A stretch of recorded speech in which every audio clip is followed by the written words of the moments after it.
Cut to the quick 11.10. If you really want to do this, Jamie said, we're going to need tools. We've got what we have, I said. I used my knife to cut open my patient's jacket sleeve so I could peel the jacket back and away. I don't understand, the patient said, his voice small. My whole arm. It's not your arm anymore, I said to the patient. To Jamie, I said, work with me here. His expression was dead serious, his voice calm, almost pacifying. I'm working with you, SY. I just don't understand what's motivating you here. If it was a child, I could almost understand, but if you don't tell me where to cut, I'm going to guess, I said. Expose the collarbone, Jamie said. Start at the midway point, cut to the shoulder. That far back? I asked. After you've sterilized the blade and the site. I don't have anything for that, I said. We'll get him treatment after. If the infection doesn't extend well past the localized site, I thought. As I drew the knife across the line of the collarbone itself, to the shoulder. My patient jerked, and his eyes widened as blood welled out. Don't look. I can hear what you're saying, even if I don't look, the man said. Shush, I said. We're looking for the major veins and arteries here. We're going to need to tie them off. Oh, okay, I said. I know where the important ones are. I don't have anything to tie them with, though. Do I dig now? Don't you know what you're doing? My patient asked me. What's going on? Quiet, I told him. Stop asking questions, you won't like the answers. I have no earthly idea what I'm doing, but between my friend and I, we're the only chance you have at getting better here. What? My patient asked. Don't cut now, Jamie said. We're going to leave the collarbone alone for now. Cut from the top of the shoulder, across the midpoint of the shoulder blade, far enough under the armpit without cutting the muscles and structure there, then around at the front, so it forms a full circle. Skin deep. I nodded, visualizing the steps. Halfway through the process, my patient lashed out involuntarily with his free hand. I stumbled back. You cut something important, he said, panting. He had a wild look in his eyes. The pain, I'm sorry. Sure, I said. Raise your arm as much as you can. He did. I returned to the cutting site, beneath the armpit. This time, however, I used my fingers and not the knife. Reaching from the underside of his arm to the trunk of his body and up to his armpit was a tendril, almost impossible to make out in the mess of blood I was dealing with. The only reason I was able to see it at all was the way it had grown. Like a tree's branches, radiating out and over muscle and fatty tissue, against the grain. I thought for a second, and then prodded the branch of tissue with the side of the knife. The patient's reaction was whole body, a flinch and momentary clench of every muscle. What's your name? I asked him. Harold. Harold. Whatever this is, it's clearly attaching to you on some level, working with your nerves. The person who made this is an outright bastard, looks like. Made it to be painful, and more painful to remove. It wasn't that warm, but Harold was sweating. I pulled off my shirt and used it to dab and apply pressure to the cut at his shoulder. There was more blood elsewhere that I couldn't easily reach and mop up. I hoped this guy wasn't going to pass out on us. The bundle of veins and arteries at the collarbone, Jamie said. Right, I said. Thanks for the reminder. It took some digging and rearrangement of the arm to do before I had an angle to see in the dim. I used touch as much as sight to find what I was looking for. I didn't have anything to tie him off with. Wiping off my hands, I reached for my pocket, and carefully withdrew my picks. I chose the narrowest one. A flexible band of metal. You're going to want to avoid moving very fast, I told Harold. Because the way I'm doing this, you could pull things free, and then you'd just dump blood into your chest cavity. Everything would go rigid, you'd lose consciousness, and you'd die. Move slowly. Don't jerk your head around. The goal here is to allow you to walk away, ideally without the infection. We're going to want a doctor to look at this hack job of mine and get you something better. Harold's expression set. From the look in his eyes, I might have thought he was in shock. From the look of his mouth, jaw, and neck, he was intensely focused. Good enough. I used the thin metal band, and I bent it, pinching veins and arteries against the bone of the clavicle. I secured it as well as I could before twisting the metal around, securing it. Next step. I'm not going to cut this thing, but I'm going to cut the tissue surrounding it, I said. Harold made a face, pursing his lips. Preparing himself for what was coming. Good man, I said. The rain was a small blessing in that it washed away the worst of the blood. On the other side of that same blessing, however, was the lack of light. It didn't take much to keep my hands steady. I'd spent too many nights picking locks and quietly collecting possessions from the same room those possessions' owners were sleeping in. Emotion was my enemy here, and it had little to do with the person I was cutting into. I was concerned about Jamie. I wanted information that could help me help Jamie if he was sick, now or in the future. I hated the idea of cutting into him like I was cutting into Harold, here. On nights when I couldn't sleep, which were thankfully rare, I made a habit of looking after my tools. My picks, my clothes, and my weapons. I was glad my knife was sharp, that light pressure and the sharpness of the blade was enough to sever muscle. There's an awful lot of blood inside people, I observed. I'd cut people, I'd impaled them. I'd arranged for them to be pulverized, and I'd given them poison that had them vomiting blood. But working on someone on this level, intimately, striving to keep them alive while still taking them apart. It wasn't my field of expertise. I didn't know how Lillian handled it on the long term. I much preferred the reality of causing sufficient damage to get people and problems out of my way. I had to target vulnerable areas for that. I didn't have to preserve them. You know you're infected now, Jamie said. Possibly, I said. I might be infectious but not infected. Why? Why for him? Had to start somewhere. And I need to understand what we're working with. I was getting cold, with Jamie wearing my jacket and my overshirt pulled off to mop up the blood. The rain was cold as it ran through my hair and down my body, having soaked my clothes long ago. My fingers remained warm, but it was stolen body heat. The warmth being there helped me maintain my focus. With a movement of the knife, I separated the infected muscle from the arm. I carefully used the knife and one of my lockpicks to fold it back. A groan on Harold's part became a strangled scream. He moved, including moving in ways I'd encouraged him not to, hunching over. Harold, I said. I need to keep working. It's moving, he said. I can feel it reaching through my veins. I glanced at Jamie, then set to work. I shifted the arm to the best possible position, and started cutting, first down to the bone, then moving around. Jamie pointed out other, lesser veins and arteries. I did what I could with each, using the picks and little wires in the kit. I was at the top of the shoulder when I started cutting, and Harold reacted more violently than he had yet. He screamed, making that same unearthly noise the infected had made when he'd been stoned, a brick glancing off of his infected flesh. It was reaching through his veins. I backed off while he swung at me, kicking, then staggering, falling onto the stairs. I waited for the agony-induced aggression to abate. Something went wrong there, Jamie said. Pulsing output of blood at the back of the armpit. Got it, I said. Once I was sure Harold wasn't going to deck me the moment I was in reach, I started fixing the damage. The next step is going to be creating some of what Lillian called Mulder's shunts. I don't know how well it's going to work without glue, but you're going to need to expose more of the veins and arteries to start. The better we do here, the slower he'll lose blood. I nodded. The infection formed a central point, and then it spread. Roots extended over and through the victim, almost invisible, sneaking in through veins and the depressions in flesh. The agonized screams were a bad thing. We didn't have long, and if I wanted to do this right, then I needed to get ahead of the problem. Jamie's shunts finished, I started cutting back the growth at the shoulder, digging beneath the flexible, vein-like branches that had extended. Everything was slit to the point that it felt the same. Slimy, warm but not warm enough to warm my fingertips that were starting to feel the cold, making my hold on lockpick and knife harder and harder. It felt like either or both would slip from my hands like a wet bar of soap. It was so messy too. I could see why there were stories of doctors losing tools in their patients. Blood was everywhere. I couldn't always make out the logic of the underlying systems and parts. I liked to think I had a good idea of how human bodies worked on a gross, abstracted, mechanical level. This was something different. Wyvern let me fine-tune my ability to deal with things. My muscle memory wasn't long-lasting, but I was quick to pick things up. Even with tools greasy in my hands, I was faster when it came to pruning away the roots that had reached through and out of blood vessels and into muscle. Once I was done, I quickly resumed cutting. I didn't get a full second into cutting before the next agonized scream. This wasn't working. I was quickly reaching the point where I was butchering the man. Jamie said. Let it go. We need to run. I looked at Harold, and I contorted my brain, pushing for that same crystal-clear imagination that let me imagine the lambs in such detail. I put Jamie's face in place of Harold's. Harold. I said, trying to shake sense into Harold. I wasn't willing to wait for him to calm down, now. Stop. Tell me, where is it? He looked at me, and huffed out a shuddering breath. The look in his eyes wasn't much better than a 1,000-yard stare. I reached out, knowing I could very easily get bludgeoned. He didn't lash out, this time. I wondered if he lacked the strength. I put my hand out, and I felt at the perimeter of the wound. I watched him move and tense in reaction to my prodding, and gauged where the branches were growing. I agitated it. It's growing with purpose, making sure it keeps its host. But hurting it, or taking away its food, or moving around too much, it's making the thing react, it's getting Harold's blood pumping, and this damned thing uses the blood as a guide or a fuel source. I couldn't cut fast enough to remove the branches before more grew in. I took a step back from Harold, staggering a bit on the stairs. Jamie put a hand out, palm between my shoulder blades, to keep me from falling over. Don't touch me, I said. He withdrew the hand. I looked around, and saw where stones bounded a garden. I hurried over to it, dropping my knife and hurrying to pick it up with both hands. I returned to Harold. I watched as his eyes shut, and he lowered his head. There was a peace that swept over his body language and expression as he saw me lift the stone over my head and reacted in kind, moving in position to make things easier. But I wasn't intent on the mercy kill. The stone came down on his shoulder, hard and heavy enough, aimed at the joint. I had no idea if something broke or if something dislocated, but the end result was the same. He staggered, his one hand nearly tearing free of where it had attached to the door, and his eyes went wide, as if he couldn't comprehend what had just happened.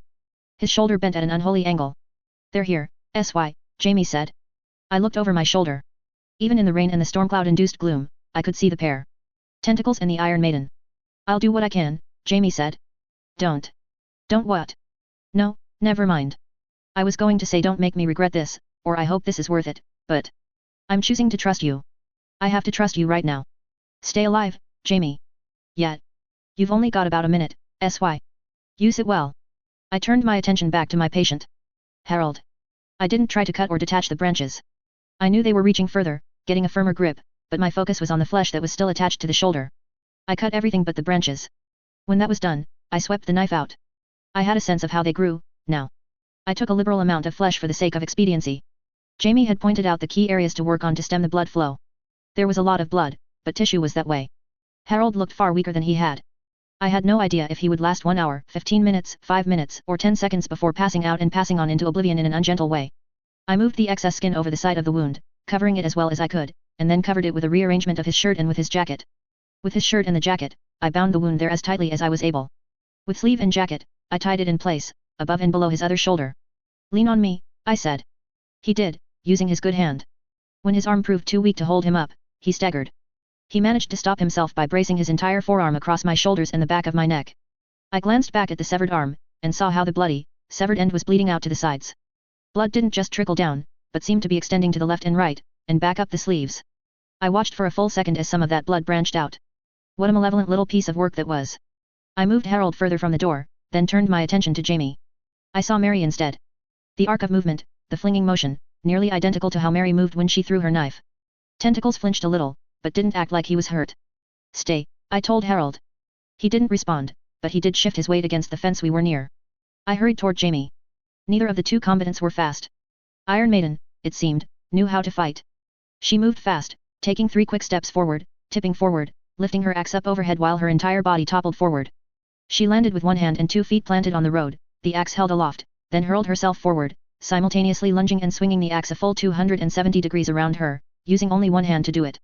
Jamie quickly moved back out of reach. At a point where he should have had clear footing, he stumbled instead. The axe bit into the street just a short distance from his foot. I thought it might have to do with his being sick, but the stumble had coincided with a movement on Tentacle's part. Did the lazy, slow-moving man have something up his sleeve? A measure of coordination when fighting alongside Iron Maiden? Iron Maiden pressed the attack. Swinging, moving, and Tentacles was quick to keep up, moving forward so he had an opportunity to lash out if it arose. I couldn't allow that.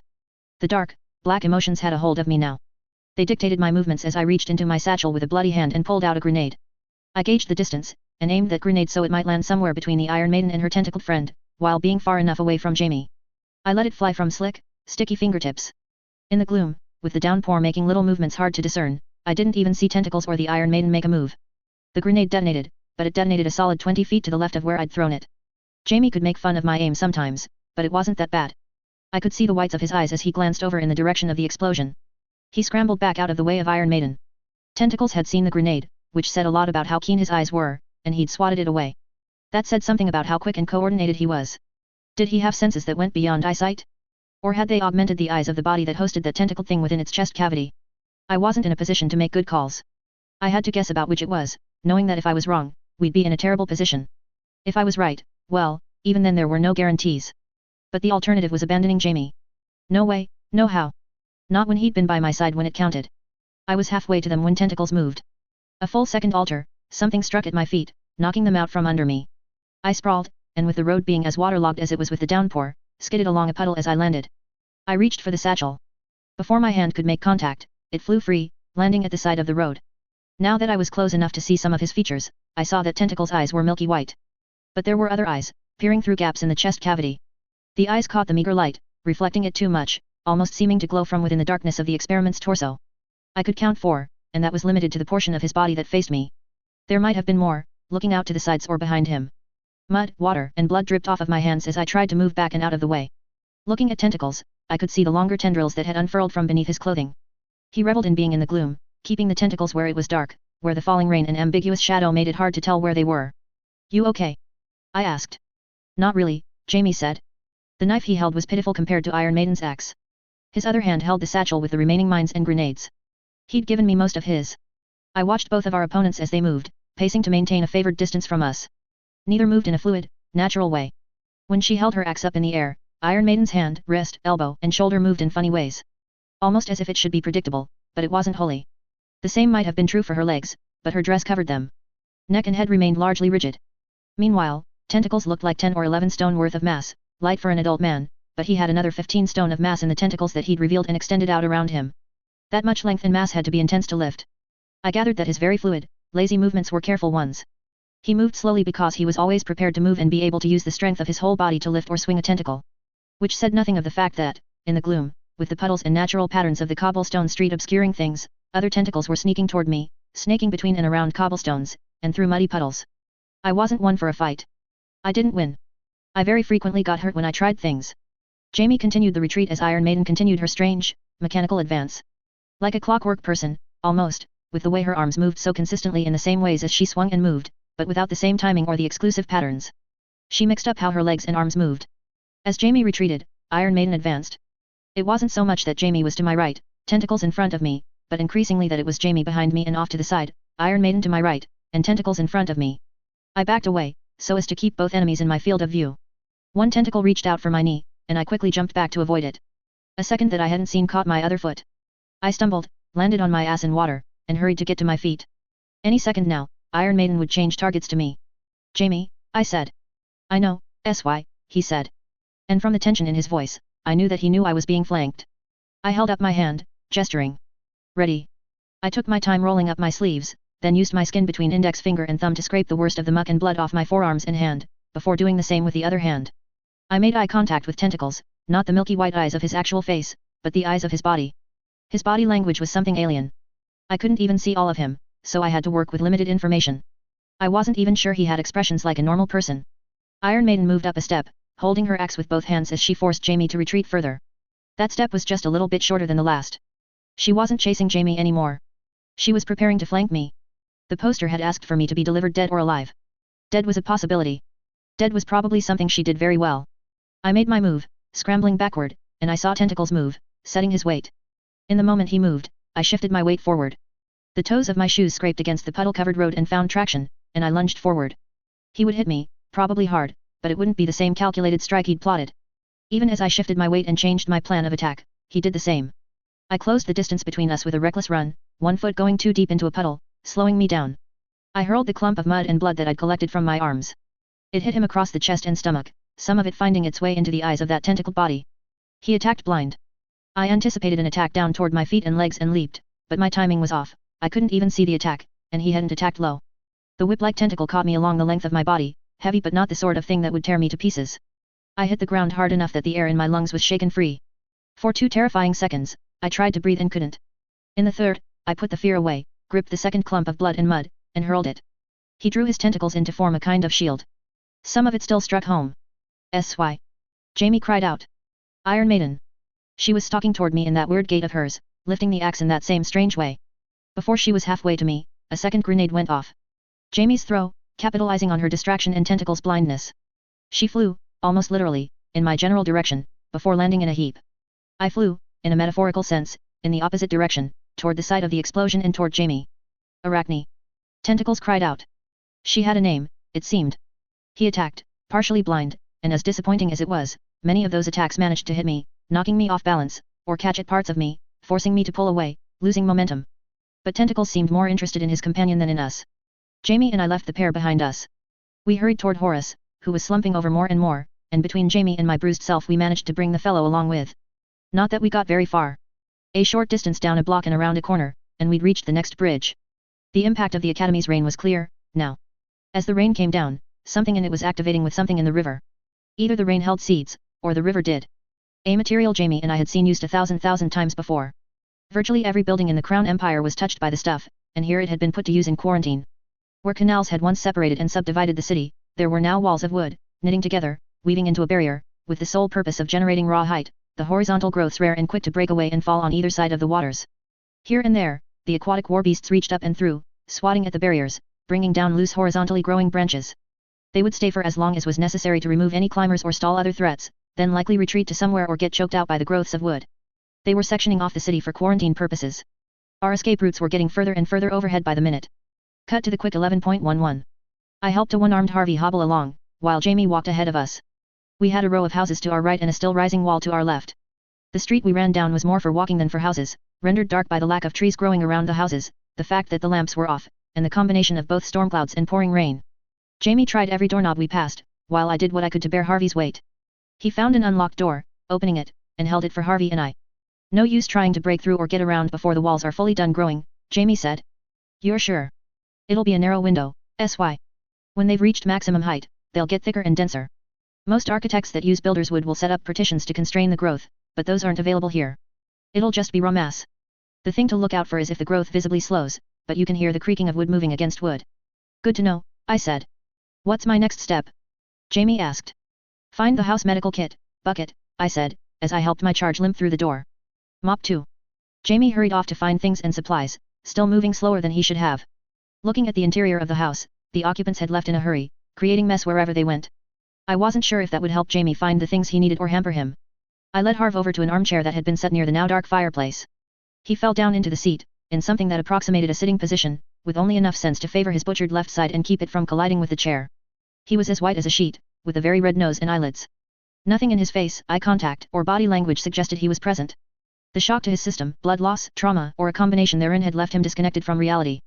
That might have been a mercy, all told. Don't pass out on me now, Harv, I said. He moved his head very slowly. His eyes actively searched for me, even when I was in his field of view, as if his vision was blurry or his thoughts weren't all there. He managed to look at me, then gave me a puzzled look. It's okay, I said. Just stay with me. You managing? Pain, he said, sounding about as strong as he looked, which was easily summed up as pathetic. I took your arm, that tends to hurt. Unless you mean you can feel the stuff crawling through you. He shook his head, then looked like he might pass out from the way that little motion made his head swim. I put a hand out to his shoulder to steady him. Pain, he said, again. Like it's still there, running from shoulder to fingertip. Phantom pains, I said. That's going to happen, with something like this. I want to die, Harv said. I can't live like this. I peeled away at a portion of his shirt and jacket. It was plastered to his skin by some combination of cloying blood and sweat. He winced visibly as I pulled the material away near the top of his shoulder. There are drugs they can give you that will let the mind figure out how to handle the phantom pains, I said. There are surgeries where they will give you a new, working arm. I saw him shake his head. Harv was a shadow of Jamie, like this. Like Jamie, he was sick, if farther along. If Harv could make it, so could Jamie. If he died on me, I might lose hope for my friend. Trust me, I said, firmly. The rest of your long life is waiting for you. My parents didn't even answer the door, Harvey said, his voice a hush. They were home. He'd lost his family, in a way. Even if everything returned to normal and the plague was cured, he'd lost that. I couldn't sum up an encouraging response to that. It hit too close to home. That's the wrong thing to be focusing on. You need to keep your eyes forward and work on staying alive. I might even be able to get you funding to help you get that surgery and get back to life as normal. Jamie approached, coming down the stairs, his hands holding a bucket with a bowl perched on top. He held it like it was full. Just like you to find another pet project, sy.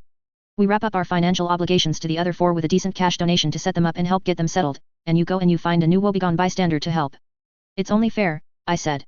I borrow them and use them for a while, then I usually subject them to something horrifying, if not multiple horrible somethings. I gotta make it up to them on some level, leave them at least as well off as when I find them. Very carefully, I took the bowl from him.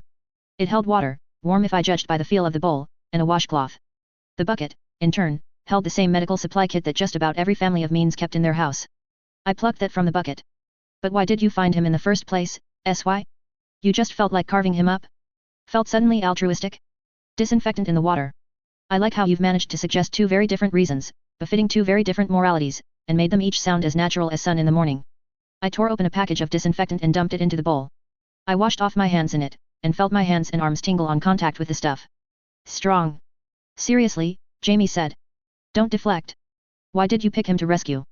Hands clean, I started mopping at the area of crusted blood, wiping the skin around Harvey's wound clean. I focused the entirety of my gaze, hands, and attention on the task at hand as I let the words pass through my lips. Roll up your pants legs. I didn't look as Jamie set to work. I used the washcloth and warm water to wash away and break up some of the congealing blood that bound shirt and jacket to Harv's upper body, then got the kit. Still with me? I asked Harv. Harv said. Jamie had gone silent. I glanced at him, and saw that he'd stumbled back a few steps before collapsing into a sitting position on the arm of the nearest armchair. Red spots, across his calves and shins. I blinked hard and looked away, suppressing the welling emotions. Jamie, meanwhile, looked quietly devastated. There were steps to be followed. I'd expected this, braced myself for it. In front of me, Harry turned his head, looking at me, then at Jamie, then back to me. The shaking of my hands as I tended to him had gotten his attention. Calm, I told myself. Be calm. Damn, Jamie said. No. You'll be fine, I said. I forced my voice to be neutral and calm. So far, the infection doesn't seem to be spreading any further for Harry here. I'm not seeing any more tendrils. A prompt and thorough amputation seems to slow or stop the progression. Whoever created this thing either didn't plan for this, or they liked the idea of us hacking each other to pieces in efforts to stem the tide of this disease. His hands went to his head, fingers running through his long hair. That's what you were doing. A trial run, before you treated me. Yeah, I said. I found the opaque bag of Aqua Nucifero and pinned it to the side of the armchair with my knife. I unreeled the attached tube. Thank you for not telling me. I'm bothered that you noticed before I did. I nodded. You were focused on other things. Still bothered, he said. He stared down at his knees and his exposed calves. Really bothered. We'll fix you up, I said. Well, we'll fix up Harry first, and make sure that he's going to make it through this. Once he's stable, I'll feel a lot better about your outcome. Jamie said. Even if this goes perfectly, it's my legs. I know. We're running from Dog, Catcher, to Brunos, the Ghost, Sanguine, the Tentacled Man, and very possibly Iron Maiden. She lived. I'm suspicious she did, I had one last glimpse of her, and she looked awfully whole for someone who was standing at the periphery of a grenade's detonation. Damn it, I said. Not to mention, Jamie said, we're outrunning the plague, and working to get out of the city before the quarantine is fully established and the walls require something closer to a siege engine to break through. I know, I said. Yet. You want to, what, amputate my legs? While we're on the run. You don't see the problem with that. Not amputate. I hope. But running might be hard afterward. Jamie nodded, eyes still on his legs. For now, we need to focus on the people who are chasing us, I said. Assuming they didn't give up, I'll feel a lot happier if I go back and cover our tracks. I want to get the lay of the land, and figure out where we're going next. Do you know how miserable it's going to be, waiting here and waiting for you to come back? Assuming you do? Half the bounty hunters in the Western Crown states are lined up against us, SY. Yeah, I said. But I'll make it back. Soon, he asked. Soon enough, I said. I promise. I saw him draw in a deep breath, then exhale. It wasn't usual, to see him this insecure. Jamie was so stable, most of the time, even when he was arguing with me, he tended to do it in a way that seemed unshakable, and frustratingly, like he wouldn't ever change his position. Stay busy in the meantime. There are gloves in the kit, I said. Wear them. Stitch him together with your academy know-how, best you can. When I get back, we'll get you looked after. Jamie looked antsy. I ventured, need a minute before you start. He nodded. Before standing, I was careful to rewrap the wound. I dug for and found another bag of Aqua Nucifero. If Harry needed it, we could give it to him, but I was thinking Jamie would need some too. The bags could be refilled once each with some sterilized water, and they would still approximate a blood transfusion, while having a longer shelf life and not needing refrigeration. You wanted the mop? Jamie asked. He lurched to his feet. I could see from his expression and the way he tested moving his legs that he was now acutely aware of how much slower and heavier they seemed to be. Yeah, I said. And I assume you want to talk. Jamie walked with me to the kitchen. I broke away to check the hall closet, and found a jacket that was only slightly too big for me. No hood, but I would manage. It had to be warmer than the alternative. Jamie had found the broom closet, and collected the mop. He held it out for me, but as I took hold of it, he didn't let go. Jamie said, voice lowered. He didn't want Harry to hear. The way this thing has been progressing. What the guard at the prison said. It's unpredictable. Yet. I think, and I'm not sure, but it seems to make sense based on what we've seen, but this thing chooses how long to incubate. Sometimes it appears within the hour. Sometimes it takes longer. Looks like, I said. It's a shame you got the fast-growing strain. I'm hoping there's a downside for the plague as it accelerates like it is. Maybe it burns out on raw materials. I think it gets raw materials from blood, Jamie said. It won't run out soon. Yeah, I said. Yeah, maybe. But just because Harold doesn't have any signs around his stump now doesn't mean he's healthy. If there's even a 30-minute incubation time, the disease wouldn't necessarily have shown up again. Possible. I get lying to him, to help lift his spirits. But you're not going to fool me. Can't seem to fool you or lie to you ever, I said. Not reliably. It's really unfortunate. There are no guarantees, Even if you try to carve out the infection, it might not be the way to deal with this. There are never any guarantees, I said. I'll be back soon. Please, Jamie said. The word seemed out of place and eerie, passing through his lips. I passed through the one end of the main room of the house to head to the windows. I peered through each before deeming the coast clear enough. Jamie was pulling on the gloves. With his assistance, I peeled the bloody shirt and jacket free of Harry's shoulder. Both went into the bucket. I repositioned the bag of Aqua Nucifero and reclaimed my knife. Jamie's demeanor shifted as he watched me slide the knife into my boot. As if he recognized the danger I was throwing myself into. Stepping out onto the porch, I quickly spotted the droplets and spatters of blood that marked the deck and stairs. I swabbed them with the mop, dipping it into a puddle first. Once the deck was cleaned of the blood, I moved down to the street, collecting some twigs and light detritus. I dusted the steps and deck so they wouldn't look so tidy. A glance down both ends of the street suggested we hadn't been followed. Still, I felt like Jamie could at least rest and we could handle the surgery without having to watch our backs as much, if the trail was mostly dead. I had to put the bucket down before dipping the sodden, dirty mop into it. I moved quickly, mop in one hand, bucket under one arm, and trailed the mop along steps, along drier areas, and into the water. I had to create the most logical path for a discerning nose and eye to follow. I didn't know how tentacles and arachne tracked people, but I had to cover all bases. I found a porch with an overhanging roof that was leaking slightly. Droplets fell at a rate of 1 or 2 every second. I tipped the bucket, holding the shirt and jacket within, and let the mix of water and blood join that little puddle, expanding it. It was noticeably darker and thicker than the other puddles and bits of water. Not something an ordinary person might catch, but something a tracker would. Perhaps too obvious. I used the side of my shoe to scrape against the puddle, scattering it slightly. Blood wasn't the whole of it. I leaned heavily on one side of my shoe to create a partial shoe print in a mud puddle, as if I were running. Then a change of direction. Not into another street or a house. No. I needed to disappear. I turned the other way, toward the canal, and the massive, twisting network of wood that was lurching up and out of it, as wide as a city street and tall enough to be daunting. Especially, I knew, when there were no handholds up near the top that wouldn't disintegrate if weight was put on them. The rain hit the wall and ran down it and into the canal instead of falling in any great quantity here. Pulling shirt and jacket from the bucket, I wrung them out, creating a larger deposit of blood at the foot of the wall, as if we'd spent longer here. The mop let me distort it, as if a person or something had rested there. I had the mop for a reason. Holding the length of it, I painted further up the wall, shoving the mop into indents to try and squeeze out more bloody water. The idea was to paint a picture. That we'd somehow made it through or over the wall with our injured friend. The old picture had been erased. The new one had been illustrated. Good enough to assist with tracking. I put the bucket over the end of the mop, and moved along the wall until I found a place where the wall was still growing strong. I stuck the bucket with the rags within and the end of the mop inside the wall, and watched as it grew visibly by the second. As lengths of wood wound up and around the already established lengths, growing thicker as it worked its way up, the bucket and mop were caught within, then slowly crushed. I had to break off the handle of the mop and toss it into another gap to let the wall finish consuming my evidence. Good. I stopped there, looking to see if there was anyone nearby.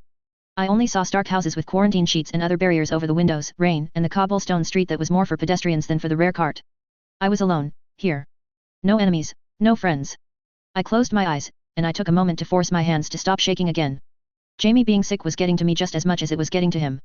I needed to center myself, or I wouldn't be useful at all. I wanted to support him, and I knew that leaving him in a moment like this wasn't the best way to do that. But staying and selfishly breaking down into tears or falling to pieces would be even further from the best approach. Eyes still closed, I drew out some mental pictures. Faces, bodies, voices, personalities. When I'd opened my eyes, I'd visualized Helen and Yvette.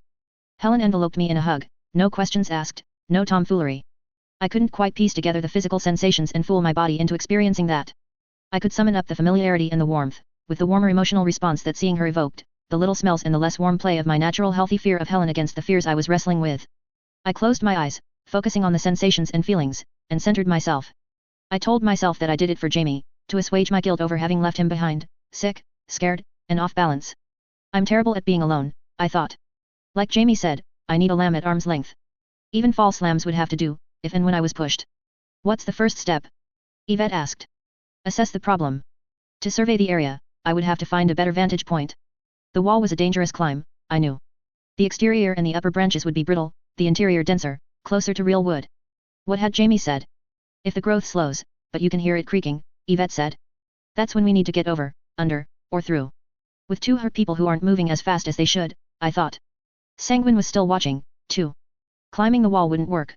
I had to find a way onto a roof. My jacket did little to ward off the cold as I made my way between houses, looking for a fence or a shack that might serve as a stepping stone. My first minute of moving between houses didn't turn up either, but I did find a coil of rope hanging up on the side of what might have been a stable for a horse or a monstrous, academy-worked pet.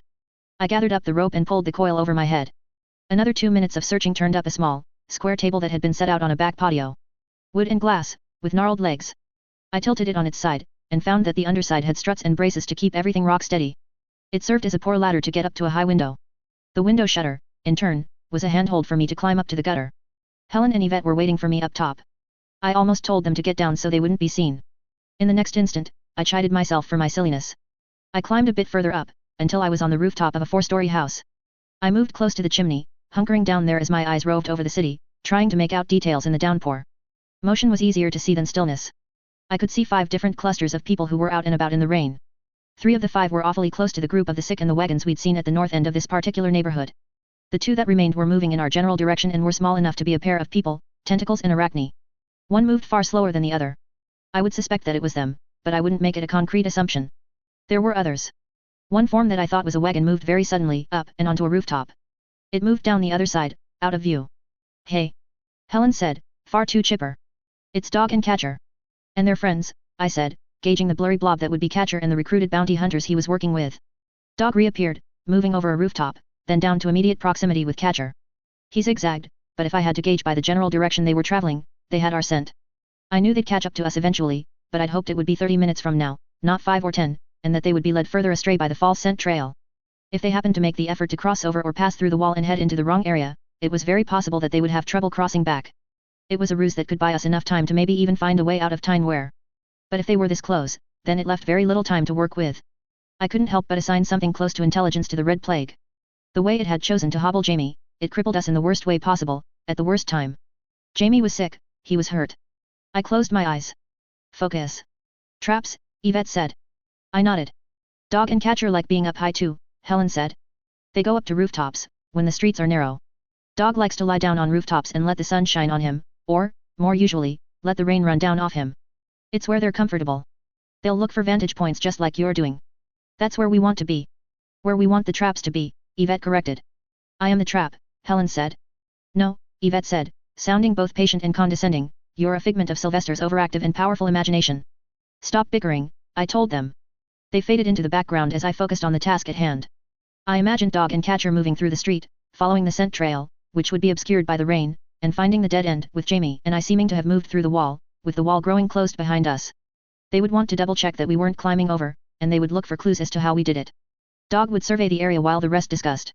He would, like I had, seek a high vantage point, close to the site and the ongoing discussion. I clarified my focus, and spotted the most likely rooftop they would use for searching the area, then the most likely area of that rooftop. I'd collected the rope so I could either use it to help climb or to quickly scale a surface. Now I gave thought to snares and deadfalls. Nothing that would kill, only inconvenience. I headed over to the rooftop where the first snare would be set. I wondered how steady that chimney over there was. Which would break first? It, the rope, or Dog's balance? Helen's smiling face and Yvette's cackle kept me company in the darkness and the cold. I returned from the outdoors, water streaming off of my body and coat. I was careful to close the door quietly. Dog, Catcher, their group, and the pair, all closing in, I said. Should we postpone my surgery? Jamie asked. I seriously considered it for a moment. Then I shook my head. It grew so damn fast. If I ran into a problem like I'd run into with Horace, then I'd never be able to cut back the concurrent growths of 2 different limbs without amputating them both. On that note, Horace was looking far more lively than he had, which was a telling sign of how many minutes I'd spent out there, getting things set up. Both Catcher's group and Sanguine's pair had been closed by the time I'd snuck back to Jamie. Fluids helping? I asked Horace. Some, Jamie supplied the answer. I think having the wound closed is a big step forward. Yes, Horace said. He swallowed. Mentally, if nothing else. Yeah, I said. Any spots? 3, Jamie said. They appeared on him while I was stitching him up. I got them early, and stitched the gaps. I nodded, but the news evoked a stir of unpleasant emotions, ranging from despair to alarm. Was it not possible to cut back the growths? Would more spots erupt? Was this an endless process? Forever cutting away something that wouldn't ever die? I felt brave after that, Jamie said. I sterilized the scalpel and tried to work on my leg. I got 3, and I didn't have the nerve to keep going. 3 out of, I looked at his legs. 43 spots, ranging from 1 inch long to 3 inches long, Jamie said. Some on my feet that I only found when I took my shoes and socks off. I don't think you need to cut that deep, but, not easy to cut into yourself like this. But yet. I hear you. He nodded. I think I've bought us time, I said. Hoping my knot work is still up to snuff. Speaking of, Jamie said. You may have to restrain me while you cut. I thought about it, then agreed, all right. The feeling when you prod the centers of these spots is the most unbelievably painful thing I've ever felt, sy. If you do it by accident, I might hit you. Right, no, I'm okay with that, I said. I'm just sort of disappointed. I always thought Lil would be the first lamb I tied up, and I figured it would be for completely different reasons. Jamie's expression as he stared at me was somewhere between amazement and the stark horror he'd displayed as he realized he was infected, earlier. Too much detail? I asked. I'm just aghast that you even know that people do that, given your naivety in so many other areas, sy. Don't talk, he said. Nope. Let me pretend that you are going to say something utterly clueless and innocent to contrast and destroy the idea of an adult sy that you just set up. I almost spoke to counter him, then surrendered. Okay. Okay, he said. He moved a footstool, and extended his legs so they were out straight in front of him. He patted a pile of sheets that he'd found and stacked on the little tea table beside him. The restraints. People do that, then? I wondered to myself, as I got to work. I would have to think on it at a future date. I'd just imagined once upon a time that it would be fun to torment Lil to my heart's content while she couldn't fight back. Now one of the many tracks in my head was stuck puzzling out how and why that particular thing would be adult in a way that would make Jamie be weird. Any ideas? I thought. The specter of Lillian that stood on the other end of the room shook her head. I missed her voice. I missed her. She leaned forward, and I thought she was going to say something. Instead, I heard a deeper, reedy, hollow sort of voice, like I might expect to hear from the monster under the bed. Anything I can do? Horace asked. No, I said, terse. The illusion had been destroyed and scattered. It took work to reimagine Lillian. By the time I'd pulled a mental image back together, without the ghoulish voice being somehow associated with it, I was done restraining Jamie. There were so many spots. Each one would require a tablespoon of flesh, at the very least. I knelt at Jamie's knee, so it was at my chest level. Lillian knelt on the other side. Work fast, Jamie said. The longer we're here with me getting cut up, the sooner they'll catch a whiff. Yeah, I said. Except. I heard a distant rumble and crash. I imagined it was the chimney snare. Except that, I said. With luck, Dog is dangling halfway down the front face of the second tallest building on the street, with the snare around his foot. With more luck, it was a back foot. Dog won't be able to bite the rope, and Catcher will have to get inside the building and walk upstairs to cut Dog loose. If this is a particularly good day, Catcher or his friends will run into more trouble as he makes his way inside. I don't think this is a particularly good day, Jamie said. His eyes were on the scalpel. Suppose not. I began cutting. Jamie jerked in his seat, tension standing out in his neck. I excised the first of the large spots, then stopped, holding a cloth down to staunch the bleeding. No follow-up crash to mark Dog freeing himself. First bit of luck we've had, I said. Sometimes I think you're crueler to old friends than your enemies, Jamie said. You seem to end up tormenting them. It was a dark thing to say. I could see why he was saying it, sitting where he was. Or was there more to him saying that? I decided not to pry. Not fair, when he was in such dire straits. Maybe, I said. I glanced back at Harold, who had his eyes closed. I had to watch for a second to make sure he hadn't dropped dead on us. I returned my focus to the spots, and I was thinking about them as I added, mercy can be crueler. Cut to the quick 11.12. I put the scalpel down. It clattered on the table. Jamie was pressing his upper body back against the cushioned back of the armchair, fingers digging into the arms. He seemed to be taking the reprieve as an opportunity to breathe again. I used tweezers to hold the needle with one hand while holding a match to the end with the other. I threaded it, tied off the thread, and poised myself. That's the last cut, I'm hoping. Last set of stitches. I'll have to check after this for more spots. No. If there are more spots, then no more cutting, Jamie said. I remained where I was, needle held in the tweezers. I wasn't sure what to say or do in response to that. I already felt emotionally harrowed by having to take the scalpel to Jamie 53 times. If it was hard for me to cut him another time, I could only imagine what it was like to be on the receiving side. Okay, I said, injecting false levity into my voice. Needle, then I'm going to check anyway, regardless of what we end up doing. I thought this would get easier to deal with as you went along, Jamie said. I'm getting faster, I said. And I'm getting tired, trying to force myself to stand still when my body wants to do everything but. Yeah, I said. Okay, right. He didn't sum up the energy for a response. Sooner we're done then. Lillian put her hands around the hand with the tweezers and needle. She didn't say anything, but I knew what she was telling me to do. Steady hands. I investigated the wound, then began stitching up the incision I'd made. I had to use tools to keep skin pinched together so I wouldn't contaminate the wound. I let go of the tools, leaving them where they were while I worked on the other end of the wound. The act of pinching pulled at countless other, nearby stitches. Even with the anti-scarring cream I'd smeared around the cuts, Jamie's suggestion for increasing the skin's elasticity, it was hard with the sheer number of cuts and stitches I'd had to apply. I pushed needle through skin, and began drawing the wound closed. Stop fidgeting, Gordon said. Focus on what you're doing. I mumbled something that might have approximated don't tell me what to do if I'd actually bothered to form it into actual words. Jamie asked. I shook my head, remaining silent, and he let it go, letting his head rest against the armchair's back again. My left hand, no longer occupied with holding the skin together, continued to toy with the spare needles, despite Gordon's commentary. I rolled them over and around my fingers, 3 needles at 3 separate points, so they moved around the tops of my fingers, over the edge, and around the underside, only periodically using my thumb to adjust one of the ones on the underside. Push the bent needle through, let go of it with the tweezers, grab the pointy end, pull it through, remove the slack in the thread. Minimize the blood and be aware of the adjustments and clamping that cause more blood to flow, as we're assuming this is nourished by blood. Clean, repeat. If the cutting doesn't work, we could use fire, Yvette said, as she watched over my shoulders.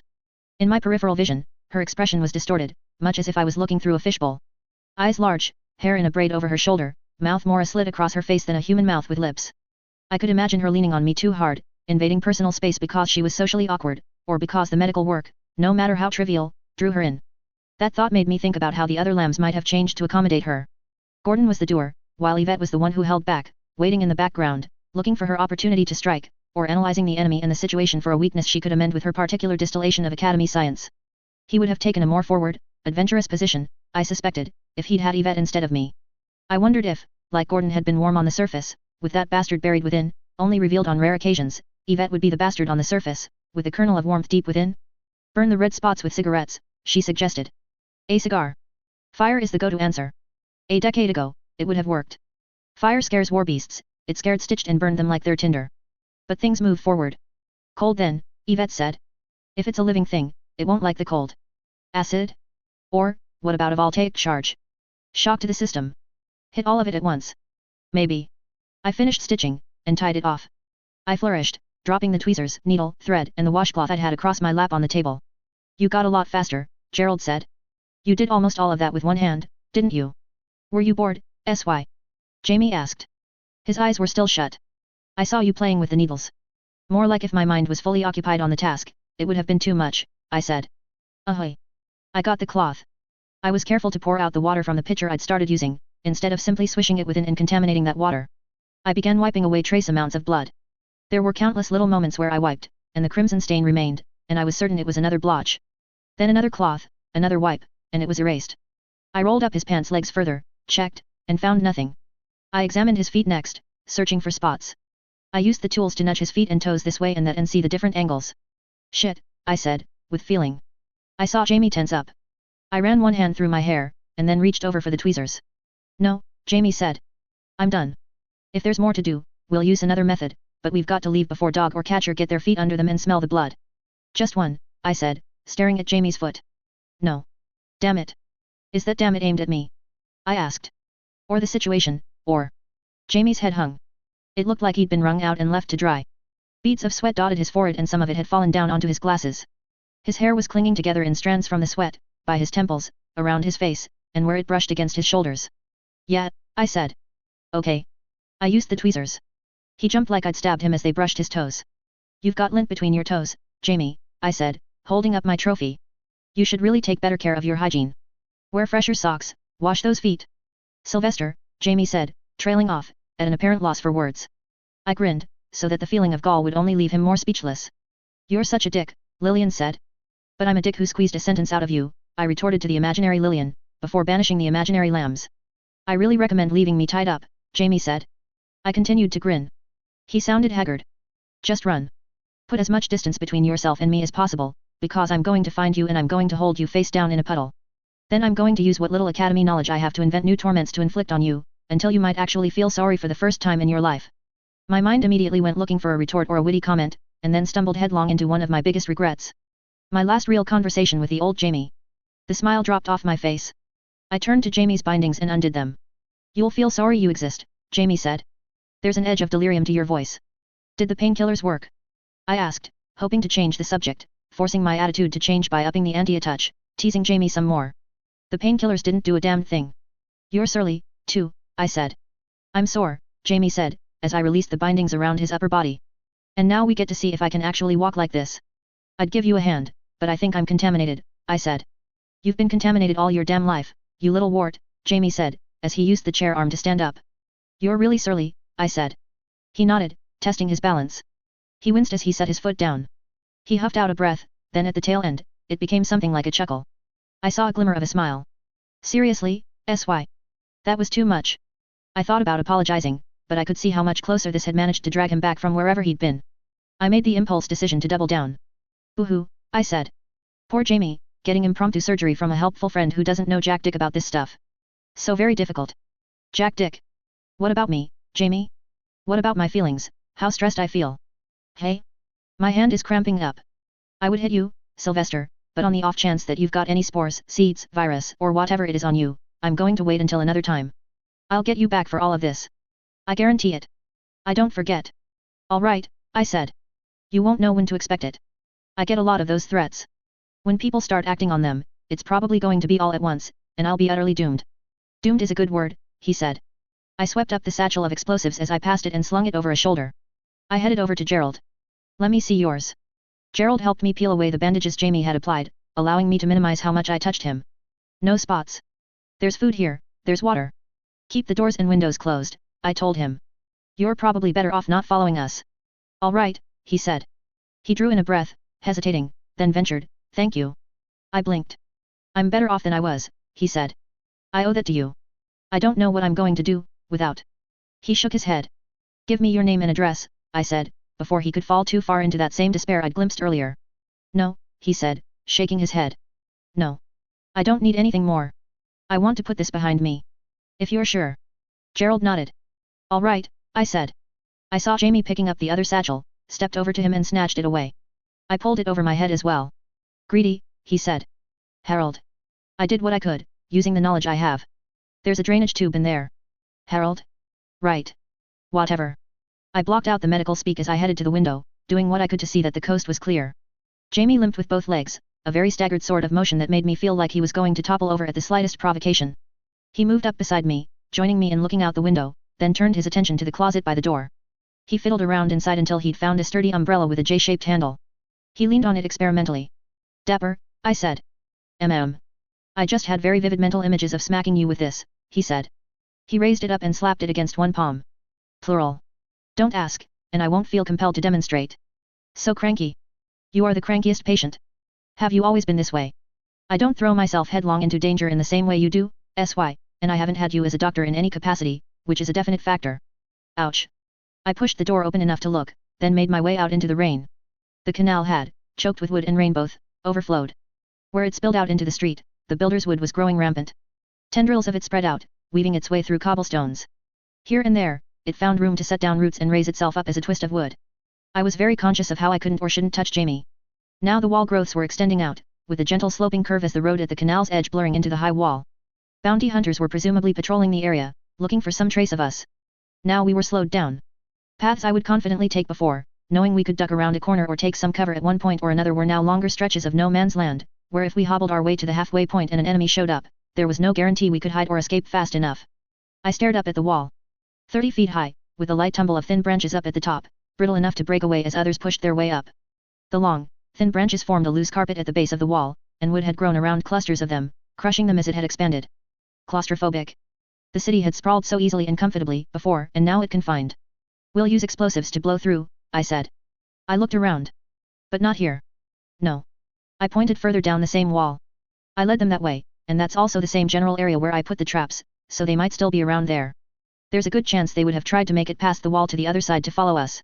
If we go to the far side, we might find them thereabouts. They might be hereabouts. I nodded. We'll go the other way. Hopefully we put some distance between ourselves and them, either way. We headed back the way we'd come. Jamie limped, using the umbrella not to shield against the rain, but as a walking stick. We slowed as we approached a body. It was a woman, sprawled out on the road. She'd been lying there long enough for the wood from the growing wall to creep out to the cobblestones and make its initial forays into crawling over her. She was infected. Veins all across her head and the exposed flesh of her hands, back, and ankle stood out as if they were each a pencil's width in diameter, at the very least. Here and there, they had erupted, and growths that looked very much like veins crawled out and beyond, too red in the gloom. They'd crawled under clothing while the wood had crawled over it, growths extended out and then rerooted themselves to anchor, and they reached and grasped for aspects of the environment, gripping both cobblestone and the growing branches. A full quarter of her body was covered in the ivy-like growths. I could see the parts of the growth that were going to become flowers. Bulbous, red, with striations. Her head didn't move as I walked ahead of Jamie, approaching until my feet were a short distance from her face. She made no sound except for the light rasp of her breathing. I lowered myself down until I could see her face, lying in a puddle. I moved my hand, and her eyes tracked the movement. The growth, too, moved in response. Not much, but I could see how it jerked and twitched in a way that had nothing to do with the woman's movements or the weather. I pulled my hand back, then pulled my sleeve over it. I tried again. Far less of a response. Reaching into my pocket, I found a crown banknote. Hand still in my sleeve, I waved it in the vicinity of the growth, and saw the twitching movement again. Response to contrasts of light and dark, I said, my voice soft. Something to keep in mind, Jamie said. I nodded. I looked down at the woman, and my thumb reached for the ring at my finger, fiddling with it for a second. Ma'am, can you speak? I ventured. I heard only the raspy breath. If not, then I need you to blink for me if you can. Slowly and deliberately, she closed one eyelid. The other couldn't close completely because of the vine-like growth at the other lower eyelid. Okay, I said. I wish I could help you, but there's nothing I can do for you right now. I can't give you much, but if you want to make a choice. Again, the slow, deliberate three-quarter blink. Not quite a wink, not a blink either. Halfway between the two. There's a chance the academy will come. It's not a great chance, I won't lie to you. But there's a chance. If you want to try waiting, if you want to take any shot you have at living, I can leave you. Maybe help you get to a position where you won't drown in a puddle. I waited, watching for another response. Or I can end this, I said. If that's what you want, I'm uniquely suited to give that to you. I can make it pretty painless, quick, and I won't have any regrets. I can kill strangers without being bothered by it, if I want. The look on her face was a searching one, long and drawn out. She blinked. That's a yes. A blink. I rose to my feet. I checked there was no trouble incoming, and drew my knife, walking around behind her head, out of sight. I bent down, and carefully reached between the crimson growths to brush her hair away from the nape of her neck. I brushed her hair with my fingertips, best as I could, until everything was as tidy as I could manage. I hoped it qualified as a last moment of human contact, because even with my wyvern-altered mind, I couldn't think of good words to offer her in her final moments. A part of me suspected that if I'd asked, she would have said to make it quick. With that in mind, I did. Using both arms and a fair portion of body weight to help drive things home, I pushed the knife between the base of the skull and the spine, shifted position, and levered the knife to be sure I'd severed it. The raspy breathing had stopped in the instant I'd pushed the knife in. The brain, with luck, would remain aware for only a few moments. Given the nature of her breathing prior and the surprisingly slow movement of blood from the wound I'd created, I didn't expect she would persist for much longer than that. I wiped the knife off as best as I could on her wet sleeve, then sheathed it. I had to back away as the growth simultaneously drew in closer to the host and reached out further with the extraneous, reaching parts. It was slow enough to move that I had to watch it over seconds to see that movement for sure, but I wasn't about to play games. Sorry to delay, I told Jamie. He walked around the woman, giving the body and the growth a wide berth, falling in step beside me as we continued on course. I won't say I haven't seen this side of you, but I haven't seen your peculiar sort of empathy this, distilled? Intense. There you, I thought. What you almost were. I just think about how you might have ended up, if we'd split up. I said. I think I hate whoever did this. I'd think I'd be willing to go after them like we were thinking about going after our targets. Yeah, Jamie said. I think this thing, what it's looking like, it's cruel, and it's bad enough that there needs to be rules about it. Rules? Like quarantine. Like, if I found tentacles in Arachne busy administering this kind of mercy to people, I would stand back and let them finish, instead of capitalizing on the opportunity. Jamie nodded. And you'd hope they would do the same. If they didn't, I would change how I handled them. No holding back. You threw a grenade at them the last time. You just threw really terribly. I threw fine, he smacked it out of the air, I said. And that was me holding back. Obviously. Obviously, Jamie said. It was painful to have to slow down my pace to allow Jamie to keep up. This was hard. The pressure was too high. Unless we put some distance between us and them, our enemies would find us. We needed to get out of the city. That, in itself, was hard to do. I had a sick feeling that the only way out would be the way that the academy allowed us. That we would have to set up camp somewhere safe enough, and wait out the quarantine measures. We would be pinned down for a month or longer. Jamie said, cutting into my train of thought. Do you intend to help everyone we run into? No, I said. Then I hesitated. I touched the ring. I don't know. I feel like there's an obligation to do something. You're getting soft, Jamie told me. We made our way down the street, tracing our steps back to the north end of the neighborhood. As we rounded the corner, finding our way to the open area that topped off the neighborhood, where the people had been getting dropped off, we slowed and stopped in our tracks. 3, maybe 4 dozen people had lingered here. 30 to 50 people had fallen as if they'd been shot, collapsed against walls and sprawled on the ground. In places they sat in groups of 3 or 4. Wooden walls creaked as they grew, and the bridge that had spanned the canal had been destroyed in the wall's growth. Now branches and wood crawled out onto the plaza, over the immobile people. The bioweapon had crawled forth, extending along the fallen, reaching out for surfaces and others to cling to. The reason I was so imprecise in counting the people was that the growths had extended far enough in places to make the count difficult to impossible. In places, the plants had flowered. Bright red, opened wide, almost iridescent in the gloom. 4 or 5 petals to each, though some of the oldest ones seemed to be expanding further, black speckles toward the centers, each petal rounded at the left and right edges, with a pointed part at the area near the center. It made me think of crowns, the elaborate sort that covered the whole head. Where the rain poured over the flowering growths, it turned red, collecting pollen or something else, thickening. The rainwater that pooled beneath that scene was eerily similar to blood in texture. Together, we backed away from the scene. I wasn't sure it mattered so much. The rain seemed to be catching the worst of the pollen from the air and the flowers, rinsing it away and letting it pool at the ground instead of billowing out around us. My thumb touched the ring, then dropped away. My hands fell limp at my side. After a moment, I pulled off the ring and slid it into a pocket. I deliberately looked away from the scene, gesturing. I saw Jamie's expression change as he saw the gesture.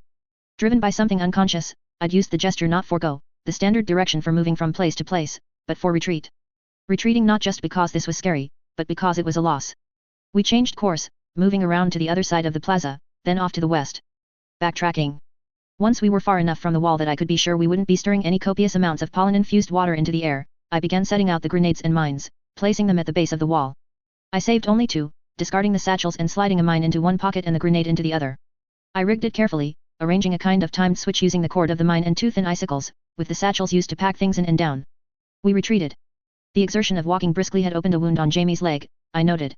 I saw the bloodstain. A full minute passed, with Jamie and I tense. We knew the explosion would draw attention. We knew we'd have difficulty running. Jamie sat where he was with hands pressed to his ears, his face dead serious. I did the same. The explosion was more intense than I'd expected. It damaged key structures of the wall, and a whole series of growths cracked and began to topple, tearing adjacent sections down with them. The wall buckled, and began to bow down in our general direction. It stopped where it was, angled like it would fall if it could, but remained too braced by the sections on either side. Once we were fairly sure it wouldn't fall on us, we ventured forth. The hole hadn't blown all the way through. 3/4 of the way, perhaps, but not all of the way. The weight of the wood above had also come down, filling the void we'd created. It couldn't be easy. No, now I had no idea at all how to get the rest of the way through. If I tried, then the wall might collapse down, and we wouldn't be able to get to where the explosives had cleared away. Worse, the wood at the base provided a good source for new branches to grow. The damaged area was already slowly filling in, twigs springing up, ready to become branches that would become trunk-like growths. "Give me the explosives," Jamie said. "Wait, don't. They might be contaminated." I raised my eyebrows. "Place the mine where I tell you. Then we're going to stand where I say, okay." "Okay," I said, my voice soft. "Don't put that much trust in me," Jamie said. "I'm not an expert in demolitions, architecture, or the math in this. But I have some ideas." "I'll trust you," I said. "We don't have any other choice." He nodded. He leaned on the umbrella as he limped his way to the foot of the leaning wall. At his order, I placed the mine, and held the grenade. "And when it blows, you're going to throw there. Okay? I don't trust my legs or the shakiness of my hands to throw anything right now." "Okay." He nodded. He and I stood with our backs to the wall that was almost guaranteed to collapse as the explosive went off, roughly 60 feet separating us from the blast site. We waited, teeth clenched, bracing ourselves. This one went off so much sooner than the last that it caught me entirely off guard. I pulled the pin of our last explosive and threw. Right on the mark. I felt both terrified and vindicated at the same time. The wall leaned further, until it stood at a 45-degree angle, and then the rest followed much more quickly. There was a deafening series of cracks as the wall behind us began to come to pieces, and those cracks radiated across 0.5 feet above our heads. One of the key supports gave, and an entire section of the wall toppled, crashing down so the very top of the wall touched road or the faces of buildings. In places, the bottom ends of the wall had broken away. Where we stood, the trunk-like growths were thicker, a building across the street braced the fallen wall, and it hadn't collapsed on top of us. More claustrophobic than ever, it formed a kind of lean-to roof over our heads. "Quick," Jamie said. "Before any new growths push it down on top of us." It didn't grow that fast, but it was a scary idea, and the whole setup was precarious enough that I didn't want to roll any dice. At a pace that felt agonizing, given the speed at which things were developing around us, we made our way to the broken part. I led the way, moving ahead of Jamie and stomping on any growths that might trip him up along the way, while Jamie hobbled, lagging behind. A little more dramatic than I'd been expecting or hoping for. I hesitated at the exit to the short tunnel we'd blown through the wall. Smoke was billowing from the bits that were smoldering. It was resistant to fire, and the rain helped with matters even further, but it was impossible to have explosions like this without smoke. I looked at the gap between us and the nearest building. It was the span of a single street. My memory was bad, but I did fairly well when it came to remembering enemies. Even as the wall began to grow closed around us, I patiently gathered sticks and bits of wood together into a bundle made of my jacket. I tied it closed as best as I could. It required 2 hands to hold. I very nearly lost my footing, my boot, and stumbled out into the opening as I moved to hurl it. Wood had grown up and against my boot, trying to capture it and make it part of the construction. I tore it free, then hurled the bundle. 1 second, TW. A bullet caught the bundle. Fast reaction. He was close, and being close meant he was accurate. And Jamie couldn't run. "He's in the tower above the library," Jamie said. "The tower above the library," I said. "That means absolutely nothing to me." The wood continued to close in the space around us. There were thin branches that now reached from the floor to what little remained of the ceiling over the tunnel, and they were growing thicker, drawing on mostly water for bulk, but would soon expand with more substance and harder material. "Will he fire right away or will he second-guess himself?" Jamie asked. "Neither," I said. "He's patient. The sanguine part of his personality makes him a patient hunter. Hard to ruffle. He won't make that mistake again." Jamie closed his eyes, clearly thinking. He had to bow his head as wood grew in around him, and I had to shift position as the wall to my left expanded, creaking violently, almost nudging me into Jamie. 3 quick steps for me, 3.5 for you. Stop. Then forward, Jamie said. Given distance, given the timing, the speed of the bullets and what we saw before, he has to lead us, so if we stop then, the bullet should pass. If he doesn't anticipate us stopping. He won't, I said. No. I feel like he'll take the higher odds, be able to shoot as we rush forward. I don't think he knows you're hurt. Keep that in mind. I did. He raised a hand, and then he gestured. 3.5 steps at a brisk walk. Stop. I didn't see or hear the bullet, but I heard the dull echo of the distant gunshot, that might have been masked by the atrocious creaking of the wall behind us. We passed the street, then carried on, moving briskly. Thinking about where he was. Standard walking pace, there's only so much ground he can cover. He won't ride a bike or anything, there shouldn't be any horses or automobiles, there are only so many places he can be, if he decides to move. Don't overheat, I told Jamie. Be gentle on that brain. He shook his head. Tell me how he thinks.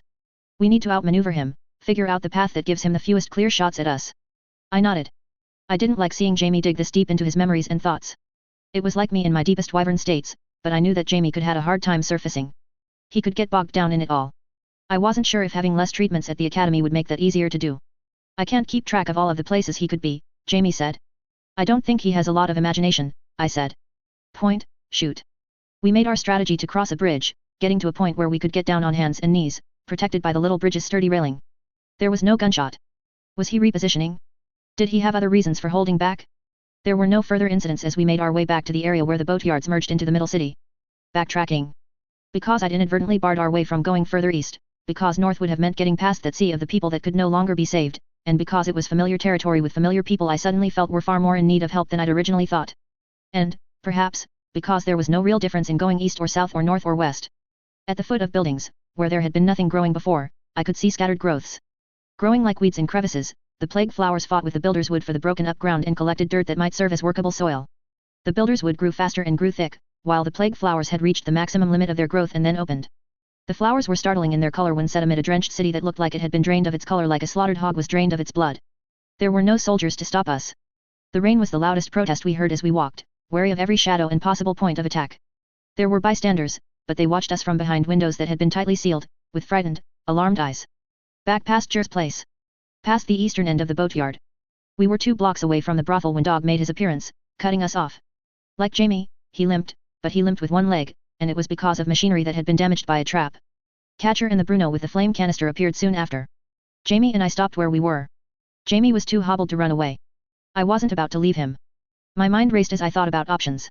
Take us in, then, I said, a little defeated. Just, let us take measures to ward off the plague? Can you let us help people, in the meantime? I don't want to let Jamie get sick, or... Sylvester, Catcher spoke. I fell silent. You followed us, headed us off, Jamie said.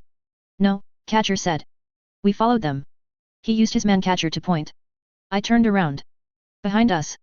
Arachne, with one of her arms curled up in the strangest position, knuckles tucked into her armpit, body slightly hunched over, but alive. Tentacles looked to be the one in worse shape.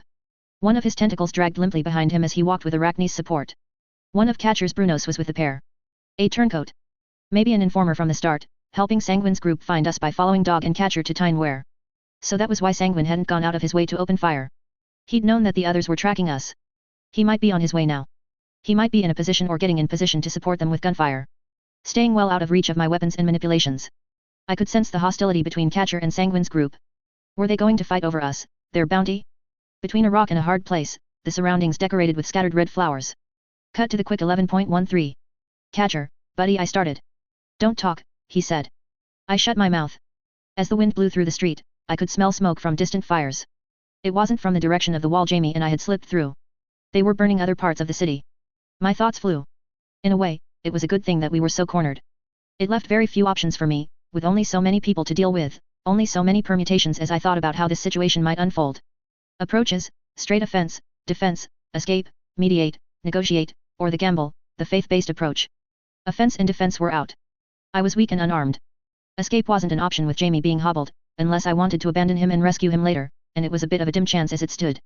Mediation, playing the enemy parties against each other, not wholly out of the question, but Catcher wanted me to shut up. He knew how I approached things, and he'd be wary of it. Negotiation, playing myself against an enemy party, I wasn't sure if that was any better, and I didn't have any leverage to apply to achieve the better outcome.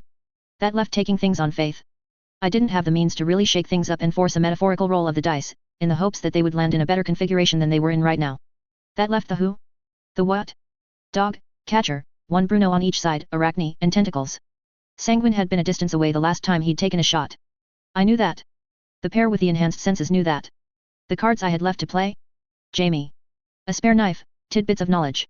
Arachne, Catcher said, his voice carrying. As Arachne responded, her voice was hollow and sounded like it had been formed of parts that shared little with human anatomy. Catcher, dear. I might have assigned a note of derision to her tone, but it was hard to assign anything to it. Even the way her mouth moved was more like a ventriloquist's dummy's than a human's. She was a shell of hard ivory skin and crimson, horn-like material. Mentally, I connected a few dots with the thought. The way her arm was curled up, the way she moved, the shell. She was a spider. I don't know how to put this, but the stakes for this job are higher for us, Catcher said.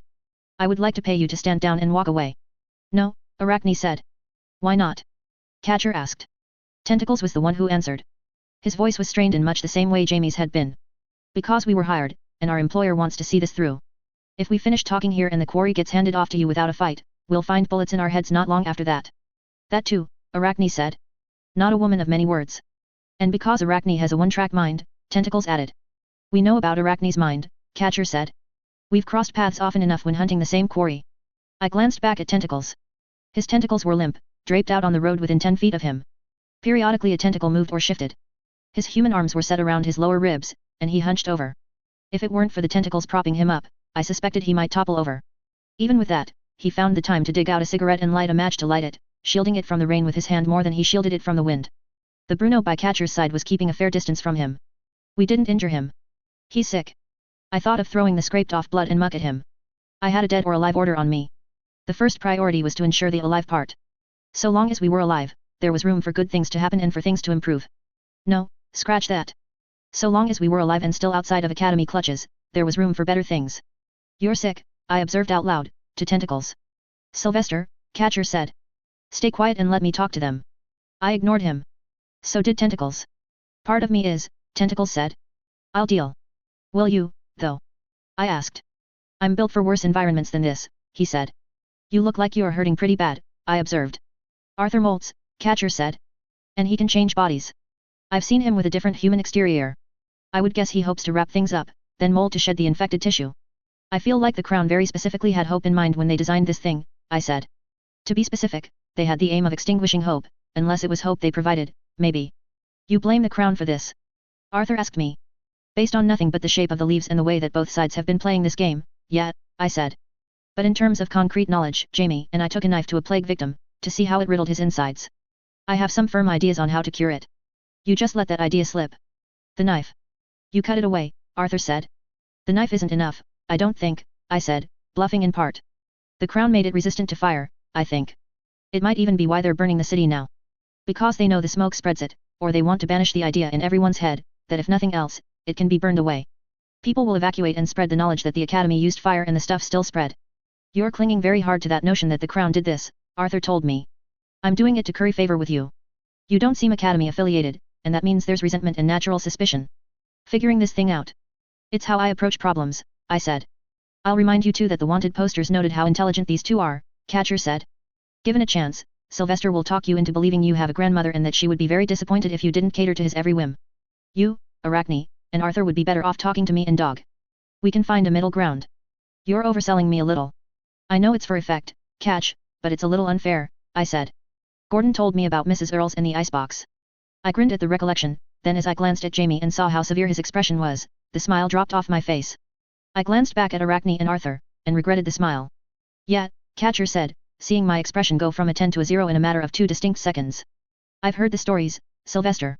I'm noticing that you've switched over from SY to Sylvester, I commented. And I'm aware that you are working very hard to keep this conversation going, with you as the middleman between my group and Arachne's, Catcher said. Knowing you, that's not a mistake. It isn't. I'm spinning things out to create elbow room. Room to maneuver, to say the right things. I take it you didn't rescue your pet ghost? I asked. Dog growled. Catcher, however, put a hand out, in front of Dog's face.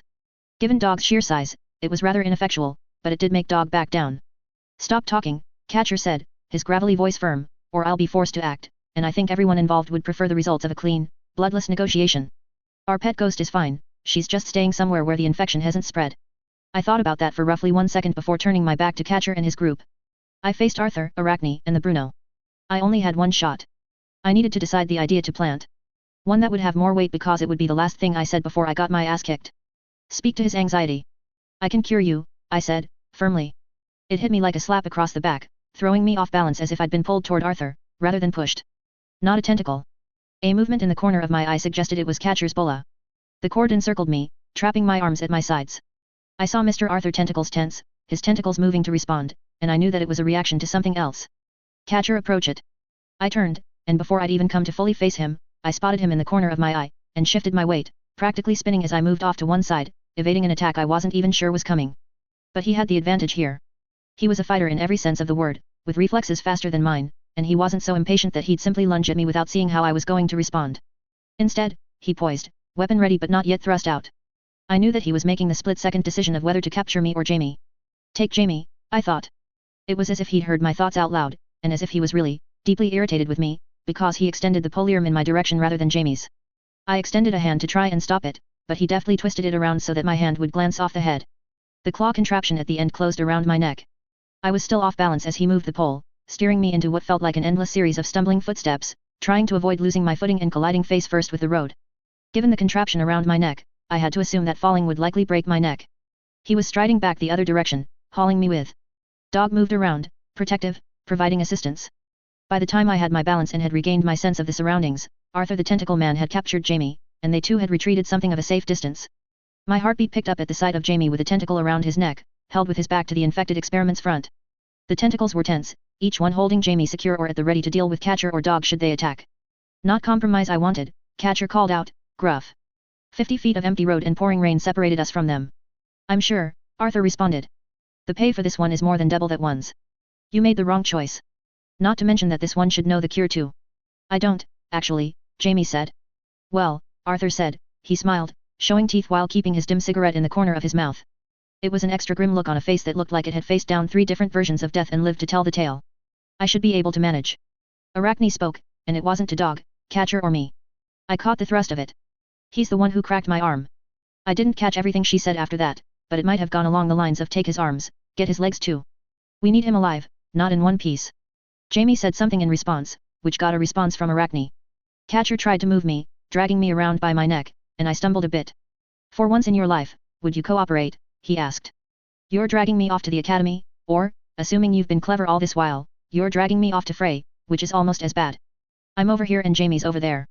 What reason do I have to cooperate? I asked. I tested the bonds around my arms, but the bola had firmly encircled me.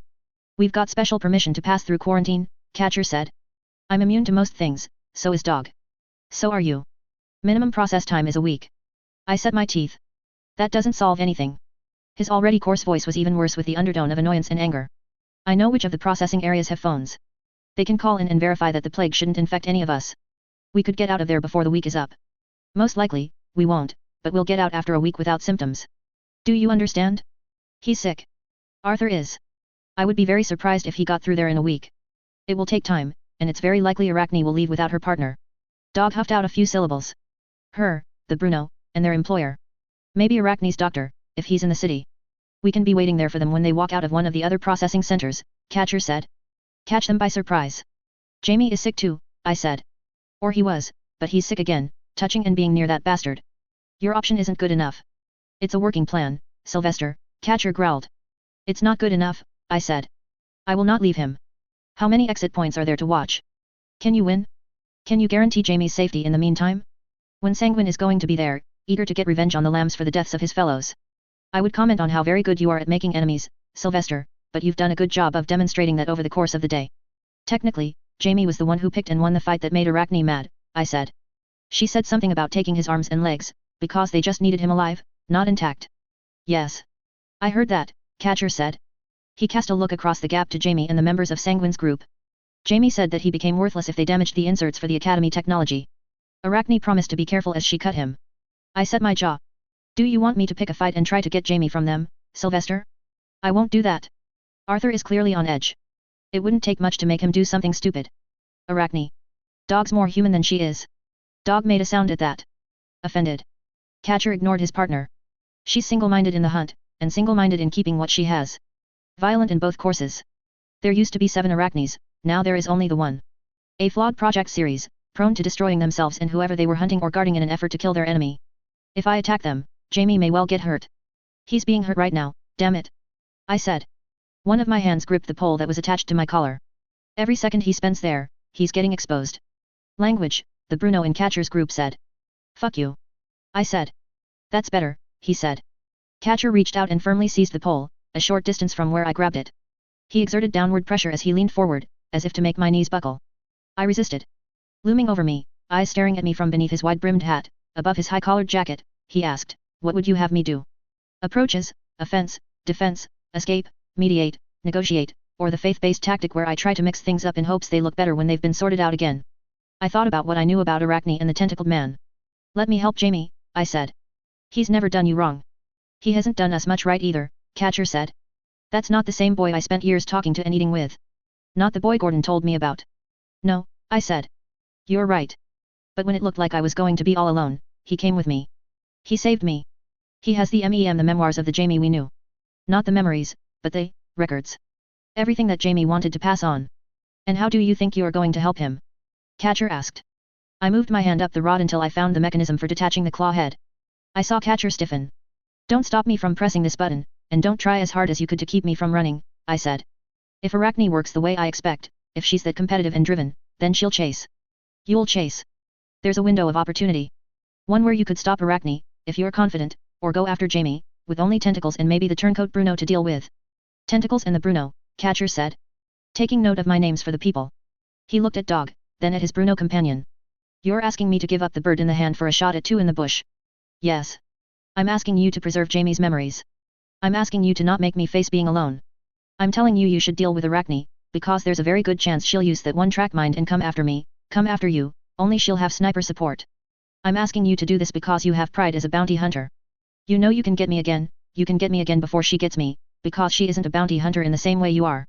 You weren't lying about the little bastard making you believe you have a disappointed grandmother," Catcher's Bruno commented. He was the one with the flame canister, I noted, and skin that looked like it had been charred over a fire. Dog garbled some words, speaking in a mangled voice with an even more mangled mouth. "I agree with both of you," Catcher said. He reasserted his grip on the weapon. "No, Sylvester. I gave you leeway earlier. I regret doing that now." I froze, my thoughts going to the sequence of events that would follow me using the mechanism to detach the collar from the pole. I would have to run about 15 feet to the nearest alleyway. "If you're thinking about using that mechanism to free yourself, don't," Catcher said. "I've shown the lambs how the man Catcher was put together. On the off chance this Jamie remembered how, I changed the mechanism around. Fiddling with that thing will insert a needle into your neck. Tranquilizers may not have the same effect on you, but they won't make your day any better, either." I let my hands drop away from the mechanism. The best thing to do, from my perspective, is to let them retreat to the processing center. If there's treatment to be given, Jamie will get priority. He's a valuable asset to the academy. We'll head them off as they leave. I ceded. "Arachne!" Catcher called out. The other group turned their attention to ours. "You treat that boy right," he shouted. The spider doll woman's mouth moved. I didn't catch the one-syllable response over the patter of the rain. "How many times have we crossed paths now?" Catcher bellowed the words. It was a scary sort of shouting, given the quality of his voice, and people were peering at us through the windows. I craned my head around, and I could make out the brothel. There were lights on within, and I could see figures in the window, looking on. Top floor. That would be Marv. "If you hurt that boy before getting him to where he belongs, then the next time we catch a whiff that you're in the same city as us, I'm going to hunt down the doctor that maintains you and I'm going to take him to pieces." There was only silence in response. Not an apparent word or movement from Arachne. "Think that's going to work?" I asked, under my breath. "No idea," Catcher admitted. "I don't know how that head of hers works. Could be modified human, sectioned off human brain, like a stitched, for communication, or grown from scratch, like your Helen. I'm not even sure if she can comprehend self-preservation on that abstract a level. Or at all." I continued to stew in dark emotion. I didn't like the distance that was between Jamie and I. I didn't like his outcome being so ambiguous, me so helpless to change it. Dog, beside me, gave me a sidelong glance. I suspected he could sense my emotions, and how very on edge I was. Small grace I didn't have any explosives left, or I might have used one to try and deal with Dog and Catcher, and buy myself a window to act. Chances were good I would have risked my own hide in the explosion. Chances were equally good that I wouldn't have cared about the risk. I turned my focus to the other group. They were very still. Why? Why were we still here? "You seem to have made up your minds," I said, to Catcher. I didn't disguise my bitterness. "Why haven't we walked away? Let them have Jamie." "Because I don't like to turn my back to someone I don't trust, and I don't trust her," Catcher said. Dog mumbled something. "He says there's a dominance game, too," Catcher said. "Not backing down, not being the first to look away. Ahoy, I said. But she's a spider. Isn't she? A spider. Not entirely wrong, Catcher said. Spiders don't play dominance games. They lay out webs. Not all spiders do, Catcher said. Okay, point taken. But they lay in wait. Some pounce. Not sure I get your meaning. I looked across the gap to Jamie. Then I gestured in plain sight. Blood. Question. He stirred, as if from a daze, as if he hadn't really been with us. Me, back, was his response. Danger. Jamie had still been tracking Sanguine's possible radius of movement. He was saying Sanguine had moved to a point behind Jamie. My eyes moved to the tallest building behind my friend. It's Sanguine, I said, under my breath. I saw the gestures, Catcher growled. I tried not to move my lips too much, even though it would have taken some miracle for him to lip read me through the rain. He has a bead on us. Like they said. The moment it looks like this discussion is going to end and Arachne doesn't have both Jamie and me in hand, he's going to put a bullet through heads. Catcher tensed at that. His glove squeaked against the pole of the man-catcher. The Bruno over there has the big gun. Can it put holes in dog? It could, Catcher said. And you, dog, and your Bruno are all short to medium-range combatants, if that flame contraption is anything like what I've seen elsewhere. They've got the range advantage on us and a choice hostage, I said. Dog made a noise, a low, long, steady sound, the sound of a broken, dilapidated motor trying to purr, or a very large canine trying to growl with something stuck in its throat. You've lost, Catcher, I said. I may have lost too, because of it. Jamie seemed so very far away. I was aware of the red flowers everywhere. That tentacles was infected, too, and that the knife would have to be taken to Jamie shortly. I was so angry about all of it. I closed my eyes. I focused on my mental images of the lambs. I put Gordon in my position. I watched how things played out. I put Mary through the paces. I thought about Yvette, in my shoes. When I opened my eyes, I was glaring. I didn't look away from Arthur, Arachne, Jamie, or the Bruno goon as I gestured. Danger. Walk. Time. Jamie started to gesture, but Arthur grabbed his wrist, stopping him. Another possible point of infection. Jamie used his other hand to make the gesture, before Arthur grabbed that wrist too. In 10 seconds, you're going to release me, Catcher. Make it look like I freed myself. He's going to choose me as a target. That gives you 3 time to find cover.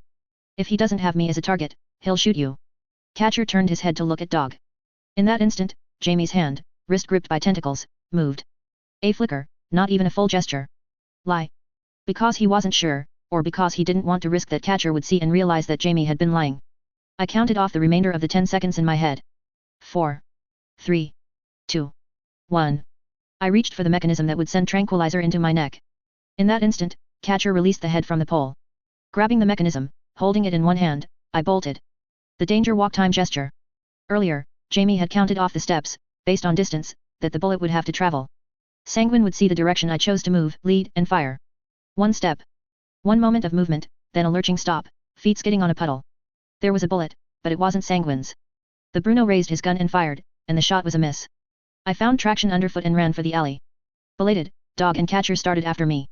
I would duck between buildings, turn a hard right, and head to the brothel. There were allies there. Arachne, much as predicted, gave chase. Not straight for me, but into the alley. And, slow because he was hurt and his hostage was hurt, tentacles began lurching away, dragging Jamie with him. In the opposite direction of the brothel. Taking my friend away. The Bruno with the gun remained with them, guarding tentacles and their captured quarry. For the time being, there was nothing I could do about it. Cut to the quick 11.14. What day of the week was it? I had no freaking idea if it was a Monday or a Saturday. My memory was worse than it had been. I knew it, I admitted it fully. Jamie's version of the Wyvern formula was harsher, the consequences heavier on my mind. Literally so. The Wyvern formula rendered my mind liquid, more akin to a newborn child's in its ability to take in new ideas, new actions, and skills, and in how it could adapt to the people and environment around it. The old, Academy-provided formula was refined, allowing me to augment what I needed to while sacrificing what I could afford to lose, with some measure of control over the process. The new formula was cruder, more a shovel than a scalpel. I didn't mostly sacrifice the memories I could afford to lose, I sacrificed memory. I didn't solely gain the skills I wanted to adopt, I gained skill. I felt less like I had control and more like the grooves and paths for that particular adjustment were worn into my brain already. When I imagined the lambs now with that crystal clear, nearly real clarity, I imagined them with faces. I hadn't before, still fresh on the last dose of Academy-provided Wyvern. I gained skills, but I was losing memory of important details I used to be able to hold in my head. Familiar people, places, things, and events. Details about my enemies, and, to a lesser degree, details about my closest allies. No, if my subconscious was directing this more than my conscious, it might have been responsible for me clinging harder to the people closer to me than I had been, even now that we were separated by a chasm. I'd managed to hold on to the lambs with enough clarity to imagine them, and reinforced those imaginings with regular mental exercises. I remembered Jamie, Mary, Lillian, Helen, Ashton, Yvette, and Gunter. No problems there. That was a joke. A little joke to myself, as I ran full bore through streets that should have felt more dimly familiar than these ones were. My lack of memory made this familiar ground feel unfamiliar. My recollection of the people who were chasing me wasn't as on point as I would have liked. I felt like there were small details about Arachne that I should have held on to. Something beyond the spider observation. Something about how she'd dealt with Arthur or how she behaved. It didn't help that it was dark, the rain obscured the little details, and the spreading case of builder's wood was snaking its way up the sides of buildings, finding leverage where it could, and turning the right angles where the road met walls into very organic, rounded slopes. Dog was the first one to catch up, tearing out of a side street behind me with enough force that he brought a short tide of garbage and other debris with him, having clipped a storage bin or something as he passed it. Flesh and metal claws skidded on the road as he found traction, facing me head on. Considering the limp and the slightly damaged back claw, Dog was moving at a good clip. A street back, I could just make out Arachne. The Iron Maiden. The woman spider. She wasn't as fast, but from what I could tell, she moved like something mechanical. Or more mechanical than Dog, even. Tireless, relentless, with a kind of eerie repetition to her stride, as if it was precisely measured, even optimized. The only thing that threw her off balance or changed the nature of her running pace was the fact that she dragged her axe behind her. As it bucked or kicked off against a cobblestone or something, it would lift into the air, and her upper body would shift a little to compensate for the change in balance. Both looked like they might catch up to me before I reached the brothel. I needed time to get inside, too. My initial head start was meaningful, but their ability to cover ground and chase their targets were academy augmented. I checked my pocket. Knife. Lockpick kit sends most of my picks. A fold of crown bills with a clip around it. I drew the picks from my pocket. It was a leather sleeve with a cover that folded over, and individual inserts for each pick. At the leftmost side, near where the cover folded forward or back, there was a piece of chalk. Useful for safe cracking, or making a note while I worked on a more complicated lock, like the ones I'd found at the galleries near the theaters. I drew out the chalk, holding it in one hand while holding the kit in the other. Holding the chalk in the one hand, I applied pressure until it broke at the middle, then squeezed to break the individual pieces. I began viciously grinding the pieces against one another. Dog would catch up with me first. After that, I would only have a few moments to plan for Arachne. I could feel the heavy footfalls and the metal-on-stone noises as Dog stampeded toward me. I pulled a bill from the collection in my pockets, and turned a hard left, into the nearest street. I might have hoped for a narrow alleyway, but the houses here in the boatyards were crowded close together, as if to earn landowners more dollars per square foot. There were streets wide enough for a small carriage or 3 people to walk side by side, and there were wide streets where multiple carriages could pass by one another. This particular street was narrow, with an arch overhead, connecting the buildings on either side. Rounding the corner, I could imagine how Dog would move. The delay as he stopped, skidded, and then plunged down the street, where he would have me. I made myself stop running, turned, and faced the arch. I had to trust my red of Dog. To believe that, if pressed, Dog would prefer to work with me rather than seize me in his jaws or kill me. Having Arachne at his back would be a factor, given the animosity between the groups. So, inspired by a kind of madness, I stood my ground and watched as Dog appeared, skidding on the road to come to a stop, so he wouldn't slam into the building as he rounded the corner. I gestured, and tested my luck by choosing some unfortunate phrasing. "Play dead," I said. I could see him drop his head, like a bull lowering his horns in anticipation of a charge, drawing in a breath, a glare clear in his eyes. "Please," I said. He let his injured back right hind leg and his right forelimb crumple, and collapsed onto his side. He maintained the glare as he lay there for a moment, then sagged, letting his head rest on the road, and closed his eyes. A great beast felt. I picked out the large pieces of chalk from my hand, and cupped it, holding the powder I'd made by grinding it up. Not quite as much as I might have liked. With my other hand at my side with the bill, I folded it up. Without much ceremony, Arachne leaped up. She perched there, crouching, the butt end of the axe and both feet planted on Dog's ribs. I would have thought she was staring at me, but the empty eye sockets couldn't do anything of the sort. While she watched, I brought the folded paper over to my cupped palm, and tapped it out, as if depositing more of the white powder into my hand. She leaped, covering more ground than I would have thought possible, and I stumbled back, bringing the hand to my mouth and fiercely blowing out. She retreated as fast as I had, moving back out of the way of the cloud I'd made. In the damp air and the rain, it was fairly paltry. I shifted my stance, preparing another handful. But something told me that she'd seen the ruse, that she could tell there wasn't that much powder. She waited as the remnants of the puff of dust I'd made disappeared, shifting her grip on her axe so she held it ready to strike with. And Dog rose, mouth yawning open. As it reached its limits for opening wide, the mechanism which joined the metal lower jaw to the bone upper one straining and creaking, Arachne half turned.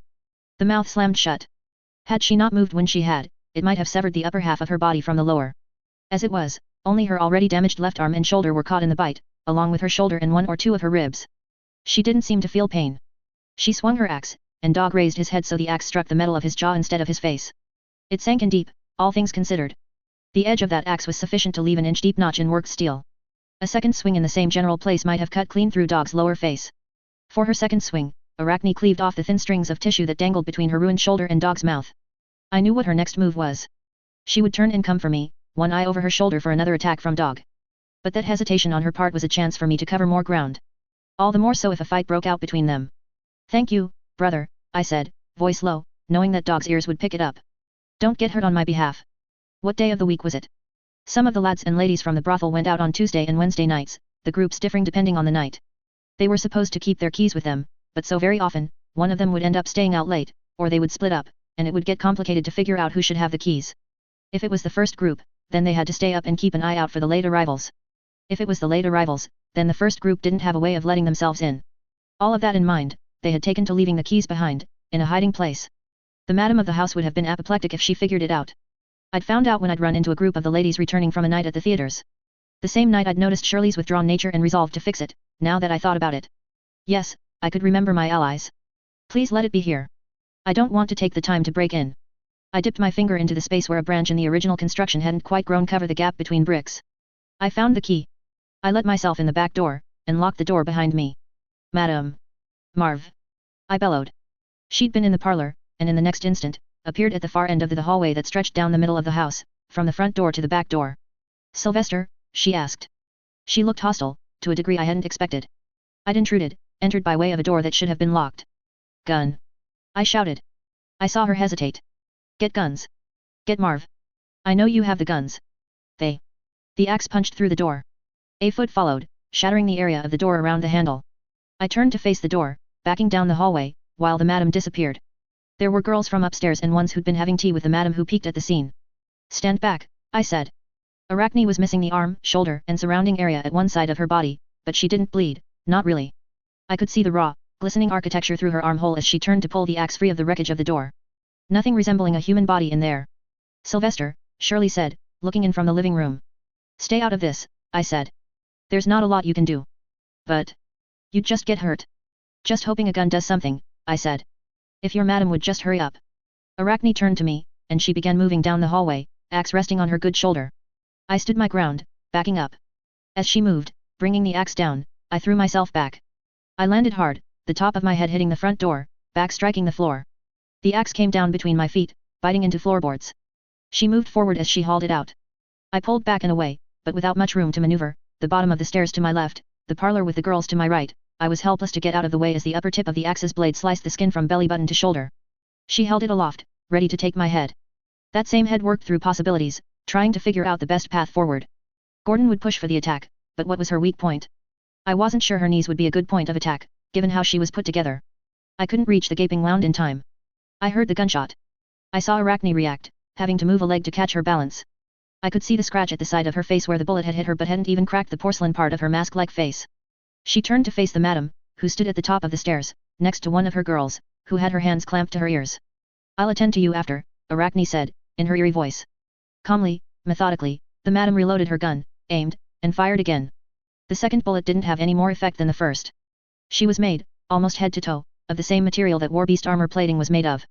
The sort of thing that only cracked in the face of cannon hits and explosives. And dog bites, apparently. Bullets don't work. Can I pay you off? The madam asked. Depending on your price, I'd like to buy the safety of myself first, my girls second, and him third. I can feel the love, I said. No money, Arachne said. Only blood. Favors, the madam asked. Won't work, I said. Shirley appeared at the other end of the hallway. She held a grown wooden chair with metal reinforcement at the legs. Don't, I thought. But there was no signal I could give that wouldn't endanger her.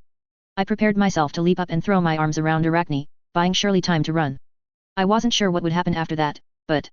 No, absolutely no idea what would happen after that. I hadn't expected her to be so resistant to guns. She doesn't care, I said, feigning that the hitch in my voice was emotion, despair.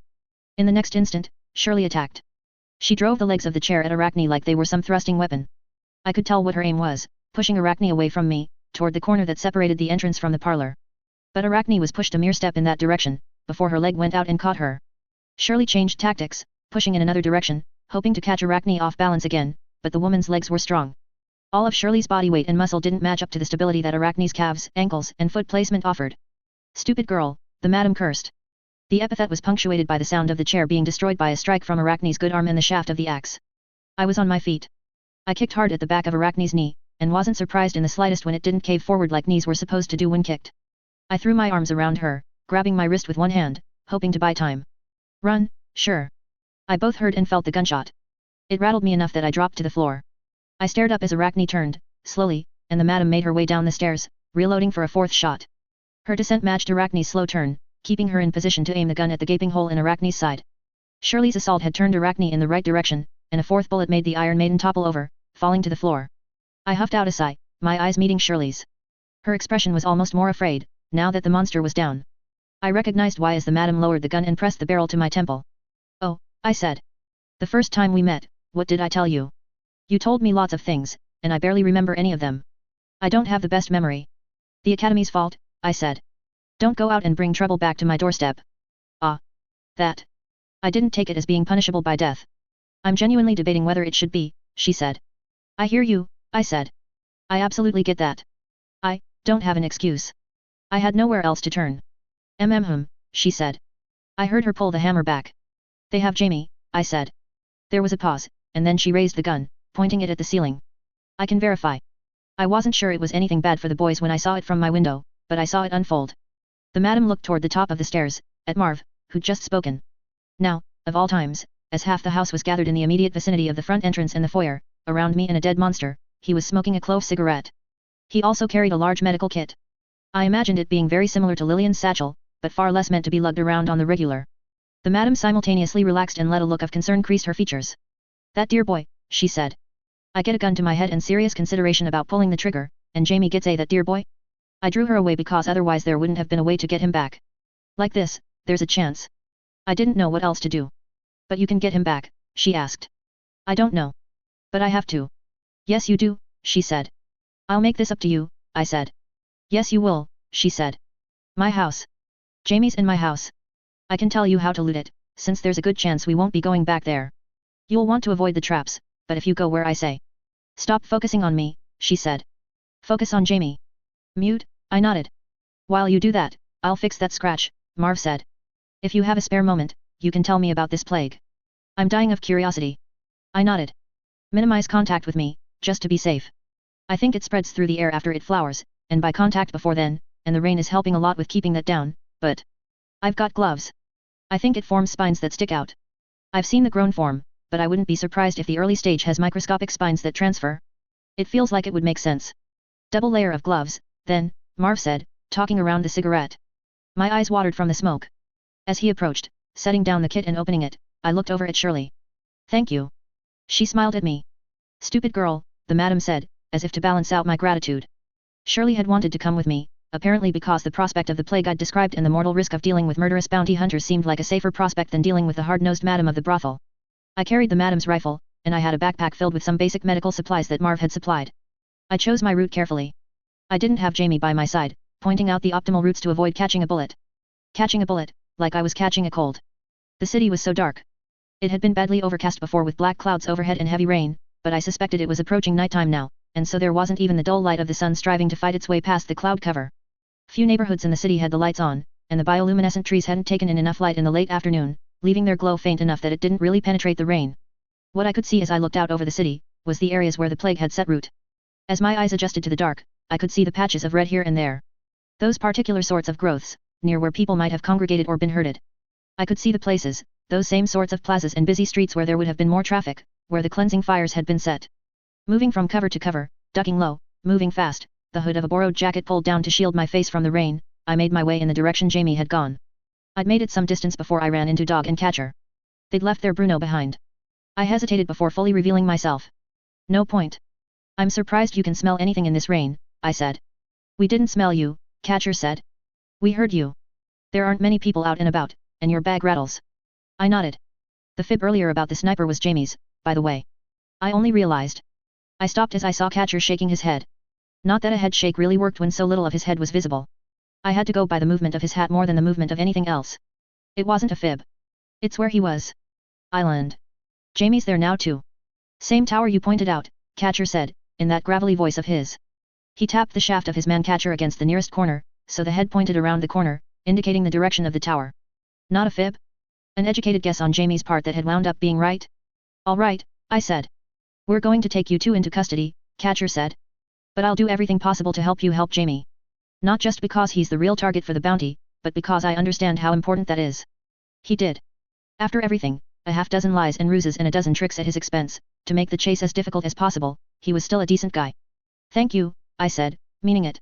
Dog made a noise, his usual mangled gibberish. Dog says.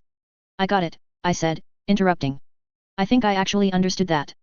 Brother, I thought. Echoing me from earlier. We weren't family in the same way that the lambs were family, but we were related. Brother had felt appropriate in the moment, so soon after working together to give Dog a bite of Arachne, and it was a sentiment that Dog had apparently agreed with. It was reassuring on a deep, primal, punch me between the lungs kind of way to fall back on hand signals when I felt so anxious. We made our way through the city, careful in how we approached the building. The last part of the journey was the most sensitive. The closer we got, the less time the bullets would take to reach us, and the harder it became to find cover with the right angle. We had to rely on one building, instead of being able to take a position where we could rely on the houses down one entire street to bar the sniper's view. We took the longest route imaginable to keep out of view as we worked to be able to approach the base of the tower with the eaves of nearby houses shielding us from view. We reached a point half a block away before Dog had to stop where he was. When we signal, you move in, Catcher said, barely audible. Dog made a noise of agreement. Catcher and I moved ahead on our own, hugging the wall, ever aware of the sniper's field of view. There were points where, if he was leaning out of a window, he might have seen us, but there was nothing. You're sure he's here? I can smell them, Catcher said. Them. Plural. I stayed where I was, calculating the chance that Catcher was playing me for a fool, leading me into a trap. Would he? I couldn't say he wouldn't. He was ruthless, and if he decided that outwitting me by forcing me to play along with this was the way to do it, I could see it happening. But, contrary to conventional wisdom, I found that the best questions to ask people were ones where I knew the answer. The best moves to make against an opponent were the ones that would constrain their movements, where I already knew how they would move in response. I didn't have many choices or chances to find Jamie that didn't involve Dog and Catcher. I had no choice. My hands were tied. And when it came to Jamie, of all people, there was no way I was abandoning him. I had a debt outstanding. I was relying on our old brother experiments of Radham to handle the worst of the confrontation to come. I wasn't that good a shot, especially when I was out of practice, and there was still Tentacles, Sanguine, and the gun-toting brute to deal with. We reached the entrance, and I reached for my now meager selection of picks. On touching the door, however, I saw it move, and heard it creak. My heart leaped at the sound, fearing I'd hear a gunshot to follow it. I didn't fear the bullets aimed at me as I feared the bullets from within the tower, aimed at someone within the tower. Aimed at Jamie. This was a hostage situation. Kind of. I could calculate their willingness to put a bullet in Jamie, and with Sanguine potentially part of the equation, I didn't like how high that chance got. I went first, touching the door and lifting the weight off of the hinges to reduce the sound of it creaking. We went to the stairs, and Catcher and I went up side by side, me with my gun at hand, Catcher with his man-catcher ready in one hand, a throwing weapon in the other. We reached the top floor, peeking over, ready to shoot or be shot, then stopped. We ventured up the last few steps, into a room lit by a lone, flickering bulb. Sanguine was there, but he didn't have a weapon in hand. Calm, his bug eyes half-lidded, he sat in a window, one leg propped up beside him, gun by his foot. Toward the center of the room was Jamie, slouched over, hands tied behind him, and Tentacles, who lay on the ground near Jamie's feet, unmoving, tentacles limp. The traitor Bruno sat in a chair at the opposite end of the round room. He had a hand on his gun, and was tense, but he wasn't moving like he was going to shoot. My eye went back to Jamie. I made sure he was still breathing. I made note of the faint and small red dots across the exposed skin of his neck and shoulders. Sanguine spoke, his voice a purr. A part of me hoped you wouldn't come. That I could leave you a note about where to find your friend. Maybe you wouldn't be able to reach him, because the disease had overtaken this part of the city by the time you got the message. Maybe you would, and you would find him overgrown. I shifted my grip on my gun. I'm done, he said, as if he didn't have a care in the world. He even managed a smile. I'm not a threat. You can put your weapon down. I glanced at Catcher, then changed my hold on the gun. Holding it by the middle, rather than holding it like I might shoot it. Why? I asked. He's dead, Sanguine said, indicating Jamie. The disease got him. I asked Academy people on my way here, and they say they don't have a cure for it and they won't soon.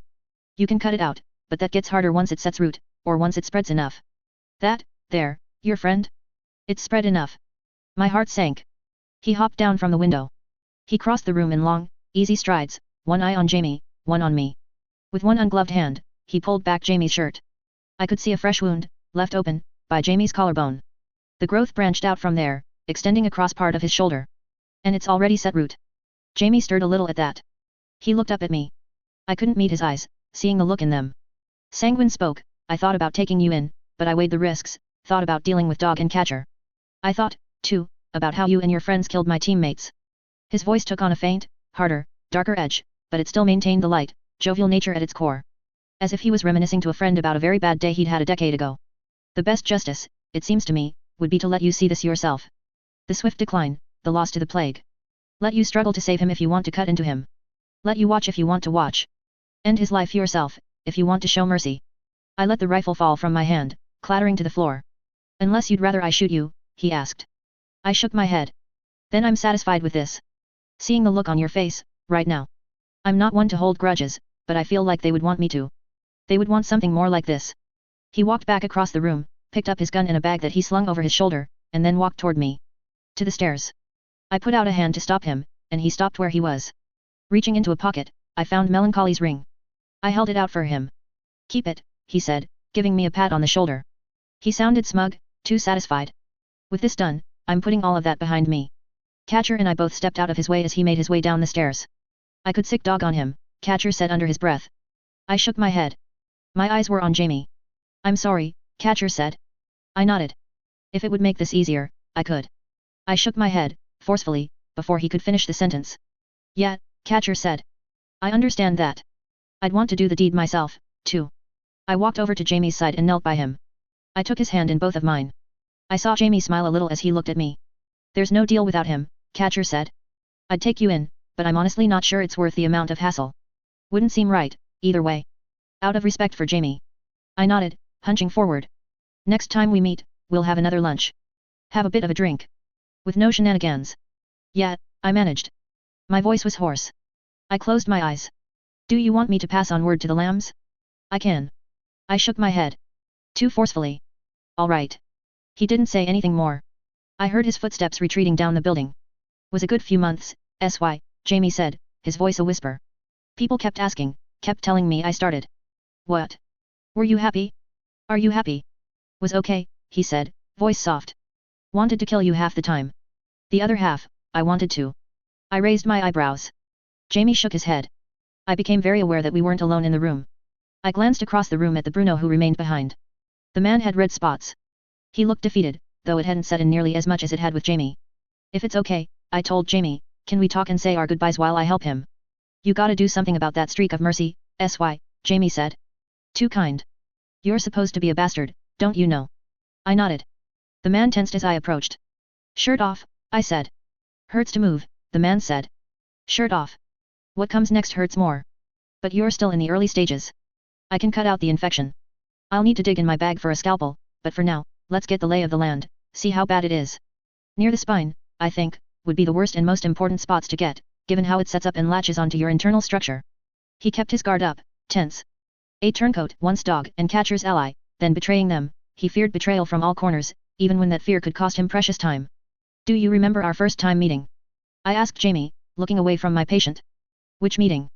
Jamie asked. Which Jamie? The Bruno finally relented. He unbuttoned his shirt and jacket, and began pulling them off. I could see the massive slabs of muscle moving as he gingerly worked to pull the clothing free while moving as little as humanly possible. Once they were mostly around his forearms and hands, I stepped up onto the back of his chair to get more height, drew my knife and dragged the blade across the man's throat. I backed away swiftly before he could take a swing at me. He lurched to his feet, made it a few steps, and then, between the agony of his condition and the fact that half of the blood that was supposed to be in his brain was pouring out of the front of his throat, he collapsed. I put the knife against where the spine met the skull, then stomped on it to drive it home. You Jamie. You and me meeting, I said. Why?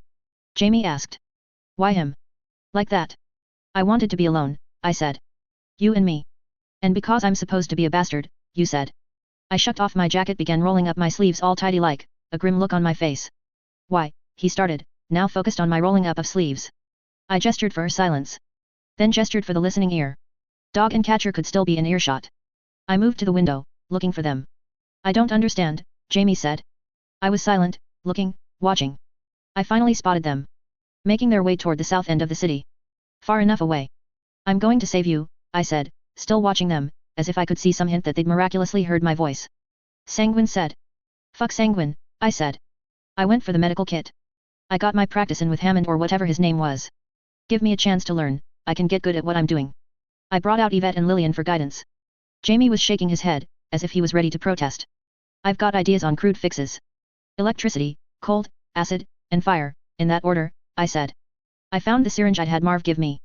He was primarily a surgeon, and he'd had the necessary supplies. I crossed the room to Jamie's side, used fingers to measure the distance from the side of his neck, and plunged the needle in. And I've got painkiller. It won't stop the phantom pains, I don't think, but it'll keep you from feeling the work in progress. SY. You should be losing sensation from the neck down.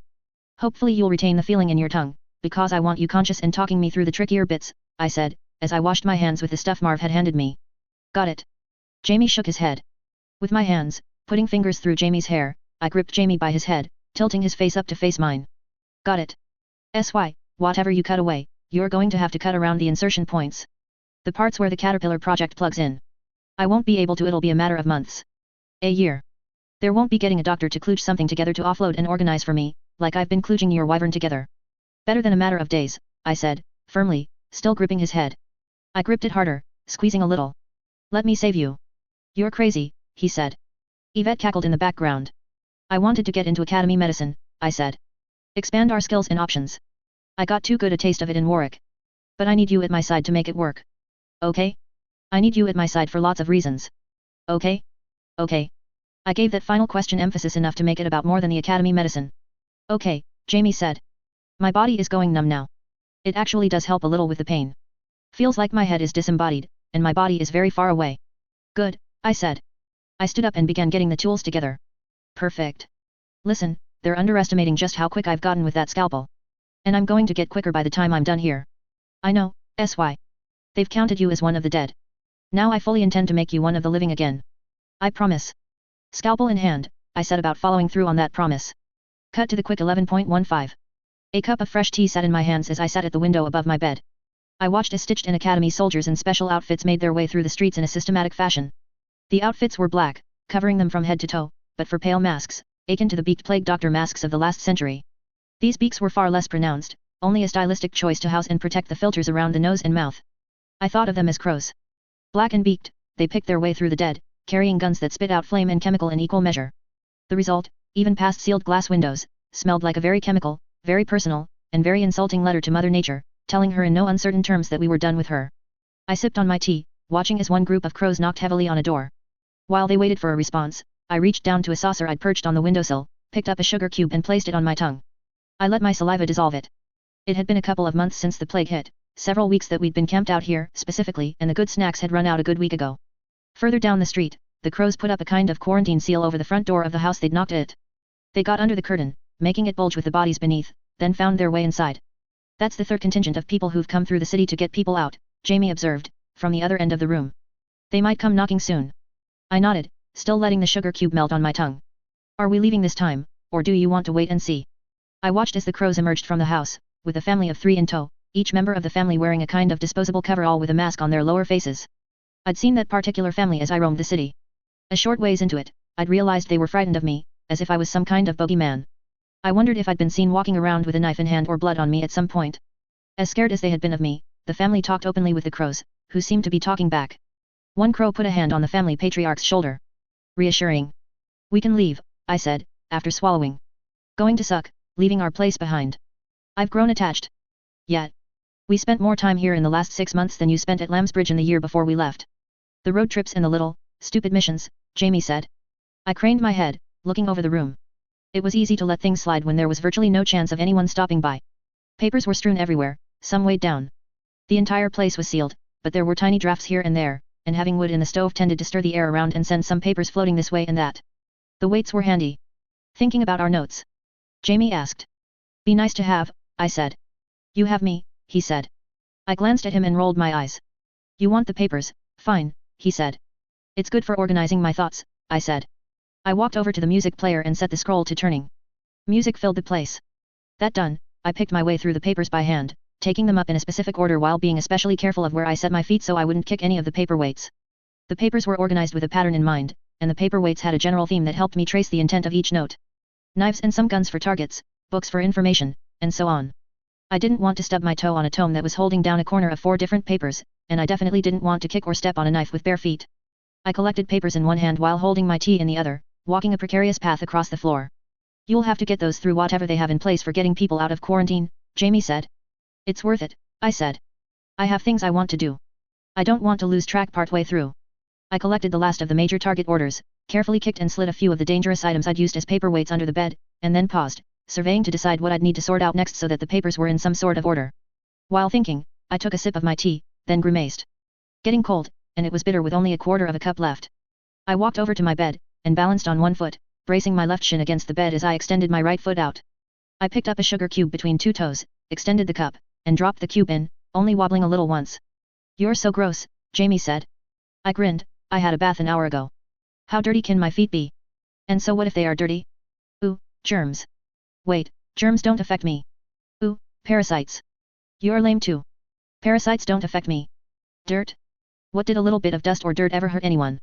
A lot, actually, Jamie said. Even here in Tineware, sufficient dirt in the right place can give the red flowers a chance to grow. Semantics, I said. I bent down to pick up more papers. I used my toes to seize a knife handle, passed it up to the hand with the papers, and used that hand to put the knife on a table. Not doing anything to shake my mental image of you as a hairless monkey, sy. Haha, I said. It's not like you're going to get off your ass and help me, is it?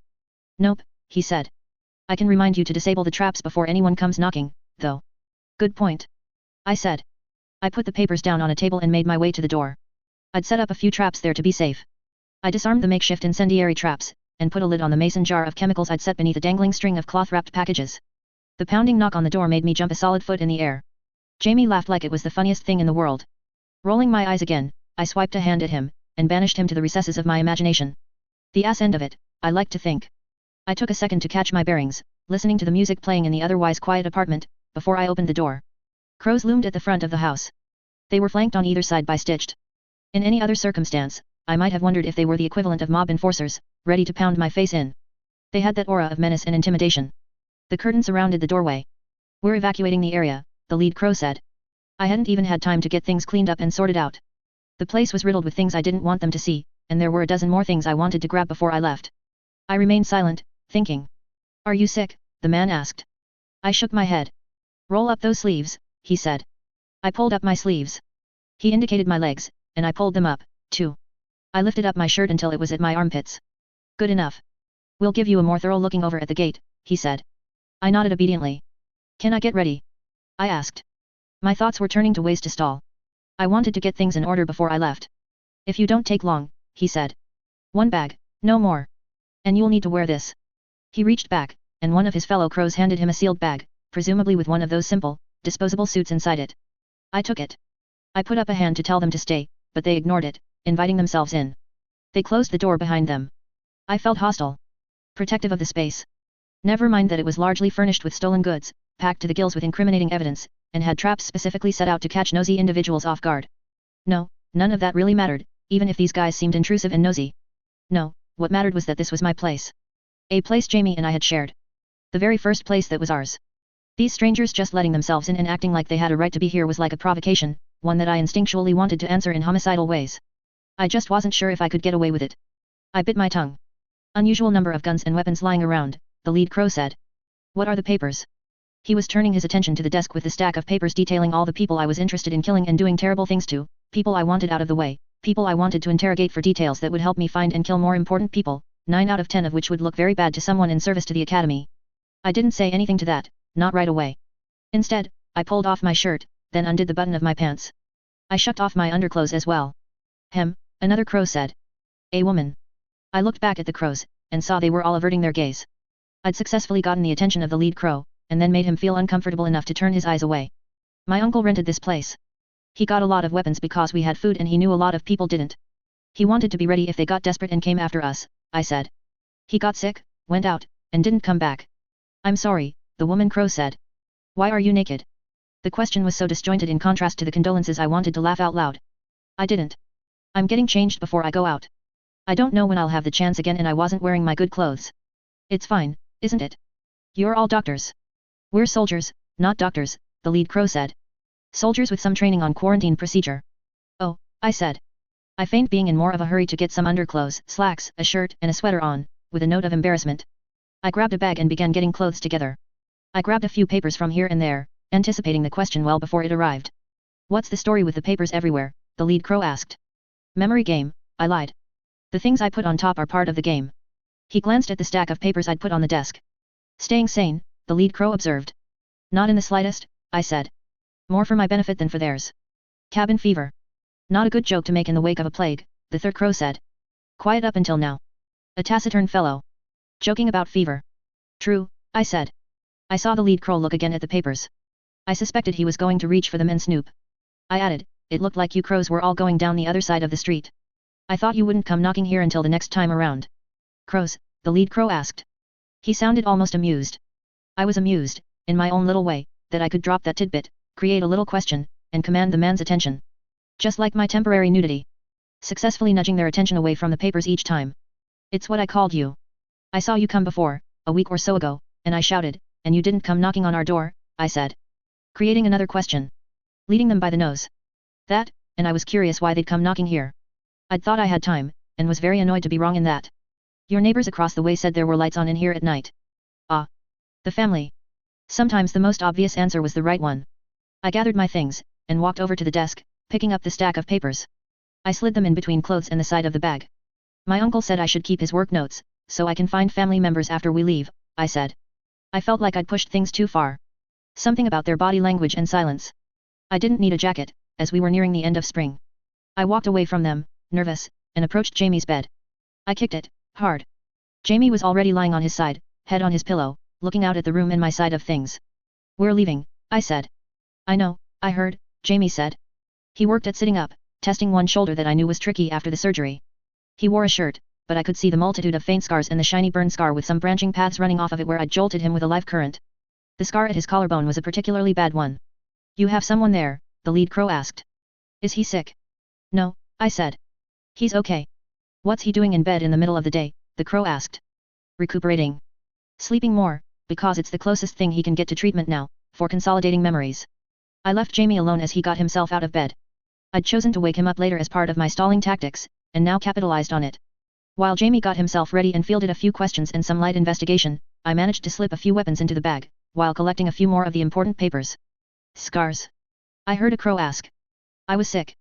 I recovered, Jamie said. In a loose sense of the word. How?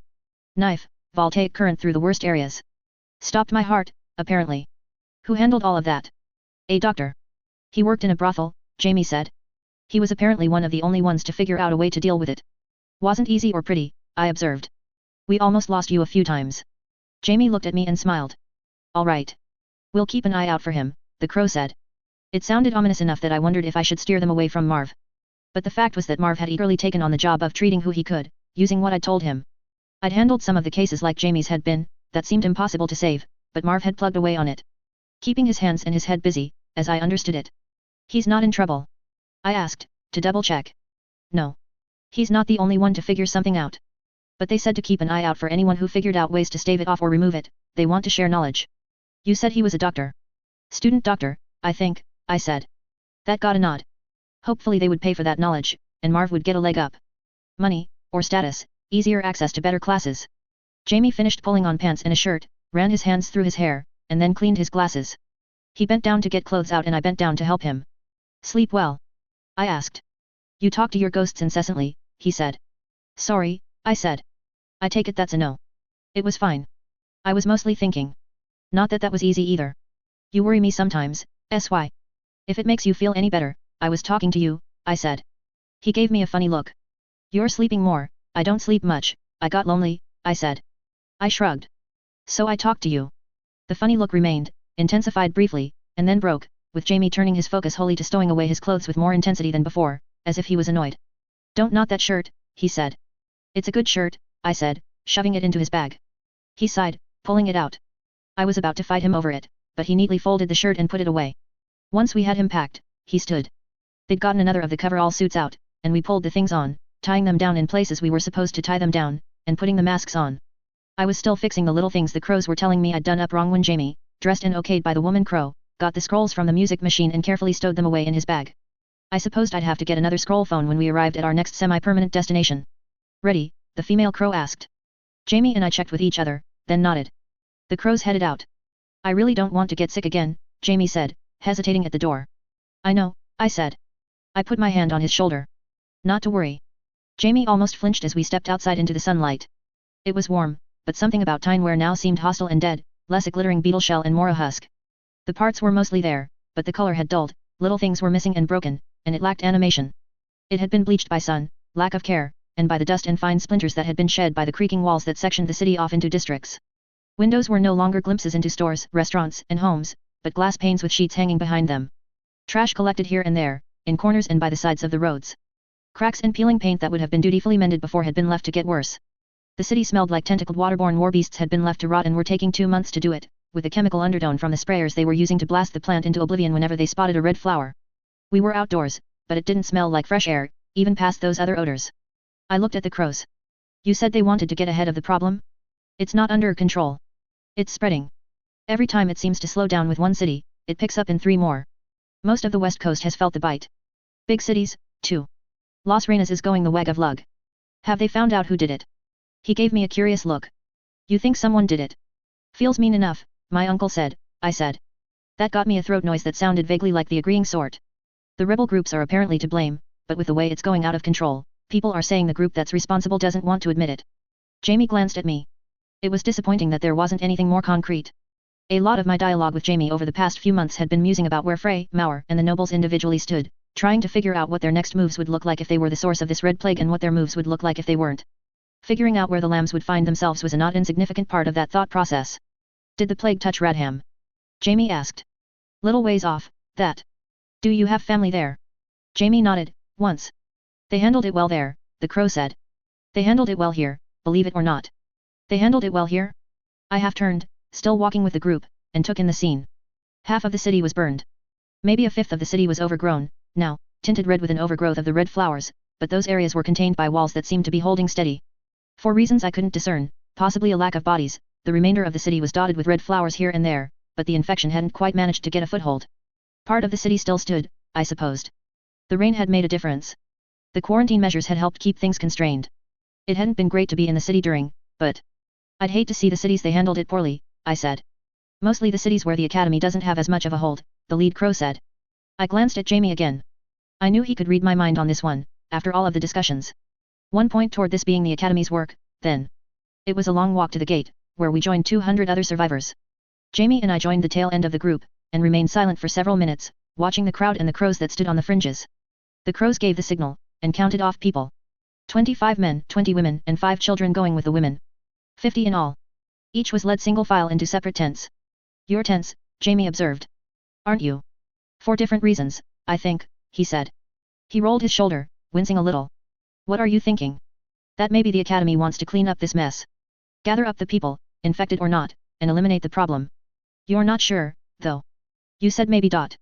I said maybe, I agreed. I don't get that feeling. I guess I can't wrap my head around why they aren't doing it. Did leadership change? Or did circumstances change while we weren't paying attention? Jamie nodded. I thought he was dismissing me or he hadn't heard, as his eyes roved over the crowd. In the end, however, he pushed his glasses up his nose, and remarked, Jamie made note of something Gordon said, once. About how important people are to the academy. That without them, it falls to pieces. We can say that people are often expendable, especially in cases like Lug, but what if it's bigger than a city? They create crows as a unit to go and collect the people, just in case this situation ends up being so bad that they end up needing a few hundred extra people. If it's spreading like it's spreading, and they get a few hundred to a few thousand people from every city, that adds up, Jamie said, his voice muffled by the mask. It was sobering to think about. I glanced back at the city, and at the areas of it that were clearly overridden. Yeah, I said. Do you feel good about our odds? Jamie asked, indicating the tents that waited. I drew in a deep breath, and winced. That damn chemical smell made it impossible to smell most of anything. I saw Jamie draw in a deep breath as well. I don't smell blood or shit, he said. Not much, anyway. I nodded. We'll go ahead then. It took a while to get far enough along. More people appeared behind us, better dressed sorts from the cliffs, the higher income area that had been less touched by plague. They were also the ones to push their way forward in the crowd. Jamie and I didn't fight particularly hard to get ahead in the line. We'd waited months already to get out, and the way I saw it, the longer we waited, the more tired people would be. Tired eyes wouldn't recognize a face as being from a wanted poster. Finally, we were included in the people sent forward and into the tents. There, we disrobed. We were checked over, poked with rulers to move our arms and legs this way and that, and then given clothes to change into, still covered in the powder. My clothes didn't fit well. I worried they would look at my bag, but they just blasted it, outside and in, with enough powder to asphyxiate anyone within 5 feet of the bag, and then let me claim it. I didn't see how it went for Jamie, but he took a little longer to make his way through, and looked deeply uncomfortable, hunching over slightly with his arms folded, as he emerged. I clapped a hand on his shoulder. On the other side, mercifully, were benches and seats to sit on, gathered in a loose fashion around long tables with food.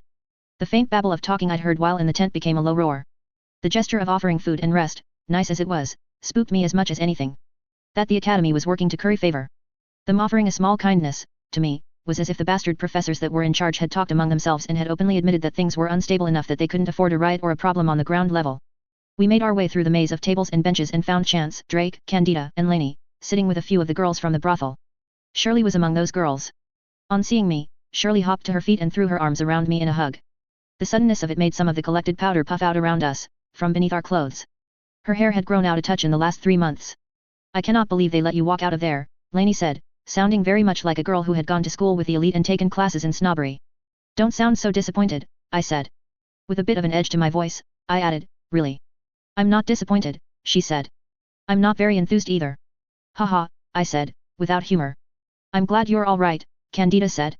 Thank you, for bringing us supplies last week. I waved her off, plunking myself down on the bench. Jamie sat with me. To go from months of relative isolation, talking to a half-dozen people at a time, at most, to being in the midst of a crowd again, it felt strange. Stranger still for the bustling city to be empty, the outskirts to be where the denser portion of the population was. The next train arrives in a few minutes, Drake told us. Listen, they're gathering up the orphans. The children without parents to look after them. There aren't many. The last train came through and they didn't put any on there, letting the number build up instead. Elaine was on the cusp of being put on that train, but with Chance vouching for her as an older sibling. They released her into my custody. If I'd been a year younger, I'd be on there, Chance said. He gave me a pointed look. I was younger. Or I looked younger. When they organized us into groupings of man, woman, and child, for the tents back there, I was a man, I said. I'm 15. Or 16. Give or take. Jamie snorted. I punched his arm hard, in retaliation. Estimated age. You're young enough, Chance said. We'll go on the train with you, Drake offered. Get you and Jamie out of here, while keeping you from going where those children are going. I nodded. Thank you. I know you can fend for yourself, but if you want help getting settled, then. I was already shaking my head. Didn't think so, Drake said. He looked utterly unsurprised at the refusal. We turned them down too. We've imposed for too long as is. Lainey and I were going to leave around the time the plague hit, ended up cooped up with those two for a few months. Sorry, Candida said. We're going north, Elaine said. Chance added, I have some friends over there who've offered me a bit of work. Lab assistant. Best of luck, Jamie said. Chance gave him a mock salute. Where are you going? I asked Candida and Drake. One of the big cities, Candida volunteered. Not sure which, but one with a big academy, since they seem the most able to deal with the plague. We even thought we might get on the train and just see how each city looked before deciding whether to get off. You won't get much of a chance to do that, Jamie said. Crowds at the front of the train, fighting to get to your luggage in time. I wouldn't recommend it. Candida nodded, frowning a little. I don't want to push you or anything, I suggested, but if it was all the same to you, could I suggest Radham? Radham? Possibly. Why? Your appearance has changed, and if you kept to the right areas, I don't think people would recognize you as the Baron's would-be wife. Even if you were only there for a short while, I could do with someone I trust passing on a message, I said. You could say hi to Lillian while you were there. I'd like to do that, Candida said. But you talking about people recognizing me has me nervous, now. It'll be fine, I said. I can tell you where to go and what to do, and give you tips on disguising yourself. Okay, she said. I feel like I owe you, so. You don't owe me jack shit, I said. You helped with the situation in Lug, which was heroic, and endured the Baron, you gave me your trust, and. She started. Jamie stuck his hand between Candida and me. We're friends, Jamie said. Friends don't count favors. I hesitated to agree to that, and I could tell at a glance that Candida was hesitating for very much the same reason. As we both recognized that we were very much on the same page, we relaxed. Candida laughed, baring sharpened teeth, and it was a good sound. I'll pass on the message, she said. Thank you, I said. Give me a few minutes to think of what it would sound like. Probably something simple. She nodded. From there, as if we'd laid out the key things, we settled into easy conversation. None of us were easy companions, we didn't mesh particularly well, but we'd been pushed together by circumstance and we'd stayed together for a fair amount of time, with a lot of emotion and tension binding things together in the midst of that proximity.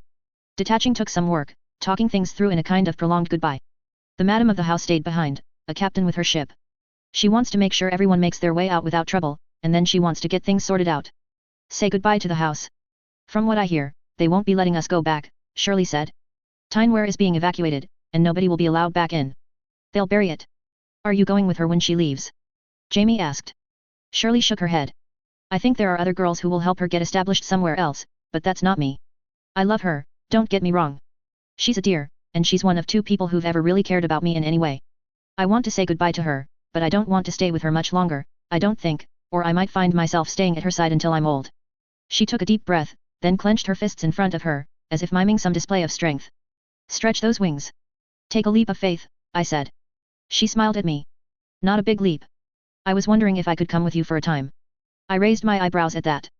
SY is pretty intolerable to be around for extended periods, Jamie said. I'm Academy augmented, I've had just about my entire lifetime to get used to him, and I can barely tolerate him.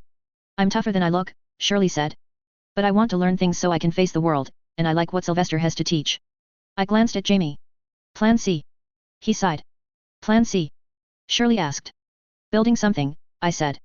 If you want to stay on for a while, it wouldn't wholly conflict with what we might end up doing. Yeah, Jamie said. You're going to regret this, but I'm not saying no. Shirley smiled, as if she was only hearing the good parts. The conversation continued, meandering here and there, and I took a bit of a backseat as Jamie did more of the talking. It was like he'd revived a little, surrounded by people. I'd have to surround him with even more good people to keep him in high spirits. My thoughts preoccupied along several tracks, many having to do with the list of targets and the notes in my bag. I found my eyes wandering through the crowd, looking at the people and analyzing them. As I heard the train whistle, I saw the collected orphans of Tineware getting guided along into a waiting train car. I thought for a bit about my own origins, and about the original Mary Coburn, and the Baron's mocking refusal to answer when I'd asked where the children were going. I knew that while there wasn't much I could do to disrupt those particular orphans getting on that particular train, but that I wanted to be in a position sometime in the future where I could keep those children from disappearing. Plan C was to start a rebel faction. Put ourselves on the map, in a position to have leverage, and be invited to meetings. In the wake of the plague, I expected it would be very easy to get people on our side. Either way, I wanted soldiers of my own as something of a buffer when the lambs came calling. Lamb, Arc 11. Calipers, measurement, 25.4. Duncan moved the calipers. His dog startled a little at the movement. The thin tentacles that formed its head and extended down its back and sides drew in, coiling, ready to reach out. He had to stop moving for a moment, waiting. Why had it done that? Did it perceive the calipers as a weapon? Keeping his head and body still, he moved only his left hand as he wrote on the back of a page in his notebook. Caliper reaction, NO number 3. Does it see calipers as claw/bite? Instinctive or learned? If former, what aspect of Chimera provided? Will that impact training? If latter, where did it learn? The familiar scratching of the pen seemed to relax number 3. He put the pen down and reached into his open drawer for a treat, handing it over. The experiment had no head, only a wreath of tentacles, and it used 5 of the tentacles to feed the treat into the gaping, toothless hole in the center. That gave Duncan the opportunity to take a measurement of the legs. 43.19 for leg length. Shoulder breadth to leg converts to, he paused. 1.7. Perfect for wall-stone ratio 5. The Brank pattern swap must have worked. He noted everything down as he said it. Are you going to be calm if I try to measure one of your primary tentacles, number 3? The experiment slowly tensed as he moved the calipers closer to its head. Relax, he said. Be calm. You know me. I'm where you get your food, right? He smiled at the experiment, even though it didn't see by conventional means, and wouldn't understand the expression if it did. Calm, he said, calm. A sharp knock at the door startled him and the experiment both. He pulled away, but the tentacles were already reaching out. One caught him by the chin, another by an ear. A third managed to find anchorage in a tuft of hair. Calipers dropped, he gripped the edge of the table, bracing himself, to avoid being pulled closer to the bars. His feet moved out to the table legs, bracing there as well. Once that was done, he managed to move a hand out, fumbling for the tranquilizer needle. Be calm, he said. A second knock sounded. He could feel the experiment startle, the jerk vibrating down the length of each tentacle. 4 seconds had passed, but it felt like 100. His abdominal muscles were already crying out for mercy, as his entire body fought to resist the insistent tug of a creature a third of his size. Once the syringe was in the right place, he brought it around to what he'd termed the creature's collar, the rim of denser tissues and muscle that bridged the bases of the tentacles and the creature's shoulders. The movement might have startled the experiment, because he felt another tentacle seize his wrist. It pulled his wrist in closer, winding the tentacle around the arm for a better grip as it did so. Not a bad thing, except the jerk of movement made him stab the bars of the cage instead of the creature. The syringe slipped from his hand. A moment later, it hauled his head just a little closer, reasserted its grip, then hauled his head the rest of the way in. All at once, there was only darkness, no air, and the tight muscles of the collar gripping him around the chin and neck. Blind, he had to fight to get into a position where he could fumble around with his one free hand. He was already blacking out, and knew it had to do with the pressure on his carotid. Join the lambs as a peripheral member and on-site medic, die in a lab at home. He felt a euphoric rush, his thoughts scattering. He took it to be the light he'd heard talk of, the surge of chemicals that was bestowed in the moments before death and oblivion. But it wasn't that. The grip on him had been relaxed. The euphoria was blood and breath returning to him. He hauled himself free, surprised at how weak he felt, and gripped the desk and a nearby windowsill to steady himself. It took him nearly 40 seconds to get his bearings. He realized someone was in the room with him. A good foot shorter than he was, with red hair neatly looked after. Not a person, a lamb. Ash, he said. He stopped mid-word, still gasping for breath and wincing at the pain at his throat. Ashton. My name is Ashton, not Ash. Yes. You're right, he said. How silly of me.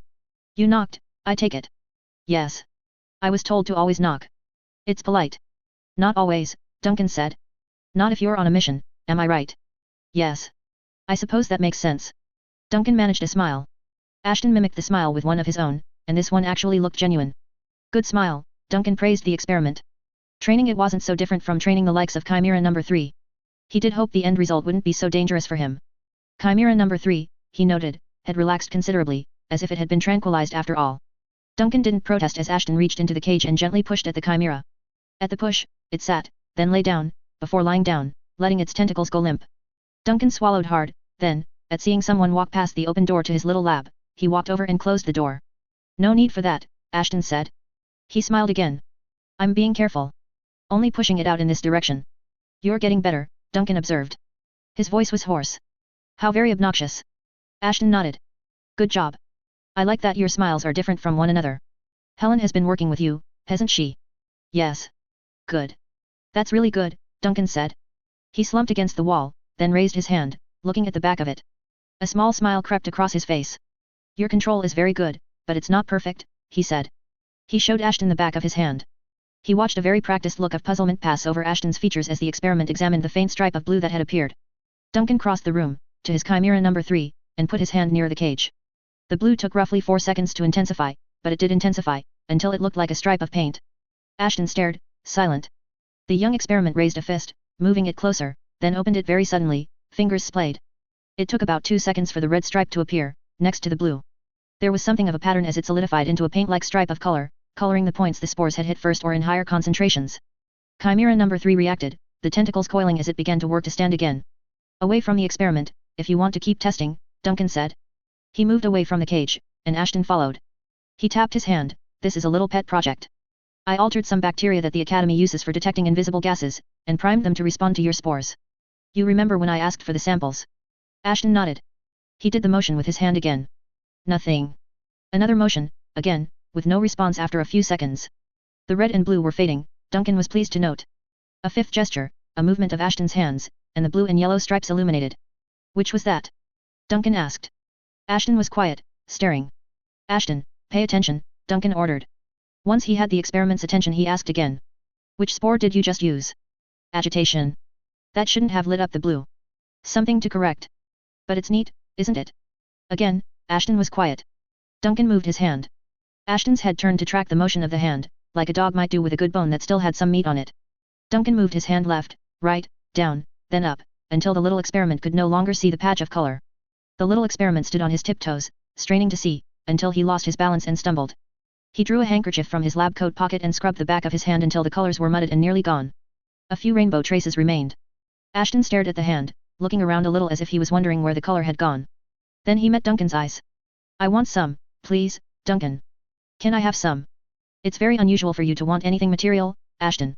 Usually you want changes to your environment, and even then, it's pretty mild, like wanting to be warmer, or wanting a fire. Ashton nodded. It's very interesting to have some feedback about what you're doing, isn't it? More than just people acting different. You didn't answer my question, Ashton said, very simply. I asked politely. I didn't huff and puff at you, because I can't, but I asked politely and people are supposed to do what you ask if you ask nicely and if you are being reasonable. Am I being unreasonable? You're not being unreasonable. Where did huff and puff come from? Duncan asked. Wait. Don't tell me. Helen. Helen, yes. If I'm not being unreasonable, then can I please? I might be able to give you some, Duncan said, cutting the experiment off. I'll give some to your doctors, and if they say it's okay, either they can give you extras, or I can quickly whip up some vials for you and the other lambs. How's that? That is very good, Ashton said. I think that sounds very reasonable. Except. Ashton terminated in the middle of a sentence. He moved his head a little, staring off into space. His expression did change to suggest what was going through his head, which was an improvement from a few months ago. What are you thinking? I would like more than some vials, please, Duncan, Ashton said. Duncan chuckled, then winced, rubbing at his throat. Do you want a bathtub filled with the stuff? I would like a paint can. Maybe more than one paint can. I don't know how many I would need. But I would like enough for my room. I want my room to change colors for me. Ah. Environmental change after all. But thinking more about the future. Duncan smiled, I think that would be a bad idea. It would be hard to explain to the others at Lambsbridge. Ashton nodded. So interesting. A human child that was the same age that Ashton was might throw a tantrum, if something they wanted was taken away, but the little experiment was so complacent. No complaint, no grudges, no upset. He wondered why the color was so fascinating, or what process was going on in the experiment's head. I'll make you a deal, though, Duncan said. If your doctors say it's okay, I'll paint my lab here. You can do everything you like while you're here, visiting me. But. He held up a finger, to make it absolutely clear. Ashton's lips moved, echoing the word subvocally. But. You have to help me train my chimeras here. With your spores. It can be practice. Okay. So easily accepting. Duncan looked at his caged chimera. It was still lethargic. I almost became one of the 23, Duncan mused to himself. 23 students, a year, who get killed by their own work. The number is really lower than that, but there were 4 straight years where it was something like 23, 23, 22, then 23 again, so the number stuck. Saying I was almost one of the 19 doesn't have the same cachet, Duncan said. He knew he sounded more amused and confident than he should have. But the nice thing about being around this particular experiment was that it didn't really matter. No judgment here. That was a dumb thing to almost do, Ashton said, and the judgment was 10 times as heavy as it might otherwise have been, coming from a mouth so innocent. Duncan pursed his lips, walked to the door, and opened it. He pointed to the sign mounted beneath the number plate. What does this say? Do not disturb. That means no knocking or loud noises, okay? Yes. Good. Remember that. Because it's important. All right. All right. Yes. Somewhat satisfied that he'd salvaged his pride and pointed out the reality that it would have been Ashton's fault for breaking the rules, more than his own fault, Duncan asked, Now, you came here for a reason, didn't you? Yes. What do you need? Duncan asked, patient. I don't need anything. But a woman in very nice clothes with a bodyguard and another man with her stopped by Lambsbridge. Miss Earls answered the door, then she called for me. I was upstairs, looking out the window. Duncan gestured for the experiment to hurry up.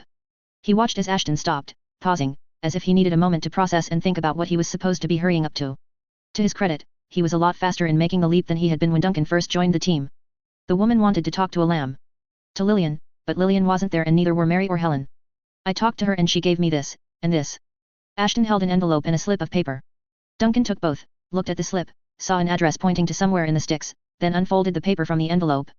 While he read, Ashton talked, I tried to find the others, but Lillian wasn't in her room, and I got shouted at for being in the girls' dormitory. Then I made them calmer and happier to see me. Then they were hugging me like Helen does and telling me I was adorable like Helen does, and they were messing up my hair, which I had to keep fixing. Duncan nodded, taking in the mental image. He might have embellished it by imagining that some of the girls had been on their way to and from the showers, or the like. I envy you, he said, more to himself than anything. Ashton gave him a puzzled look. Never mind, Duncan said. No longer distracted by the mental images, he reread the note, actually taking in the contents. Sobering. Sylvester, no doubt. That meant that Duncan had to figure out how to handle this. We'll take it straight to the headmaster, Duncan said, firmly. He'll figure out the best way forward. I was going to ask you where Lillian and Helen and Mary were, Ashton said. Because they should read the note. No, Duncan said. Never mind what the lady told you to do, okay? She was a pawn of Sylvester's. Ashton frowned. Come on, Duncan said. Time would be of the essence, if he wanted this to move along smoothly. He suspected things would go more smoothly if the academy handled it from the start. He secured the chimera's cage, unhitching the sections of the lid so they would fold down, forming impenetrable barriers with air holes rather than the bars with spaces between, latched it, then unhitched it from his desk, moving it over to the corner of his lab where 3 more of the cages sat. Quickly, he snatched up the vials with the spore-sensitive bacteria in them, and slid them into a pocket. He checked he had his wallet and keys, then made his way out of the lab, ushering Ashton out before locking up. He turned the Do Not Disturb sign around and wrote in chalk on the backside. Absent. Academy business. Live experiments within. That last bit was more for the snoops and saboteurs in the academy ranks than for anything else. His lab was prime real estate, on the top floor of the newly revamped dungeon. Not too many stairs to climb, and less worries about accidentally setting off ever more dangerous security features, like the doctors and professors downstairs had to deal with. Claret Hall wasn't far. He walked briskly and trusted Ashton to keep up. You saw my experiment, didn't you? Yes. I've seen it before, when it was in the vat, too. I've been to your lab before. Yes. With the other lambs. Listen, silly question, but I'm very interested in how you answer. I feel like it might give me insight into how your brain works. Alright. If I told you I wanted to give a name to that experiment, which I'm currently calling Anonymous Chimera number 3, what name would you give it? Patriot. Without missing a beat. Ashton's speed left Duncan dumbfounded. He mentally groped for an explanation, then for the words to express how staggered he was at the sheer speed of the response, and finally gave up. Did you already think of that name? No. Then why Patriot, Ashton? Because Patriot is Good Simon's dog's name, Ashton said. Good Simon. Every answer left him a little more off balance. He checked his hand, to be sure that he wasn't getting huffed and puffed, as Ashton and Helen had termed it, but there were no spores active enough to paint the streaks of chemical. He'd daubed the stuff on when he'd taken his morning pills for resisting Ashton's influence. Good Simon is from Good Simon Says, it's a book series. Simon is a good boy and does things right, he's faithful, true and obedient, and he listens well. He's polite. Whatever Simon does right, Seth does wrong. Because Seth is bad. Sometimes there are other characters, like Sadie, who is mean and angry, or Sable, who works with animals, and there are lessons with. I know the books, Duncan said, cutting Ashton off. They were part of a series that taught about social mores, emotions, and patriotism to the crown. The books were popular with very young children, those with social disabilities, and, apparently, experiments who were learning those same things from scratch. You like the books? Ashton paused. Again, that slight stall before the response. Improving, but still there. I like the way they look on the bookshelf in the lab, and in my room at Lambsbridge, and in the living room at Lambsbridge. The spines have nice colors and have the characters' faces on them. The third book has Patriot's face on it. Again with the focus on environment. So many other questions.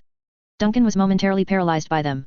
He settled for, you chose it because my chimera is dog-like. Yes.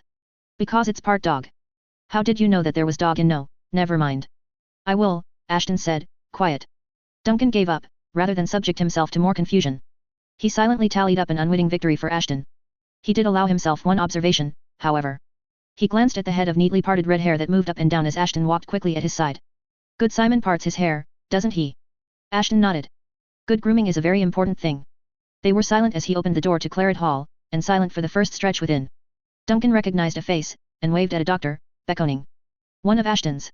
He did his best to remember the man's name. Duncan, the man greeted him. Hello Ashton. Hello doctor, Ashton said, obediently. You've got a bruise around your neck, Duncan. Almost 23'd myself, Duncan admitted. He saw the man's expression change. Well, not really, it was Ashton's fault. I disturbed, Ashton said. The man looked like he had questions. Duncan cut him off at the punch. I'd share, but we're in a bit of a hurry. George? Duncan asked, making it a question. Yes. That's all right. Any reason you waved me down in the midst of this hurry? Duncan smiled, drawing the vials out of his pocket. Make you a bet. A bet, Figure out what these do, then figure out how to fix the blue-yellow. I'm busy with my student project. If you can give me the answer, I'll bring you guys a lab dinner every night for a weekend. And if we can't? We bring you dinner for a weekend. A straight week, Duncan said. Doesn't seem fair. A weekend if we win, a week if we fail. But you'll do it because you're curious, Duncan said. And you can take turns. Sure, Duncan. Maybe I'll make it an internal bet. Even if we succeed, whoever figures it out last has to deliver to you for a weekend, and if none of us do, we deliver for a week. Perfect. Want a hint? For myself or for the group? You decide. Might be a bit of a red herring, though. Sure. Ashton likes it. He really likes it. I really like it, Ashton echoed. That got a quirk of an eyebrow in response. I might know what this is, we might have done something like it, the man said. Maybe, Duncan said, shifting his weight from foot to foot, if so, we'll compare notes later? I designed it for more rugged field use, and I know I'm giving you a hint there. Deal, and you look like you're raring to go to wherever you're going. Don't let me keep you. Duncan saluted. You're a good lad, Duncan, George told him. And you do good work, George, Duncan said, by way of parting, setting a hand on Ashton's shoulder. That got him a smile from the doctor. He walked away feeling upbeat, considering the message in his pocket. Others felt trepidation in approaching the headmaster's office. Duncan felt triumphant. He'd achieved a measure of status, a level of access. He was able to approach the secretary and have her recognize him. 1,000 people came and went through those doors, and he was a recognizable face. Is the headmaster in? He asked. He is. He asked for some peace and quiet. Emergency. Not a big one. Small emergency, if there's such a thing. If this winds up being frivolous, then it won't look good for you. He values his thinking time. Duncan was already shaking his head. Small emergency. He'll be happy to hear. The secretary picked up her phone, pressing a button on the side. There was a pause. It's Duncan and Ashton, she said, into the device. Small emergency, he says. Another pause, and then she hung up. She gestured for him to go inside. Duncan silently marveled, not just at the technology of the phone, but at the sheer brass tacks of it all.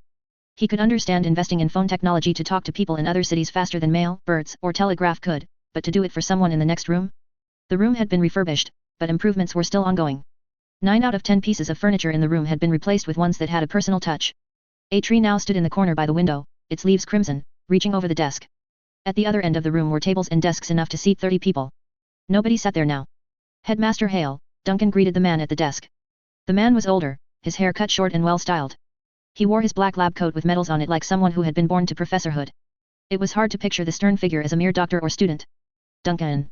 Hello, Ashton, I would thank you for staying at the door, please. I haven't taken pills today, as I didn't expect you. Yes sir, Ashton responded. He hung back as Duncan advanced. Small emergency, the headmaster asked. Duncan nodded. He fished out the paper from the envelope and handed it over. He watched as the headmaster read it over. He saw the headmaster lean back in his chair. Years of work down the drain. Project Caterpillar, lost to plague. Yes, sir. Hale made a face, frowning. He started to crumple the paper, then stopped, setting it down on the table. He very firmly dropped a fist down on it, raised it up, and brought it down again, repeating the process almost absently, as if he could use the light hits to beat it down into its proper, uncrumpled form. Duncan waited patiently. The problem, when it comes to Sylvester, is that you have to see things from multiple angles. It so quickly becomes a headache. Misdirection, deception, taunts, deflection, and other forms of manipulation. The things that aren't said. Yes, sir. How did the letter arrive? Delivered, by a pawn of Sylvester, Duncan said. Ashton received it and brought it to me. He was instructed to take it to the other lambs, but I told him we'd come here first. The headmaster didn't move at that, but he did punch one hand into an open palm, both of his elbows on the table, then leaned forward. I hope you never experience this feeling, Duncan, that any move you make will be the wrong move, while you have the weight of an entire academy and Academy City resting on your shoulders. Yes sir, I hope I'm spared that as well. I'm sorry you have to endure it. In your opinion, if I sent the other lambs out, would they come back? Duncan had to muse on that for a moment. Reluctantly, he said, if I was forced to give an answer, I would say yes. That is my feeling as well. Sylvester is slippery, and up until now, our best odds at finding him lay in finding a pair of adolescent boys who fit the description and stuck to each other like glue. Now we're left looking for one alone. One who has changed behavior and approach, apparently. A finger tapped the paper. Yes sir. I've got 5 new projects in the works, pursuing what I've managed to convince the Academy are worthwhile approaches to Academy science, investing in the brain, but they're nascent enough the risk isn't worth it. That leaves me with one project that I could use to find Sylvester. Yet I feel as if this is a taunt. He's claiming to be off balance and mourning, what better a time to capture him, am I right? All I have to do is send the lambs to track him down. Yes sir. It feels too crafted. The Caterpillar project is deceased. Sylvester is ill and grieving. He plans to go out with a dramatic flourish. The threat is implicit. Whatever option I choose, I face a potential issue. Either I play into his hands, or I stand by and do nothing while he flourishes. Worried about repeating the yes sir too many times, Duncan remained silent. Take this as a lesson, Duncan. Faced with no right answers, kindness is rarely the worst of them. I want you to go to the other lambs. Tell them to get their things together. You'll all start tracking down Sylvester immediately. Assuming he left Tineware recently, there are only so many stops on the line that are open right now. Yes sir, Duncan said. Tell them that Jamie has died, the headmaster instructed, let them know that I know they are grieving, I do not truly expect results this time. They should feel him out, test the waters, and focus more on getting a sense of his agenda and his current plan of action than about getting him. I fear the latter would play into his trap. That, brings 2 questions to mind, sir. Do ask. The other lambs can be, singular in their focus. Mary is particularly so, and Helen is too, in her own unique way. I don't think they'd settle for feeling around the edges when the direct route is there.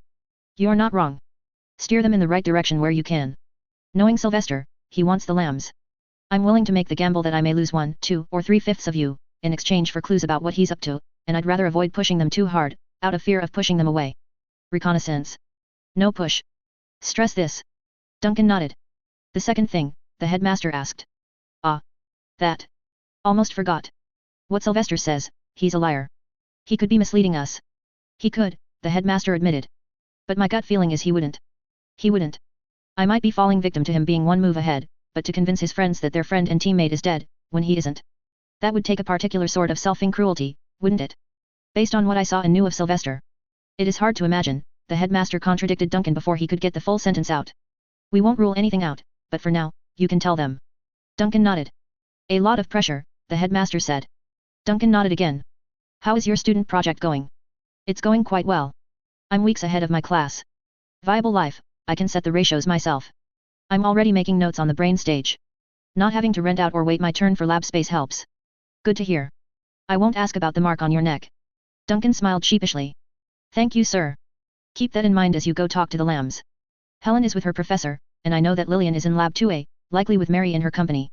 Be ready to leave before the day is out. Duncan nodded. He'd have to pack a bag. He wondered if he should bring his most obedient chimeras. The headmaster held up a finger, looking down at the paper as he copied it down, then swiveled in his chair to hold it up to the light of his window. He swiveled back around, then tore off the paper he'd transcribed the letter's contents onto.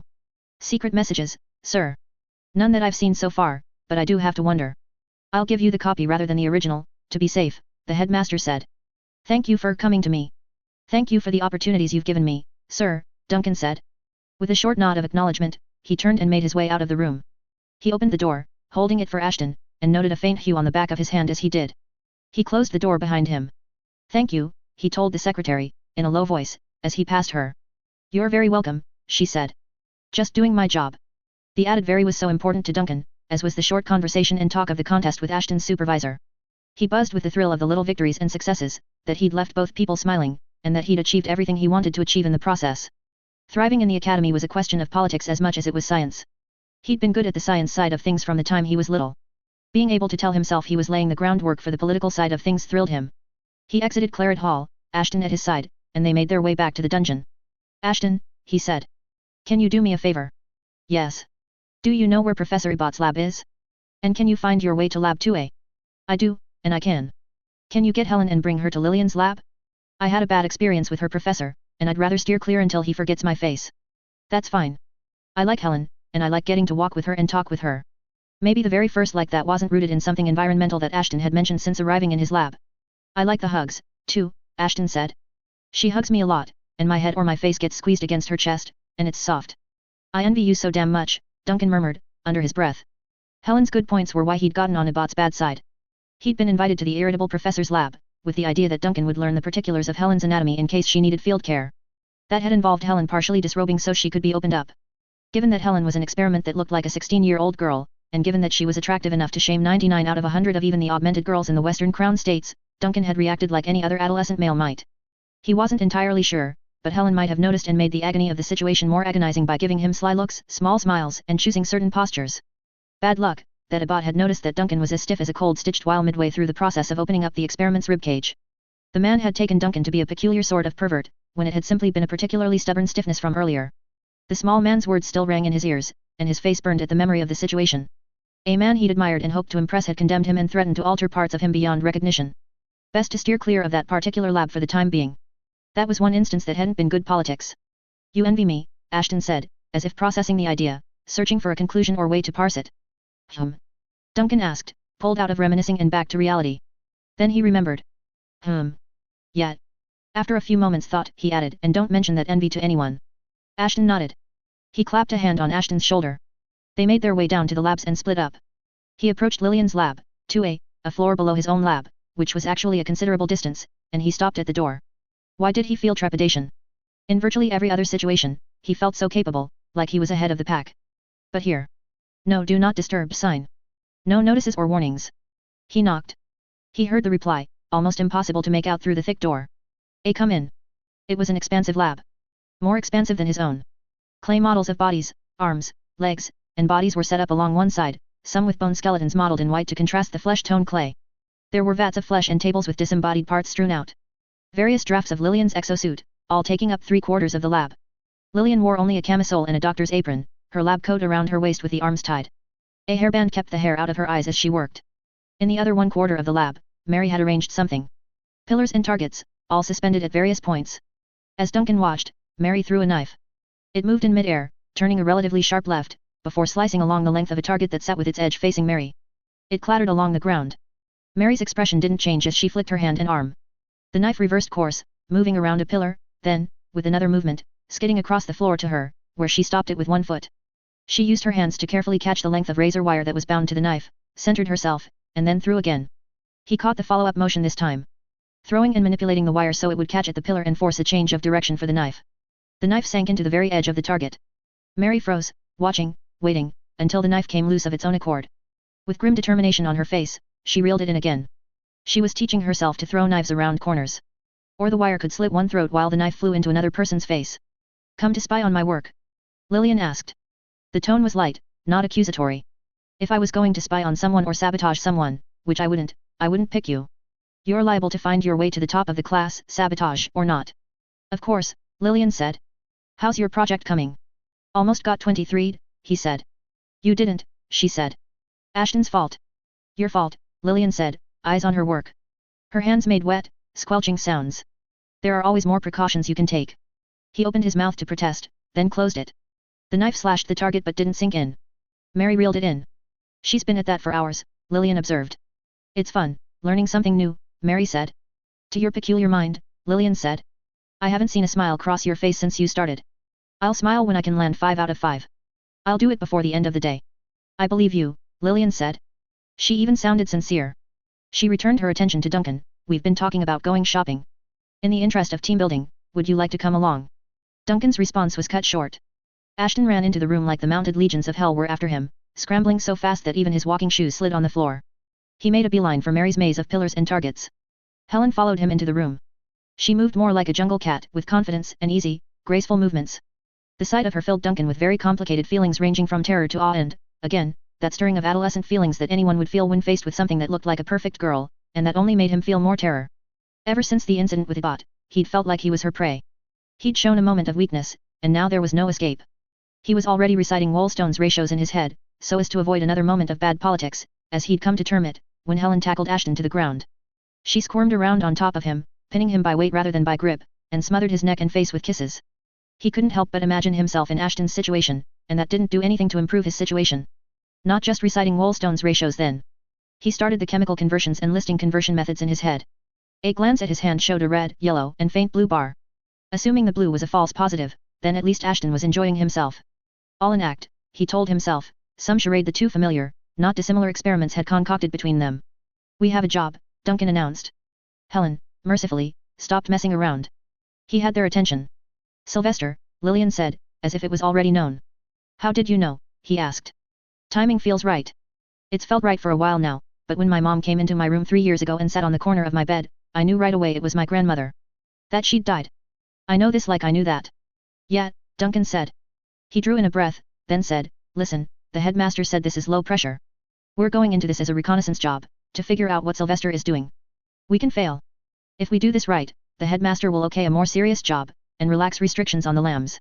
He's desperate, Mary said. Spooked, even. We're leaving soon, I take it. Looks like we'll be out and about for a while, a few likely cities to check out, Duncan confirmed. Help me get ready. Lillian asked Mary. She pulled off her apron. She moved over to a side table, and began collecting straps and assorted items and trinkets. A tooth, earrings, scalpels, syringes, vials, and packets of paper. She held up a round band. What's all that? Duncan asked. This. Lillian replied. Is a garter. These things are preparations. Whatever Sylvester is up to, he'll be anticipating us, but we've been anticipating him too, right? Ah, yes, Duncan agreed. Lillian shifted position, hands on her hips. Mary matched it, arms folded, both of them staring him down. Had they read his mind? Did they know there was something he hadn't yet shared? It was such a hard topic to broach. Lillian gestured, pointing down, and making a small circle with her finger. I thought I'd learned all of the gestures, but that one's lost on me, Duncan said. Garter. Read between the lines. We're getting our weapons and tools on and getting changed in the process. Turn around, sir. Ah. Not a gesture, then. Flushing, he turned his back to the pair. He heard rustling, and began reciting Wollstone's ratios in his head again. In the meantime, Helen sauntered around, walking slowly, hands behind her back, skirt swaying, taunting, stalking. He shut his eyes, and heard an amused sound from the experiment. Females were terrifying. At least Ashton was an ally. Bringing your work? He asked, conversationally. Yes. The arms, at least. I've got a compact version I can use. It'll help. You. I was thinking about it. But I've got to go to my lab and figure out how to transport it, and I've got to go to my dorm room to get clothes, get packed. How long? Mary asked, voice sharp. 30 minutes? 40? I don't know. No more than an hour, I imagine. I'll be ready to leave in 2 minutes, Mary said. I have a bag stowed here. Same, Lillian said. Maybe as many as 5. I've got to figure out how to get some of this on. Can you help me attach this to my skirt, Mary? Thank you. Duncan flushed a little, not at any lustful feelings, but at the rebuke. His pride was pricked. He hadn't known he would need to be ready to go so soon. Lillian commands the team while we're outside of combat or confrontation, Mary stated, like it was fact. I'll handle orders while we're in combat. Yes, Helen said. Ashton echoed her. We know his weak points, but he'll have adapted. Don't take anything for granted, he may have adjusted his parameters, Lillian said. Jamie is problematic for other reasons, but I don't know how he'll come into play. I think of what he did in Lug, the skills he demonstrated, and he was very good at some things. If he's practiced at all, he could be dangerous. Skilled in a very different way from Sylvester. Inflexible, but supremely reliable in whatever action he's taking. A sick feeling welled in Duncan's gut. Why hadn't he mentioned the death earlier? Because he actually liked the lambs, even the ones that terrified him, and he knew how this news would be received. But every second he waited made it worse. He almost said something, but then Mary beat him to it. I'm looking forward to seeing what Jamie brings to the table. Duncan cut in. His voice caught. Jamie is dead, Ashton said. The conversation died with those words, and all of the energy that had filled the room became something cold and empty. That, Duncan said, feebly. He fumbled in his pocket, suddenly clumsy, collecting the paper. A woman dropped this off, earlier, Ashton brought it to me. The paper was snatched out of his hand the moment it was free of his pocket. He turned to look, and it was Lillian. Disheveled in fashion with some buttons remaining to be done up, but still clothed, she stared down at the page, the short message. Jamie died to the red plague. I'm managing, but I'm not handling it well. Seeing things, talking to ghosts of people who are alive. I thought you should know what happened. This may be my goodbye, depending. The anger won't die. I'm hoping that a monumental action with some dramatic flourish will make for a good send-off. Lillian's hands shook. Calmly, almost mechanically, she passed on the papers to Mary. Then, in the next heartbeat, she was a fury. She struck him, then shoved him again. You told Hale before you told us. Life was so good, he felt so triumphant, so secure, up until the lambs became involved. Every bad moment in the past year had been some involvement with the lambs. 23ing himself, Ibat, nearly dying a half-dozen times. I thought. His protest was cut off by the tears he saw in her eyes. You prat. You're the worst. It made sense. No. Lillian shouted, her voice raw. She pushed him again. No. No it doesn't. We're supposed to trust and rely on each other. Even if Sylvester ran, he still understood that on a level, and I have no doubt he thought he was helping us on some level, or he at least thought about us every step of the way. Jamie understood too, it's why he left. Ashton agreed, Duncan protested. He backed up enough that he wasn't being assaulted. And telling the headmaster first meant he went easy on us, like I said before, this being only reconnaissance, mild penalties for failure. I didn't agree, Ashton said. I didn't disagree. I thought we should tell the lambs first. Because the woman told you to. No, Ashton said. That's what you said, not what I said. I thought we should tell the other lambs because the lambs should know first. Jamie mattered most to them. Us. I liked Jamie. He helped me a lot early on. You're an idiot, Lillian said, voice raw. This was important, on so many levels. You got what Hale was willing to give us, not what we could have taken. We've been waiting months, and everything about what we do and how the Academy handles us depended on who got to make the first move, on how. Information, Mary said, simply. There was no anger or bitterness in her voice, only a firm, horrible coldness. Control of information. The only power we have is the power we take for ourselves. There are few things more important to being a lamb than coordinating. Being able to trust one another. Being able to discuss, be on the same page, and handle things as a group. You handled this alone. I handled it with the group in mind. I know Sylvester got some discretion to take leaps and do things on behalf of the group without coordinating, I know you get some discretion. What about me? Do I need to pass some imaginary metric before I get some leeway? I'm a lamb. You are not a lamb, Lillian retorted. She seemed to startle. And oh my god, I've become Sylvester from 4 years ago. Duncan seized on the opportunity, you railed about how unfair that was, how he treated you when you were new. He startled as he felt hands on his shoulders. He startled more when he realized, by process of elimination, that it was Helen. The difference, Helen said, calmly, sweetly, is that Lillian never claimed to be a lamb. She earned her place. I kind of did claim, Lillian said, bitterly. Not like that, Helen said. The gentle, diplomatic tone cut like a knife. And you never broke our trust. Lillian pressed her lips together firmly, dropping her head in some faint semblance of a nod. Duncan shrugged his way free, backing away a few paces, so he could look at all of the lambs. Fine. I made a mistake. Are you saying none of you did, when you were new? He could see them react to that, and braced himself for a fresh barrage of criticism. That feeling of being horribly out of his depth had swelled, and now he felt like he was drowning. He'd never felt so out of place, as a cog in the machine. So many things hinged on this, on his participation in the program. He couldn't lose this. Let's stop here, Lillian said, eyes on the ground, barely restraining the emotion in her voice. Jamie's dead. I don't want this to be how I remember the day I learned that. Why don't you go and get ready, Duncan? Since it sounds like you'll need some time and we won't be able to leave right away. Get your pets, get yourself sorted out, and get your head in the game. I'm not criticizing you when I say that you're the weakest link, you're new, you're inexperienced, and you're not augmented. He'll target that. Be ready. Duncan riled a bit at that, but bit his tongue. I'm the next weakest link, Lillian said, as if to soften the impact of that last statement. He'll target me too. There's no pride or shame in that. It's the nature of this particular confrontation. I'm surprised you're even inviting me along, Duncan said, given all of this, my mistake. It was Mary who responded. Like Lillian said. You're new, inexperienced, and not augmented. He'll target that. Especially because he never liked you, Helen added. I'm bait. Are you complaining? He shook his head. He set his jaw, and said, however I can help. Thank you, Lillian said. Then I'll take my leave, he said, stiff, and turned to leave. Indignation and frustration welled in his chest, and he suppressed it. This job was important. It was hell, difficult, dangerous, and entirely not his element, but he couldn't back down now. Better to endure, survive it, and achieve something better in the future. Angry, bitter, he stopped where he was, just outside the door, for a breather, so nobody would see him so emotional. The door sat slightly ajar beside him. He could overhear, past the noise of water rushing through the walls, and the dull thuds throughout the complex. He just ruined so many opportunities, Lillian said. Ways to put ourselves in a better situation, sell our merits to the powers above, and get resources. It's like he doesn't understand. He raised himself to a better position, rather than help the lambs. How are we supposed to trust that? He doesn't understand, Mary said. Even you had to learn. I had to. This is a tricky thing to manage, where we scrape out handholds. Take a deep breath. A pause. I don't feel better. This was different from the mistakes you and I made while we learned. I know. But we're all different. Now, let's focus on the positives. They're alive, Helen said. They're alive. Ashton's voice could be heard. SY wouldn't tell us like that, Lillian said. It's maneuvering.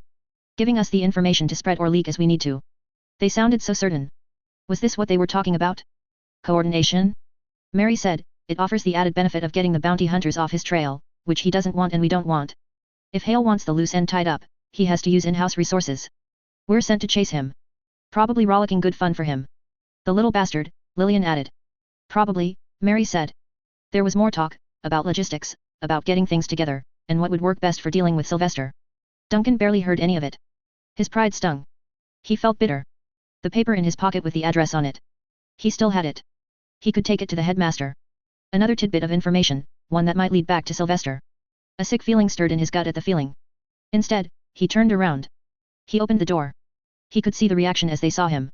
Only Helen was stone-faced. She should have heard him. Had the ambient noise misled her, or had she simply not listened?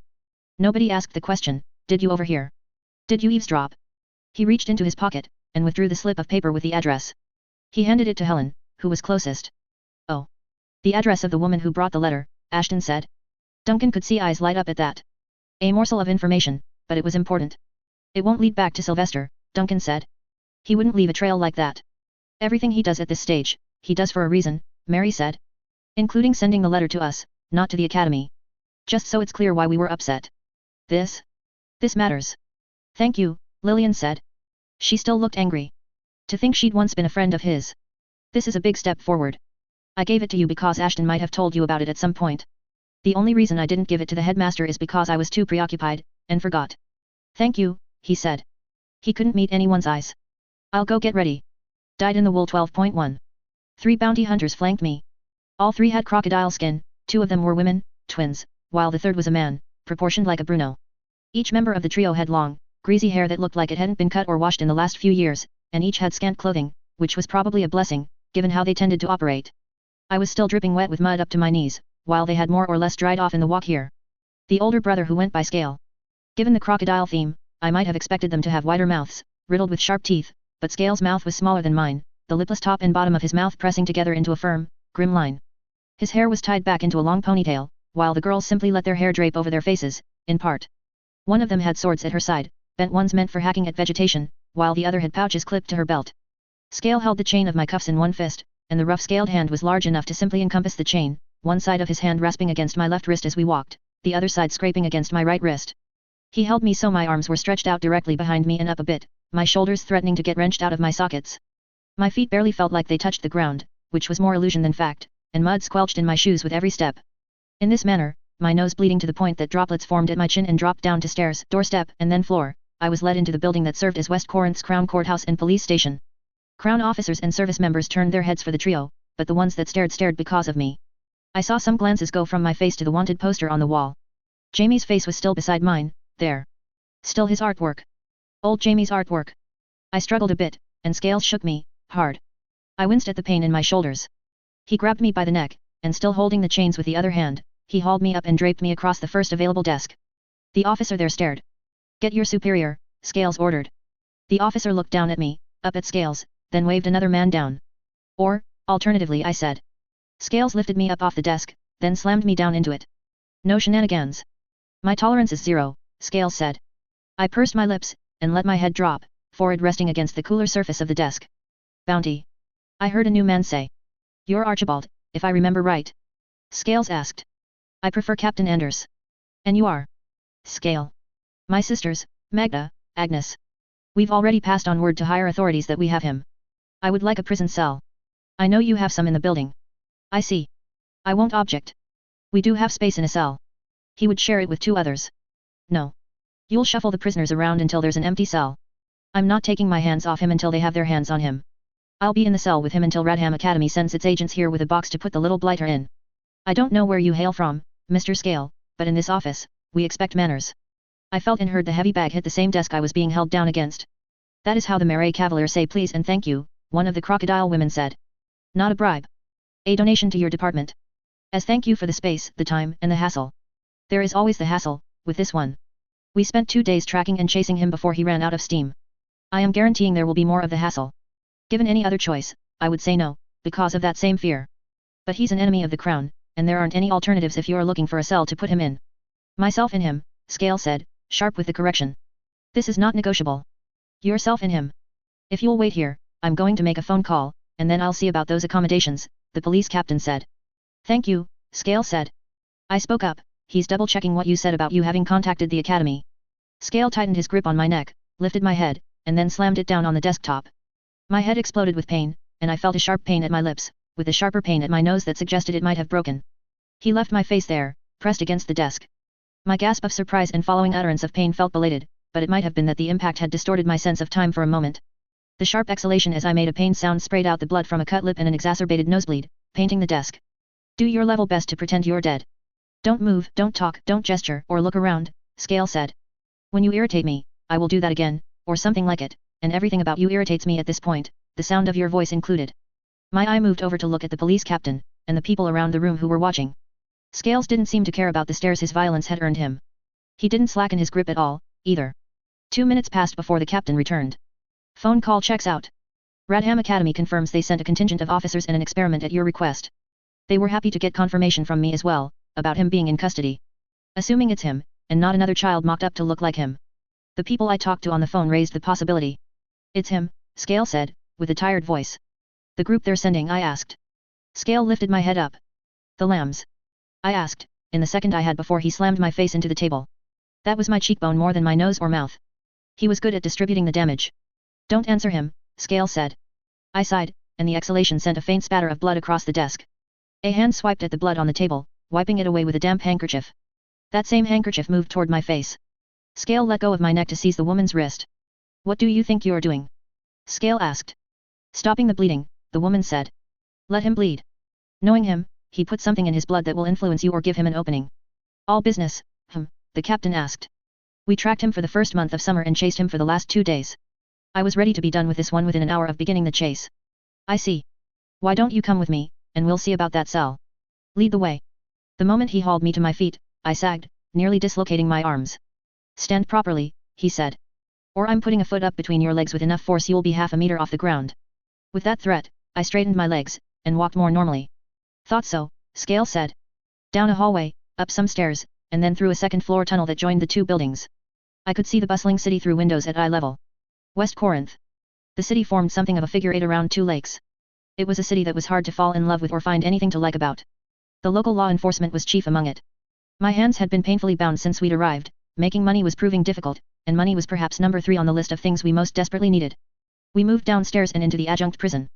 Past 2 sets of barred doors, then into a corridor with jail cells at either side. Inconvenient. I turned my head, looking over at Agnes, the one with the knives, and then looked down at my shoulder. I saw a wisp of something there. Eyes forward, Agnes told me. I turned my gaze forward. Out, the captain said, to the older man in what was to be my cell. Once the man was out, Scale and I were escorted out. The door slid shut, with Magda and Agnes on the other side. Why is he smoking? Magda asked. Everyone present turned to look straight at me. Phil's depute, Agnes spat the word. It wasn't very much, but the smoke rose off of my skin like it might from an extinguished match. Now that it was starting, the reaction crawled along my exposed skin and crept up my chest and down my back, with the gas making its way out from beneath my clothes. I was worried that you'd washed it off when you dragged me into the water, before, I said. Scale slammed my head into the wall, ear first. The action made the smoke billow, and as he breathed it in, he coughed violently and intensely. He rose to his feet and backed away a step, still coughing. Go, he ordered. What about you? Agnes asked. Come. I stay with him. That looks like poisonous fume, Magda said, in her accent. Don't be stupid. We are protected from poison, Scale said, stubborn. He coughed again. We are resistant. Magda said, punching the bars. So is he. And he sits there, grinning like an idiot. Scale roared. Was I grinning? I'd been enjoying the show so much. If I may, the captain said. All three wheeled on him. He reached for and drew a gun. The warrant says dead or alive. The grin dropped from my face. Magda put a hand on the gun, pushing it down. The law says he's ours to deal with. Unless he poses a threat. Do you think he is going to stop smoking when he is dead? Magda asked. The captain didn't back down. Why would you want him alive when the price is the same either way? Because he has a partner, and proof his partner is alive would be worth 5 times what he is, Scale said. He turned on me, a slab of muscle and scale, and he grabbed me by the wrist, one arm around his lower face. The captain, Magda, and Agnes backed away as I drew closer, still creating a steadily growing cloud of smoke. Magda coughed as she retreated. Scale undid my cuffs, then hauled me up, off my feet. With my feet dangling, he cuffed me to the bracing bar at the top of the cell, near the ceiling. I had no footholds, and the cuffs bit into my wrist. My other arm dangled, but there wasn't much for it to do except grab the same horizontal length of painted iron I was cuffed to, so I wouldn't have my circulation cut off by the cuff. It doesn't feel like enough, he said, using his arm to shield his face from the smoke. He coughed more, a rough sound. It's more than enough. I said. I winced as he moved to hit me, but he instead turned to the door, gesturing. The captain unlocked the door to let Scale out. It was getting to the point where it was hard to see in or around the cell. General objects could be seen in rough outline, but fine details were lost. I could only imagine what I looked like. Hold his legs, Agnes said, drawing her blade. Magda drew in a breath, then plunged into the smoke. I tried to keep my legs free, but she manhandled them into place, one arm at my waist, one hand at my feet. Agnes reached through the bars, twisting her face away from the smoke, felt for my knees, and put the blade so it lay against the soft back of both of them. In an expert motion, she swept the length of the blade across. I screamed, loud and raw, as blood poured out of my pants legs, spattering onto the cell floor. She coughed more. Stay put, Scale said. Don't bleed to death now. I continued to scream as they retreated from my cell. Hey, one of my many neighbors called out. Let us out. You can't do this to us. Hassel, you said, the captain asked. Within moments, other cells were being opened, the prisoners let out. Agnes, Magda, and Scale helped. The gas continued to spill out around me as they slammed the barred door, then brought down the metal shutter. I could only assume there was a quarantine seal at the far end. Only when the seal was shut did I stop screaming. I hadn't been searched at any point, but even if I had, the key I found in my right pocket wouldn't have been discovered. Magda had placed it as she had grabbed my legs. I reached up and undid my cuffs, then dropped down to the ground. Their acting had been top-notch. It was freeing, to be surrounded by the gas. It wasn't anything toxic, simply something visible with a tint of yellow to the color. I'd drenched myself prior to getting hauled into the building, and the smoke had started to appear as I'd dried out. But as harmless as it was, at the coughing from the hired bounty hunters, the captain would imagine the slightest of tickles in his throat to be something dangerous or noxious. Imagination would carry him the rest of the way. Nobody really wanted to test the gas. Obscured by the cloud of smoke, I undid my pants, dropped them to my ankles, and pulled away the bags of blood there. I squeezed out the remainder into the toilet, folded them up, and placed them inside my waistband. Then I got on my hands and knees and began fumbling around near the base of the bars. Now, effectively blind, I needed to find. Yes. There. Magda had managed to drop off one of the pouches that had been clipped to her belt, using the distraction of the prisoners were being evacuated. Or maybe she'd done it around the time she'd seized my legs. I opened it, getting my lockpicks, a knife, and a small notebook. That accounted for about half a pound out of the 4.5 pounds of matter inside. The remainder was a carefully wrapped brick of powder. This, too, I emptied into the cell's toilet. It was the same powder I'd liberally applied all over myself. Only the quantity was about 50 times greater. It would react with the water, and then it would produce visible vapor as it evaporated. Given that it was summer, and the cells were already sweltering, it wouldn't take long. More surface area would help. I used the bag that had held the powder, and dipped it into the toilet, picking up a portion, pouring it back in, then repeating the process to mix. Then I used the bag like a bucket, to slop more of the stuff out into the hallway, nearby cells, onto the walls. The surroundings became utterly opaque. Then I found and sat down on the corner of the bed and waited. This is the best mission yet, Yvette said, audible but not visible. I thought this would be more your style, I said, leaning back so my aching head was resting against the wall. That part hadn't been a ruse. He'd really wanted to sell it. Damn, my face hurt. I opened my eyes as the shutter clattered, rising. I heard the key turn in the lock. I heard the clink clink clink as something metal tapped the bars. Here, I said. Clink clink clink. Here, I said, again. Nobody else around except for Yvette. We're clear. The gas had only barely dissipated in the last while. In relative sensory deprivation, I couldn't guess at how long it had been. The figure that appeared was only a rough silhouette with a distorted head and face. Yvette? Jamie asked, voice muffled by his gas mask. Why the mask? I asked. Because they weren't moving fast enough. I went with Plan B4. Plan B4? I asked, completely in the dark. We discussed it. Moving them along faster by adding some nitriles to the mix? Not a lot, but enough to motivate. I said. I don't remember that part of the planning in the slightest. It was 9 days ago. You were busy sweet-talking Agnes in the breaks between the chemist and I discussing the contingency plan, so it's very possible you weren't even listening. First of all, I said, I was probably listening, I'm a professional, damn it. 9 days is plenty to forget something non-critical. Yes, SY, I heard. He was fiddling with keys. Second of all, sweet-talking? No. Come on. She just reminded me a teeny tiny bit of Mary, and that was fun. Yes, SY, I heard.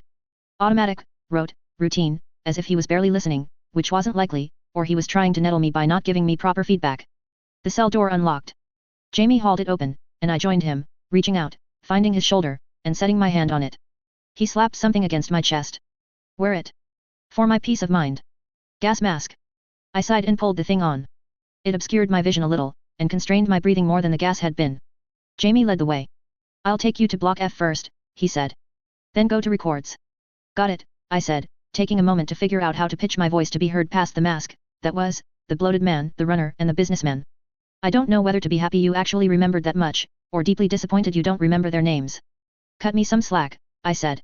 We reached the end of the hallway, walked a short distance, and opened the way to a stairwell. Past my particular hallway, the smoke wasn't nearly as bad, but it did fill most of the building, and had been just noxious enough to force an evacuation. They would be mustering forces and resources by now. There was even a solid chance that people with gas masks were already moving through other areas of the building. We going to be able to get everyone through? I asked. There were some question marks surrounding that, I think. We should, Jamie said. Good. Because it would suck to put weeks of work into this job and then have the bloated man be too fat to actually leave the building. Samuel, SY. His name is Samuel. He loves his mother, and he's not getting out for a very long time. Yet. I know that bit. As we reached the top of the stairs, Jamie rapped on a metal door. This is Block F. The people you want to talk to will be at the 3rd cell to your left, 5th cell to your left, and 7th cell to your right. Got it. I'll leave the door open, just in case. Want the cell keys? Sure, I said. And 2 gas masks, he said. He handed them to me. Though it won't make a big difference, and it should have all dispersed by now. Might make them feel better, though. Good enough, I said. I hated my own gas mask. I'll be back as fast as I can, Jamie said, hauling the door open with a loud mechanical sound. I could hear the shouting and hollering before I'd even entered the hallway. People were bellowing, complaining, and throwing things. The smoke was thick enough that they might have been able to see me if they'd actively been looking for me, but they weren't. Irritation from the gas might have played a role. I wasn't sure what the additives Jamie had put in actually did. As the door banged closed behind me, I pulled off my gas mask. What was it? 3 left, 5 left, then 7 right? At the 3rd cell, I stopped, positioning myself in front of the bars. I spoke in a calm, normal voice, to distinguish myself from the cacophony around me. Samuel. The man who practically threw himself at the bars wasn't Samuel. Skinny guy. What do you want with Sammy? I want to talk to him, I said, calm. Something seemed to have gotten through, because someone standing behind me called out. Hey. Who's there? Hey. Shut up, all y'all. There's someone out there. The noise abated somewhat. I'm here, I heard Samuel say. Soft-spoken. He sounded almost mournful. Do you want out? I asked. Who doesn't, he replied. You have a long sentence waiting. Your mom isn't well enough to visit, and she's old, if I remember right. You remember right, he said. You're breaking me out? This gas is about me. In small part, I said. You caught our eye. Oh, he said. Sammy isn't going anywhere just yet, Skinny cut in, with a nasty tone to his voice. Sammy has other obligations. That's so, Sammy? Should I just move on to the next person on my list? I asked. I just keep getting in deeper, Samuel said, mournful. I'm not a killer. The murder rap says different, I said. I bought memorabilia, it was restricted material, I was supposed to spend a year in. But I couldn't hack it. They offered protection. And we're still offering protection, Skinny cut in. He turned to me, you let him out, you gotta let me out. And I can give you 2 more names. I see, I said, more or less ignoring Skinny. I know the general story, Samuel. You got out, you still had a debt to pay. They put you to work smuggling. You got caught for that, you got taken in, and found yourself on the wrong end of a guy with a shiv. You walked away alive, he didn't. He had friends, and you need more protection, which means more debts to pay out when you get out of here, if they don't decide to ease the tax burden and either hang you or sell you to the academy as a guinea pig. Seems about right. They won't be hanging him, Skinny said. We've got lawyers, and our lawyers have his back. He sounded so excited, as if he thought he was getting out. Sammy, I said. I want that brain of yours that spent 8 years smuggling things past the academy. Tell me, do you want out? I get the feeling I'd be trading one master for another, he said. You would, I said. Getting in deeper. EY. Skinny said. Probably, I said. But you could see your mother and make sure she's looked after. We've already pledged to make sure she's alright. Skinny said. So fuck you. He was on edge, now. I suspected he could sense the direction this was going. You have 2 options, Samuel, I said. Either you can trust me and my ability to let you simply walk out of here, or you can trust him, and his promises. Maybe I'm biased, but they sound pretty hollow to me. Fuck you, you little faggo. Skinny screeched. His hand flew out past the bars, toward my face. I stepped back out of the way, avoiding the shiv he held. If you want out, knock out Skinny here, Samuel. It's the last time I'll ask you to do violence, I promise, I said. Skinny pulled back, wheeling around, pointing the shiv at Samuel, his back to the bars. I stepped in close and drew my own knife, sliding it into one kidney, my other hand reaching through for his shirt and grabbing it to keep him in place as I stabbed the next. Paralyzed by pain, he fell to the floor of his cell. Never mind that, I said. Needed to distract him. I'll never ask you to do violence, Samuel. I'll never put you out in the field. I need advice on some points, for some jobs. I'll compensate you fairly. We'll get your mom set up. There was no sound or movement within the cell. But then the shadow appeared. 6 feet tall and wide enough his hips could scrape against both sides of an open door as he passed through, his facial features and everything else sagged on him, as if, on top of all of his weight, gravity weighed twice as heavily on him. It pulled his brow down at the outer edges, in a permanent frown or sympathetic look. Let me out, he said, quiet. The nearby cells had fallen silent, listening in. As I put the key in the lock and hauled the door open, there was an uproar from others nearby, who realized what was going on. Threats, promises, boasting, and self-aggrandizement filled the cell block. Samuel seemed to shrink into himself in the face of the criticism that wasn't even aimed directly at him. Most of it, anyway. I handed him one of the gas masks. I'd released prisoners before, as a distraction. Here, however, it would be too problematic. I was trying to build something. We had to be selective. 2 cells down. Was that left or right? The runner, I said. I suppose that means me, I heard. Yes. Fast response. I'm fast. It's what I'm about. Look out and scout for hire, if I remember right. And someone thought I was too expensive and got bitter, turned me in. Yes. What do I need to say to get you to let me out of here? I agree. I accept the deal, whatever the terms. Are you alone in your cell? I asked. I couldn't quite tell with the smoke, and it looked like there were 2 people in there. Yes. I put my key to the lock and hauled the door open. I watched as what had appeared to be 2 people turned out to be one augmented person. Arms and legs had been extended and modified, so that he walked on tiptoes. His feet were as long as my forearm, the heel and ankle were where my elbow would have been in that same analogy. Lanky didn't even begin to describe it. His face was what threw me, though. Not a mask, but surgically altered. He'd given himself the head of a rabbit, complete with floppy ears. The hair was a touch sparse, though. It wasn't like a drawing of a talking animal in a children's book, though. The appearance of an overgrown, balding rabbit head with bulging, weeping, bloodshot eyes and open mouth failing make vaguely human expressions was disconcerting, to say the least. Jamie had only given me 2 gas masks, when we were hoping for 3 recruits. Rabbit here couldn't wear one, so he would have to suffer. I like you already, I said. I turned around, looking. 1 more. 7, right side, if I remember right. In the time that it took me to walk past the 6th cells and make my way to the 7th, they'd managed to count. I heard a, wait, we're 7. And we're on the right. Hi. Hi kid. Hi, I said. I'm Anthony, and I know mechanics, handyman stuff, I can drive cars. Wife beater, someone else shouted. Fuck off. Anthony shouted. The businessman, I said. I'm looking for him. That's me, I heard. The businessman approached the bars. He put a hand on Anthony's shoulders and Anthony reluctantly backed off, giving him space. The businessman was Japanese, his hair a mess. Hello, Sylvester. We've met. No, but I've heard of you. You know who I worked for before. The Spears, I said. Cynthia. I assume you are looking for someone to help with accounting, he asked. Something about his tone and attitude. Could be, I said. More cautious than before. It's a little more complicated than me abandoning former ties like Sammy there is doing, he said. There are concessions to be made, negotiation. No, I said, cutting him off. Thanks for letting me know. With that said, I turned my back on him. Hey, he said, to my back, I'm open to talks. I ignored his ever more plaintive cries as I left him behind. All of my individual instincts were telling me he was a bad choice. Good on paper, reading about and researching his exploits, but not someone I wanted. 2 recruits was good enough for now. A bit piecemeal, but we would manage. We made our way to the end of the hallway, and I shut and locked the door. Shutter, I said. Reach up. The rabbit didn't even need to exert effort to reach up and grab the shutter that I would have had to climb the door to get a hold of. It was practically at eye level for him. What next? Samuel asked. We wait, I said. And I tell you this. I don't have many rules. Most are the ones you'd expect, given what we'll end up doing. Treat me and mine with respect. That goes double for my devastatingly attractive secretary. Secretary? Rabbit asked. But listen, because this is serious. The boy you're about to see? If you so much as give a hint as to his existence, I will have to kill you. He is a ghost, and he will remain a ghost until I say otherwise. This is the big rule. I saw Rabbit's head move up and down in a nod. Samuel was still and silent. He didn't like the threats of violence. That was fair. So long as the message sunk in. Jamie appeared out of the fog. He was doing well, shifting his weight to minimize the noise of his footsteps. He so reminded me of the old Jamie, given his posture, holding a foot-thick ream of folders and papers to his chest. Got it? I asked. Transfer papers, prisoner files, and open cases. We should be able to get a good lay of the land, here and in other cities and prisons. We'll be able to handpick who and what we want, instead of going by what the papers say. Perfect, I said.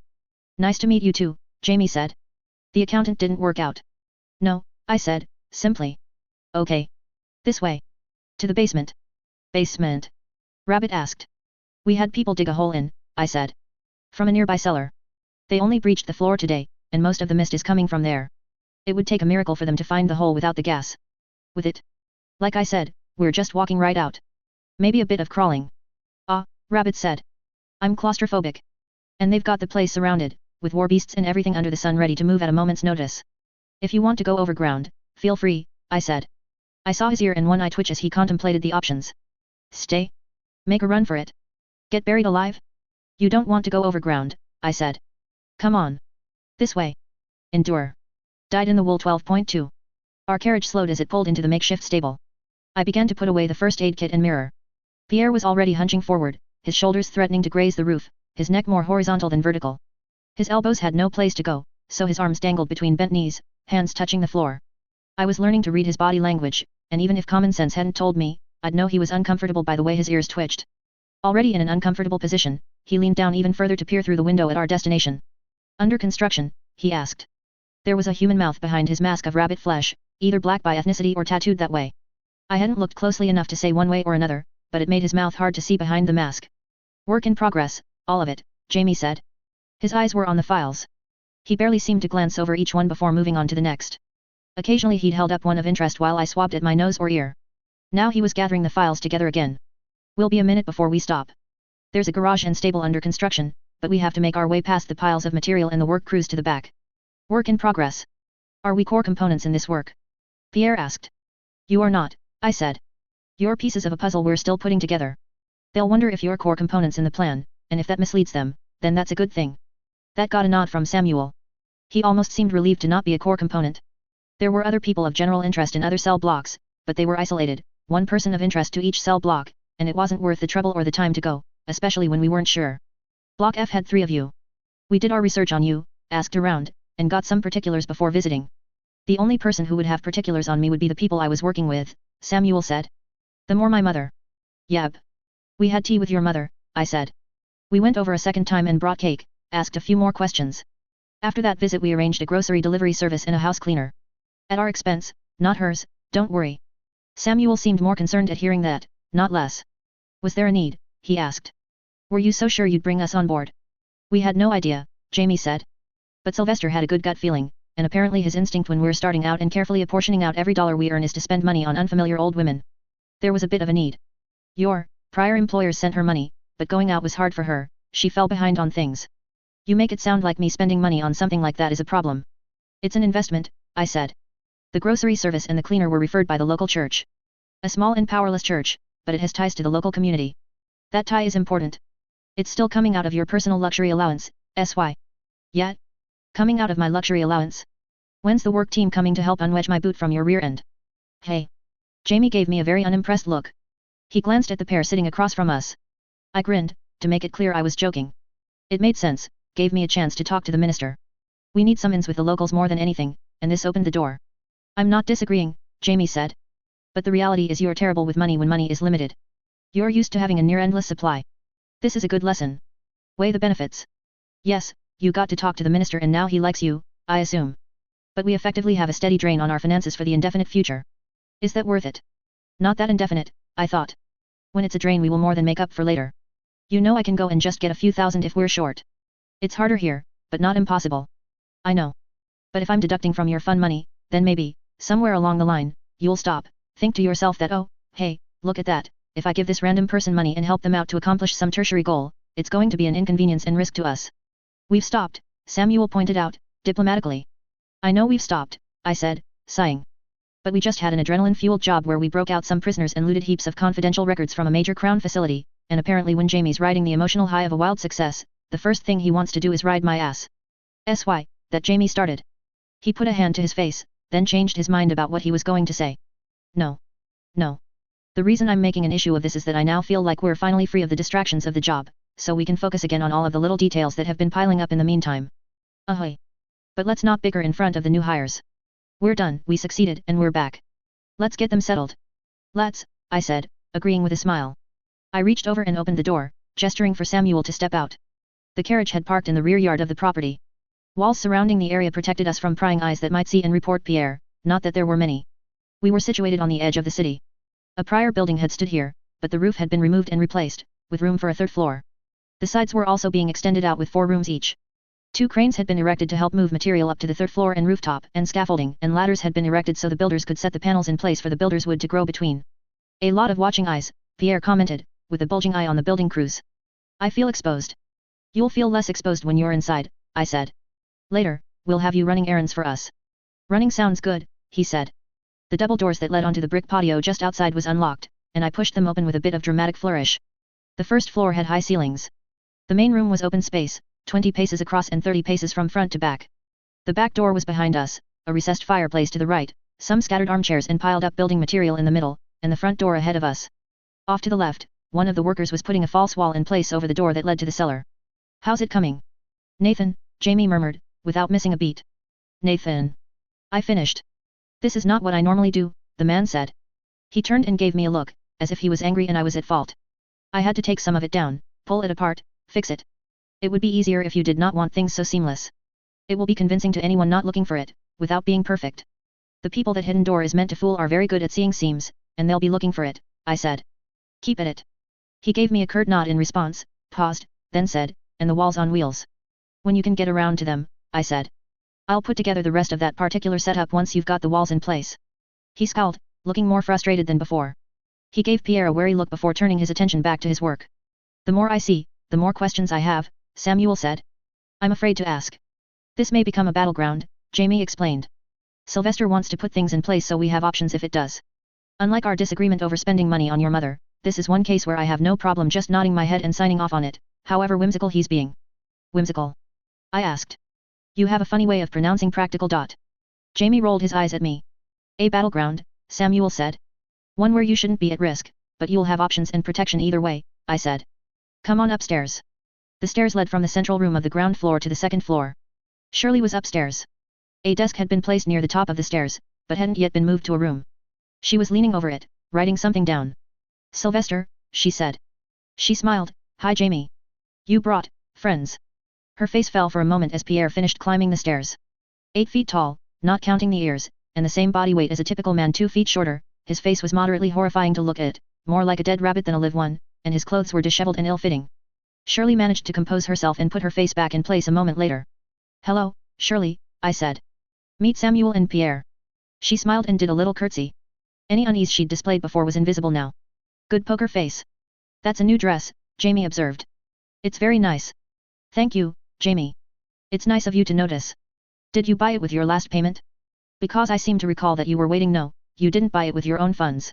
Sylvester told me I should go shopping, and gave me some money. Did I do something wrong? No, Jamie said.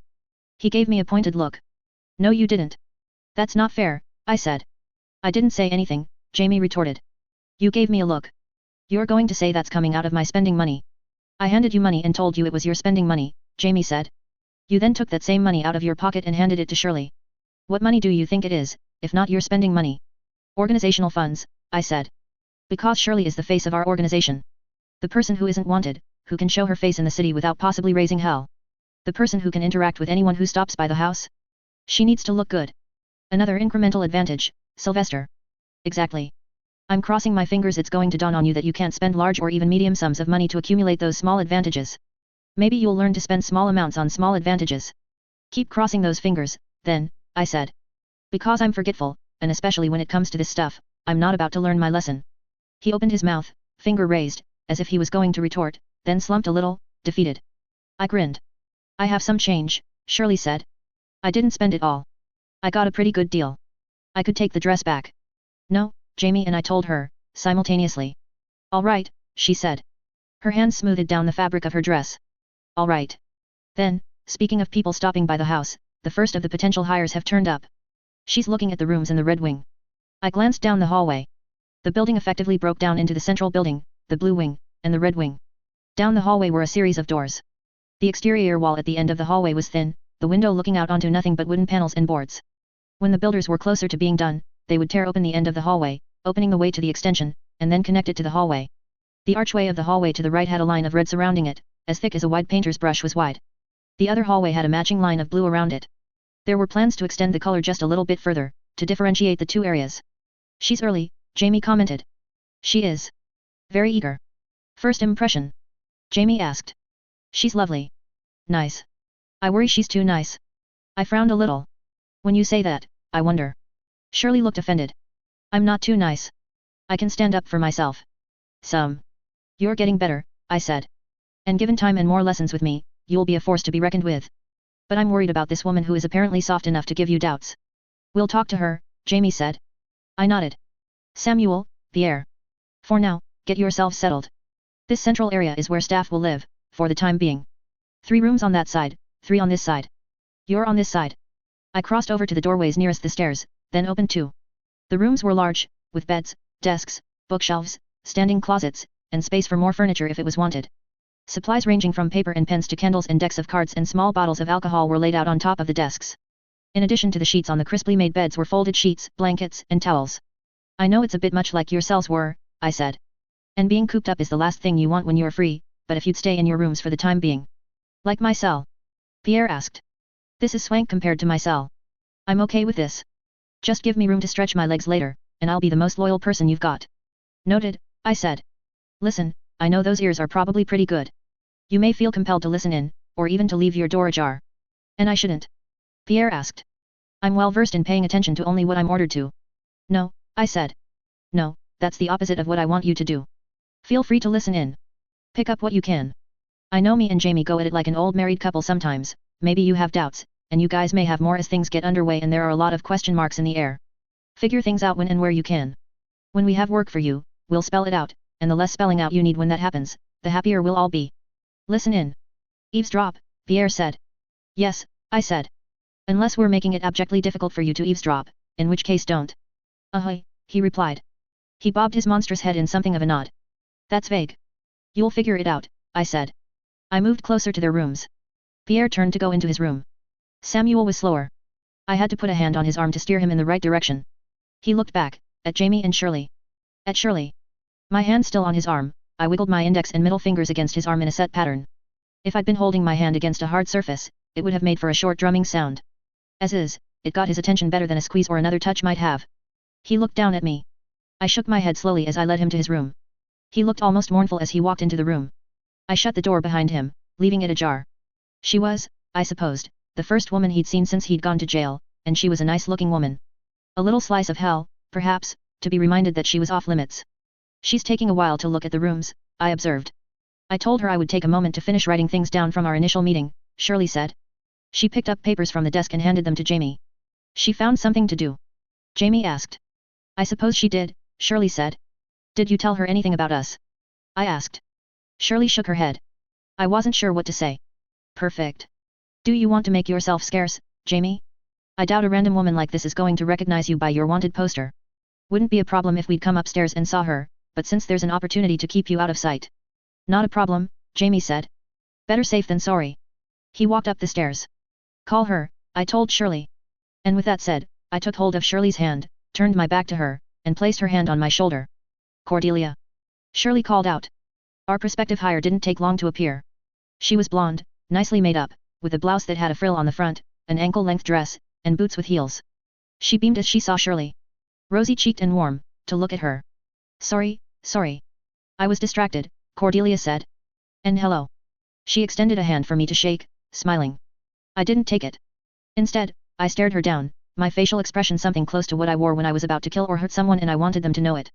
Cold, with as little humanity as I could manage. Cordelia momentarily broke eye contact, faced with that. Cordelia, this is Sylvester. Sylvester, Cordelia. Moving in, are we? Cordelia asked, attempting to form a connection. I already moved in, I said. I was one of the first here. Were you? I haven't looked at the boys' wing, Cordelia said. I looked through the girls' rooms, very nice and tidy, and I peeked through the window and past the gaps in the planks to see the men at work. They're putting a good-sized bathroom at the end of the hall. Some other rooms, too, I think. One for the boys, and one for the girls, Shirley said. She'd realized what I wanted to do and she wasn't outing me. I did like that Shirley was a fast learner. Luxury, Cordelia said. She flashed a smile, as if trying to exude enough positivity to overwhelm me and put a smile on my face. Bathroom shared with 20 other people, and some of them are, what, 5? 6 years old? I asked. Yet. Wonderful. Cordelia rallied, it looks like a very extensive bathroom. There were several toilets, stalls, more than one shower. What did you do? I asked her, interrupting. Do? I was a teacher, before I was. No, I said, firmly. Your last job. You looked after children, right? Yes. 3 years of teaching, 3 years of tutoring and looking after a dormitory at an all-girls academy. You were very specific about the dormitory. Where did you teach? I asked. She laughed a little, defensive, caught off guard.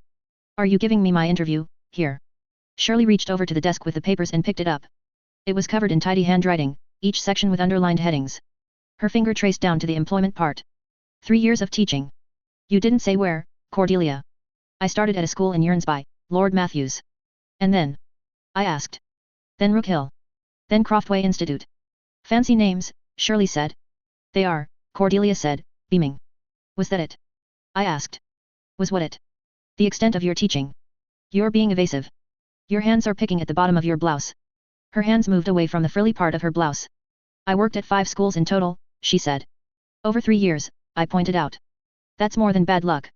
That's something going on behind the scenes. You have a vice. Drink? Chemicals? I know there's a chemical problem around here. Drugs. Custom drugs. Her expression shifted as I said the words. Offended, but whatever it was that she was into, the hold on her was strong enough that even the mention of recreational drugs made her eyes sparkle for an instant. She managed to sound offended and proper as she asked, who are you to pry, Some might call that rude. I dearly wanted to tell her I was the person in charge, but I didn't. Instead, I said, I'm one of what will be 40 or more people that live here. I've spent my life in orphanages, and on the streets. I've been hurt, I've hurt people, and I've seen things so horrible you wouldn't imagine. Some of the other children will be the same. This isn't some prissy pants girls' school, and it's not a nice school. It's an orphanage. And you're going to have to match wits with youths that have nothing to lose. You'll lose that battle of wits and wills, and you'll crumble. You don't belong here. Well, we can agree to disagree on that, she said, firm and confident. I'm glad you're not the one making the decision. He might not be, Shirley said, but I saw your eyes light up when he mentioned drugs. I've known women who had the same look. You're accusing me, without any proof? Cordelia asked. The indignance became borderline outrage. I haven't even had my interview. I don't need proof, and there's no need to move on to an interview, Shirley said. All I need to do is say no. No. If you'll go downstairs into the back door, I think the carriage driver is still there. He can take you back to the city, wherever you need to go. Cordelia puffed up, mouth slightly agape, as if she were about to put up a fight. Then she sensed that she was lost. She remained puffed up as she descended the stairs, artificially tall and proud. There was a pause as we heard her cross the room. She said something I couldn't quite hear to one of the workers on her way to the back door. That was unkind, S.Y., Jamie said, from the top of the stairs. Were you putting on a show for our new hires? I'm betting you knew she was a bad fit by the time she'd said 5 words. Not quite that fast, I said. I felt she was wrong, but I thought maybe if she stood up to me in the right way or showed more steel, she could work.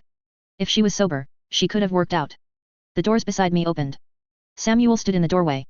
Pierre sat on one corner of his bed. He'd extended one overlong leg to open the door with his toes. Now he hunched over, elbows on his knees, looking comically oversized for the surroundings. The next person should arrive in half an hour, Shirley said. Will it be the same routine? I shook my head. Too time-consuming. There are things to do. Before we pulled today's job, our hires made a call to Redham. With luck, the lambs are coming. With bad luck, they'll hold them back, send someone else, and Jamie and I have to finagle some sort of countermeasure for the someone else's. We have the skeleton of something here. We need bodies. I want something operational before the lambs arrive. At a minimum, based on where the lambs were last seen, that's going to be 2 days. You like setting difficult time limits for yourself, Jamie observed. If we waited any longer to pull the prison job, we ran the risk that the lambs search would be deemed a failure and they would be pulled back. Like when we were chasing Frey, Jamie said. Exactly like when we were chasing Frey. We spent too long tracking her down, always one step behind, and they threatened to pull us back to the academy. Same idea here. This is the time frame that makes sense. 2 days before there's trouble. Today, I'll recruit. Tonight. I glanced at Pierre and Samuel. Tonight, we work. I'm done bitching about money, and, frankly, I don't want anyone getting in the way when the lambs turn up. I want to figure out who the major players are, locally, and get them under our thumb. What? Pierre asked, as if he couldn't have heard right. Samuel simply looked deeply concerned. At least Shirley and Jamie seemed to be on the same page as me, or at least willing to roll with it. Well, almost on the same page. Jamie said, you know it's not going to be easy, even if we do that. They'll have help, especially with the city being academy supported. But you get what I'm going for. I get what you're going for. The lambs turn up, and half the city folds in on them, with traps and problems at every other turn. I know how it is, SY. There's something deeply cathartic about being on the other side of that particular paradigm, I said, smiling at the thought. Dyed in the wool 12.3. Mr. Salt. I called out. I waved the man down before he could start his wagon into motion. His stitched horse was a heavily modified one, something between horse and oxen frame, with long hair covering much of its neck, shoulders, and face.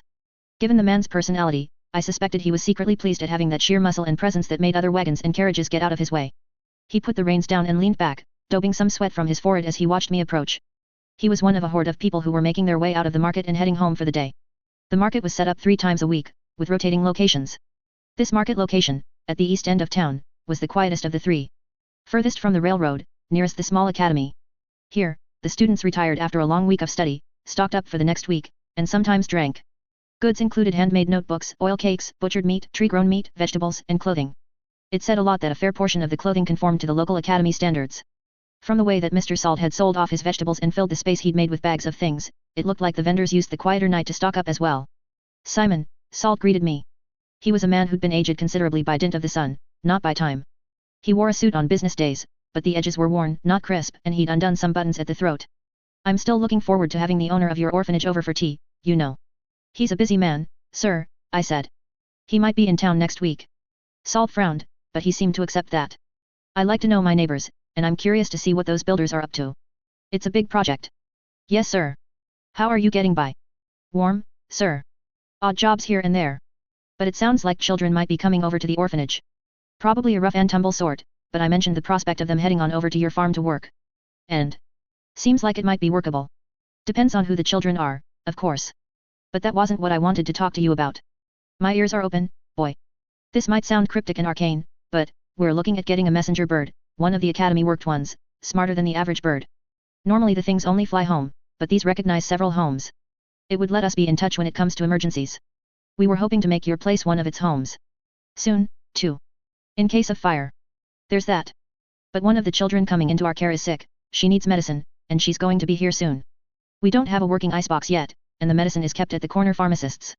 What ails her? The academies can usually offer care. The academies are at fault, I said. I fidgeted, and I did it on purpose. She grew up near Corinth Crown. She grew up drinking the water there and it disturbed her insides. A lie, but I'd met some people with similar stories. I felt bad for lying to someone as genuinely decent as Mr. Salt was. I bit my tongue before continuing. We'd drive the carriage over and back, but the carriage drivers are only around during the daytime, and if something happens at night. I stopped there. I dropped the false anxiety I'd injected into things, where I'd quickened my verbal pace and pitched my expression just a hair.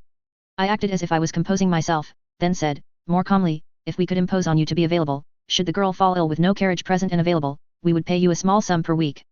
It wouldn't be much, but... He waved me off before I could finish. Bring the bird over when you have it, he said. No need for the money. You all just be good neighbors, you hear? And steer those rough and tumbles clear of my property where you can. Will do, sir. Thank you, I said. Apparently eager to get home for dinner, he got his stitched wagon puller moving, briefly removing his cap in farewell before replacing it. I felt a little guilty. It wasn't the lies so much as the risk to his person. It should work out, I told myself. He should be fine. A group of students who were making their way to the nearest pub obstructed my way, walking with arms around shoulders or arms linked. Boys and girls. They didn't make room for me to pass, forcing me to stand to one side to let them pass. I mused about horrible things I might do to them, then consoled myself with a personal reminder that they were BY students. West Corinth had started out as a fort with very little surrounding it, if I remembered right. Jamie had explained it all to me, and I'd promptly forgotten half of it. After the war for the Crown States, the fort had been supplanted by larger military installations in other cities nearby. Somewhere along the line, the city had leapfrogged into being a sleepy city of summer houses forming a kind of figure eight around two lakes. People would only stay for 2 or 3 months out of the year, but something pushed a surge into a year-round existence, and then 2 local academies were founded. BY was the smaller of the 2 academies in stature and reputation only, with its size roughly matched by its brother academy Corinth Crown. Students who went to BY were often said to be doomed, their careers cut short by a lackluster education punctuated by ceaseless parties. The academy maintained no particular merits, no field of specialty nor any advantages afforded to its students. One of the academies one went to when they had to attend one. Attendance often went hand in hand with parental disappointment. By contrast, Corinth Crown, abbreviated from Corinth Crown Academy or Corinth Crown Laboratories, was more elite. It wasn't the top of the heap when it came to drugs and chemicals, but it was up there, and it was pretty, now located in the old fort, surrounded by a lakeside city of nice houses, only a half-hour's ride from the ocean and beaches. Neither academy was churning out the monsters and war beasts to an extent that necessitated an endless chemical rain, but the city had been affected by phrase ploy, the people sterilized and chemically leashed, which kept Jamie and me alive. It was a wealthy enough area that many had bought their way free of the leash with treatment at Corinth Crown. It seemed to have all of the good parts of a small town in a larger city. All of the benefits of an academy presence without the strangling control. But there was a darker side to this sunny, lakeside town where girls could be seen sitting on rocks with their feet in the lake and male BY students took off their shirts and tied them around their waists, drinking nightly. On the one hand, we had an academy that drove itself to produce better drugs, hormones, prions, medicines, and poisons, filled with a few thousand students who were as proud as any I'd met. Sitting less comfortably in the other hand was an academy of layabouts and jokers that consumed drugs and the funner sorts of poisons. That dynamic and power imbalance was complicated by ongoing rivalry ranging from pranks to outright brawling in back streets and by a constant need for test subjects. That reality, in turn, was complicated by the restrictions on travel and the quarantines, which meant they couldn't load up a train car full of people willing to try a drug in exchange for $10. It meant, also, that they couldn't easily discard the last 4 or 5 train cars worth of people. I rolled up my sleeves as I headed down a side street. My body language shifted, to emulate the criminal elements I'd known over the course of my life. Walking with confidence, but slouching a hair. Fingers hooked in pockets, so my hands were always ready, my eyes tracking the surroundings for anyone that might step out of a recessed doorway or from around a corner. I'd used oil to slick my hair back and part it, but it was hot enough that I was sweating and the oil was starting to make its way down my neck. A wipe with my handkerchief dealt with the sweat first, the oil second, and I ran my fingers through my hair to loosen the tidy combed hair before wiping them as well. I left the handkerchief half out of one pocket. There were apartments here, tucked in near the small academy, and the collection of 3 or 4-story buildings with 8 to 12 rooms a floor extended all the way to Corinth Crown. It served as student housing for those who didn't want to live in the dormitories, but most of the buildings here were hospitals. Hotels for those who didn't want to spend more than $2 or $3 a night. Test subjects would take the train in and stay the night, sometimes with the academy paying for the beds at one hospital or another. The people I crossed paths with were people who had been uprooted. People desperate enough for money to take a roll of the dice when it came to their physical and mental well-being. It was different from the shady areas of Tyneware or Radham. The people there, at least, had been able to call those cities home. Interesting, then, that an area like this, where everything was typically so very temporary, had adopted different customs and codes for the local mice. It took me a little while to catch on. Here and there, adverts had been plastered to walls, or caught under garbage. They'd accumulated in places, pasted over one another in layers. The latest batch seemed to be depicting 3 men in suits who might have been singers or dancers, for some event at Corinth Crown. There was a pattern. The angle of the adverts, the fact that corners were torn, and the fact that some had been defaced. I stopped at one wall, and traced the path, touching the adverts at one wall where 6 had been plastered up in a configuration. I started at the most askew advert, looking at the torn corners, and traced a course, pointed by the angles the papers had been at when they went up. This particular wall saw damage to the third, rightmost of the 3 singers on the advert. The other adverts drew attention to this one, and, now that I was paying attention to it, the number of papers probably stressed severity. So, 5 papers, some with the third man's face ripped off or stained, all angled so they were pointing to a central paper, near the door. Ink had removed the third man's face in that one. What was the interpretation? I put my hand on my chin. I looked at the smudges and tears, trying to figure out if method or the direction of the smudge or damage played a part. Hey, a man barked at me. It was clearly intended to scare the wits out of me. It seemed to spook him when I didn't jump, run, or even act scared as I turned my head to look at him. A fat man with a stained apron and stubble on his chin rolls. His demeanor shifted as he seemed to figure something out. You drugged? No sir, I said. Then what the mother-loving fuck are you doing, staring at my wall? I remained mute, staring him down. He reached for something by the door, and I reached for the knife I'd tucked into my waistband. He brandished a bat, and took a step toward me. Get. I got. Wasn't worth it, and I'd gotten my answer, I was pretty sure. Bad man. I made my way down the street, keeping my eye out. Papers partially trapped under objects were, 9 times out of 10, marked in some way. Sometimes papers on walls were angled in a way that pointed to other papers, tracing a route that extended from one wall to another, across a street, or around a corner. Slathered with paste and slapped on like a kind of arrow pointing the way. The first man tended to crop up near stores and restaurants. Often unsupported by other papers. Food here, perhaps, or good person here. The second man didn't get marked out much, but I could see him more around the main streets. Process of elimination and past experience suggested it referred to the law. Places where crown soldiers or police came through. Interesting to note that the placement of the signs was frequently high enough to be only just barely in my arm's reach. Placed by adults. I walked for another 5 minutes, taking it in, and decided I'd more or less figured out the system, with only a few gaps I had yet to figure out. The one that had nearly snuck past me was the audience member. 3 men stood on the stage, hands on their hats, mouths open and legs raised. In the bottom right corner was an audience member, a woman, only the top 3/4 of her face visible. Once I started looking for her, I was able to start tracing a path through the streets and alleys. The nearest audience member was located in what had once been a bookstore, now boarded up. I approached, looking for any watching eyes, didn't see any, and made my way to the door. One loose board. It moved aside, fixed at only one point, giving me room to crawl through the damaged door itself. A knife touched my throat. Damn it, I said. What did I do wrong? Invite only, a young woman said, from the other end of the room. 10 or so youths were in the room, closer to their teen years or in their teen years, rather than childhood, though there were a few munchkins. Only 10? Hands out in front of you, she said. She was older than any of them. 17, to look at her. Everything about her seemed to be going forward or going back. Her black hair swept back into a ponytail that stuck out like a witch's broom, a cigarette pointed forward. The collar of her shirt, a boy shirt, was raised, the corners pointing forward. She stood on one foot, the other back with the toe touching the wall for balance. The oldest boy stood next to her. The bosses of this particular gang, I took it. I put my hands out in front of me. Closer to the ground, she said. I moved them. The second largest of the boys stepped on my fingers. Not hard enough to do damage, but enough to pin my hands to the floor. The knife moved away from my throat. Hands roughly searched me, starting around the waist, uncovering the knife, then moving to rifle through my pockets for my wallet and 2 paper packets. The boy that was searching me took the knife for himself, then tossed the wallet and packets to the boss, in that order. She didn't move her foot from the wall as she moved her hands to catch. Fancy, she observed, without moving the cigarette. What's the packets? Drug.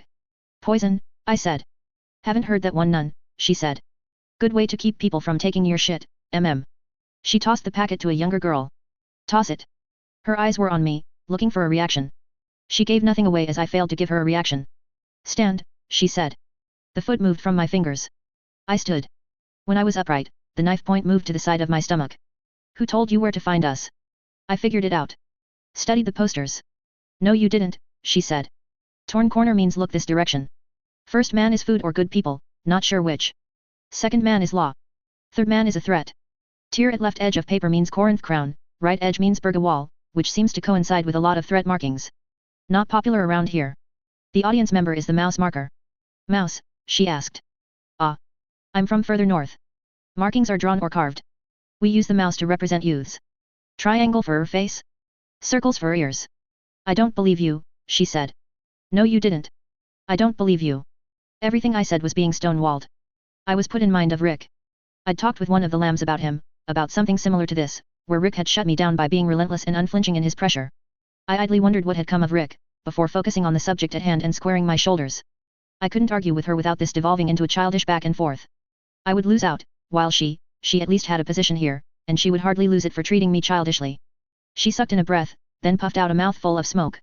Can we at least stop pretending your friend here is going to stab me if I don't comply? I asked. Cut him, she ordered. Her hand moved, gesturing. The boy to my left grabbed at my left arm. Ineffectual, but it was a body in my way and something in the way when I was trying to deal with the knife wielder. He grabbed my right arm with one hand and used the knife with the other.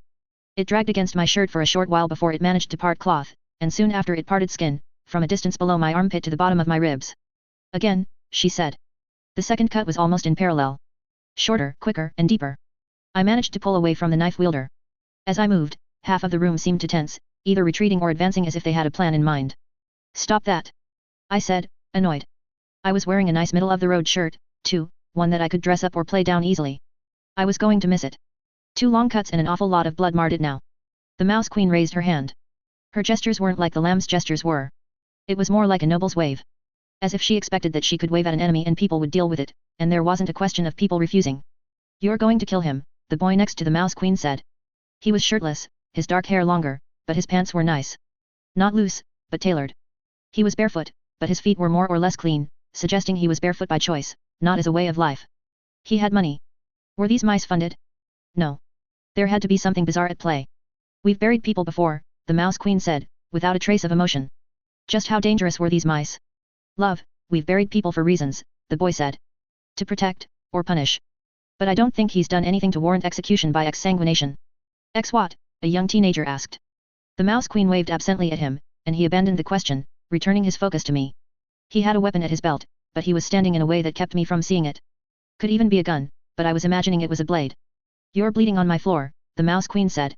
As if it was a grave offense I'd committed. My floor. Not our floor. Why couldn't this be easy? This was supposed to be the easiest part of what I was setting in motion in West Corinth. I'm terribly sorry, I said, with a hint of sarcasm. I'll try to bleed less. Do, she said. Or I'll have them cut you again. May I remove my shirt to press it against the wounds? I asked. She did that airy wave at me, then told her pet knife wielder, stab him if he tries anything. Frowning, I pulled my shirt off, with it already proving sticky against my side. I moved slowly, so as not to spook the locals, and folded the shirt, pressing it against the wound with one hand and one arm. She wasn't even looking at me. The Mouse King had a cigarette in mouth, and the two were facing each other, the cigarettes pressed against one another. He puffed, then pulled away, his cigarette lit by contact. I decided to wait for the lunatic Mouse Queen before opening my mouth again. It was the king who spoke instead. Someone told you about us, and where to find us. Tell us who, and the rest of this will be easier. Honestly? I turned up a few months ago. I saw and talked to a few mice, a few children. None of them said anything about this, or about you. Doesn't answer the question, the queen said. She started to move her hand. I was prepared to jump in and distract, but the king beat me to it. It's okay. There's no rush. We aren't with the mice, as you put it. To the rest of them, we're big brothers and sisters. We help them, we give a hand, we'll deal with the problems, use the messages on wall and teach them to read 'em and put 'em up. But they can't just come in here uninvited. Invites are earned. He fixed me with a look as he said those last bits. The queen, meanwhile, picked through my wallet. I was starting to get the picture. This particular group had been preyed on too much. They'd banded together, and for the most part they seemed pretty willing to turn to violence. There were 2 younger ones who'd backed off, but I was looking at the whole group now and wondering if maybe they had older siblings who were part of the group. Damn it. I wasn't sure I could use them. And I wasn't sure I could leverage the other mice without drawing on the core group. No, more than that. The queen was dangerous and the king capable. They were a romantic pair, and they had some clout, for whatever reason. They'd found each other and then the group had formed around them. Something had clicked into place, a group of people feeling desperate, scared and lost, and 2 people who could soothe those concerns. The queen dropped her cigarette and stepped on it before returning her attention to my wallet. She pocketed the cash. There goes the remainder of my spending money. Most don't know that we have a club. Which, again, raises the question of how you found out, the king said. The queen nodded in agreement. My name is Sylvester. I'm wanted by the crown. You could send anyone here to a police station or post office and see my face on the wall. Today, I broke 2 men out of the prison, and I gassed the building, forcing them to evacuate. I robbed that same station on my way out, I said. I don't believe you, the queen said. I could throttle her. I do, the king said. I heard something about this. That name, and the thing at the station. You heard because you're I almost said Corinth Crown. Bergawall student. Your academy. Loosely affiliated, but yes, he said. An academy student and a mouse queen with an attitude problem. I'd gauged that he was academy before I'd revealed any details. I knew that I was testing my luck here. But his presence here and his reaction to what I was saying suggested that he wasn't about to turn me in for the cash. Not that he wouldn't, but the drive to do so wouldn't override everything else. My gut instinct was right, and he was still listening. Not the worst eventuality, but I'd honestly hoped for someone more like Craig, or even someone like MC Watch's face from Warwick. I'd gauged him as academy. I was sticking my neck out, and he was free to bring the guillotine down. He and others would be thinking about the wanted poster. Those came with bounties, and bounties could be collected. I needed to offer a better deal. I'm working on something bigger, I said. I approached all of you because I wanted to see if you wanted in. I wasn't sure if I wanted them as part of things, now that I'd met them. But my options were few. What are you doing? The Mouse King asked me.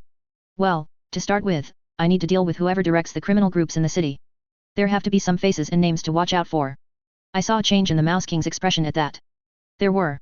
And there have to be people who've wronged you and yours that you haven't been able to touch. The Mouse Queen moved, and a part of me leaped at that, seizing on the change in body language and demeanor as validation that I was right. But she was simply rummaging in a pocket for a bit of candy. She undid the wrapper and put the candy in her mouth. Couldn't read her at all, damn it. There are, the Mouse King told me. I only need their names, and some information on the others. Then I'll want to relocate the younger ones that are scattered around here to another place. One where they'll have food and shelter. The Mouse Queen shifted position. One foot down, the other foot up, against the wall. She reached over to the king's face, turned it her way, and then pulled the slobbery orb of candy from her mouth, popping it into his, and stealing his cigarette as she brought her hand back toward her face. The Mouse King made a face at that. Candy and cigarettes don't mix. I wanted a cigarette, but had to give you something back, she said. Even C's. Only one an hour, the Mouse King said. We're rationing the things, remember? I remember. I just had mine. Now I'm having yours, she said. I waited, patient, a knife still at my side. The Mouse Queen turned her eyes to me. We have experience with that sort of thing. It took me a second to click as to what she meant.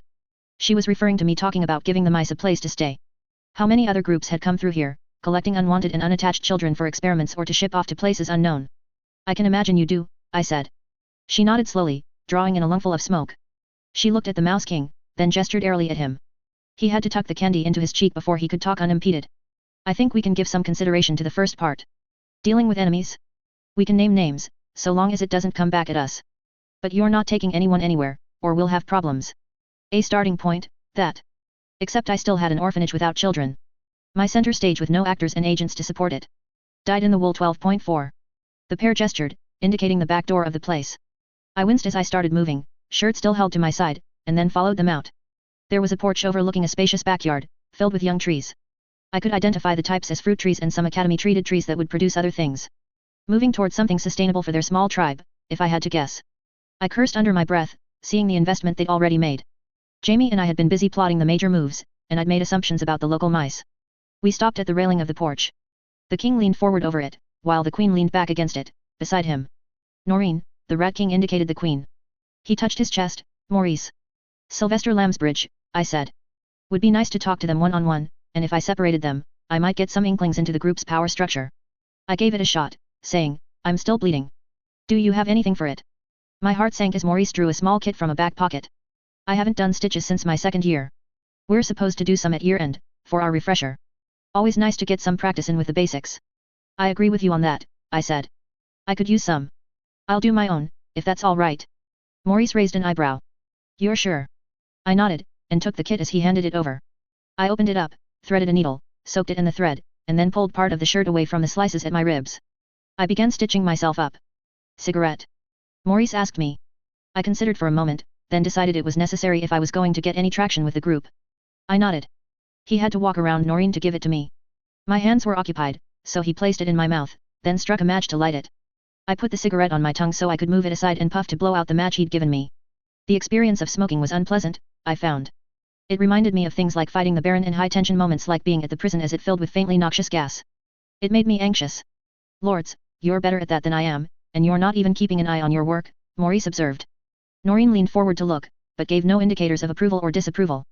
I was in the plague-stricken area for a few months. I'm mostly immune.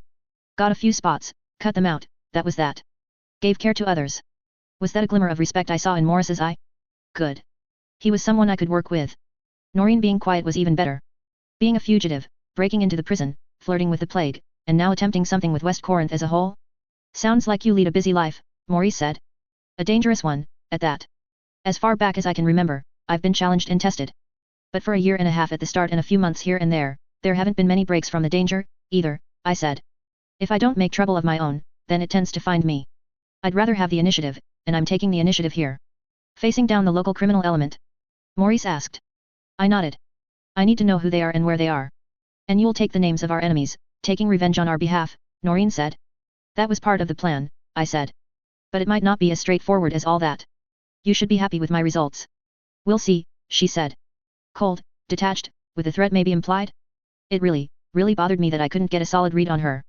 She reminded me of Deadpan Helen, except even Deadpan Helen had attachments and preferences that I could keep track of. Maurice watched my work instead of my face. I can give you the details you need. 3 groups hold power, but the third has had his hands full with 2 groups of visitors. Assuming you are not visitors, given that you don't know particulars. I'm not. I know some names, I know some faces, and I know some of the lieutenants of the groups. I didn't know about the visitors, though. There's a man we go to talk to if we have a grievance. He runs the premier group around here. Colby. He's normally content to have his slice of West Corinth, be the man in charge, and let others fight over their slices of the pie while he focuses on business elsewhere. He's not happy with the quarantines and travel restrictions. I'm not sure what he's doing or planning right now. Rather than hunting down the people you want to talk to and arranging individual meetings, I'd try to get him to tell you where to find them. I know of him, I said. My new recruit, Samuel, had been working for John Colby's faction. I can tell you where he is. Down by the tributary, they used to have a school. There was a side building for assemblies and services. The school got pulled down, but the assembly hall stayed. It's sort of being used as a warehouse, but its main purpose. A meeting place, I finished. I pushed open the doors. Pierre, Samuel, and the bounty hunters followed behind me. A bit of a show of power, and a touch of provocation. The assembly hall had once had rows upon rows of seats, but the seats had been torn out, and the holes where they'd been set into the floor had been filled in. The floor gently sloped as it moved toward the stage at the end, but stacks of crates and pallets of goods still sat on that gentle slope.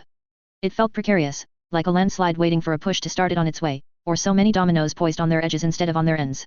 Mr. Colby took the position of prominence by the stage.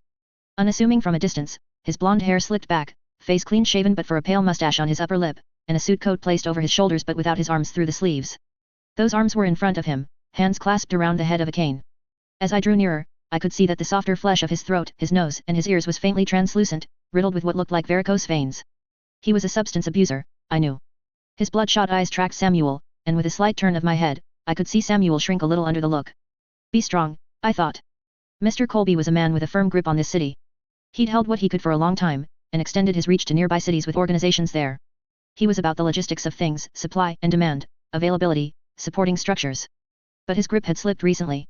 He couldn't move things to where they were best placed when Crown law was restricting movement. He had to be feeling some insecurity right now. I knew exactly what he was going to do. I'd told Samuel how it would unfold. Now success depended on me being right, both for confronting Mr. Colby and for winning Samuel's confidence. 3, 2, 1. Mr. Colby remained silent. 1.5, 1 3/4. How good of you, Sylvester, to rescue Samuel there and bring him back to me, Mr. Colby said. A good opening to negotiations. There we go. And, as we rehearsed. I'm not coming back to you, sir, Samuel said, out loud. Mr. Colby didn't flinch visibly at that, but I knew I'd needled him. I released him for me, not for you, I said. I allowed a very deliberate pause before saying, sir. Every head present, including the 4 other gang leaders, turned to look at Mr. Colby. 2 of the leaders there were as visitors, relatively new to the city. Even they seemed to have a good sense of how things were here, because they were tense, as if expecting the man to snap and order me killed. He had his bodyguards with him, so it wasn't out of the question. Mr. Colby smiled. My mistake, he said. I've made an embarrassing assumption. Of course he's yours. You made him promises about getting him free and appealing his sentence that you hadn't taken any steps to follow through on. I looked into it. Samuel was stuck in jail for a while, so he looked like fair game. Mr. Colby chuckled, shaking his head a little. He raised a hand to wag a finger at me. It was almost striped, red at the knuckle and pale at the finger between knuckles. The fingernail was bruised. You got me there. The tension hadn't left the other 4 leaders in the room. If anything, they looked even more spooked. If you do a shitty job of looking after your people, I pronounced, thoroughly enjoying myself, then you can't be surprised if someone more competent steps in and poaches them. Seeing the expressions and body language of the other leaders, it struck me that one of my biggest concerns right now was that one of them might come after me to stop me from saying anything further. Mr. Colby, meanwhile, only laughed. He shook his finger at me again. You're downright impudent. I like you, Sylvester. You're courageous. You've got balls, young man. I was silent. I finished walking down the long path that ran between the groupings of seats. I stopped, thumbs hooked into my pockets, my back up just behind me. I thought you were here to negotiate, or to try for something to spite the Academy, going by your wanted poster and the stories I've heard about you. Which reminds me. My condolences for the loss of your friend. The condolences are appreciated, I said. You're not here to negotiate, are you? Are you here to poach? To carve out a section of the city for yourself? None of that, I said. Not really. He smiled genially. His teeth were bad. Damaged. We've got a rebellion group here, a religious man, and now you, young sir. Trust me when I say we're very open-minded, whatever it is you're looking to achieve. I'm laying down the law, I said. I looked everyone in the eye as I spoke. The children of the city are, from here on out, untouchable. Mildly inconvenient, that, Mr. Colby said, still smiling. All of us traffic or work with children to some extent. Sometimes they get in the way, and need some correction.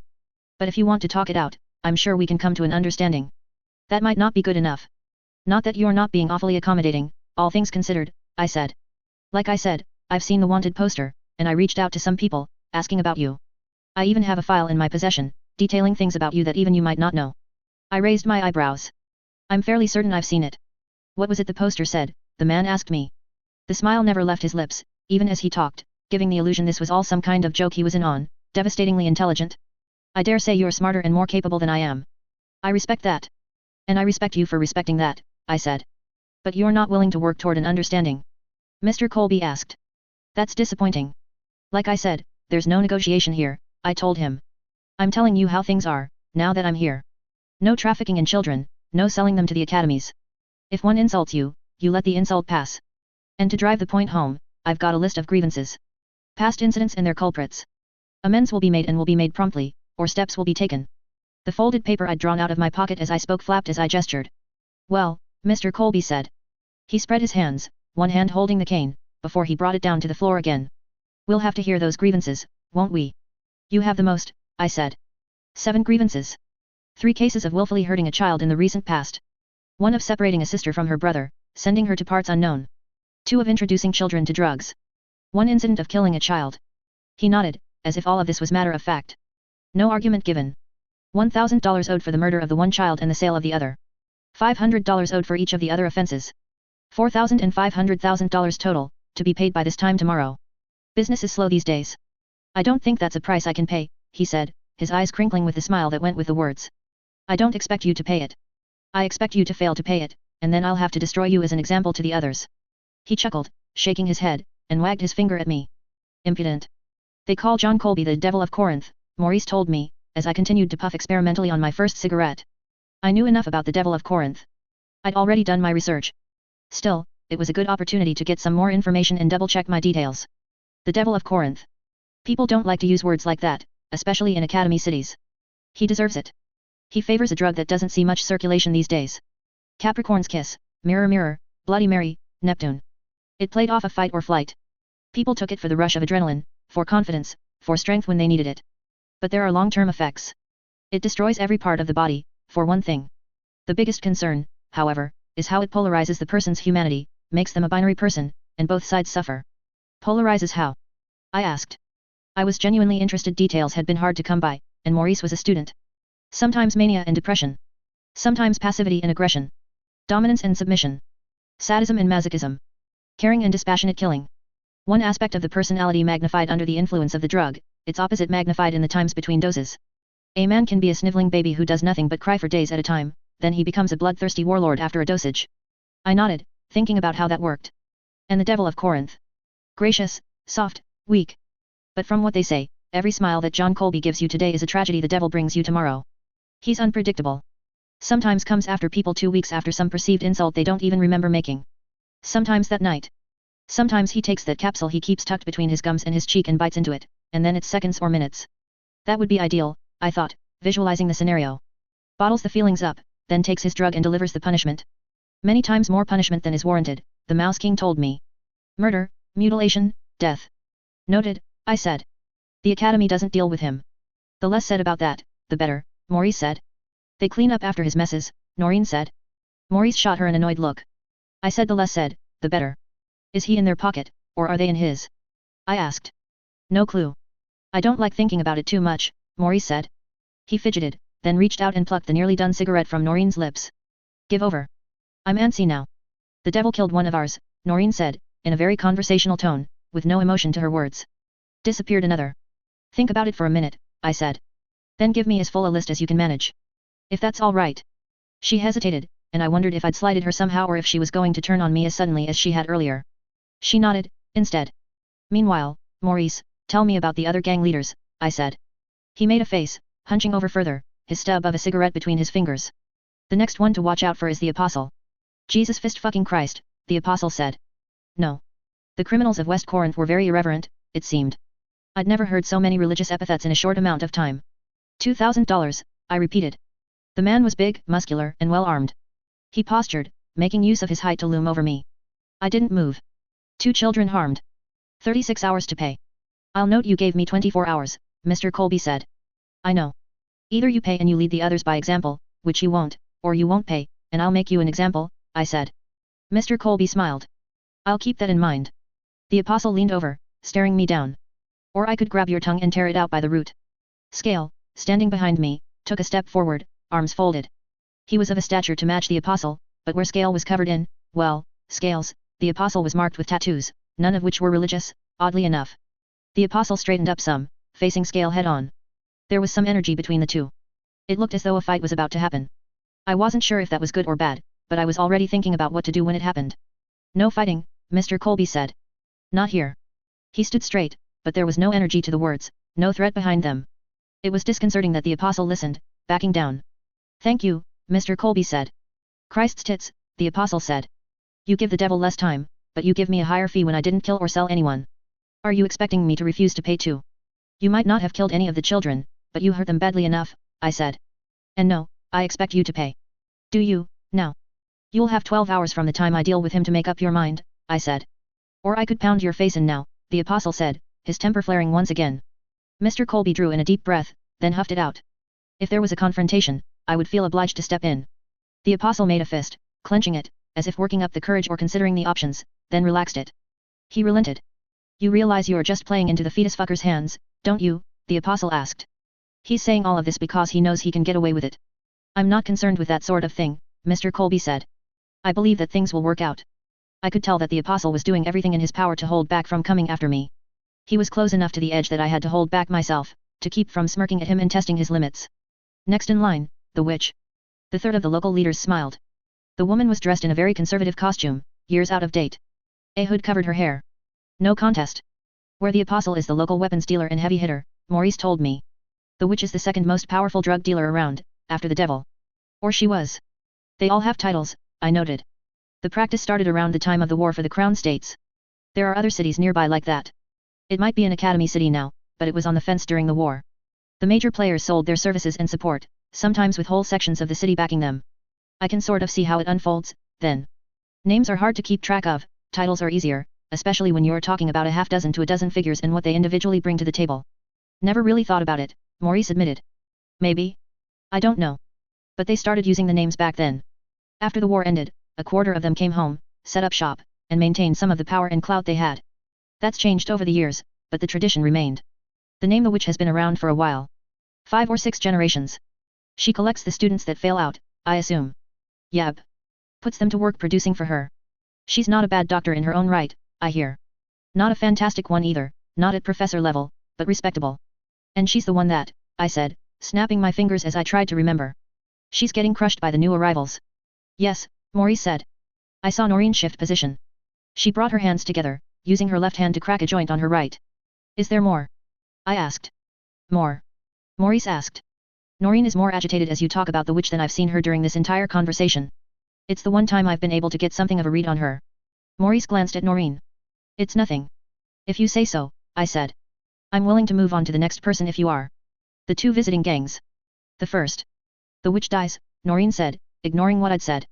She dies? I asked. Maurice sighed. Noreen met my eyes, staring me down.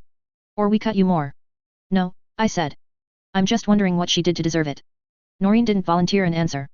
Maurice looked between Noreen and I before sighing. You won't be upset if I say. Noreen didn't give any indicator, positive or negative. He reached out, fingers running through the hair at the side of her head, fixing some hair that had fallen out of the bristling ponytail. The witch took 6 children by our last count, Maurice said. I frowned. I could draw conclusions, going by Maurice's body language and the context. Noreen was one of them. She dies, or we have no deal, Noreen said. No contest. I asked. You're cooperating. The witch shook her head. 36 hours might be hard to manage, but I'll scrape together whatever I can, and if you are still standing when the deadline arrives, I'll give it to you.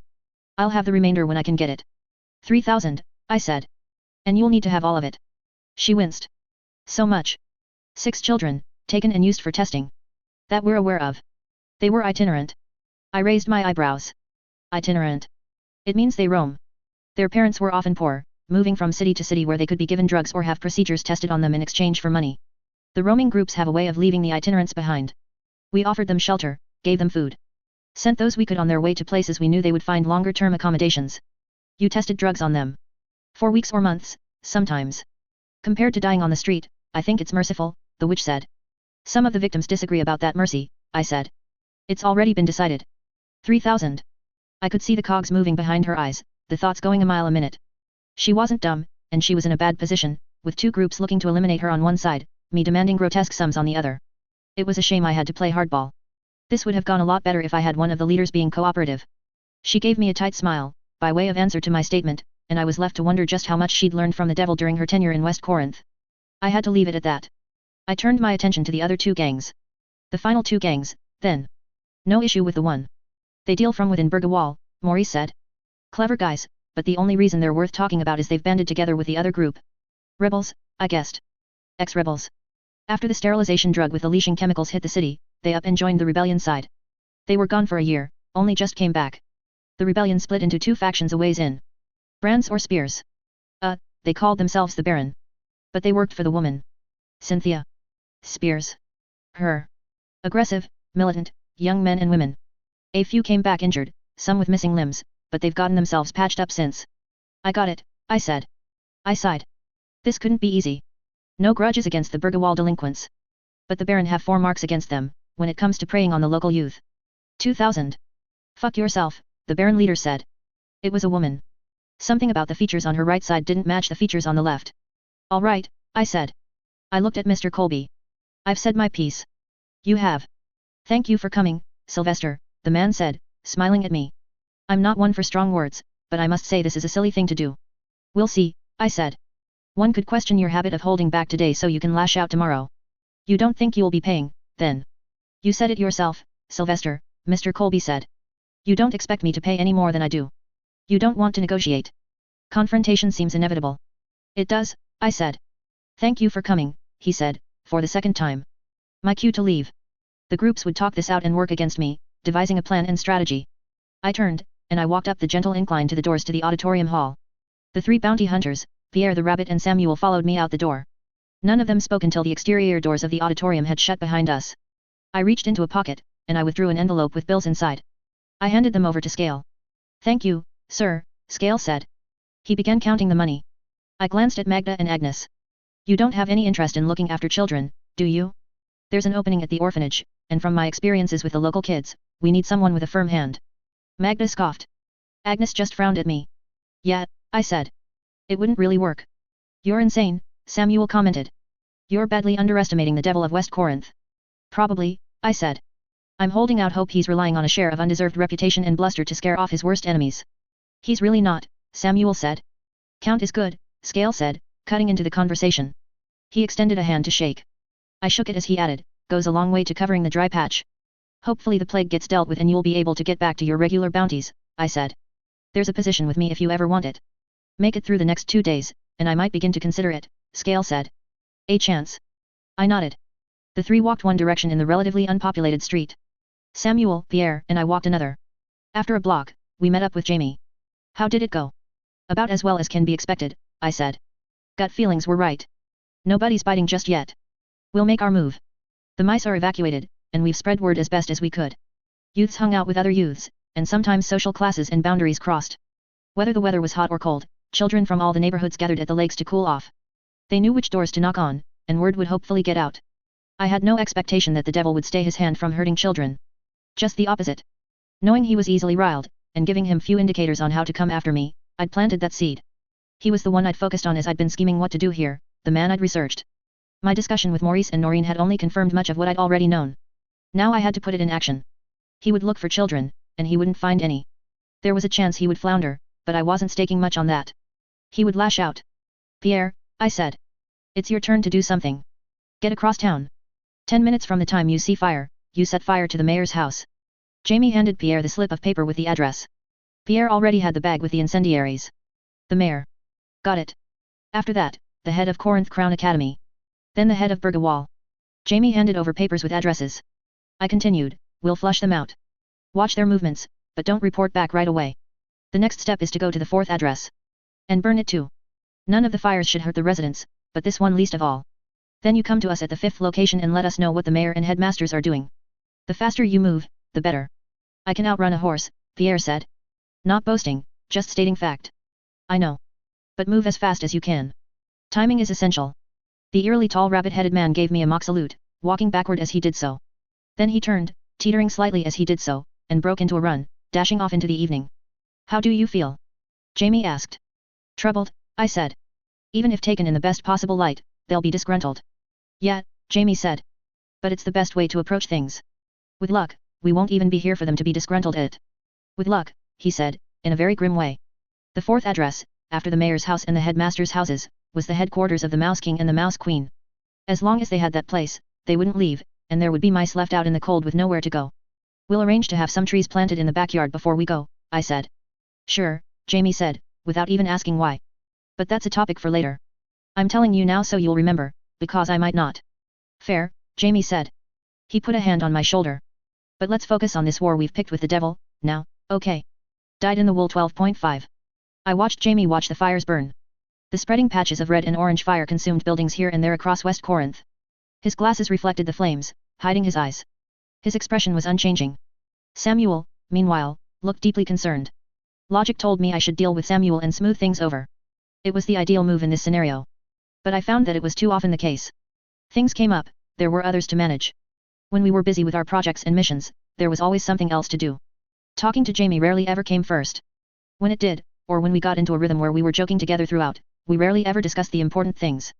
All too often it felt like those things were put off until they reached a critical mass. Tired? I asked. Long day. Going to be a long night. The schedule demanded it, I said. I know. I'm just stating the facts. I watched the fire dance on the glass of his lenses. I've always considered you and the old Jamie to be among the 3 voices that really act as my conscience, I told him. Lillian's one of the 3. Yeah, I said. Jamie pointed. Another fire had grown enough for us to see it from a distance. I see it, I commented, looking. Why the mention of conscience, SY? I feel like you would have said something about this. Like, if I was talking to the you that lives in my head? I feel like you would have spoken up by now. But you're quiet. It's throwing me off. We've been working on our overarching plan for a while now. Almost 6 months. Sure. I've been thinking about the steps we need to take, mentally wrapping my head around it all.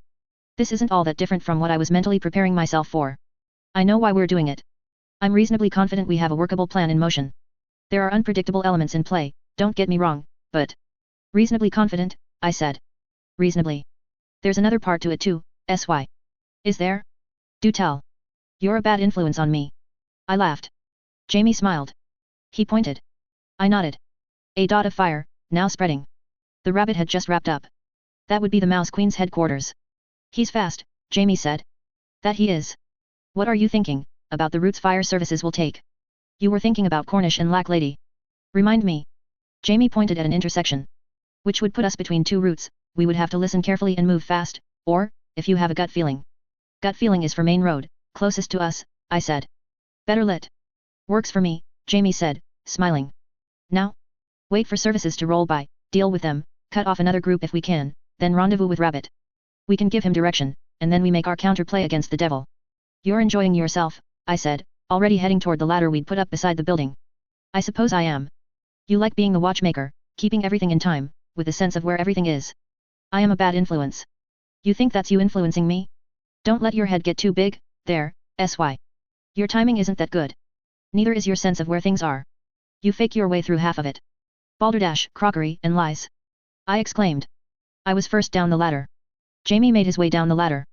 He winced and rubbed at one shoulder, rolling it, as he got off.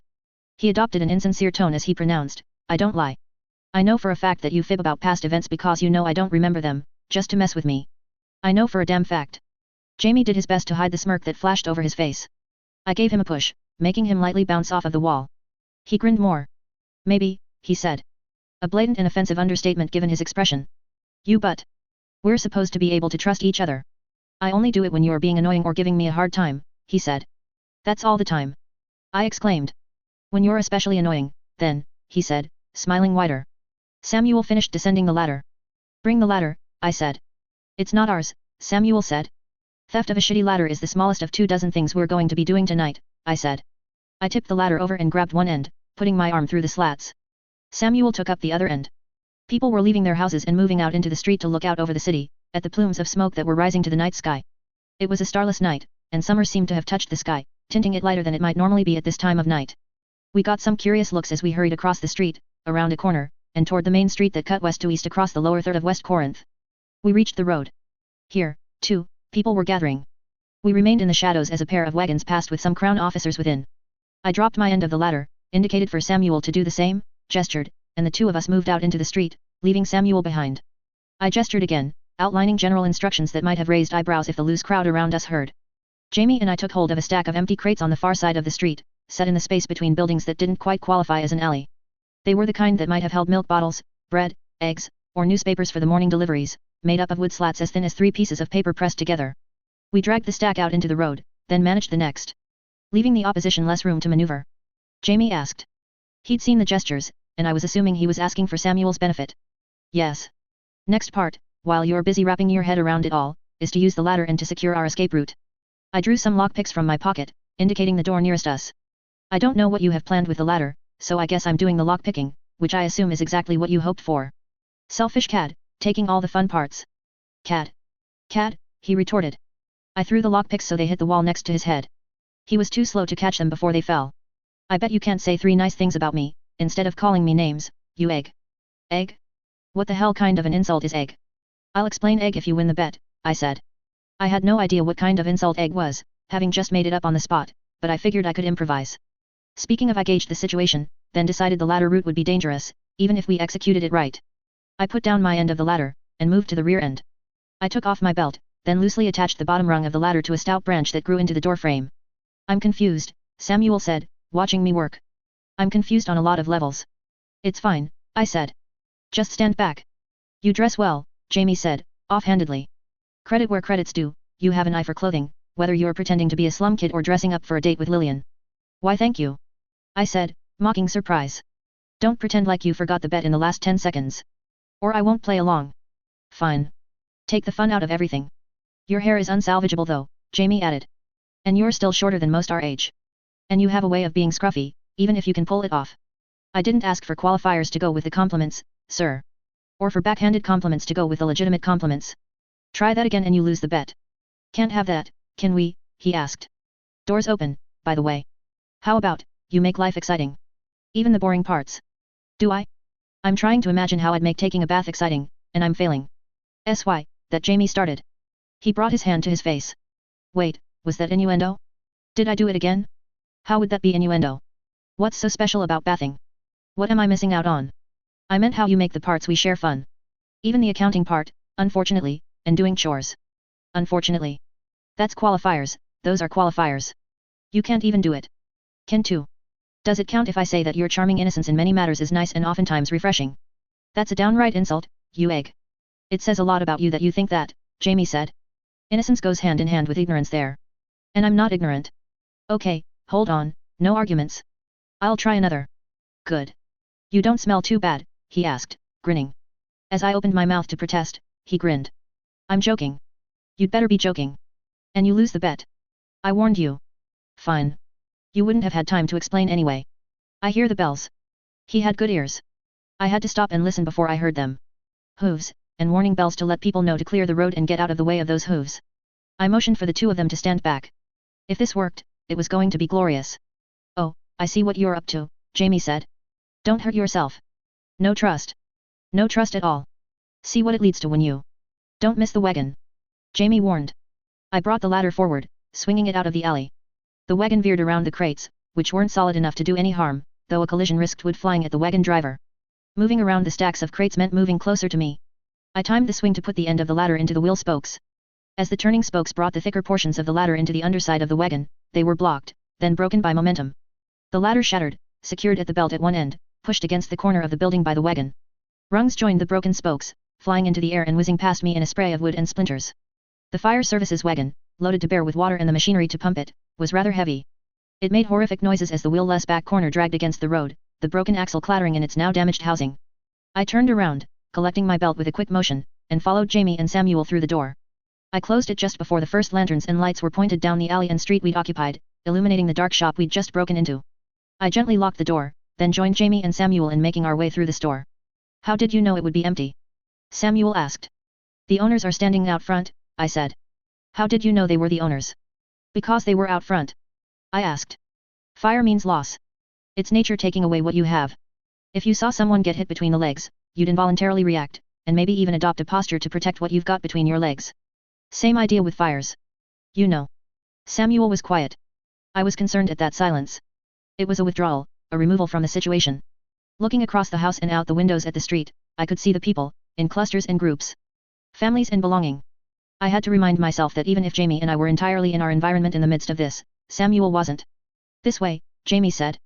He led us into a portion of the store that was more of a living space where the store owners lived than a workplace. There was a door out the back. I grabbed a butter tin from the dining table as we passed through and made our way back out onto the street. There were 3 departments that would be responding to the fires.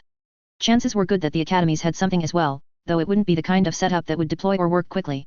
Other neighborhoods were covered. The wagon I'd just hobbled was the one that would be heading toward the Devil's headquarters. The area around that headquarters was largely his, occupied by his people. It was close to Corinth Crown Academy, and if the academy didn't have the resources to stop the fire, it would at least rally together to stall it. And if that failed, then the fort burning wasn't the worst thing in the world. One less academy. The Devil of Corinth would lose access to resources he would otherwise be leaning on.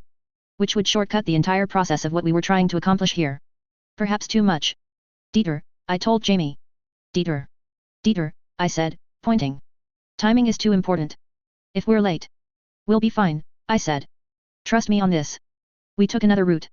Down one street, then another. I had a general sense of things. We'd done our loops around the city to get a feel for how it was, giving Jamie a chance to memorize particulars and traffic flow. My memory was just good enough to leave me 90% sure we were on the right street. I saw Samuel slow, head turning. Here? I asked. What? He asked me. She's here. I asked again. I looked at Jamie. It's where his mom is. Yes, Samuel said, answering the question. His mother was staying with someone, at our insistence. The devil knew that Samuel was with us, and in the absence of better targets, he might have gone after her, in an effort to hurt us.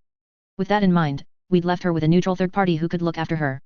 It had cost money, but it was money Jamie had been willing to sign off on. Go, I told Samuel. He gave me a funny look. Look after her tonight. We don't need you. You have an idea of what's going on, the moves that are being made, but you're getting freaked out. You're ebbing. Ebbing? Jamie asked. Are you forgetting Crown English, Sylvester? You're making up more words. And insults. Ebbing is a word, you dunce. Are you forgetting? It's not a word to describe people. Ahem, Samuel cut in. We both looked at him. Timing, you said it was important. Sure, I said. Well, less important now. I have ideas. But we still need to manage the fires and meet Rab Pierre. I saw Jamie open his mouth, and jumped in. And be in place against the devil. He closed his mouth. I remembered, I said. So ha. Then I'm going to go, Samuel said. He was so eager he looked like he was just going to bolt for the door, hide from us and go to his mother, who he was worried about. Not so different from the families, the fires, and wanting to stay near their homes out of a general insecurity. And you should do that. Thank you, Jamie said, giving me a pointed look, for that reminder that we're on a timeline. You were the one that started the bickering, I pointed out. Thank you, Sylvester. For the Dieter, Samuel said, cutting in again before we could get started. I nodded, mute. Jamie grabbed my arm and tugged me, and we went our separate ways. We were half a block away when Jamie spoke up.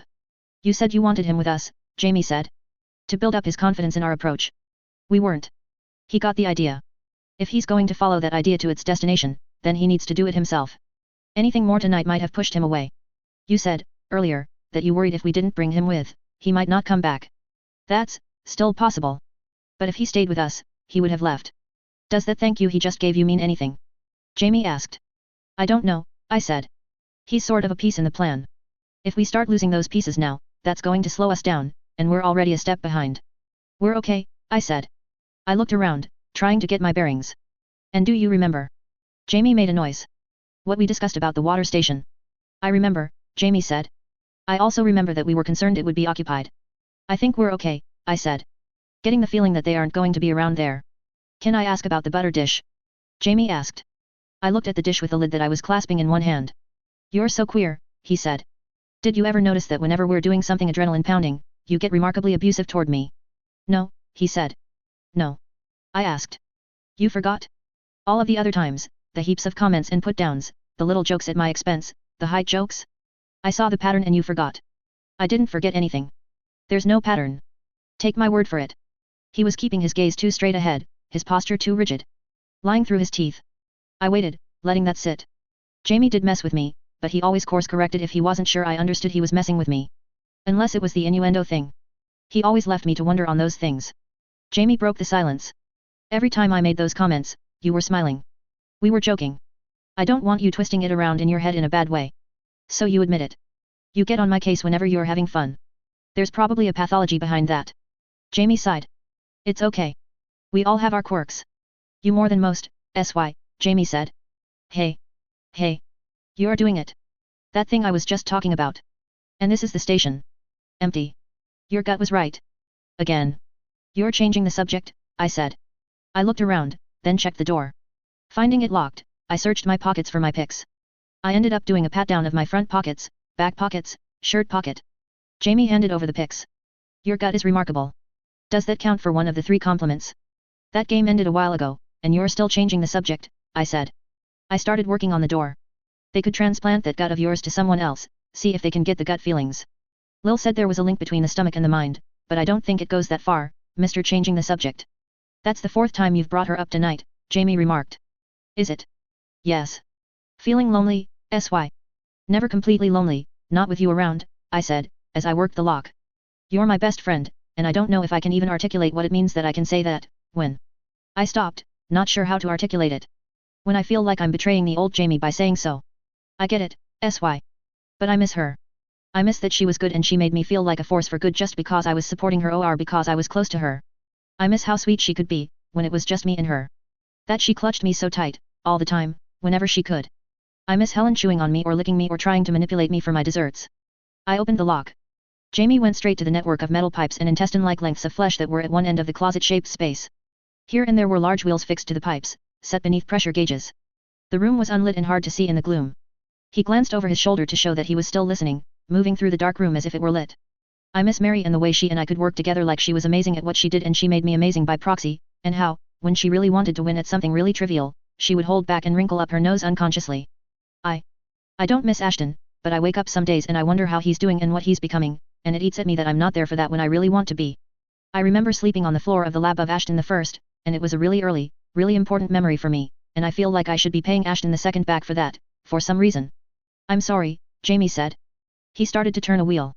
I put the butter dish down and helped him, adding my strength to his. I knew his shoulder bothered him ever since I'd done the surgery on him. Exertion made it worse. I continued, I miss Yvette, and she doesn't exist outside of my own head, you know? I miss that she doesn't exist and I know if she existed I wouldn't, but I feel like she should be around. I miss those moments, once or twice a year, when Ms. Earls would be sweet to me and act like a mother might, rubbing my hair, or giving me a treat, or even giving me a hug. I can count those hugs on one hand, but I remember them clearly, and I don't remember much. As the wheel finished turning, Jamie and I strained to fix it into position. I blinked in the midst of the straining, and my eyes were wet. Didn't mean to open that floodgate, he added, as we shut off the water supply to, going by the label I could barely make out in the gloom, water supply number main 2. It's fine, I said. I'm fine. I just wanted to distract you from what we were talking about before. I did it in a stupid way. I cursed under my breath. What were we talking about before? Ha, Jamie said. But it was humorless, without the mischief. Just letting me know he'd gotten one over on me. Mark my words, I said. That small victory doesn't mean anything. Honestly, I feel like a heel, knowing it hit you where it hurt. Good, I said. But I am clever, which is a fact that you neglected to mention when you were listing off the compliments.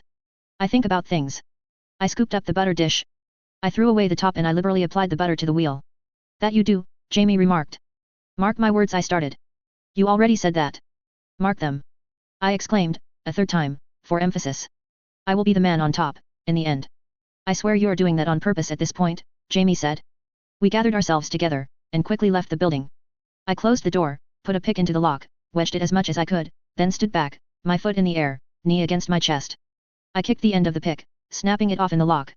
We maintained a fairly leisurely pace as we made our way away from the scene of the crime. The devil's headquarters had to burn. We knew he stockpiled drugs, and he maintained paperwork and papers. We knew that, after meetings, he tended to loop around to stop at points where his lieutenants worked, to make the most of his time and ensure they were on the same page as him, updated on the key points of the meeting. After meeting us he would want his soldiers in line, warned about possible attacks, and ready. Mr. Colby was a logistician. He moved things from A to B.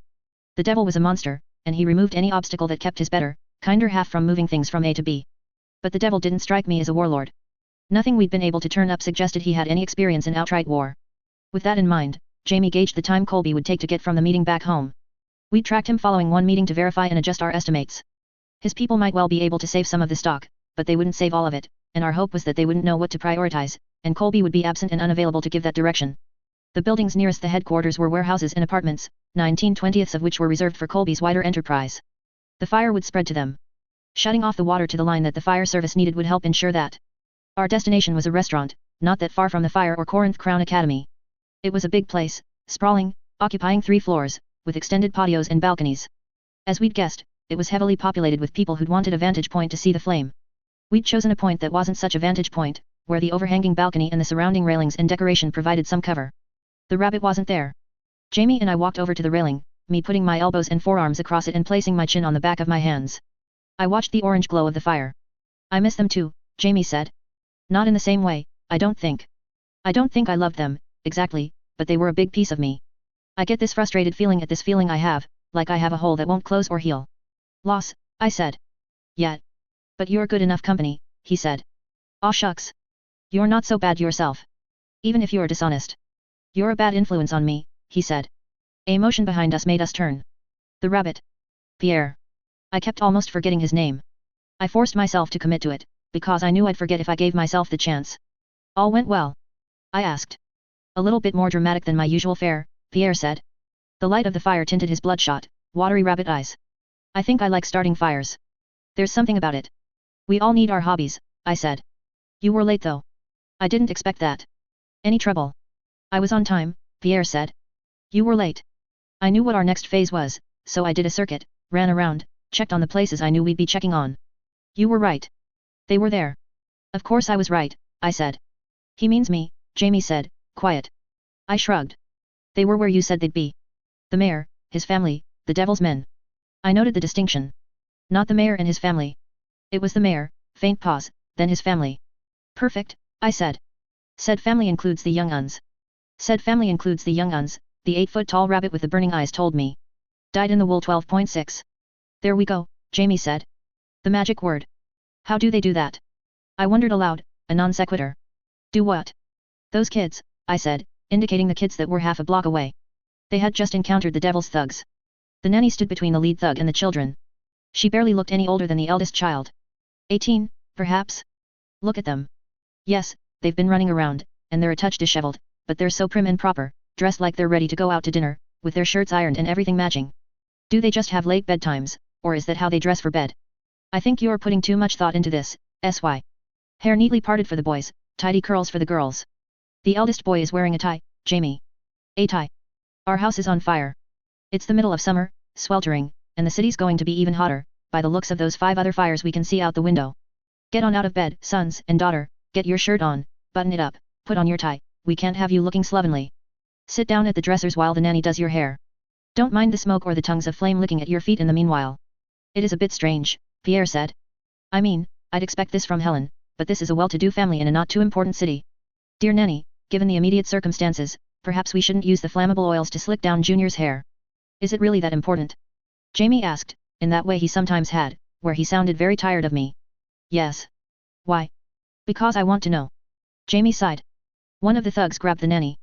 He jerked her arm, hauling her close, and wrapped his arms around her, holding her back against his front. Speaking of, we didn't really account for the nanny, Jamie said. I accounted for the nanny, I said. Jamie gave me a suspicious look, but he didn't argue the point with me. She'll be upset, slightly traumatized, but she'll be intact in the end, I said. The nanny was talking to the children. Reluctantly, the trio of youths moved closer. There were 2 boys, aged 14 and 16, by my best guess, and a girl that might have been 9 or 10. The second of the 3 thugs grabbed the oldest child. The third grabbed the youngest. The middle child, a boy of roughly Ashton's age, was left alone, but his ties to the others kept him close. There you go, I said, to the gloom, voice quiet. You've got the situation well in hand. They're listening, and they're being obedient. The devil is going to be pleased with you. But you don't want to fly too high or sink too low in his estimation, or he might pay attention to you. So you're going to take these captives to him. You'll do nothing else. They can't hear you, you know. SHHH, I told Jamie. My focus was on the body language in play, with particular attention to the degree of confidence displayed. Were these thugs operating as extensions of the devil of Corinth, or were they being themselves? I had an instinct that they were the former, but I wanted to be ready to act in an instant if they hinted at the latter. This seems like as good a time as any to bring up something that's been niggling at me. We should have a talk at some point, about what you call an acceptable level of trauma and discomfort, and what other people might define as an acceptable level of trauma and discomfort. You're talking about the nanny? I asked. I'm talking about the nanny, yes. The man is getting more close with her than he needs to be. I saw that, I said.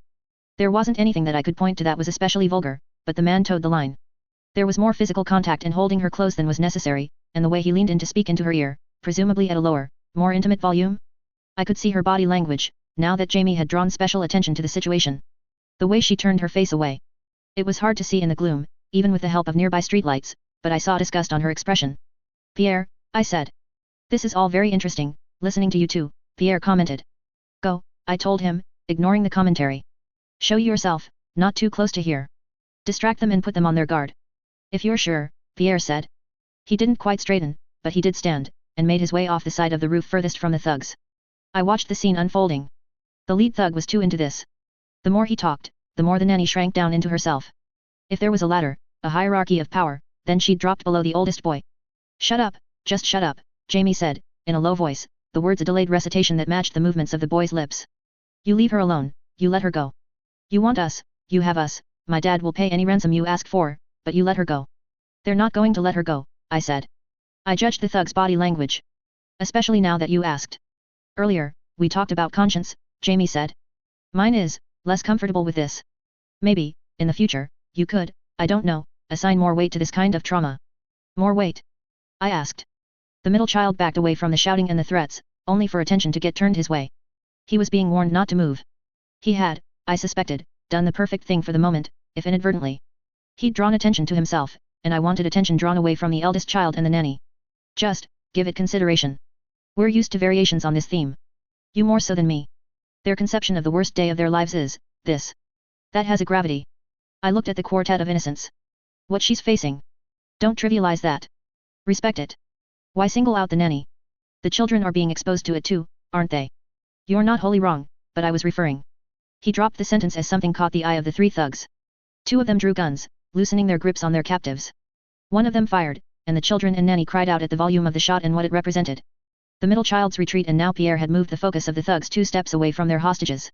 The tension was still there, that dangerous anger that threatened to make them do something I'd regret, but the one was no longer dwelling on the nanny, and the children no longer had weapons pointed at them. The thugs' eyes roved, searching for the rabbit and any potential attackers. That works, Jamie said. Thank you. For helping the nanny. Does complicate things that they have their guns out, I observed. But this is doable. They had weapons in hand, while they gave their hostages light pushes with the weaponless hands, herding them like cattle to move them in the general direction of the devil's place. That route would mean they passed right by us. Jamie and I were crouched on a flat rooftop, watching proceedings over a short wall that bounded the edge of the roof, as if the home was a small castle.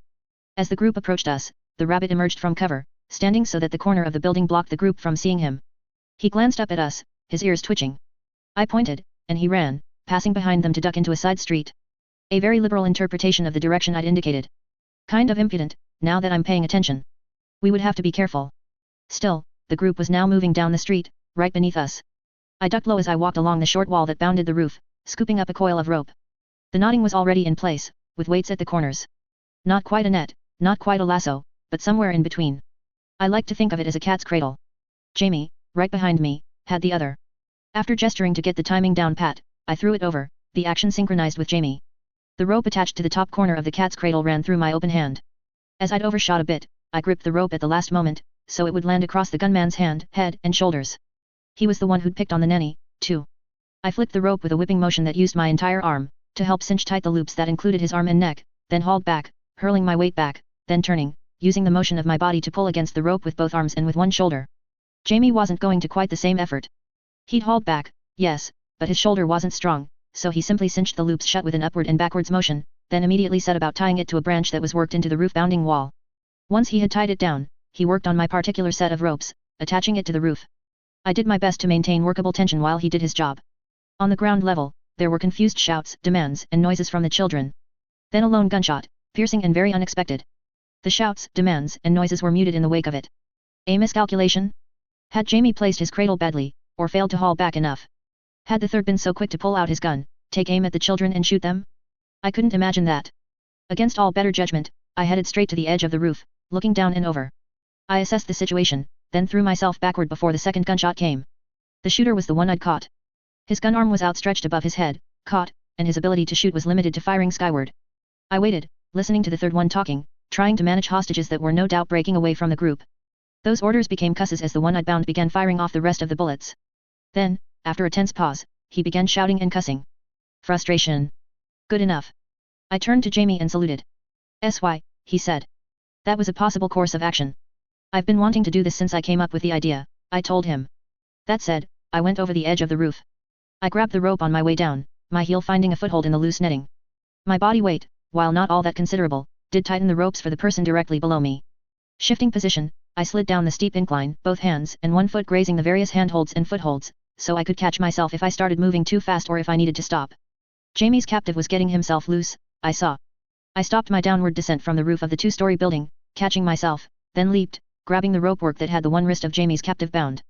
My weight, the movement of the loose net and the man's position meant that he stumbled, head and one shoulder knocking against the wall.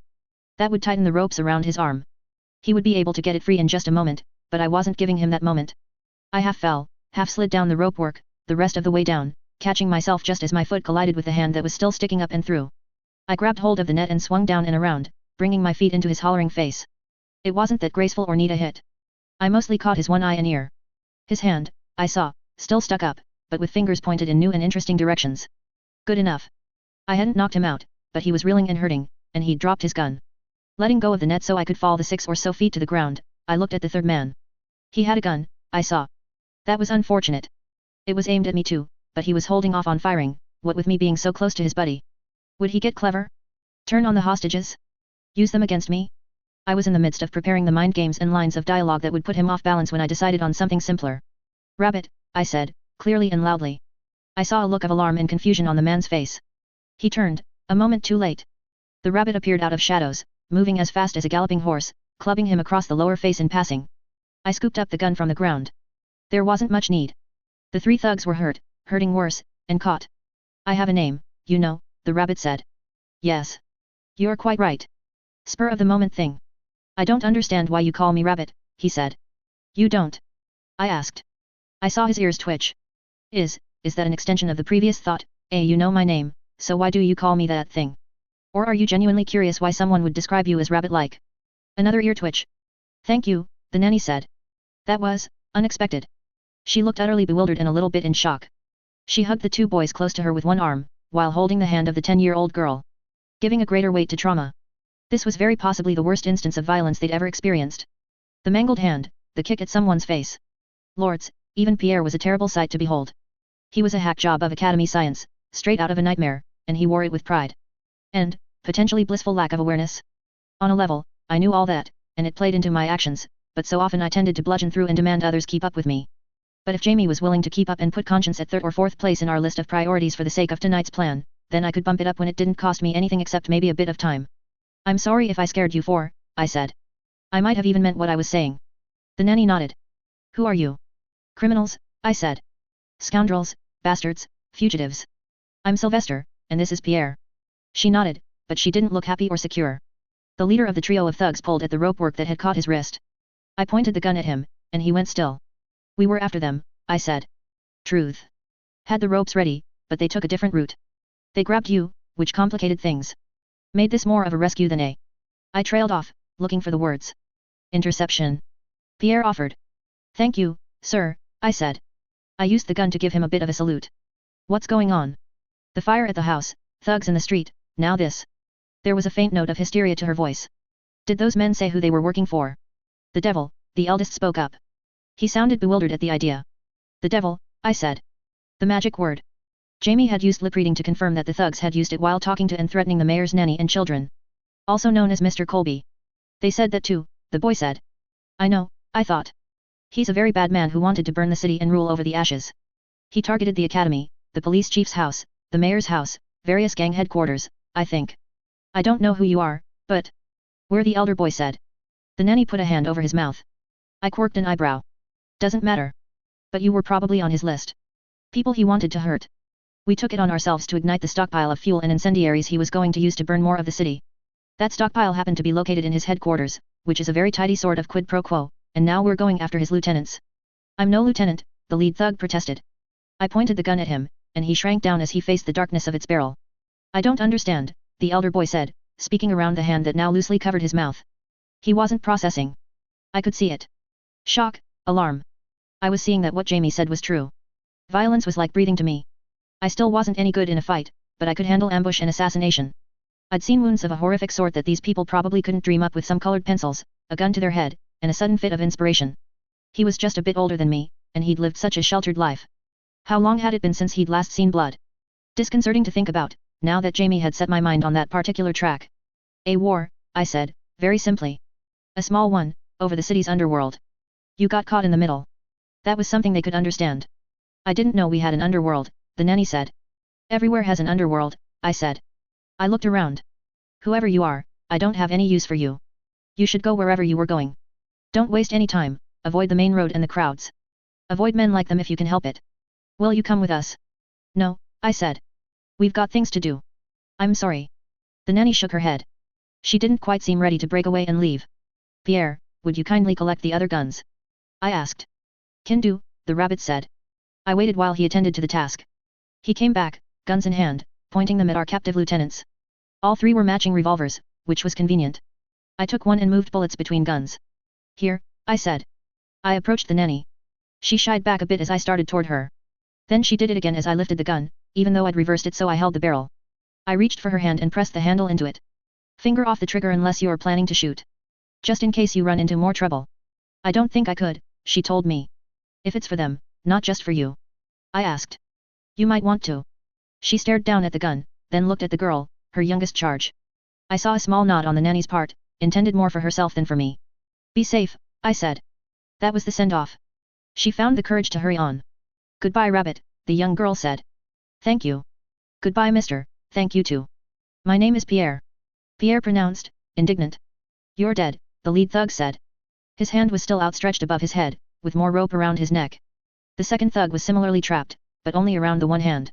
Broken fingers and a tight weave of rope made extricating himself something of a task. The third was ass down on the road. You sound pretty sure of that, I said. I know my boss, he said. He twisted up his face, spitting. And I know me, I said. I know I've faced down nobles. I've faced down more monsters than you've kissed girls. A lot more, judging by that mug of yours. I couldn't resist throwing the insult in there. Still, it only got me a snort in response. He's a different sort of monster. He's a clever one. This nonsense with the fires? People running around? No law? It's his element. I tilted my head a little. If anything, I might have said it was my element. The devil gave out orders. He instructed you to find children. Kick down doors, hunt them, bring them to him intact. The intact was implied. He tells you to bring him something, you don't damage the goods. He gets to do the damage. I sighed a little. That's fine. What other orders did he give? I could see the man's eyes move, a glance at his buddy on the ground. Without looking, I pointed the revolver at the one on the ground. He made a yelping sound, in his haste to exclaim in surprise and say something in the same breath. I pulled the trigger, wincing at the force of the gunshot. I don't know if I have the nerve for this part of things, Pierre said, his voice breaking through the sound of ringing in my ears. So much of it is fun, the fire, the running around, rescuing pretty nannies and dandy little boys. But I'm not one for killing. Want to go for a walk, then? See that nobody's heading in the direction of the gunshots and shouting. I can do that, he said. His hand reached down, took mine, and he pressed his gun into it. I now had to aim at the remaining thugs. Their expressions were caught between glares and something more aghast. If I don't get the answers from one of you two, then I'll find another merry little band of piss-spittles and quiz them. I know that you are supposed to say that the devil scares you more than I do, but let's cut straight to the chase. I pose the more immediate threat. What's his move? Going to the academy, the lead thug said. Interesting, I said. Why? He doesn't say why, the man said. You don't predict him. You don't ask. He can kill you if you ask. Getting too upset, too irate. His eyes kept moving left and right. Which academy? I asked. What? He asked. Which academy is he going to? There was a telling pause. Mentally fact-checking? I looked at the other thug, the one that wasn't talking, and there was a flash of fear on his expression, then the look in my direction, to confirm. I pointed the gun at the lead thug, and I pulled the trigger again. He didn't even fall, what with the rope still having something of a hold on his throat. He dangled, the strength gone from his knees. Okay. I said, injecting cheer into my tone. Your friend is a terrible liar. I get the feeling you are too. That fear had crystallized now. The thug had been a fairly decent liar, and I would have sussed it out quickly enough, but his buddy's reaction had been the dead giveaway. Now I was hoping his buddy continued to be as forthcoming with details and information. Well, it's not the academy. Want to hazard an answer? The man said. His mouth opened, then closed, a fish out of water. If you take too long I'll think you're making up an answer. The train station. That one caught me off guard. Doesn't strike me as the type to run, I said. He's not. He's laying a trap. And it's not a trap for me, I said. We left the meeting, talked to some people, made sure we were ready for a war. Part of that, we went by the police station. Rang the special bell, talked to the chief. I set my jaw. You've got friends or something? People coming in on the train sometime tomorrow? You even asked about them, when you were being arrested. It's what he does. You cross him, he destroys you and everything you love. Died in the wool 12.7. Jamie had made his way down from the roof. Deeming the coast clear, he approached, stopped, and took in the scene. He joined me in working to drag the bodies so all three were placed near one another. I should have known, he said. In your twisted mess of a mind, when you propose the safe plan and the dangerous plan as a backup, and the dangerous plan could be seen as more amusing or fun from any angle, you're really plotting to go ahead with the dangerous plan. Oh, you're talking about me going down the ropes. Yes. What else would I be talking about? I completely forgot about the rope thing, I said. I gave the soldier a pat down as we propped him up next to the other two. I found some bullets and placed them in the revolver. Glad to know the risk was worth it, then, Jamie said, with a trace of sarcasm. Colby knows about the lambs. They're due on a train that's coming tomorrow. He's already sent people to the train station. Jamie blinked. I saw the concern on his face as he processed the idea. When do the trains arrive? I asked. Up to 15 minutes late or 15 minutes early, but, discounting the 6:30 train. Too early, I said. That got me a nod of confirmation. 8, 11:30, then in the afternoon, 2, 5, 8:30, 11. The last train is sometimes late, depending on whether the green train gets priority. I'm not sure what the system is. That's for passenger trains. Again, 15 minutes deviation either way. Non-passenger. Every 2 hours starting at 7. More reliable than the passenger trains. 5 minutes deviation? 7, 9, 11, 1, 3, 5, 7, 9, green train at 11, then 1 o'clock in the morning. And so on. And so on. You think they'd take a commercial train? The trains pass through. Most don't even stop. We've jumped off of enough trains. I'm trying to anticipate the moves the lambs are making, the moves the devil is making, and what our best play is. I would have gotten your attention and immediately headed off, but I needed to think, and we need to wait for the rabbit. Pierre. Yes. He went for a walk. Didn't like the murder interrogation angle. Jamie gestured. Bad. The second word he used was the one for behind, but he moved straight into the gesture for time. Past. I raised an eyebrow. Later. He gestured. He didn't want Pierre to hear us talking about him. Fair. It's, what, 11 o'clock at night now? I asked. Close to, Jamie said. And you said I don't have good timing, I said. That was an off-the-cuff, educated guess, young sir. I'm shocked that you even remember that part of our conversation earlier, yet you can't keep simple names straight. I remember what's important, I said. And if you doubt me, then it's important I correct that. We have to be able to trust one another. Very important, Jamie said, deadpan. But we're getting distracted. Yes. It is 11 o'clock. Go on. I shot him a look. What are you talking about? He gave me a look. Just kidding, I said. 11 o'clock. First possible train the lambs are on would be arriving at 8. Yes. That gives us a time window to work with. It gives him a time window too. One where he has the initiative. Jamie nodded. If anything, we could wait, bide our time, and see if Colby's men get tired or restless. Let's assume he's not stupid, Jamie said. He found out about the lambs and he has the sense to target them. I'm not assuming he's stupid, I said. He might not let his men get tired like that. He'll have reinforcements. He'll swap out the people who are camped out there, keep the numbers fresh. He might even anticipate that we're going to make a move on the train station. You called him a logistician. Don't forget who your enemy is. I don't forget about my enemies, I said. Or my allies. Jamie raised his eyebrows, but said nothing. I spoke, since his source on the lambs was the local police, he might know the actual time they're arriving. Which leaves us in the lurch and gives him the ability to make a move and relocate the bulk of his forces at the critical time. You didn't mention that part. About him talking to the local police. No, yet, I said. That came up. Okay, Jamie said. That paints a picture of the man as someone who is deep set into the local infrastructure. No argument here, I said. Damn it. I shouldn't have spoken up about the lambs, back at the station. I was just so eager to know if the lambs were en route, so I could adjust my plans, that I let it slip. Short-sighted. Damn it. Nothing we can do about it now. I finished searching the second man. I came up with a pack of cigarettes, and pocketed it. You're smoking, now? Jamie asked. Maybe. What if I am? I asked, defensive. You're not, he said. I can see through your acts and fibs. What are you thinking? That I want to make a play, but we need soldiers and we need information. We should talk to the Mouse King and the Mouse Queen as the first step in that. Maurice and Noreen.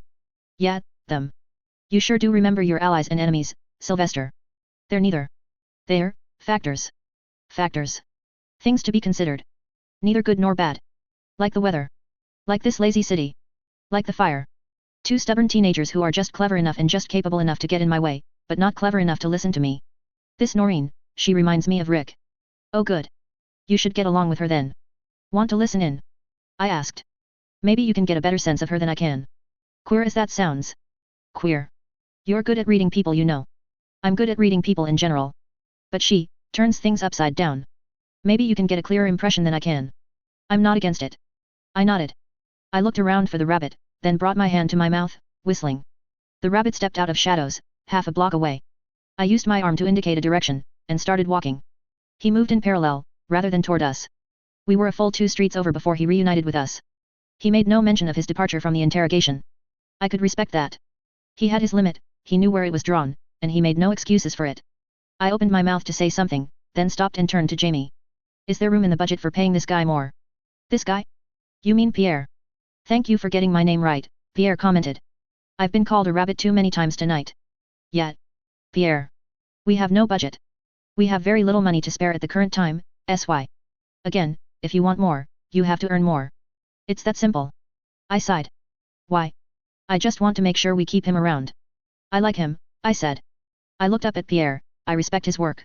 I would not turn down more pay than what we initially discussed, Pierre said, very diplomatically.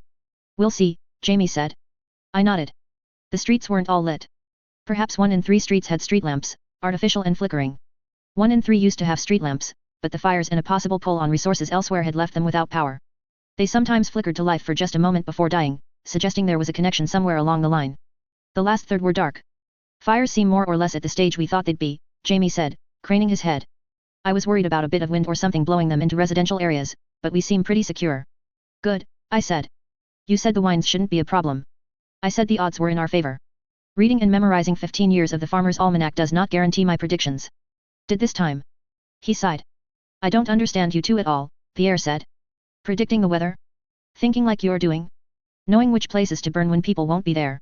But it makes you feel powerful, doesn't it? I asked. It's like knowing the right piece to remove from a machine to make it collapse into its constituent pieces. Except I'm the one telling you which piece it is. Pierre said. I suppose? Except I was setting fires. Not removing pieces.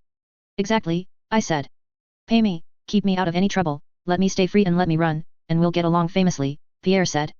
He raised a hand to his ears, stroking them so they pointed directly behind him. Fair deal, I said. Can you be intimidating? Intimidating?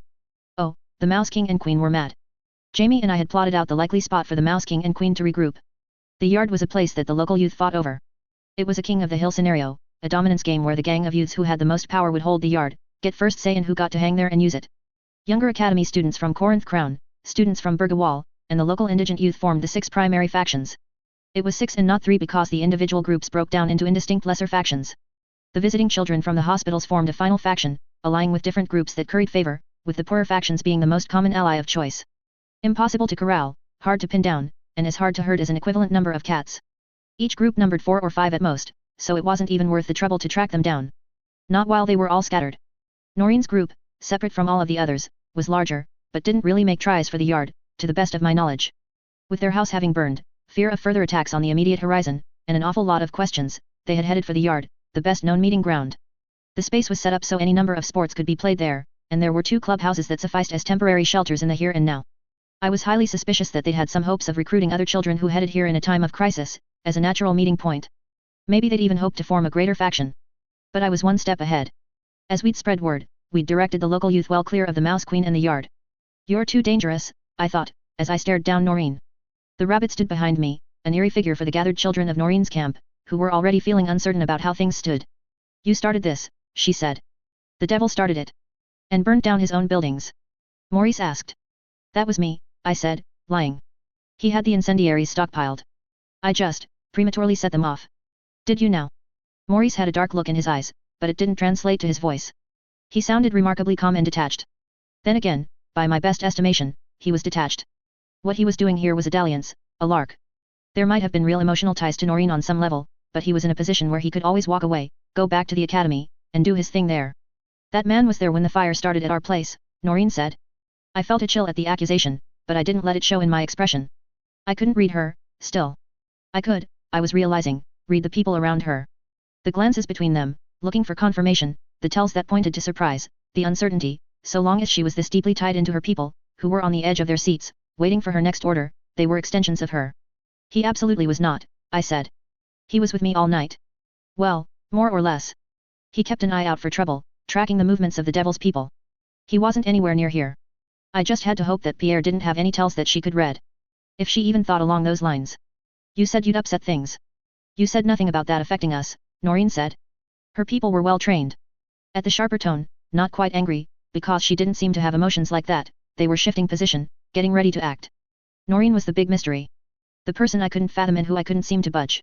I was tense, on the edge of my seat, waiting to see how this conversation unfolded, the doors it might open and the doors it might close. That's not on me, I said. You slipped up somewhere along the line. Tipped him off. Nothing tipped him off, she said. The stone wall again. Speaking with absolute, unassailable certainty. If anything, Maurice commented, you finding us earlier today might have been the problem. It remains suspicious, whatever your history is, and it's coincidental that they supposedly found us on the same day you did. I've been on the run for half a year. I was hunting people on the run before I had a wrinkle on my ballsack. They didn't track me. Frankly, we could argue this back and forth all night and get nowhere. No, we couldn't, she contradicted me. No. I asked. Every time she threw one of those stonewall responses at me, I felt my teeth grinding against one another. I kept a casual expression on my face all the same. Because I don't need to be convinced. I know what I believe, and I believe that you're a problem, Noreen said. I'll deal with you, and remove the problem. She gestured. That same airy wave. Among the 10 or so present, knives, lengths of chain, and small bats appeared. There was one gun in the mix, too. I hated her. She was, in so many ways, a reflection of what I found difficult about Jamie, when I found Jamie difficult. Inflexible, immovable, obstructive, and incomprehensible. Funny, that I loved Jamie like a brother, but hated her, and I could draw parallels. That won't bring them much emotional satisfaction, I said. I don't get a feeling you get much emotional satisfaction from anything that isn't cigarettes, candy, or Maurice. It doesn't solve anything. I die violently, you work out some aggression in the short term, but the situation is still what it is, you still have questions, and you have no power to answer them. You live in fear for the next while the devil rages. Some of us have lived in fear every day of our lives, Noreen said. I saw 1 or 2 nods in the group of hardened youth. I'm offering you a life without fear. It starts with removing the devil from the picture. It means food, shelter, and power. With you at the top. Maurice asked. I'm leaving, so no, I said. Within the next few days. Some friends are coming into town tomorrow. I'll be gone a day or 2 after. When I leave, and I'm making this pledge to you, things will be stable. The fighting will be done with. Nobody will prey on children in West Corinth, and there will be sanctuary here. Should that situation change, I'll appear, or I'll send agents. Fanciful, Maurice said, sounding far from impressed. I did my own airy gesture, indicating the man who stood behind my right shoulder. Oh. Pierre asked, with a note of surprise. Every eye present focused on him, with the exception of mine. He was the kind that drew attention from the smallest of actions. I didn't know I was speaking at this meeting. Can you vouch? I asked. I suppose I can vouch. I've worked for a lot of people, and you seem cleverer than the rest of them put together. I gestured for him to continue. You set big plans in motion, and they seem to work. I believe you when you say all of this. Thank you, I said. I focused my attention on Noreen. What do you want? She asked me, and it wasn't an offer of help nor was it anything close to being conciliatory. It was a challenge. She was ready to fight me on this. Right now? I'm saying you can come with me, and I have little expectation any of you will listen, but I'm making the offer, and I want you to remember the offer very clearly. Because this matters. I'm going to go find other children, and I'm going to organize them to take down the devil. Someone I know you have a grudge against. I'm betting every one of you has been hurt by him in some form. Now I'm going to go and I'm going to do more than use his own incendiaries to burn down his headquarters. I'd found the hook and I'd set it. Noreen and Maurice had told me about the children the devil had killed, the children he had taken, and the children he had drugged. The odds were good that every one of their elite soldiers here had seen the fallout and the casualties of the man's actions. Now, by her inaction, by making her people stay, she had to remove those hooks. She was telling them not to take action. To stop me from working against the devil would mean tearing those hooks out in a violent way, to be working against everything they felt they should be doing. The hooks had a barb. Either you come with, in which case I can hurt him more, or you hold back, and you know that your cowardice at this critical time insults the memory of all the people you've known, befriended, and loved, who John Colby and the other local powers have hurt, I said. In which case I can loosen your hold on your members and poach them later. I'm trying to understand your approach, Maurice said. I'm trying to stop John Colby, help the children of this town in a way you haven't been able to, and change things for the better, putting a new infrastructure in place for before I leave, I said. You're treating Noreen and I as the enemy. He was astute. I'm treating you as enemy because you are the enemy, in a way. You're not people I can work with, and you're not people who are helping all of the children who need helping. You've set yourselves up as a local institution and you've left no room for a stronger organization of mice to grow. You're too damaged and too compromised, respectively, to be what the mice of West Corinth need. I gave some time, appearing to weigh his words, then shook my head. I don't think you're the enemy. But I don't think you're what the local mice need. Mice. That word again, he said. I think, you found Noreen and you two work well together, in a way. And that's fine. But you're getting older. Maybe you started off thinking it was a fling, and you would break it off as you got further into your studies at the academy. But it stopped being a fling. You're a pair, now. For better or worse. And as that pairing formed, you've been pulling away. You don't know us, he said. The sharpness of his response suggested I'd hit fairly close to home. Your focus isn't on them. It won't be. Mine is. And you're better? A more positive force, he asked, incredulous. His voice raised, you started a war. It was surprising, to hear the laid-back young academy student raise his voice. What did you expect? I asked, fierce. You know as well as I do that people have been preying on the people in this city. Some of you are the prey. You've done nothing. Some warnings here and there, some counsel, but things are what they are and they haven't changed for a long, long time. Yes, I started a war, or I didn't stop the devil from starting it, but there's a cancer here and I'm doing the cutting necessary to get it out. It might hurt now, but it's going to feel worlds better when we're done. Take the bait. Take the bait. Take the bait. Sometimes, Maurice said, his voice low, you cut away the cancer and the patient dies. He took the bait. Come now, Maurice, I said, my voice matching his, just as low and ominous. I spread my hands a little. You complimented me on the quality of my stitching, didn't you? Take my word for it. I'm good at the cutting part. He narrowed his eyes. I backed away a step, arms still spread. I've made the offer. I took another step back. The hooks were set. How much pull did they have, now? Another step back. I'll come, Noreen said. If you'll give me the witch's head before the night is over. Maurice gave her a faintly surprised look. I don't want you, I thought. I want your underlings, who follow orders so very nicely. I had no plans of going after the witch in the immediate future, so that's a pretty inconvenient proviso. Fine, I said. She said, because this isn't a group anymore. No home to go back to. After tonight, I'm done. I have no problem with that, I said. Where are you going? Maurice asked her, sounding vaguely lost. You said you had space for me, she said. That was a lark, he said. Said in the heat of a very warm moment. I'm holding you to it, she said, lifting a knife to point at him. Deathly serious. He huffed out a laugh. I'm not coming. I have things to look after, and my absence would be missed. And it seems I have to make room in my apartment for Noreen, on penalty of death. The pair is broken? Or are they stronger than that? I was jealous that they had each other. The rabbit stood to my right, the spectre of Lillian to my left. Lillian was in danger. Lillian was coming soon. The thoughts conflicted, fear and eagerness mingling. The lambs were coming. The lambs were at risk. I had no idea what form that risk took. One by one, the soldiers stood. They looked angry, confused, but I'd given them a clear target. Even if they didn't wholly trust me, thanks to Noreen's infectious and eerily accurate paranoia, the devil was a clearer, more readily apparent enemy. We left, putting the yard behind us. The place was the site of a perpetual game of King of the Hill. Now, with the rest of the night looming before us, I was facing another game of King of the Hill. The play for the train station. The devil with the benefit of having made the first move, a damn good play, and having the other major factions at least partially on his side against the upstart newcomer who had insulted and demanded blood money of them. That was what I was up against. I'd chosen the fight, but I didn't like the battlefield or the nature of this particular contest. The devil would be too entrenched, too enduring. Me with only pawns on my side, really. We would have more pawns within the hour, at least. Noreen was a known face, and having her with me would at least help me recruit the bulk of the more capable children. I was hoping the benefits in that outweighed the drawbacks of, well, Noreen. My core forces currently consisted of Noreen, 6 mice, and Pierre. I couldn't be sure how many more I would recruit. Which wasn't to discount the ace up my sleeve, who was staying out of sight so he might seem dead to the rest of the world while he remained very much alive in reality. Jamie stuck to the shadows as lambs quickly learned to do, not even aware that Lillian and Gordon kept him company. Dyed in the wool 12.8. I want us all to be on the same page, I said. I kept my eyes forward, scanning the surroundings. I had 20 youths ranging from 11 to 18 years of age, Noreen, Pierre, and Jamie. It was a good number. The trick with this sort of recruitment was that if I turned someone down, then others would get cold feet. Turning down Noreen would have made others second guess. The same had gone for the larger group of children. It was a strange quirk of psychology, something that didn't make sense in the long run, but faced with what I'd described as serious danger, with the share of the city actively burning as I'd made my pitch, the idea of being turned down after offering help was an equivalent factor to the danger involved. Had the poor children of West Corinth been more zealous or courageous as a whole, and I had been in cities where they might have been, then I could have ended up with an unmanageable number.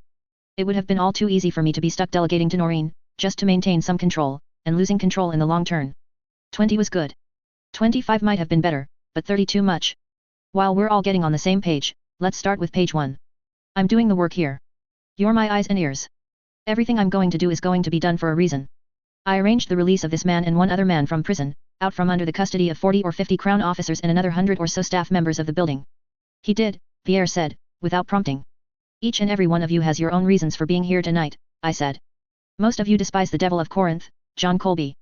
Some of you will want to get your hands dirty and take your shot at him. If you're old enough and if you're really insistent on it, I won't say no to giving you that chance. But the bulk of you will go where I say and do what I say. The devil's men will pay for what they've done to your friends and families. I stopped in my tracks and turned around. I looked over the crowd of youths, being sure to look each in the eyes. A part of me was already studying them, trying to see who might be a bad communicator, the ones who might give me bad information. The ones who might break ranks and be creative, and put themselves at risk. I needed to put on a bit of a show, to convince them of what I was doing. Words weren't enough. The simplest things could go a long way. I drew my knife very casually from my belt. While I talked, I let it dance around my fingers and my hand. I knew that most of the youths were fixated on the blade, as if waiting for me to slip up and gash a finger or drop it on my foot. I looked over the group of youths, and suppressed a smile as I saw Jamie in their ranks. Hidden among the herd. He winked. Hand signals, I said. I'm going to run you through basics. I'll give you a chance to ask questions later, and after that, we won't speak unless it's necessary. Starting off, most important thing, if you're relaying someone else's signal, give me a number. Take the number they gave you and add 1. Or just make it 1, if you're passing it on from the original. Understand? First person says danger. Next says 1, danger. Then 2, danger, and so on. Assuming you all can count to 10. There were nods. Good, I said. Numbers. 1, 2, 3, 4, 5. I used my fingers, indicating each gesture in turn. I stopped the knife act while I did so, to be sure I had their full attention. As I segued into later numbers, I touched my thumb to pinky, then to ring finger, then to middle finger, to index finger, and finally made a fist. 6, 7, 8, 9, 10. If people are too far away and you can't see fingers, then use your hands, like they were clock hands. Someone gestures. Increase the count, copy it, pass it along. Danger, I said, extending fingers, pointing them together. There, be aware, trap. There were nods. People didn't seem enthusiastic. There was uncertainty. I fiddled with the knife as I thought over the balance I needed to strike. I wanted to have more comprehensive signals, but I could make do without. It was better than overloading them. If you want to indicate that something important is happening, or you're in danger, hand over your head. Pierre? Look for them, follow it to the source, then relay it back to me at the next opportunity. Not a problem. If you see people, signal danger, the direction and the number of people. That gets passed on, I see it, I'll manage it. Do that, stay out of sight, and if I or Pierre say to do something, do it. That's your job. Jamie subtly signed noise, followed by blind. Actually, I said, now that I think about it. One more sign. But it's not one you need to remember and give to me. It's one I might give to you. I brought a fist by my ear. I exploded it open twice, fingers extending so they pointed at my ear. Noise. If you see me do that, make noise. They looked uncertain. Trust me, I said. Just remember the hand motions for numbers, danger, and for getting Pierre's attention. Stay hidden and pass on signals you see. When in doubt, signal or keep signaling with your hands. I looked over the group again, then indicated a pair. You two, I want you up here. On this rooftop. You keep an eye out, and you watch the groups I'm going to position over there and over there. I'd pick 2 who were sticking close enough together to be buddies or siblings. They would feel more secure in each other's company, which I deemed necessary, given how nervous and uncertain they seemed. It would put them fairly far out of the way. There's a ladder over here, I said. Come on. It took a frustrating 10 minutes to get them settled, to find them a hiding spot where they had a good vantage point to see the area and the nearby balcony and rooftop where their neighbors would be. The balcony was easier. One individual, older than me. Once he was masked by the gloom, he was really only visible if someone was looking for him. In 2s and 1s, I positioned the children and adolescents. I wasn't quite done when the first set of hand signals came through. I saw the 2 Danger West 1 signal, then the 3 Danger West 1 signal. One man. I nodded. I'll need someone to come with me, I said. I'll come, Noreen said.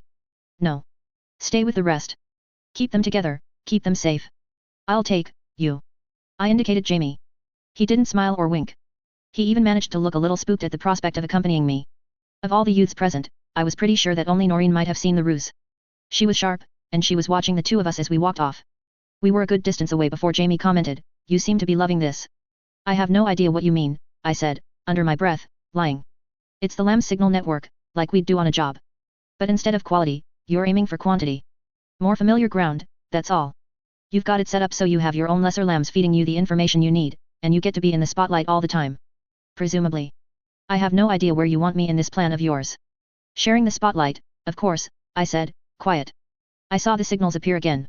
The timing and the direction that they popped up told me things. The man they'd spotted was closer, now. He also seemed dangerous to my lookouts, given how quickly they'd chosen to signal again. "Weapon in hand? Stay out of sight of the lookouts where you can," I said. "Take out the ones you can. I'll rendezvous with you regularly, so we can compare notes and work together on any bigger puzzles.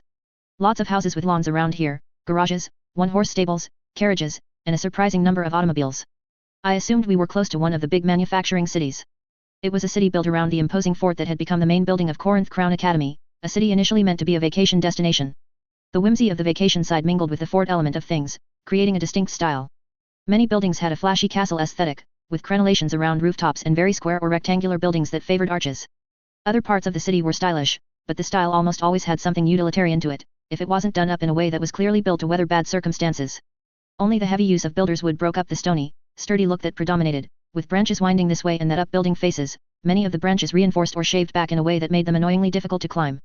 I saw the third wave of signals, and saw the children in the shadows at the edge of one rooftop, peering past crenellations to watch Jamie and I make our silent approach.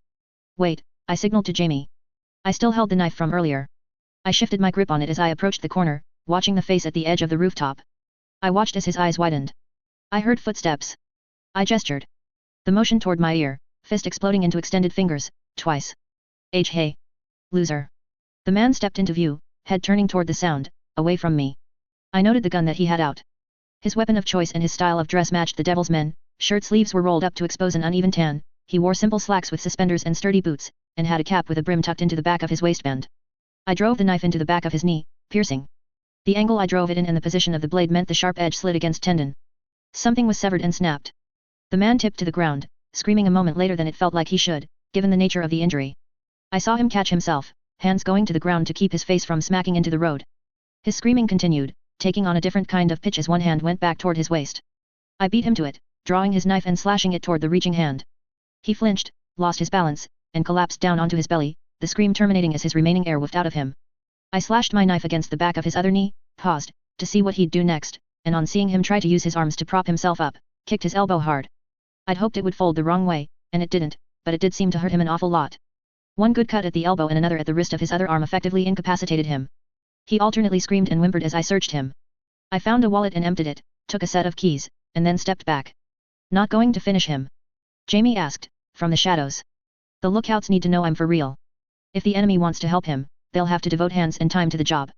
It'll slow them down, and it'll demoralize," I said. "It'll demoralize your lookouts, watching and listening to a man die," Jamie said. "Doesn't matter," I said. "They'll do what they're supposed to. They're part of a system now. A system. They might be willing to betray me, but they won't be willing to betray everyone else they're working with. Most won't be, anyway. This isn't going to collapse unless one of the lookouts gets spotted and gets hurt as a consequence," I said. "What's the end goal? For now? Dealing with the patrols and reinforcements. Siege." I nodded. "Morale plays a part in a siege, SY. This isn't what I was talking about, with the maid. But it's a thing. You saw it, when we were talking to Noreen. I think it was the same when we talked to the other children. There's a general awareness that there's danger in this city. Anywhere you go, really. That people prey on other people. There's no hope, not really. They might be more unhappy in the short term, but in the long term, they'll think back to tonight, and maybe there'll be hope." Jamie moved closer, to look down at the man, who was trying his best to drag himself away with one intact elbow, a gashed one, and 2 injured knees. "Dark sort of hope, SY, Jamie murmured. "I don't know what other kind to offer," I said. "Don't forget that they're people," he said. "The thugs. The children. Every last one of them is complicated. You can be good at dealing with base human behaviors, pushing people one way to get the reaction you want, pulling another way to set them up to fail or, more rarely, to succeed. But there's more going on. There are longer-reaching consequences." I nodded, watching the man struggle. He would bleed out. It would take a while. "Are you talking about someone particular?" I asked. "Topic for another night," Jamie said. "We shouldn't dawdle." We hurried back on our way to Noreen and the remaining lookouts. I made a point of waiting until I was near them before I cleaned off my knife and sheathed it. Jamie had already made himself scarce again. It's going to be a long night, I addressed the larger group. I indicated a building with the general proportions of a barn. 3 people in there. 2 on one end, 1 on the other. Can relay signals across the building. Let's find our way in. 1 hour in. 4 bodies, 2 maimed. The second one I'd maimed had gone quiet, while the first was still making noise on occasion. I was using a stone to straighten one of the knives I'd claimed when I saw the signals fly up. Hands in the air. Special attention needed. Another set of signals followed. Danger, 3 men. 3 groups away. 3 men who were doing something I needed to be aware of. I knew where the groups were stationed, and there were only 2 points that could be where the trouble was originating. I looked at Pierre, who immediately headed off in the direction in question. I followed, at a considerably slower pace. My arms hurt. I'd gouged the webbing between finger and thumb with the guard of my knife during one of my stabbing sprees. One of the men had accidentally hit me across the face as he tumbled to the ground, tipping more onto me than away from me. Still, the damage and fatigue were negligible. I saw Jamie, and gestured, directing him in one direction, while I moved in another, so we were each moving toward different sites. My heart nearly jerked its way free of my chest as I ran into Pierre. Rather than speak, he copied the gestures. Danger, 2. His hand dropped, as if he was indicating a certain height. I nodded. Children. I picked up the pace, Pierre following and watching my flanks. I was just in time to see 2 thugs pushing a small wagon, each holding one of the arms as they pushed it like an oversized wheelbarrow. They moved it against a shed, and one of them held the wagon steady while the other climbed up onto it, which would allow him to get onto the shed, which would then serve as a stepping stone to get onto the low roof. I kept to the grass as I approached, moving quick and low to the ground. Get the little fuckers, the one on the ground said. Devil's gonna be happy we finally found some. He was leaning forward, resting one foot on one of the arms of the wagon that would be strapped to the horse's side. His focus was on what was happening above. It would be so handy if the girls I'd situated on the roof were looking over and I could signal them. Jamie's idea for the timed distractions had been invaluable, turning heads and drawing attention at just the right times, allowing me to dart across a street I'd normally be spotted on, or giving me the freedom to strike. I looked for Pierre and didn't see him. He'd studiously avoided the places where the killing was happening. As it was, I had to do this myself. The one that was climbing onto the shed was trying to manage the climb while holding a pitchfork. I had only a few moments. After that, I faced the chance that he would simply get onto the roof and take the girls hostage. I approached the man at the lower part of the wagon without making a sound. Hamstringing would do. At just the last second, I saw the bulge at the side of his overalls. Gun, a concealed one. I grabbed his arm with one hand, and sliced through his armpit with the knife as he wheeled to face me. As he turned, he took his weight off of the arm of the wagon. His buddy, still trying to make the climb onto the shed's roof from the end of the wagon, was dropped to the ground, pitchfork coming down on top of him. Unfortunately, it didn't come down pointy end first. The one I'd sliced tried and failed to reach for the gun at his side, but his arm was injured. He looked for a moment like he would go for the awkward fumble using the wrong hand, but caught me off guard when he instead decided to throw a punch, smacking me right in the mouth. This was bad. Any confrontation I couldn't resolve in the opening move was a lost fight, as far as I was concerned. I staggered back a fair distance, one hand going to my mouth. The one who'd punched me drew a blade from a sheath he'd attached to his overalls, between the shoulder blades. A machete. While he drew the machete, I drew my gun. I aimed and fired it, putting a bullet through one corner of his eye socket and into his skull cavity. I winced at the noise of it. Pitchfork scrambled to his feet, but with the wagon to one side of him, the shed to the other, he didn't have much of anywhere to go. I fired once, putting a bullet through his gut, then, on judging his reaction, put another one through his gut for good measure. Round bullets, low-velocity gun. The shot would make a ruin of his midsection. He would die, and it wouldn't be fast. You're safe now, I spoke, loud enough that the girls on the roof could hear. The man I'd shot groaned. The girls were 14 or so. It hadn't been long ago that Lillian had resembled them. The Lillian of almost 2 years ago had worn a similar expression. Haunted and tear-streaked. Her specter appeared next to me. I could smell her. I could feel her warmth and that tightness in my chest I felt when she clung to me in that way she did. I'd mentally classified the 2 14-year-old girls as being grittier than they were, being older than they'd seemed to be. They were trying to put on a brave face, but I could see the tracks of tears from when they'd believed the man with the pitchfork was going to get them, and I could see the lingering fear. I looked at Lillian, and I saw her plea. I put another bullet in the man who'd been climbing onto the shed, turning the slow death into a fast one. I heard a yelp from the roof. I put the gun away and looked up. I made noise, one of the girls on the roof said. They heard. It's fine. You signaled, right? For help. She nodded. Then you did everything perfect, I lied. Noise can't be avoided, sometimes. You're okay? Unhurt. Nods. Okay, I said. Just stay hidden for now. No need to worry about signals. The sound of the gunshots might bring more attention, so keep your heads down for now. It would hurt, not having the girls as part of the network, but they were in a bad state, and it would only be downhill from here. I saw one nod. A moment later, they retreated. I approached the bodies, already looking to see what I could take off of them, when I sensed someone approach. I turned, gun in hand. Jamie. I lowered the gun. He shot a glance up toward the roof. He'd been close enough to maybe see or hear the tail end of that interaction. That, or he'd drawn conclusions from the scene. Don't say anything, I said. Won't, he said, quiet. Your system has its kinks, but it's working so far. There's something to be said for that. I nodded. He moved closer, and looked down at the guy who'd punched me. Lieutenant. Is he? Bastard had a gun and a machete. He also hit you, looks like, Jamie said. He reached out to touch my face, and I pulled away, annoyed. Does it look bad? I asked. Not too bad. You'll be bruised in the morning unless we get you some medicine. I think there are some syringes in the luggage back at the orphanage. Will work, unless we wait too long. We might. We're playing the long game here. Jamie nodded. Other groups said they're fine, he said. Good. We're cutting down their numbers, but this won't decide anything, Jamie said. We have to make a move on the train station sooner or later. I sent Pierre out to take a look, I said. I finished searching the bodies, pocketing another gun, and then straightened. I fixed my clothing a bit, and gingerly touched my lip. They're agitated. They might have heard some of the screams, and they'll definitely have heard the gunshots just now. People they were expecting to come relieve them haven't. So they're doing tentative patrols around the train station. I told Pierre to look at houses near the train station that had a vantage point to see anyone coming and going, and he thinks there were some suspicious people. Keeping watch. A direct approach doesn't work. The people on either side of the street who are watching from nearby buildings come out and fold in behind us. Targeting the people in the buildings gets messy. Because while we handle that discreet job, patrols move to the train station, or to the same building you are trying to clear. I nodded. And they get reinforcements, fresh eyes, information, and reassurance. Can't have that. I shook my head. No siree. Which means we wait it out. Apply the pressure until something breaks. Or the devil makes his move. He will, I said. Unless he's a completely separate entity from Mr. Colby, then he's got some logistician in him. He'll know those people he's moving from here to there aren't getting to their destination. Exactly, I said. Pierre stepped out of the shadows, shaking his head. Quietly, he said, you're a strange pair. I diplomatically chose not to say the obvious to the rabbit-headed man with the bulging eyes. Something going on? I asked him. What you were talking about? The devil is making his move. The lookouts were trying to signal, but the group closest to him didn't want to stick their heads up. The chain of communication was broken. He's here. I asked. He's here, Pierre said. The signals. They came in so fast and with so many different numbers I couldn't keep track. A lot of people? Jamie asked. A lot of people, Pierre said. 9 or 10, from the furthest group away. Then a number I can't remember, but more than 5, and then 7, then 10, then... An army, I said. Too many to be the devil alone, Jamie said. The apostle. They've figured out we're here, probably figured it a little while ago, if they've brokered this deal to join forces, I said. I leaned against the wall, thinking. Forces fanned out, then. Which group didn't report in? Jamie asked. Third group out. And the devil was near there. Something like that, from what I could get from them, Pierre said. Jamie nodded, processing that. They know what we want and they're hell-bent on keeping it from us.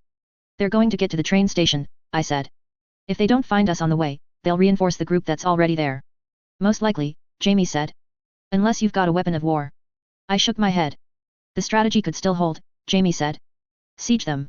You default to being too cautious, I said, still thinking. I had a good mental picture of where the groups were, now. It was a vague picture, but I'd quickly picked up my own system.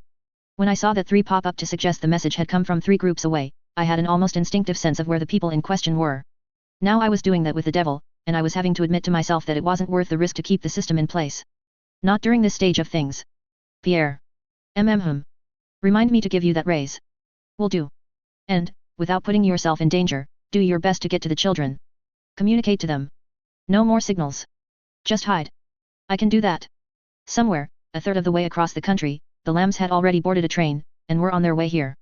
They were discussing Jamie and I, formulating a strategy, talking about the situation in West Corinth and what they might expect. I imagined some nostalgia, some heightened emotion. I thought about that heightened emotion getting cut short in a few instants of violence, the Lambs outnumbered and cornered from the get-go. Sylvester, Jamie said, cutting in. I raised my eyes from the point in the ground I'd been staring at. I looked up at Pierre. Thank you, Pierre. That'll be all for right now. I said, gesturing much as I'd seen Noreen do. He ran to see to his task. The gesture reminded me. Noreen's clothes. Close enough, Jamie said. Why? We're going to have to get creative, I said. And I got the impression she wanted to get her hands dirty at some point tonight. Dyed in the wool 12.9. Horse and cart, or horse and wagon, or horse and carriage, to start with, I told Jamie. I paused. Preferably a stitched horse. Where? I saw one stationed outside a house a few blocks away. Perfect. Thinking about getting out and away. Not in the slightest, I said. Just the opposite. As Jamie turned to me to check my expression, I flashed him a grin. That worries me, he said. Invasion. Attack, I said. Some invasion involved. In a sense. A keg of something flammable would be great, but I won't hold out hope. Haven't seen anything nearby, Jamie said. Too bad. Explosives. Jamie shook his head. All right, I said. We approached the spot where I'd positioned Noreen. I beckoned for her to come down from her roost. Assuming you're handling that, where do you need me? Thinking about that. Feeling up to shooting, with your shoulder being wonky. It's not too bad. Assist me, then. We'll maximize the damage we do, working together. It doesn't look like it's going to be possible to keep them from getting to the train station. Once they're there, they'll want to fortify that position. I want to make that as painful as possible. So, horse and carriage to start. Then we see what we can do in cleanup, and then see what we need to do from there. Jamie nodded. Noreen had made her way down to the ground. She looked between Jamie and I. You know each other, she said. We're attacking, I said. Want to help. You know each other, she said, again. I sighed. We do, Jamie said. Is there something going on that I need to know, she asked. No, I said, annoyed. And we're short on time. Want to help. You're keeping secrets from the people who are working for you, she said. I don't know what I'm getting into. You can leave if you aren't confident, I said. I'm asking you if you want to help as a matter of courtesy. I don't have anywhere to go, she said. You burned my home down. I'm not leaving, but I'm not going to help unless you answer my question. I kept utterly still, my face like stone, while I very seriously considered the fact that I had several guns and Maurice was likely the only person who would really miss her. Not that I could, or would. Not really. Is he the person who burned down my home, she asked. I'm not, Jamie said. I'm a fellow fugitive, a member of Sylvester's old team. As far as the rest of the world is concerned, I'm dead. I joined tonight because I could blend into the crowd. She looked suspiciously between Jamie and I, before giving Jamie a small nod. You being alive is the worst kept secret, I commented. You told her who you were, Jamie said. I'm alive, though. You're supposed to be dead. The secret is bound to get out. When it does, we can tell them I'm useless for Caterpillar. The only place where it matters is when our guests arrive. They know about these guests? That's why they're taking the train station. Noreen asked. Tell her more, why don't you? I told Jamie. Old friends of ours, Jamie said. Ex-teammates. The devil knew about them. Their existence might be why he targeted you in your home, if he thought you were harboring them, or that you were them. But they're not in the city. They're coming, soon, he knows this now, and they're serving as unwitting bait in the confrontation against the devil. It's why everything is happening here. He'd done a nice job of reinforcing my lies. I added another layer of deception by beating her to the punch and responding to Jamie. When I said you should tell her more, I was being sarcastic. We should keep her in the loop, he said. It's your fault, Noreen interjected, very simply. We're fighting to protect people we don't know. It was a war that was bound to happen, Jamie said. Do the math. If we didn't challenge him, how many children would suffer each year? How much damage would be done? Would your headquarters really have been left alone, or would someone have tried to take it? Noreen frowned, but she didn't disagree. Can we go? Jamie asked. This next part is pretty key, when it comes to timing. Which direction? Noreen asked. Jamie indicated a direction. We walked briskly as a trio. High overhead, clouds and smoke churned in the sky, blown by wind that seemed to be coursing forth at high altitudes but not really touching us much on the ground. The city itself felt stale, hot, and had the worst elements of being smoky and being humid. It was a good balance of light and dark, however, making it clear enough to see things that were out in the open while providing shadows to lurk within. The smoke was the worst part. Just enough to make my eyes sting, and to clog my sense of smell. My sweat felt dirtier than normal sweat, as if rubbing at my brow might leave faint grey streaks. Noreen, Jamie said. They experimented on you. Noreen turned her head. If you don't want to talk about it, that's fine. I'm not prying. I'm wondering. They experimented on me, Noreen said. The witch arranged it. I gave Jamie an annoyed look. Was he actually getting answers out of her? Why? How? I understood people, I could pick relationships and psychology apart, and I wasn't even seeing any special tool that Jamie had drawn on. What was the experiment? Jamie asked. Drugs. Something to affect my mind. I raised my eyebrow at that, but Jamie, behind Noreen's back, gestured for silence. I kept my mouth shut, looking away, remaining detached from the conversation. Build familiarity, I thought. Shared experience. Tell her about Wyvern, how close it is to what she had. Did it work? Jamie asked. Yes. Everything became sharper, brighter, and clearer. Sights, sounds, feelings. The world seemed alive. They read me words, and the words had colors and a taste to them. I did tests before and after, they liked the results, I think. They kept promising to let me go soon, and soon never came. But when they gave me the pills, I lost something. You gained something, and you lost something. Yes. But when the pills wore off, the things I gained went away, and the things I lost didn't come back, Noreen said. They gave me more. The drugs got less effective, and I kept losing things. When I wouldn't swallow any more, they used a machine and a tube to give me more. I tried to stop eating, and the tube stayed in my throat, so they could make me take food and water with the pills. They hollowed her out, I thought. Did you retain anything? Jamie asked. They changed the way I think. How so? Jamie pushed. I expected every push to be too far, to hit a sensitive spot and make her hostile. Didn't happen. I feel like I see everything side on while everyone else sees it straight on, she said. Like the props and backdrop in a play. I was taken into that lab and the world looked normal, and when I was let go, I saw that there weren't any buildings at all. Only cardboard cutouts of building faces with nothing real behind them. You don't get along with Sylvester. Because of the unique angle you see him. He's a liar. Even when he speaks truth it sounds like a lie, and I don't know if he has told the whole truth once a single time he's spoken.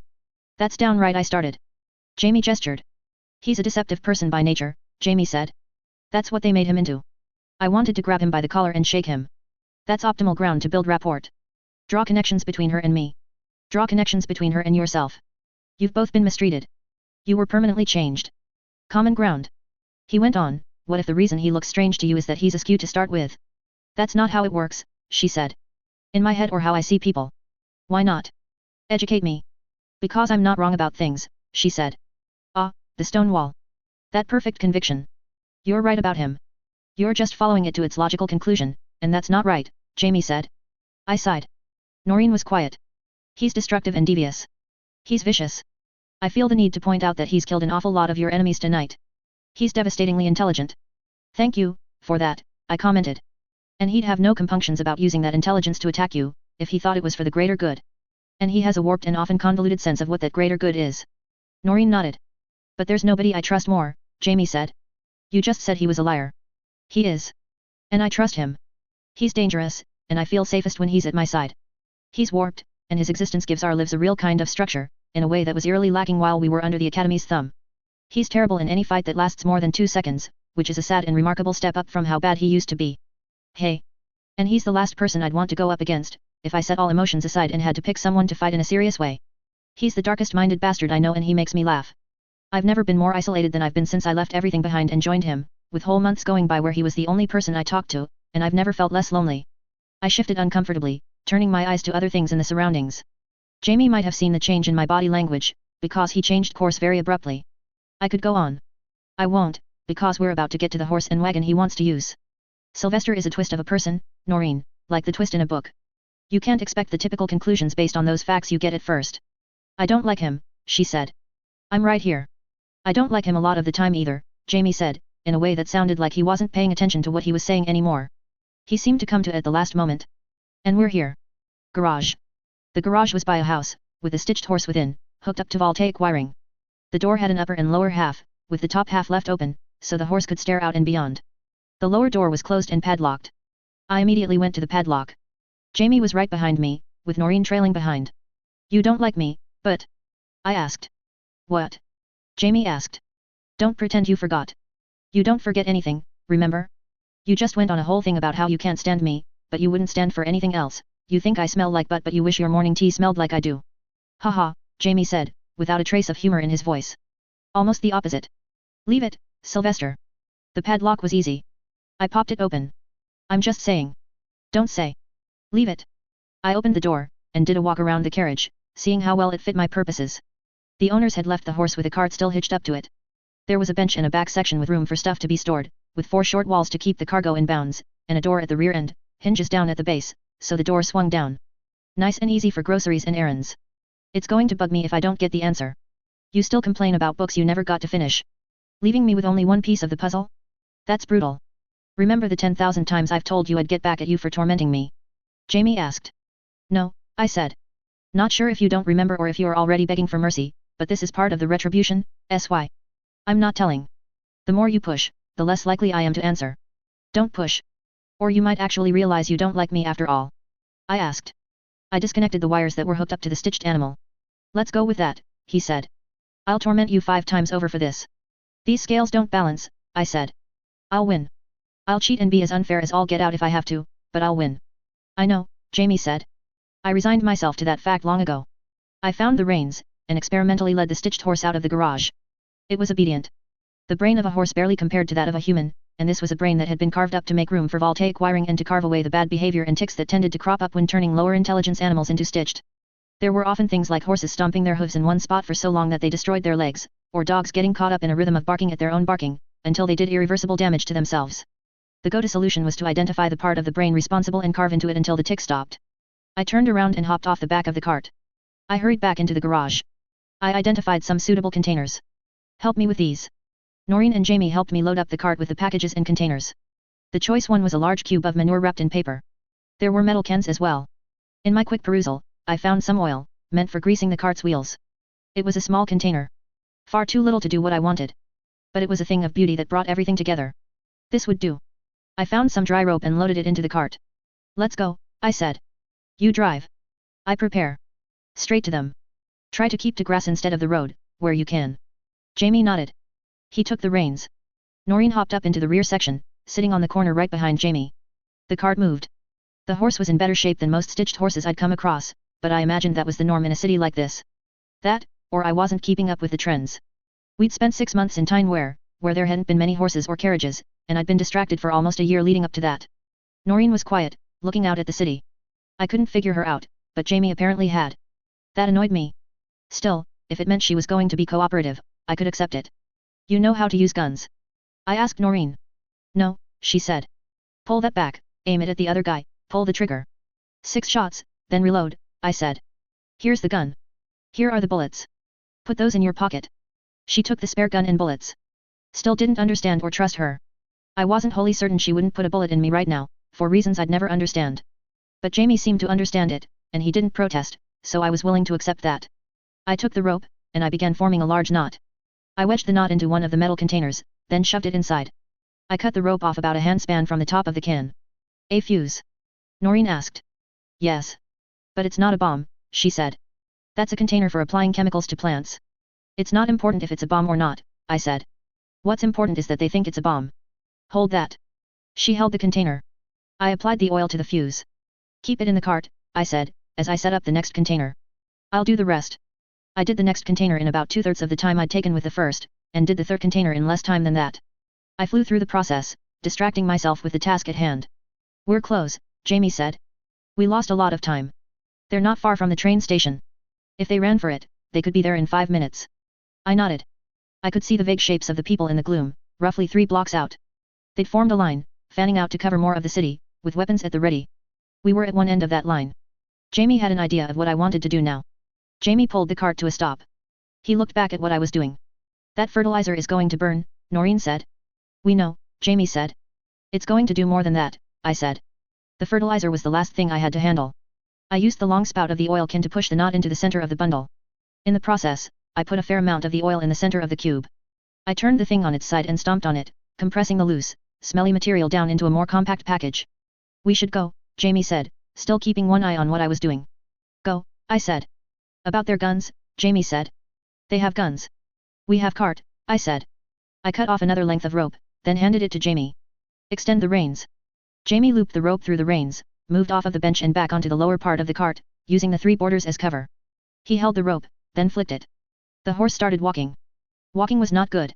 Hi-ya, he gave the command, with a hard flick. Nothing. Gallop. Hard gallop. Go on, boy. Let's move. The problems with stitched horses.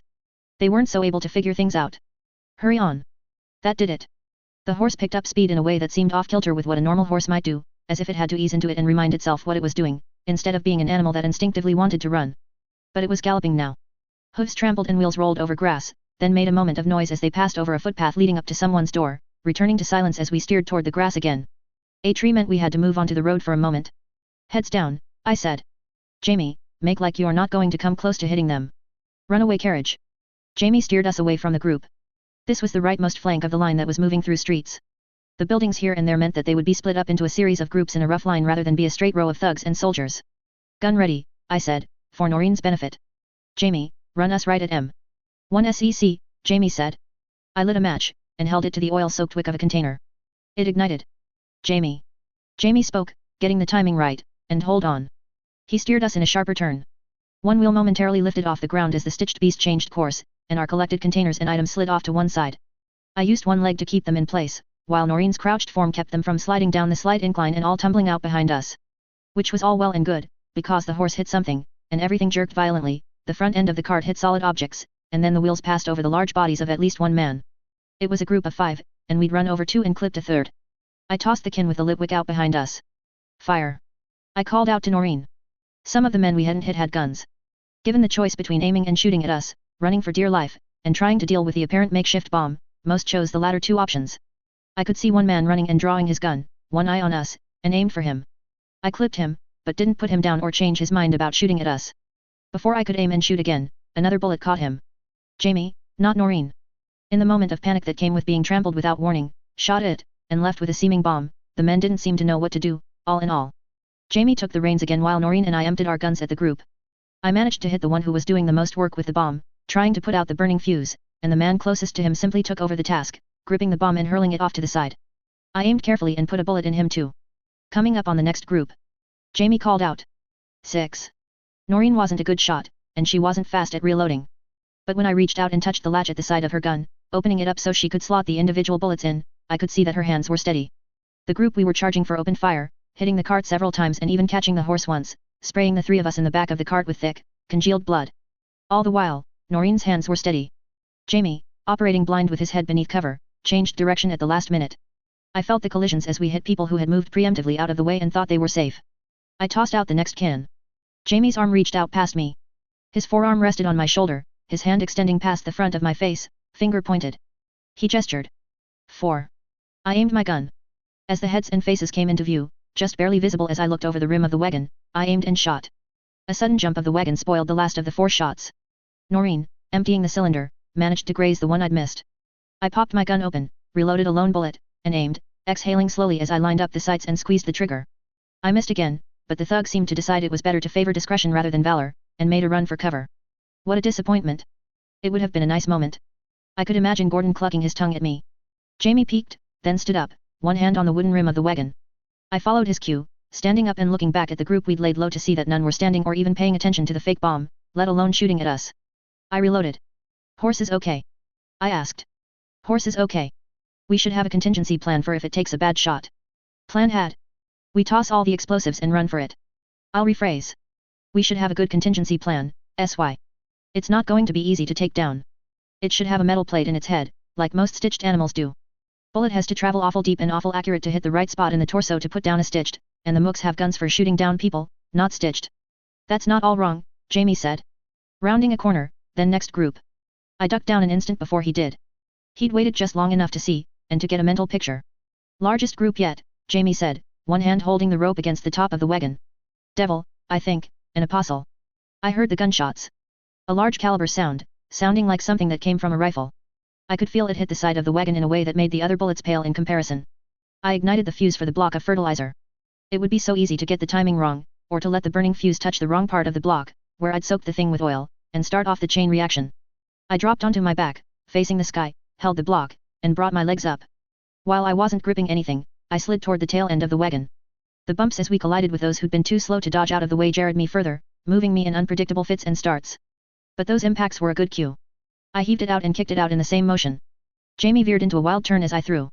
I slid hard into the side, to the point that I couldn't even tell if my toss had been a good one. For a moment, I thought we would tip. I'd lost track of my gun. Rather than find it, I dug out another one of the guns I'd confiscated from the thugs. I sat up enough to see the group.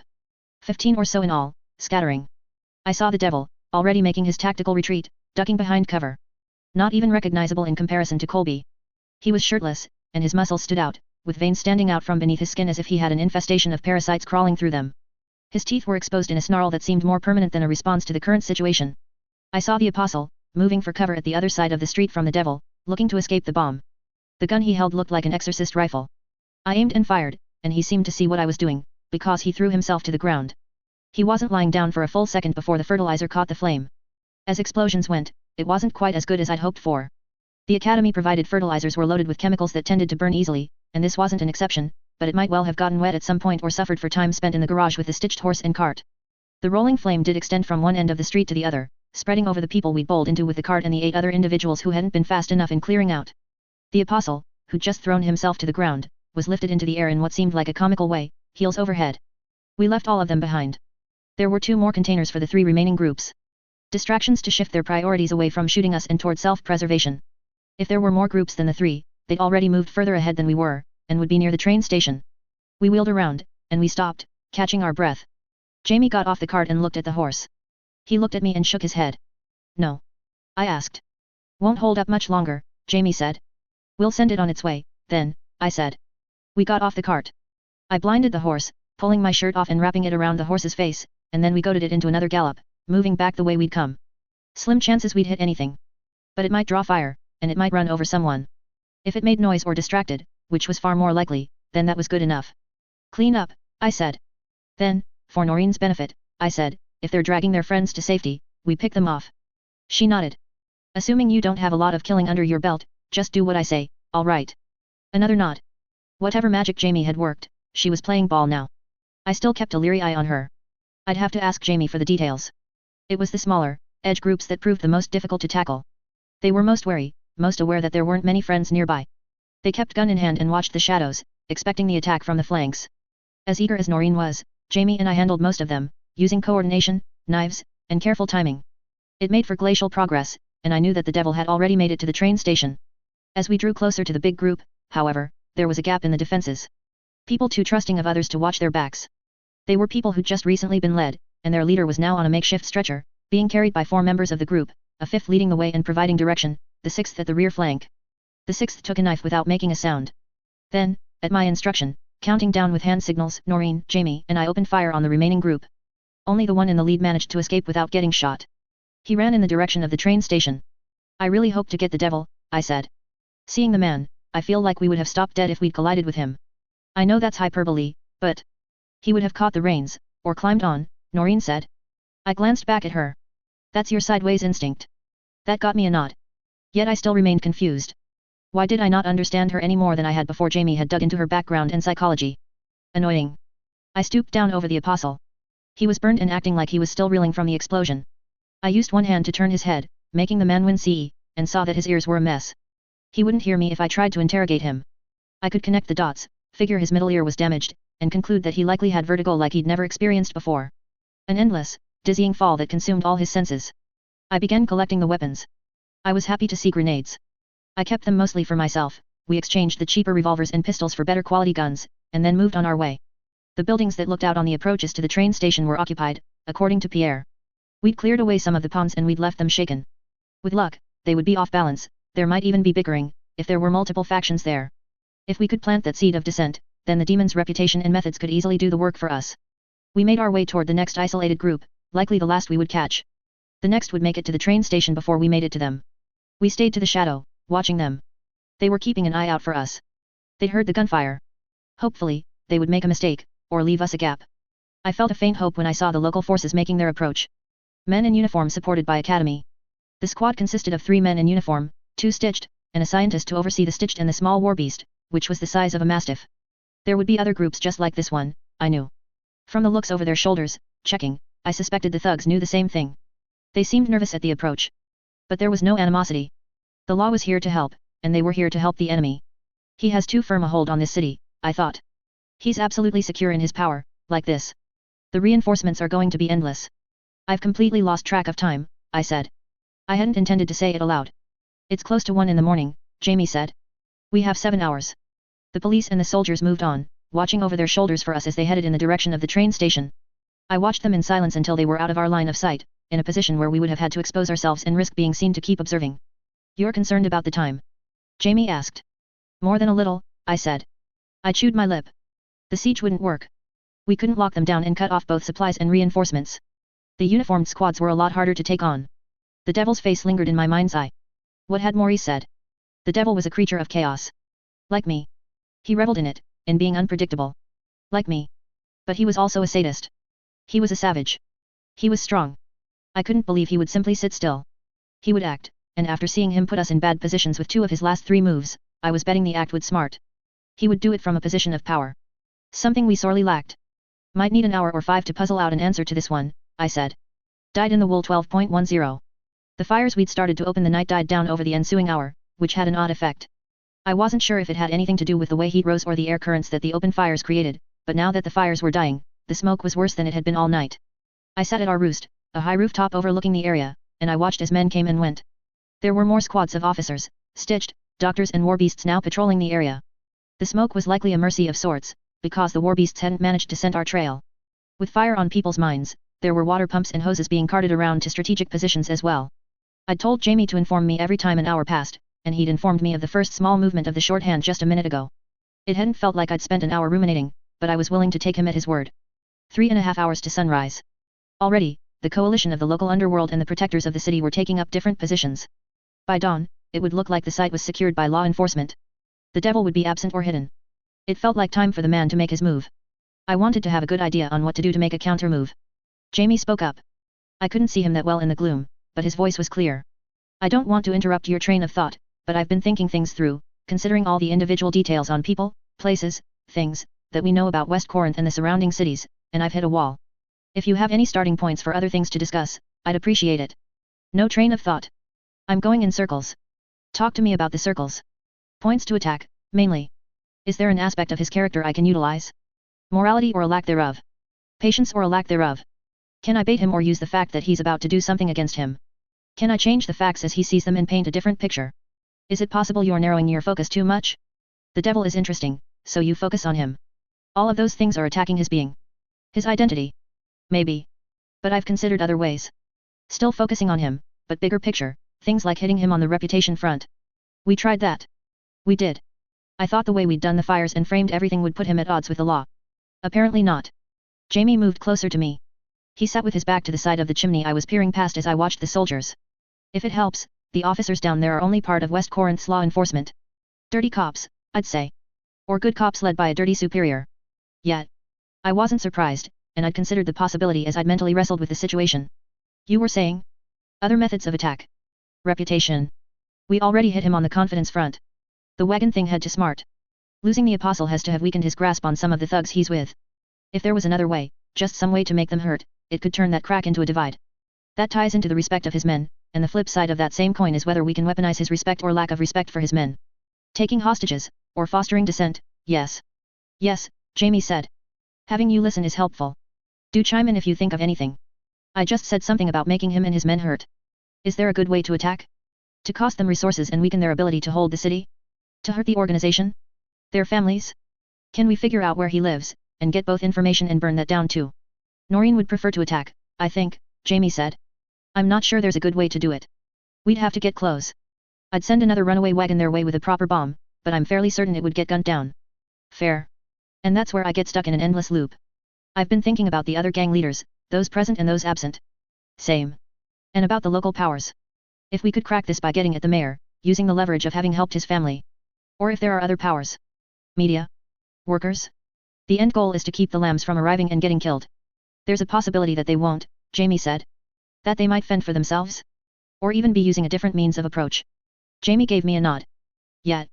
But there's a possibility they will arrive on the train, I said. Yet, he said. Lots of one-word answers from you. Tired? I asked. Tired, he agreed. I wasn't sure what to add to that. Jamie was sleeping 12 or more hours a day, most days. He hadn't slept that much recently. If you want to slog off and go rest, I won't say no. You're such a damn liar, SY, Jamie said. You're stumped. You need me. If you want to nap now, then, refresh your brain, that'd be okay too. I'll wake you if there's something important. Naps don't count. I have to sleep long enough to dream, I think. At least, that's what I've noticed. I drummed my fingers on my knee.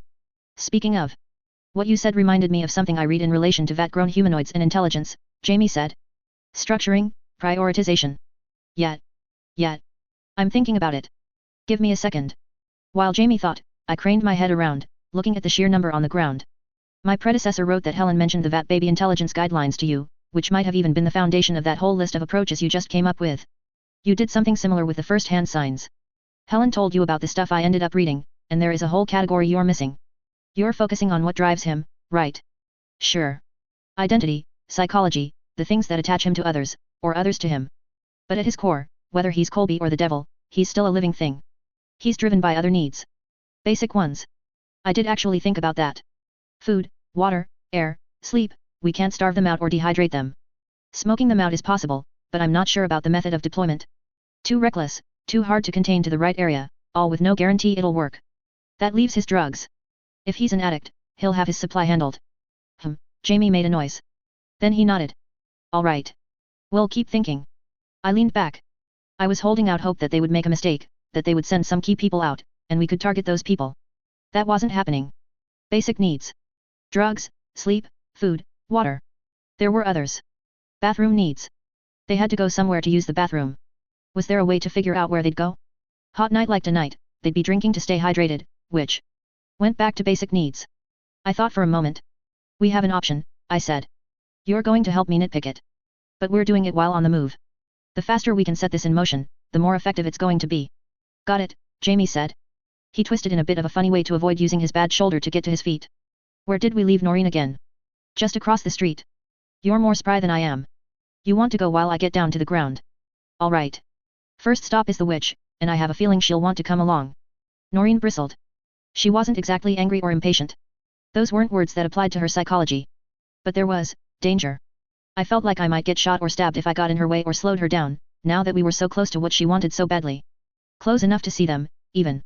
The witch's labs were situated in a factory, and all of the lights were on inside. Working all through the night. I gestured to Jamie. Gun. Noreen. Noreen, Jamie said. Silence. We'll need your gun. No, she said. It caught me off guard. She'd been strangely accepting of Jamie on a base level so far. She'd listened to him in a way she only seemed to listen to Maurice. Maybe even more. Do you want to march in there alone and open fire? I asked. Because you could have done that a long time ago, and you didn't need our help to do it. But we're working on something, and I can't have you jeopardize that. You promised me her head, and you'll deliver it. Yes, I said. After. But for now she's useful to us. She dies. She doesn't get a chance to prove herself useful, or to postpone her death. You promised. I never promised when. She turned on me. One hand went for the gun I'd given her. Jamie caught her wrist. Let go of me, she said. I saw her react to something I couldn't see. Jamie let go of her wrist, and she raised her hands, holding them out to the sides, where we could both see. Betrayal, she asked. No, Jamie said. He divested her of the gun and used the back of his hand to pat her down, before taking a knife off of her. But I know this is the only way you'll listen. You don't know me. Noreen, I said. She made a sound of dismissal. I imagine the witch won't recognize you on sight. Answer him, Jamie said. No. She probably doesn't remember me. Which makes it worse, I said. I saw a slight gesture from Jamie. Warning me off that course. He'd avoided forming a rapport earlier. Was that the trick? She had a set idea of who and what I was, and she had an idea of who she was, and if I tried to connect, she would dismiss it as an impossible bridge to cross and then reject me. If she doesn't remember you, that's fine. All three of us are going to go in there. You'll do nothing unless I ask you a question or signal that you should speak. After that, you'll get what you want. Got it. She gave me a tight nod. Good. I let Jamie handle her while I approached the door. No guards. No watching eyes, either. I leaned close and pressed my ear against the door, listening to the murmur of conversation within. I kept my ear where it was as I knocked, firmly and loudly. I could hear the conversation inside stop. A woman's voice. I drew my gun, and I pointed it against the door. The door swung inward, and I put the gun against the stomach of the witch, who had opened it. Careless, I said. I reached up with my other hand, grabbed her by the shirt, and hauled her out of the factory. Inside, some people were running for other exits. Others stood by, helpless. Lots of what looked to be young academy students or people of that general group, maybe dropouts. A distinct shortage of hired guns. Had the devil taken hers, or was that simply not her usual mindset? A word, I said. I'm listening, she said. She glanced over at Noreen. Jamie was standing so that the witch couldn't quite see him. I like that you're always very reasonable. I do have to wonder why you're so busy at 2 in the morning. 2:30, Jamie said. I looked inside. I could see vats and distillery tanks everywhere. There was a main water line with cranks and wheels to control the flow to each individual vat. Last minute work, the witch said. You're reacting to the fires and other problems. Planning something, I said. The witch was silent. You're leaving, I concluded. You burned most of the other group's headquarters. When Colby realizes mine is still intact, he'll either blame me, he'll seize my headquarters, or both. I'm getting as much stock as I can, and then I'm going. You won't have to worry about me getting in your way or posing a threat to children. In West Corinth, Noreen said. What? The witch asked. If we let you leave, the children here will be safe, but the children in the city you end up in won't be. I'm willing to make any promises I need to if it means not getting shot. I'll promise to leave children alone. You're lying, Noreen said. You'll say anything if it means not getting shot. You look civilized on the surface, but beneath, You're just a rat. The witch managed to keep her expression placid. Most of her focus was on the gun. Was that why the devil didn't take issue with you capitulating to me at the meeting? I asked. He knew you were lying through your teeth. No, the witch said. I could see the dishonesty in her answer. Noreen had hit the mark. I made you a promise, I told the witch. That if you got the money together as compensation for victims, I would spare you. That promise holds, but, because you were very clearly planning to run before I came calling. I saw the shift in her eyebrows, the movement of her eyes, and the thinning of her lips as she pressed them together. I was dead on. I'm going to ask for further compensation now. What you've got in there is worth money. I'm taking some. I'm taking a lot. With that, you and I can consider the scales balanced. The old deal will stand. I don't see how I'm in a position to refuse, she said. I saw Noreen's shift in stance. Jamie then did something to get her to sit still and relax. But the movement, confrontational, was a response to the witch's statement. The woman was playing nice, but behind the surface, she was trying to work out a way out of her current predicament. She had no intention of cooperating, given the choice. Inside, I told her. I had her lead the way. I kept her between myself and the bulk of her employees as we moved into the factory room. Wagons were set up inside, some already loaded up with liquid, others waiting, empty. A dozen students still remained, standing here and there, in their lab coats, both official academy coats and cruder ones. None were older than 25. All around them, the distillery tanks were large, crude, and tall, each one filled to the brim with a different color of liquid. Flames beneath some had them bubbling. In others, mechanisms stirred the liquid. The entire place smelled like wyvern felt. Acrid, noxious, harsh, and unforgiving. It tainted the air, and, as I touched the nearest surface, I could feel the residual moisture and the oily residue. Tanks took up half of the available floor space. Pipes running here and there took up nearly all of the walls and ceiling. Ma'am, a student asked. Cooperate with them, the witch said. What's going on? The student asked. Quiet, I said. After I shoot her, I remove all of the witnesses. I'm a pretty good shot, so you really don't want that. They were obedient, if nothing else. There were no further complaints or comments as I led the woman up the stairs that led to the catwalk, which ran between the various vats and tanks. Tell me about the drugs. It's not all drugs.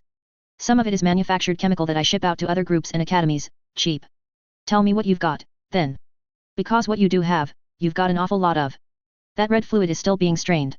You can't see it, but there's a strainer in the middle. They. Tell me what they do. The fluid is herbicide. Made for a specific purpose.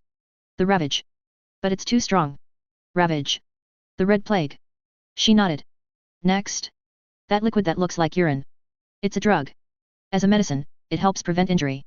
Fortifies the constitution, can cut bouts of illness short, if the illness is prolonged because the body is too weak. Taken in large quantities, it fuels a sense of well-being. A rush, but not of the same kind you normally think of with drugs. It refreshes, makes you content in a very subtle way, like you just woke up from a good night's sleep and had a grand meal. I know the higher class will have some as a nightcap, to finish off the day well. Those in poverty like it because it gives them what they don't have. Not too useful. The next. Brown liquid. Does little on its own. Dehydrated, it's used in pills to help limit the effects to the renal system. And? Keep going.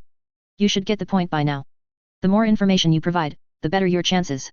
The violet fluid, it's colored on purpose. Commissioned work. A cheap alternative to academy treatment, for people looking to reverse the chemical sterilization. I glanced at the violet fluid. It looked more like thick paint than a drug. Who commissioned it? I asked. A fugitive, Genevieve Frey, the woman answered. Oh, I know Frey, I said. I looked at the liquid again. There had to be 100 gallons in there. How much have you sent her? One smaller sample, and then 2 brews, like you see there. 200 gallons already in Frey's hands. Creating a demand, then providing the fix that the academy was slow or reluctant to provide. I looked away. Next. I asked. Blood thinner. Tell me more about it. For high blood pressure, or for prepping patients to receive a massive chemical load. It's, simultaneously very simple and very hard to explain. It breaks down blood cells.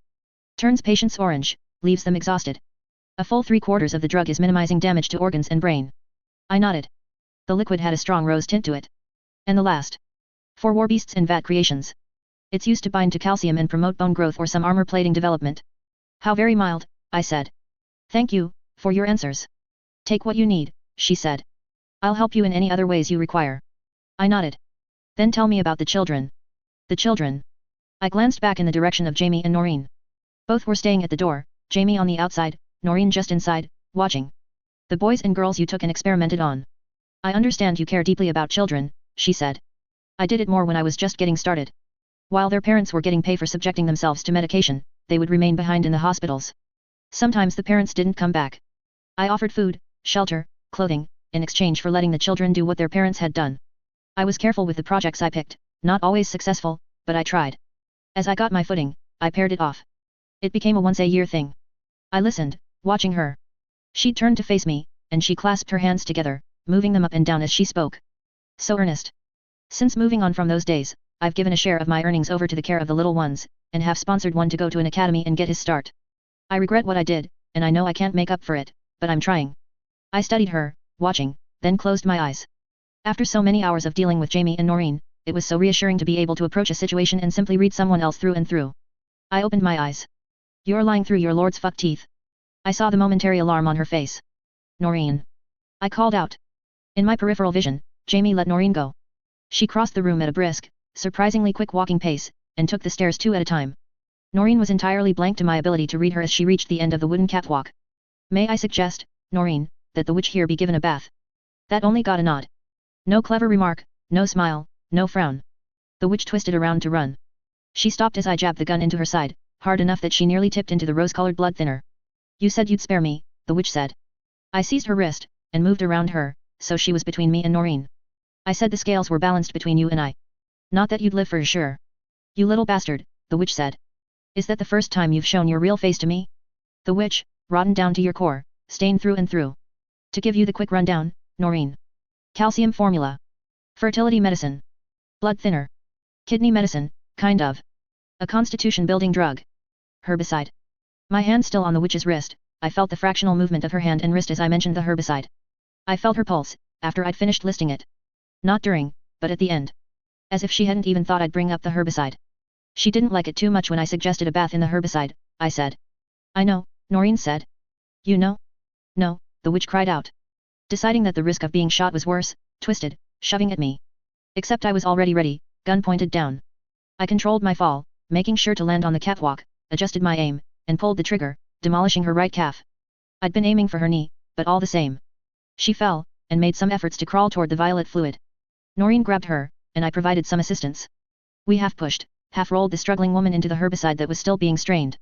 The fluid was thick, but not one that made humans particularly buoyant, by the looks of it.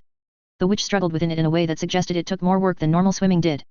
With one bullet in her leg, she fought to try and stay up enough to take in some air and make her way across to the far side of the tank, where she might be able to climb out. On her first surfacing, half of her hair was gone and her fingernail beds were empty and raw, bleeding.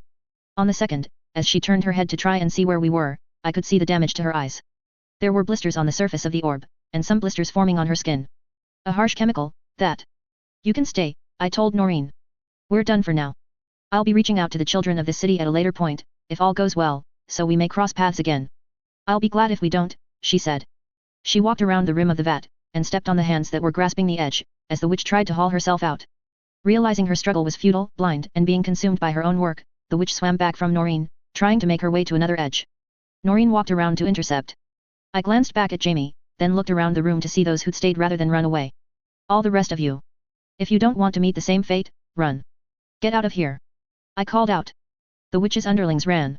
The factory was left empty, but it seemed noisier in the absence of the people. Fluid churned through tubes, machinery clunked onward, and the witch continued to struggle. With the underlings gone, Jamie walked in. He looked at the situation. Which one? He asked. I indicated the pink fluid. We'll load it up, then, Jamie said. There are wagons around the side of the building. Good, I said. There are no guarantees this will work, he said. I know, I said. The witch tried again to climb over the side. Noreen pushed her back in. You'll regret it if you make this too quick, I told Noreen. Draw it out. Give her a chance to breathe. She'll suffer more in the long run. Hell, you can let her out of the water.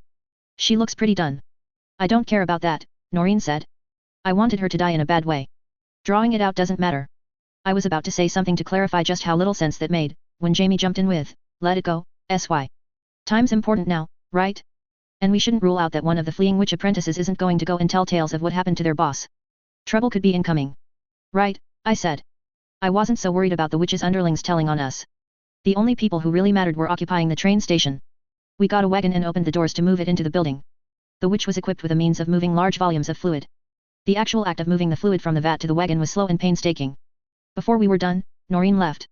Still don't get her, I said, watching as the fluid poured into the wagon tank. Prey instinct, Jamie said. But very little else, and very focused on a single thing at once, not on the greater environment. She's good at reading individual cues.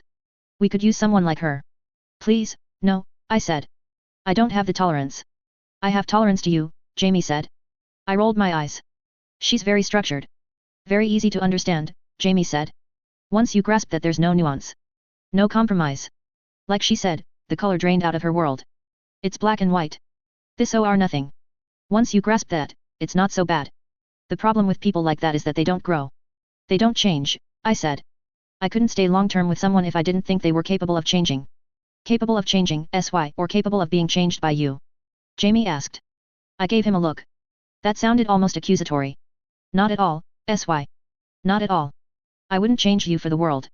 That said, he slammed down the lever, shutting off the dwindling flow from the larger tank. We hopped onto the wagon, and we got it moving. The sheer weight of the liquid made the initial movement slower and more unsteady. The water feed for the northwestern end of Elmer's block is at 4th and Rot, Jamie remarked. I nodded. Counting the time we'd lost, we were running out of room to work. 4 hours until the trains started arriving, give or take. 2.5 hours until dawn, when moving around would be that much more conspicuous. The smoke in the city stung my eyes as we rode to our destination. 4 hours. We would contaminate the water supply. 4 hours, on a hot night, they would drink to stay hydrated. They would wash their faces. Then, with luck, they would feel the impact. That would, I was hoping, be a crack in their setup that Jamie and I could exploit. There were ways this might fail to work. If the dilution made the effect too weak, if they didn't drink enough, if the drug took too long to take hold. We moved around a figure that was standing in the middle of the road.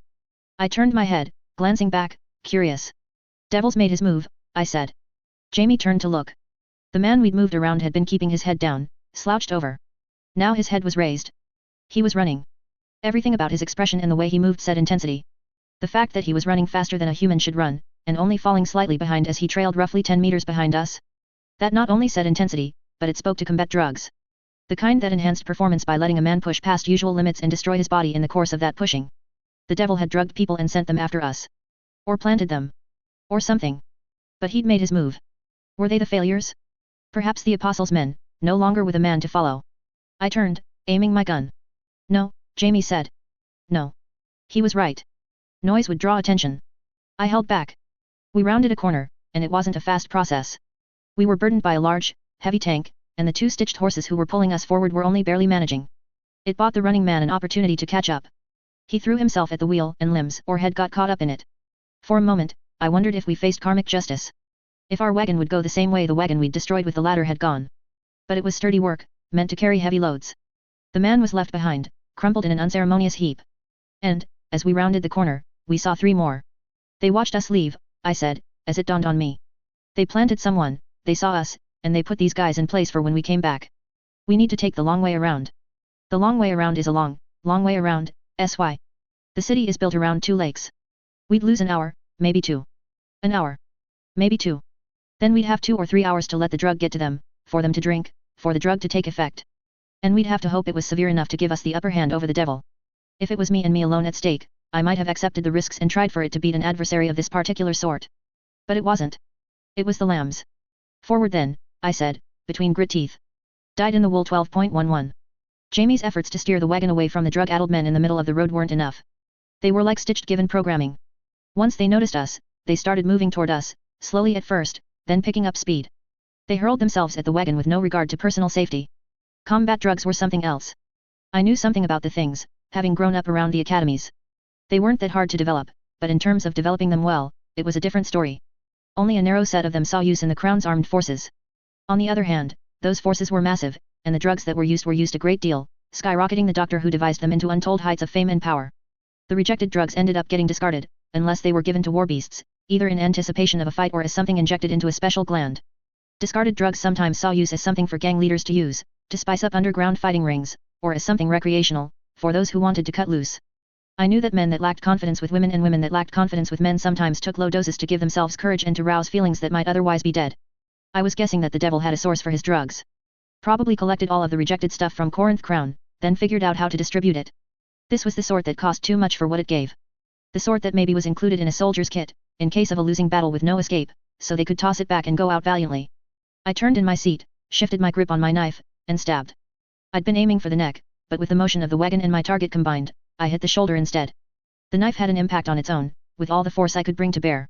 But the man's grip on the side of the wagon was unreal, and his nervous system was doing something different altogether.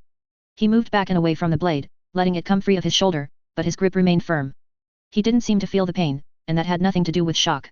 His teeth were clenched so hard together that parts of his lower face were alternately turning white and turning crimson, with muscles standing out at the corners of his jaw.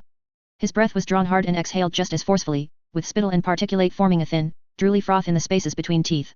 I aimed and drove the knife into his neck once, then twice. He rocked back, but his grip remained sure. I watched, waiting and hoping for the man's fingers to loosen and for him to fall by the roadside. He let out a deep cry, like the lowing of a cow, a moan and a retching sound all at once, and then let go with his uninjured arm. He reached up and over, taking hold of some of the bracing that kept the tank secured to the wagon, gripped it, then reached out with the arm with the gouged shoulder. The arm's movement wasn't so sure. There was no pain, but his arm didn't function like it should, and he flailed and batted his arm against the side of the wagon for a moment until he was able to get his hand into a place where he could grab hold of something. Never mind the agony that it should have caused, given the state of the shoulder. My knife had cut near the spine and had nicked an artery, with blood spurting out in time with his rapid heartbeat. He was beyond the point of caring. There was only the drug rage. 3 of them on the wagon. If they got a grip on either of us, then they wouldn't let go. I was having enough trouble getting rid of one of them. Gripping part of the tank, I sliced at his fingers. When that failed, I stabbed at them. He brought his good arm over, gripping the same bit of bracing, then pulled his arm with the sliced up hand and arm away, swinging himself closer to me, reaching. That he didn't get me was more a fault of his arm being injured and slower to move than anything clever on my part. While he worked on getting into a position to reach for me again, I stabbed at the fingers and hand that held the bracing, as many times as I could in the span of roughly 3 seconds. It was easy to forget, when growing up with the lambs had been an eager series of lessons in suggesting the opposite, but people were hard to kill. There were tricks and shortcuts, weak points to target. A man could fall down and hit his head in just the right way, or could take what seemed like an ordinary sort of punch, and he could die of an aneurysm. Mary was good at finding the efficient ways to kill. Gordon was good at weak points. Had been good at weak points. I could do okay on my own, but I wasn't as precise. When I failed to deliver an attack in a way that physiologically stopped my enemy from functioning, I could usually still psychologically impede them, taking the fight out of them. Not here. My repeated stabbings managed to destroy his hand to the point that he couldn't hold on any longer. He fell, and as he did he went under the wheel. The entire back corner of the wagon jumped, and as it did, the wheel came down funny. It wobbled violently on its axle. There were 2 more to deal with, and I didn't dare move a hair, out of concern that it might be the bump or the shift in weight that made the wheel come off. What happened? Jamie called out. We might lose a wheel, I said. I put my foot on the back of the seat and climbed onto the top of the tank. There were men climbing up the side and back. We're not even close to the station. 2 were too many to deal with. One of the men was struggling with his climb, and it looked like it was because his toes kept hitting the wheel. The one at the back was making more progress. Crouching, gripping the tank, I kicked out at the face of the man at the back. I might as well have kicked a stump. His face contorting, he tried to bite my foot, snapping. One hand moved away from the top of the tank to grab for my ankle. His fingertips grazed the top of my shoe, but didn't find any purchase as I lifted my leg up and out of his reach. I brought my leg down, driving my ankle into the bridge of his nose, then kicked at his face again. He grabbed again for my leg. What even led to this? What deal did he offer them to make them agree to drug themselves like this? The good was that he wasn't making progress in climbing while he was making frantic grabs for the foot. The bad was that he might actually succeed at some point. The guy to my right was making headway in climbing up, and I wasn't doing anything to solve the problem. We wanted to be rid of these guys before we arrived. If that was even possible, with the wheel being a problem. The wobbling wheel was getting worse. Incoming. Jamie called out. More? They came from a side street, rounding a corner at a surprising speed. Not drugged-up thugs, but war beasts. The ones the Crown officers had as part of their squads. They were sleek, built like some combination of wolf and lion.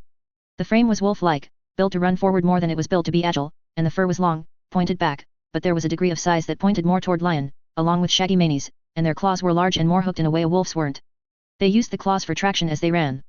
They didn't try to jump up. They didn't go for the men who were dangling off the side and the back of the wagon.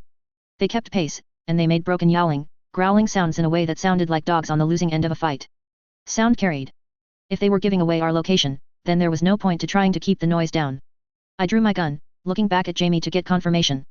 I saw him start to nod, and took that as reason to open fire. I put 2 shots into the face of the man at the back of the wagon, paused to see if that would be sufficient, and when he didn't loosen his grip, I fired a third. Not good. Not good. People will have heard. They'll be heading our way. We still have to get to our destination and unload the contents of this wagon. If they catch on, there's no point. The maned war beasts increased in volume in response to the shots. I aimed and fired, then switched sides to put a bullet into the one on the other side.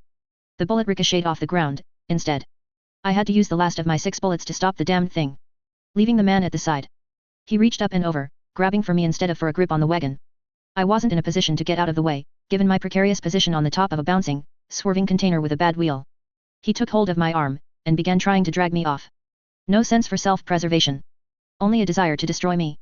In this case by hauling me off the container and down onto the street. Heads up. Hold on. Jamie called out.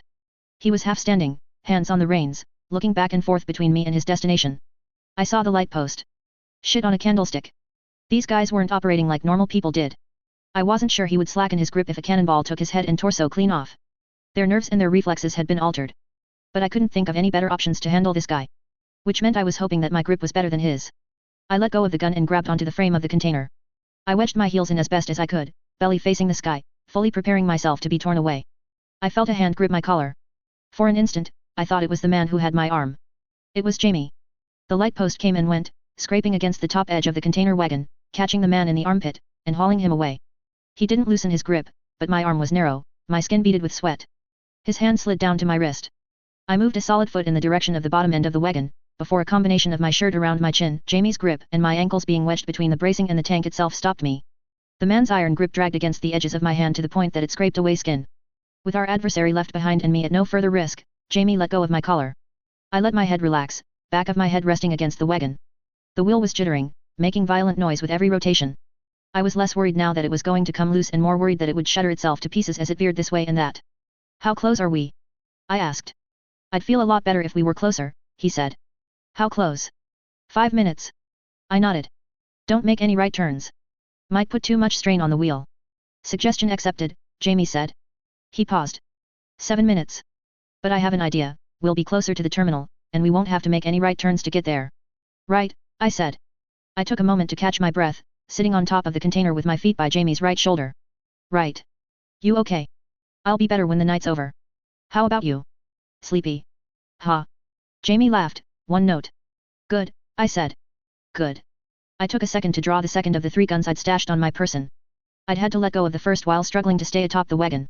I looked off to the side, seeing the shadows before I saw the danger itself. And we've got war beasts. These ones appeared in front of us, from 3 separate side streets. The same sort. Manies. These ones, it seemed, were more fixated on the stitched horses pulling the wagon. From the moment they leaped into motion, they moved in straight lines. I aimed, muscles in my shooting arm twitching from the exertion of holding onto the wagon just moments ago, and I missed. I missed again with my second shot, then my third. Hit the war beasts. Jamie said, as I pulled the trigger, catching one of the 3 maned creatures. I'm trying. I said. I missed again. Not very hard. I aimed at the second. From the moment I pulled the trigger, I knew my aim was off. A heartbeat after I let the bullet fly, I adjusted, squeezing again, and clipped it in the cranium. It was a grazing shot, but it was a well-placed graze, damaging eye and snout, bringing the creature down. One more. I didn't bother to reload. I let the empty gun fall onto the wagon seat between my right foot and Jamie's rear end, drew a third gun. But Jamie had already shifted his grip on the reins, drawn a gun, and fired at the remaining maned warbeast. The bullet was well placed, but with the shift in the pull of the reins, the horses at the carriage front veered to one side. The wheel screamed with the sound of rotating metal scraping against metal as the container's weight leaned more heavily on that side of the axle. Don't do that. I admonished him. He gave me an "are you crazy" look. I had it. I said. I found the gun and reloaded it. You hit 2 with 6 shots. And I had another 6 shots with my remaining gun, you dunce. You're the dunce, Jamie retorted. Just childish enough a retort to indicate he'd known I wasn't serious with my own insult. I settled down in the seat, breathing hard. My ears were ringing from the tension in all of the gunshots. You're supposed to get better, very quickly, with practice, not get dramatically worse, Jamie said. Eat poop, Jamie. Jared my arm. Muscle is doing a non-stop twitchy painful thing, and my coordination is off. Fix it, then. At the next opportunity, I said. I switched the gun to my left hand, tucking the other one into my waistband for easy access. We approached another group of people. As we were getting closer, the concentrations of who was where were getting more intense. This group numbered 12 in all. All 12 had that eerie behavior to them, too still, as if they had shut down everything except what they needed to keep an eye out for targets. All started moving in response to the clopping of hooves on road and the noise of the wagon. Can't turn? I asked. Can't turn, Jamie said. Dang it, I said. I raised my gun. Squinting, my eyes stinging with the residual smoke that laced the moisture in my eyes, I opened fire. I aimed for the clusters first, then the ones closest to the horse. Jamie fired as well, but his focus was on keeping the horses on track, and despite his earlier criticisms, his aim wasn't all that. With 6 shots from my first gun and 2 from the second, I got 6 of them. Jamie got 2. Of the 8 in total, only 5 died properly. The others barely seemed to care about the bullets. One of the ones we didn't get went straight for the horse. He hurled himself at the horse's legs, and the entire wagon tilted as the horse stumbled. 2 more hurled themselves against the side of the wagon and wagon wheels, the first bouncing off, the second going under the wheel and failing to damage it in the process like the one had earlier. Come on, Jamie said, as the horse the man had hit continued to stumble. The wagon jerked violently as we rolled over bodies of people we'd shot. I heard something give, a wooden crunch and a snap together in one sound. Don't fall, horse. Bugger bugger bugger, I said. The wheel came free, and the entire back of the wagon sagged. The arms at the front that the stitched horses were attached to rose up, threatening to lift the things into the air. As it was, the wagon bobbed, trying to decide if it wanted to hurl the horses skyward or if it wanted to dip forward, driving them into the ground. As it veered into the former, it dragged, and as it did the latter, the horses floundered, the one horse struggling in particular. This will have to do. Jamie called out. Off. Off. He was already letting go of the reins, preparing himself to hop off of the wagon. I did the same, only for the left side of the wagon. I watched Jamie, and as he jumped, I did the same. I rolled with the landing. The wagon was still moving forward, and Jamie, on the other side of it, followed it, away from the remaining men who were staggering or running in our direction. I moved in parallel. Grenade, SY. I reached to my belt, and I grabbed one of the grenades we'd liberated from the Apostles' men. If this stuff is flammable, we're going to die, Jamie said. What? I asked. I'd thought we were aiming for the crowd. Hearing what Jamie said, I had to connect the dots, realize it wasn't just the crowd, but included the container. Or part of the container. I processed what he'd said again, then repeated myself, with 10 degrees more emphasis, what? You're a bad influence, SY, Jamie said. On 3. Good knowing you, sir, I said. Likewise, even if you're a pain. 2, 3. Skipped 1, just to take a jab at me, I thought, as I tossed. I turned, running before I even saw where the grenade ended up. I knew where I'd aimed it. The grenades caught the tail end of the container, and the front ranks of the charging group of drugged men. They detonated, rocking the surroundings, and I lost my footing, falling. The container, cracked and damaged by the grenade, dumped its contents onto the road. Said contents flowed down the street, and along the gutter. Hurry, Jamie said, helping me up. We hurried. Between the smoke, the explosion, and the fire, only 2 of the drugged men came after us. The 2 bullets we used in putting them down brought a third, and the noise of the third bullet didn't bring any immediate visitors. We had to run a block to get to the terminal. It was another hut of tubes and controls, to guide the water flow. The attached dials, signs, and labels were so old that half weren't readable anymore, but Jamie seemed to have a sense of it. He indicated the cranks to spin, shutting off water so that we would only contaminate the water supply in one area. We moved to a hatch, and we climbed down to a lower level. There was a large tank that gutter water flowed into, where the water was cleaned and strained of any noticeable debris. The recycled water from the drains and rain was normally used to flush toilets and be strategically released from certain pipes to wash city streets or attached to the fire services pumps. With Yvette looking on, we closed off the tank channels, rerouting the flow, a process, according to Jamie, that would normally be used to drive a clog out of the pipes. We stepped back to look at our work, listening to the sound of the gutter water chugging through. It was done. The drug we'd loaded into the wagon had made its way into the ditch and down here, and now it would make its way to the station and the buildings in the immediate surroundings. With only the devil and his men awake and potentially drinking the stuff, only they should be affected. Jamie took a few more steps back, and then collapsed, his back to the wall.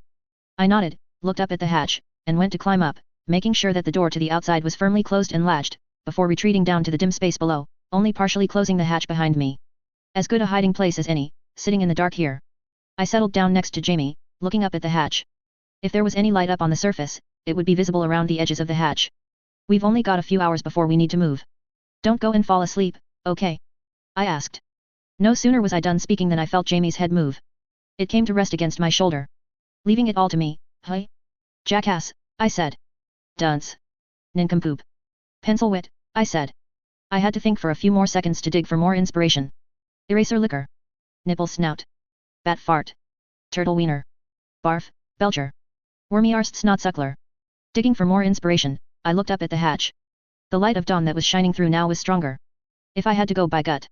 Needle pecker. Duck buggerer. Shit crumb, I said, for good measure. I sighed a little, moving the shoulder of an arm that had long since gone numb. Up. Jamie made a noise. Drooler. Snorer, I said, under my breath. What was that? Jamie asked. Nothing, I said. Nothing at all. Isn't that funny? He murmured. I feel like I almost dreamed, except, I wouldn't have been out for that long, and as dreams go, I just have a dim recollection of you doing nothing but coming up with insults for me for hours. Hours upon hours. And I'd never do that, of course, I said. Never. You're too kind a soul. Too grateful to me for leaving everything behind to support your sorry ass. Exactly, I said. Exactly. But as amusing as that all is, it's time to go. If I gauged the timing right. Jamie nodded. Together, we worked to reverse what we'd done, flushing the pipes, then restoring water to the area. It was an easier process than setting things up in the first place. Jamie's intricate recollection of what he'd managed to find out about the city's water system, services, and the maintenance therein was hardly even needed. It was always easier to get things to do what they were intended to do, than to reroute and rework. We made our way up the ladder, both of us groaning with our individual aches and pains, Jamie's tricky shoulder always being some small problem. We peeked out past the hatch, verified the coast as clear, and then made our way outside. It wasn't so far to the train station, and except for some perimeter patrols of officers and stitched that we steer clear of, the area was surprisingly empty and shockingly quiet, for an hour or so past dawn. We approached the station at an oblique angle, but on seeing the first body, we moved forward with more confidence. A man, crumpled to the ground, his skin orange-red in color, lay in the sun. They didn't collect him, I said. It's hard to believe. If they had people on watch, I feel like they would have grabbed him and tried to treat him. It's no guarantee, Jamie said. Walk the perimeter first, then. I asked. Jamie nodded. We took our time, even knowing that time was somewhat short. Taking care, we verified that there were no people on watch, here, and apparently no civilians either. I looked inside windows to homes, at beds, at porches and elsewhere. There were doors that had been left open and unlocked, and there wasn't a living soul to be seen. The police who'd been patrolling elsewhere weren't anywhere near the station itself. It clicked. They weren't sure what it was, when people started dying, I said. They might have thought it was an invisible gas, or a disease. They might have, Jamie said. I could hear the skepticism in his voice, and voiced the thought he hadn't yet. Or it's a trap. Might be, he said. He smiled slightly, at the fact that I'd read his mind. With that in mind, we were slower in our approach, more cautious. We were only a few houses back from the door of the station when I saw it. I changed course, and moved over to the curb by the side of the road. The ditch was recessed, to allow rainwater to flow in it and only in it, without spilling out into the road. It was filled with detritus, with dirt, some weeds, and bits of trash. But, in the midst of it, a dark line was visible. I dug it out, and lifted it to look. Telegraph wire? I asked. In a ditch. I looked at Jamie. I could see the look on his face. My expression dead serious, I lifted the wire, formed a loop, drew my knife, and cut the wire. I waited a moment. Nothing. Still holding the wire, I gathered it up as I followed it to its source. Stones in the pathway leading up to the front door had been placed over the wire, hiding it. I got close to the front door, then stopped. What would I do? Pile trap upon trap. I didn't use the front door. I checked a window, then climbed through, leaving Jamie on watch. Inside the building were bodies. People that had turned varying shades of orange and red, fallen here and there. The devil wasn't among them. But, more concerning, were the cases and boxes. Piles upon piles of the things. I knew the characteristic smell. Bombs. Explosives. TNT. All wired up to this telegraph-style fuse. To other things. To the front door, and to a hatch in the bathroom floor, leading to the water system. I hadn't even guessed that entry point existed. Too much, altogether. He must have tapped the apostle's supplies. Completely over the top. I unhooked the trick fuses on the front door, opening it. I let Jamie see it all. There's no way we get rid of all of this before they arrive, Jamie said. I know, I said. He could attack last minute, find a way to set it off. I know, I said, again. Keep an eye out, and watch out, he might have a sniper rifle. If he has access to all of this, not out of the question. Jamie nodded, stepping back outside. I crossed the station, and I found what any train station office had to have available. The wires were nailed to the wall, making for a painful process of tracing it all back, making sure that it wouldn't feed back into some pile of bombs or another, triggering an explosion if I made a call. I was a little disappointed that it didn't, that I didn't have another minor victory like I had with the front door. I dialed and made the call. Hello? Sir. A woman's voice. West Corinth train station, here, I said. You're supposed to identify yourself with a name and number, sir, otherwise the line may be compromised. Please state. I was a little pleased that she jumped to sir instead of assuming I was a child. It's compromised, I said, cutting the woman off. The station is filled with explosives. It will blow up shortly. I beg your pardon. Do you have a means of contacting the train that's due to arrive at 7? And all of the other trains that are due to pass through today? Sir? Yes, we have a means, but can I ask you? Contact them, now, I said. Stop the train. Because I'm about to blow up the tracks and the station both. Sir. West Corinth, I said again. Warn them. There was silence on the line. A muffled sound, voices in the background. She was talking to others. Talk to me, I said. Another voice came on the line, male. Who are you? The voice asked. Why this? I'm Sylvester Lambsbridge, I said.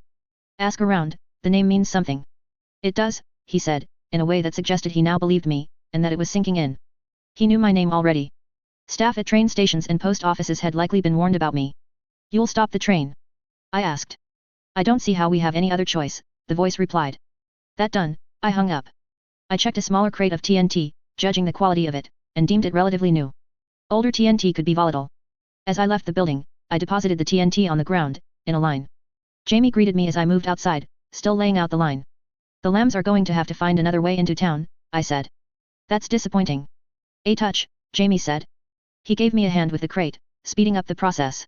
Didn't get the devil either. He's out there. Plotting. That's what you wanted, though, isn't it? Someone to keep the lambs on their toes? You wanted to stir shit up and leave it stirred. Yeah, I said. But, not quite this messy. Be better if the devil was dead, but the stirring was still a thing. If we knew when and where they were turning up, we could set up some kids somewhere, just let them know, so they knew to watch out. I don't like how this guy moves. Big actions, violent, over the top every time. Yeah, Jamie said. And he's got some sway over the local police, maybe politics. I had some guesses. Either they were on a drug only he was supplying, or he had some blackmail. Something he'd kept in his pocket for an event like this, where his headquarters were burned and he'd lost half of everything, and he wanted his revenge.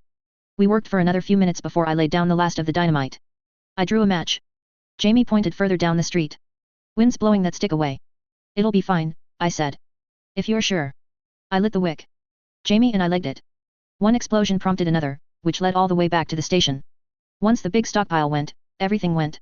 A massive, rolling boom, tearing apart the station and the tracks and some nearby buildings. Bits of wood and shingle rained down all around us. I bounced on the spot, excited. You're such a kid sometimes, Jamie said. The lambs are coming, I said, still bouncing, excited. I stopped bouncing. And there's still so dang much to do. Come on, come on. Dyed in the wool 12.12. I balanced on one of the movable walls, which involved me leaning over at a 45-degree angle. A rope was wound several times around my wrist, extended over to a set of pulleys at the ceiling, then over to a counterweight, which dangled in midair. I used a hook on the end of a rod to align the rope with the wheels of the pulley, checked the coast was clear, and then tossed the rod down to a waiting worker. Sylvester, Jamie called out. He was closer to the front door, a fair distance away. If the lambs aren't coming right this second, then it can wait. Give me 1 minute. I've been giving you 1 minute for the past 10 minutes. Then it shouldn't be a problem to give me another, I said. I unwound the rope from my wrist, turned on the spot, so it was wound around my waist with the end loose and extending out in front of me. It took some doing to maintain my balance throughout, when I was having to stand on a piece of wood only 1.5 inches across. I tied the rope end to the top corner of the movable wall. 11 minutes now, Jamie said. I'm only nagging you because the thing I've been bugging you about is now 2 things. Gimme another minute, I said. Extricating myself took a little bit of work. I had to haul back on the rope to give myself slack and then work my way out of the loop I'd wound around my waist. I held onto the rope for balance, double-checked everything was in place, then checked the ground below me was clear. Don't jump, Jamie said. I hopped down to the ground. It was a solid 12-foot drop, and I had to roll to absorb the impact. One of these days you're going to mess up, Jamie said. You'll land funny and feel like such a twerp. I'm fine so long as I keep the practice up, which is exactly what I'm doing, I said. I looked past Jamie to the door. There was a crowd of children. We have guests. Which is the second thing I was going to tell you, Jamie said. The first thing. Hold on. I want to do this while I'm thinking about all of this and how it's set up. If I stop, I'm going to forget something and it's going to take forever to get back into it, I said, looking over the setup. If you insist, Jamie said. It was clear he was close to the limit of his patience. I got the assistance of the man who had tossed the rod to and lifted the movable wall up and out of its track. A wheel at the bottom corner helped us move it until it was flush to the wall. I got the rod, and moved the rope through a hook so it wouldn't stand out. I did a circuit around the hall, double-checking it all, before stopping at the front door. The hall was laid out so there was more or less a clear path from the front door to the back, with hallways branching off to the left and right. Along the right wall, between the 2 hallways going off to the kitchen, was the staircase leading up. The main room had several chairs and tables placed along the middle, with pieces of furniture here and there. The ropes weren't too visible. Trial run. I made my way to the back door in a zigzagging fashion. Up onto the coffee table, kicked the bowl. The first rope came loose. The counterweight came down, landing just behind me as I hopped up onto the chair. With the descending counterweight, the walls closed like a set of double doors, narrowly missing the furniture we'd placed. The wheels sank into notches in the floor, and a latch connected the doors. As I made my way to the back door, 2 more of the moving walls closed behind me in the same manner. I stopped at the back door, and looked at it, taking it in. Good to put them back. I called out. The 2 men who had set up the doors and latches set about undoing the latches and lifting the walls back into place. Okay, Jamie said, so. Hold on, I said. I closed my eyes for a moment, focusing. As Jamie crossed the room, I also envisioned the lambs making their approach. I envisioned myself, crossing the room in the same way I just had, a path that saw me darting left and right, so that every piece of furniture served as cover. Mary was the one to watch out for, here. I gave special consideration to imagining how she'd move, the choices she'd make. If she had a bola, or a throwing knife, she wouldn't have a clear shot. I'd be too far away for other tricks and toys. I imagined the doors swinging closed, the counterweights falling from the ceiling and forcing Mary to change course, if she chose the fastest route to me. I could get out the back door with time to spare. I imagined the same scenario, with Mary a few paces behind me, with Mary further away. I imagined the scenario with them having help. The likes of an experiment like Gorger or the hangman, or with Lillian having some trick up her sleeve, like the suit I'd urged her to make. I envisioned Mary getting a boost that let her fly over the first set of closing doors. I imagined something big and strong tearing its way through the walls in quick succession. All of the scenes played out in quick succession as I plotted the course of events. The trick arose when Mary got clever. She was fast, she was athletic, and she was determined. I could imagine Mary, graceful Mary, using the staircase at one side of the room. Running up as well as toward me. Getting the height to get over the second and third walls. Getting the vantage point where I didn't have actual cover, that would let her throw that bola or hurl that drug-loaded dart at my back. Jamie had reached me. He put his hands around my neck, lightly strangling me. Hold on, I said. He tightened his grip. I could see a variety of ways that Mary might make that maneuver. Okay, I said. Okay. Fine. That's all I needed. He released me, then guided me by the shoulder, leading me toward the front door. Abbott, I spoke to the builder, as we passed him. That's not my name, he said. Over there. Above the wall hinge. Put in a hook. Should be about 3 feet down from the ceiling. A hook. Like the ones we used for the ropes. I'll do the rest later. He said, giving me a look like I was crazy. Maybe I was. Done. Jamie asked. Sure. Just, you know, trying to arrange things so we have a fighting chance. But that's not important, no, we've gotta do that thing you're trying to get my attention about. Jamie rolled his eyes, dropping his hand from my shoulder. We approached the group of kids. Some were from Noreen's group. They had that hardness to them, and I could spot the bulges of weapons and other things. Most of the youths had bags with them. The moving walls were a bit of a show for them, but it might have been unnecessary. Even in the wake of all that, they were looking around the building, taking it in. Hi, I said. Sorry about that. Checking on the defenses. This place has defenses, one of the boys asked. Sure, I said. Ones that we'll see use soon. Not that it should impact you lot. Now, again, sorry for the wait. Welcome home. The very youngest of the crowd of 20 or so seemed to see something special in that word. The oldest and the better armed seemed to react as if I'd subtly pushed them away. They had likely heard promises once upon a time, and those promises had been broken. That was fine. They might not stay, and that was fine too. But the option would be here. That was what was important. There would be safety and security here, so long as I could help it. This is the sitting room. Common area, hang out, should be able to see people coming and going, have tea. Lounge around too much and you might get recruited for chores, because the kitchen and the dining room are at the east wing, just over there. West wing, you've got offices. Bathroom for the adults, area for first aid in case any of you hurt yourself, boring stuff. I had their attention. That was good. Go upstairs. Boys to the left, girls to the right. For those of you who don't know left from right, blue means boy, pink means girl. Beds and bedrooms are first come first serve. There was a momentary pause before the stampede broke out. The youths, who were aged 8 to 15 or so, stampeded up the stairs. Second thing, Jamie said. Well, it was the first thing, but you addressed the new arrivals first. Shirley is talking to the fourth potential hire. They're upstairs. Oh, I said. Excellent. At least the kids you just sent up there will be a good test for her, Jamie said. I'd guess that was the first thing. I do actually remember a little, I said. We were expecting someone, and I've been thinking about how we need to get this nailed down if we can. We walked up the stairs. We need a lot of staff, Jamie said. We're behind, and I don't see things pulling together at this rate. I made a sound. I know you want to find the person in charge before you recruit the staff to work under her, but, it might be time to clench your teeth and accept that we'll have to take someone good enough instead of someone truly good. I made the same sound as before, but with more consternation in it. Do you remember that I told you her name? No. Her profession or general background? Nope. My concerns, hopes, any other notes? Not in the slightest. Okay, Jamie said. Because I didn't mention any of that. I slapped him lightly across the back of the head. I deserved that. But you deserve so much worse. I do. What do I need to know about her? She was second in command of a detention center for young delinquents. Jamie suggested. Deputy warden. Taught the math classes. Really? I asked, that's amazing. She did okay. How did you find her? I asked around. Sent letters around, really. Widened the criteria I was asking for, someone mentioned her in passing, I tracked her down. Now you've got my hopes up, I said. Jamie raised his hand, fingers crossed, and I matched it. We reached the upstairs, which was in the midst of total and utter chaos. Shirley and an older, short-haired woman in a very staid grey dress stood to one side as the children ran this way and that. In the midst of that chaos, Jamie ducked away, keeping his head turned away from the guest. Sylvester, one of the youths asked. He was 14, and came with a girl that was his age in tow, holding her wrists. What if we want to share a room? He had to raise his voice to be heard over the noise an approaching smaller child was making. The child, a boy, was crying, and crying in a way that screamed I want attention.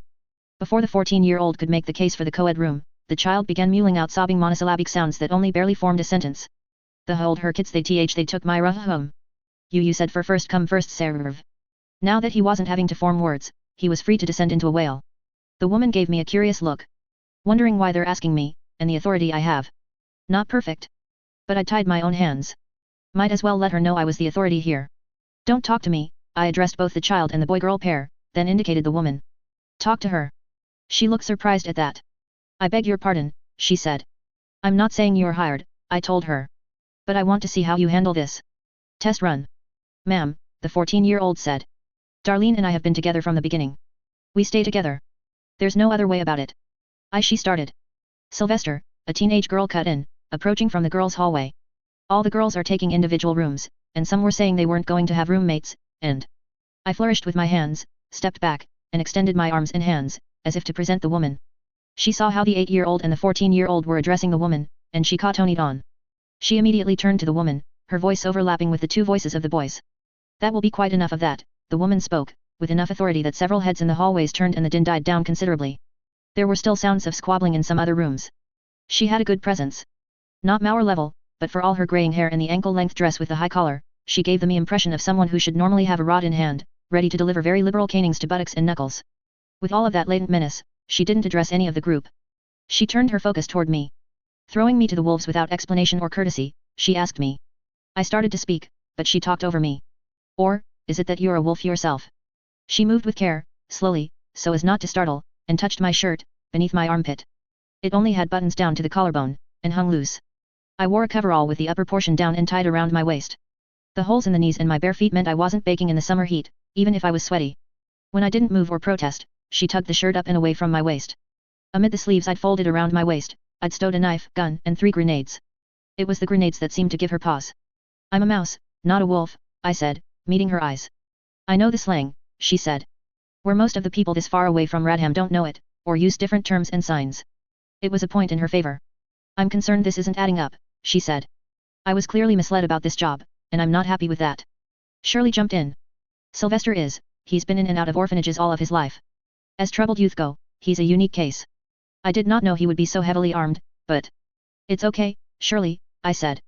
Shirley sagged in obvious relief, that she didn't have to come up with a way to salvage this situation. This project, I said. I'm managing it. But I won't be managing it forever. We need someone to keep things running smoothly, keep the house standing. Keep the children from killing each other. Orphans running an orphanage, the woman asked, imperious. Supplying the funds and organizing it at the outset. Not running it, I said. That would be up to you, with a few ground rules in place. You can't force anyone to stay, and if there are beds, you can't turn anyone away. There would be rules for privacy, but... If I was put in charge, there would have to be curfew, the woman said. I would want to know where the children were at all times. I would require them to stay. That would be if I somehow overcame my reservations about what seems to be a very shady, concerning picture that is being painted before me. She's conservative, I thought. Dangerously so. I felt a welling disappointment. The same experiences that had left her with a keen eye for hidden weapons and the skills needed to keep people in line left her wary of, how to put it, of situations slipping from her control. She'd no doubt seen how it could happen early in her career and it had left a mark on her. But that tight-fisted control represented too much about what I wanted to fight against, in the bigger picture. I formulated the words in my head, but they lay flat on my tongue, ready to be spoken. I could see the woman's posture, the way she was critically assessing the building, and I knew, with near certainty, that she was going to tell people about us, in an effort to instill some order on this disorder. Would I have to kill her? I didn't want to kill someone I respected. But, facing the reality that I might have to, I began laying the groundwork. Shirley, I said. Yes, sir, she asked. I might have winced at the word sir, but I could see what she was doing, and anything that would put the matron off balance and create an opening was just fine, even if it heightened her suspicion and pushed her away. Would you prepare us some tea? Yes, she said. There was a pause as Shirley disappeared downstairs. The matron turned to the children. The sniveling 8-year-old was first. In a moment, we'll talk to those boys, all right? If you were told the bed was yours if you were there first, then that's a rule and it should be followed. The boy rubbed at his nose and nodded. The boy-girl couple were next. Are you siblings? No, ma'am. Then I don't see how it's appropriate. It's the way we've always done things. If she doesn't sleep beside me, she... He stopped, realizing there was more of an audience. The girl might have squeezed his hand. Has nightmares, he said, which wasn't the original thing he'd been planning to say. I noticed that you are doing all of the talking, the matron said. I'd like to hear from her. He called you Darlene. Darlene, the girl said, nodding. That's short for what? Geraldine, the girl said. Then I'm going to call you Geraldine. I don't like short-form names. Geraldine, I want you to look me in the eye. Geraldine tried. Tell me, do you want to stay with him, or do you want to stay with the girls? Geraldine opened her mouth, glancing at her friend. Look at me, the matron said. Not at him. I don't want the answer he wants you to give me. I want the answer from you. I wouldn't mind staying with the girls. It's been a while since I had nightmares. Her voice dropped 2 notches as she said that last word. Good. Then that's resolved. As for you, the matron said to the girl who'd snitched about the others hogging rooms, I'll find you after I've resolved the bullying. The snitch nodded. The matron took the 8-year-old's hand and led him in the direction of the boys' rooms. No questions about whether she should or if she had our permission to depart the conversation. Just a very matter-of-fact assumption that she should have to handle this. I followed her. Jamie trailed behind. I'm afraid I don't recall your name, I said. Beverly Fuller, the matron said, while Jamie, in the background, mouthed the name. She added, Mrs. Fuller, mind you. I am happily married. You might have noticed there are few children for how much space there is, I commented. I have. There are more coming, I said. I'm about to volunteer some details about what the objective is, and I'm admittedly putting my trust in your hands. To an extent, I thought. Because I'm boned anyway if you decide to talk, and killing you is on the table. And I'm assuming you have some fondness for children and said fondness fosters some sympathy. Oh, she asked, Arch. Children are being collected, Mrs. Fuller. They're being handed over to the academy. They are being experimented on and disposed of. On the black market, children are being sold, again, for the purposes of experimentation. I've seen some of the monsters that were produced from that experimentation. I count one of those monsters as a close friend and mortal enemy at the same time. I am one of the experiments. She didn't turn her head, but she looked at me from the corner of her eye. I didn't add anything more. I let the silence hang, letting her make the next move when it came to the conversation, while plotting the responses I would need to crack that conservative, stern facade. At the facilities I've worked in, I saw many children go to the academy, Beverly said. And? I asked. Were you complicit? Did it bother you? I wasn't directly complicit, but I saw what my superior did and the people she talked to, and I wondered, she said, her eyes forward, neck straight, chin set, posture perfect. I thought about how a dozen a year might go to the academy, but I've never met anyone who claimed what you claim, to have been one of them. They went in, and they never went out, I said. Effectively, she said. We'd stopped outside of the room the 8-year-old had led us to. Beverly stood in the doorway, stared down some of the boys who were sitting on the bed, and without a word, she pointed to them, then indicated out. They obeyed, collecting their things on the way out. The woman gave the 8-year-old a push on the shoulder. So very easily handled. Did it bother you? I asked her. I already knew the answer, in part, because she had volunteered the information she had. She wouldn't if it hadn't stuck in her mind to some degree. Should it? She asked.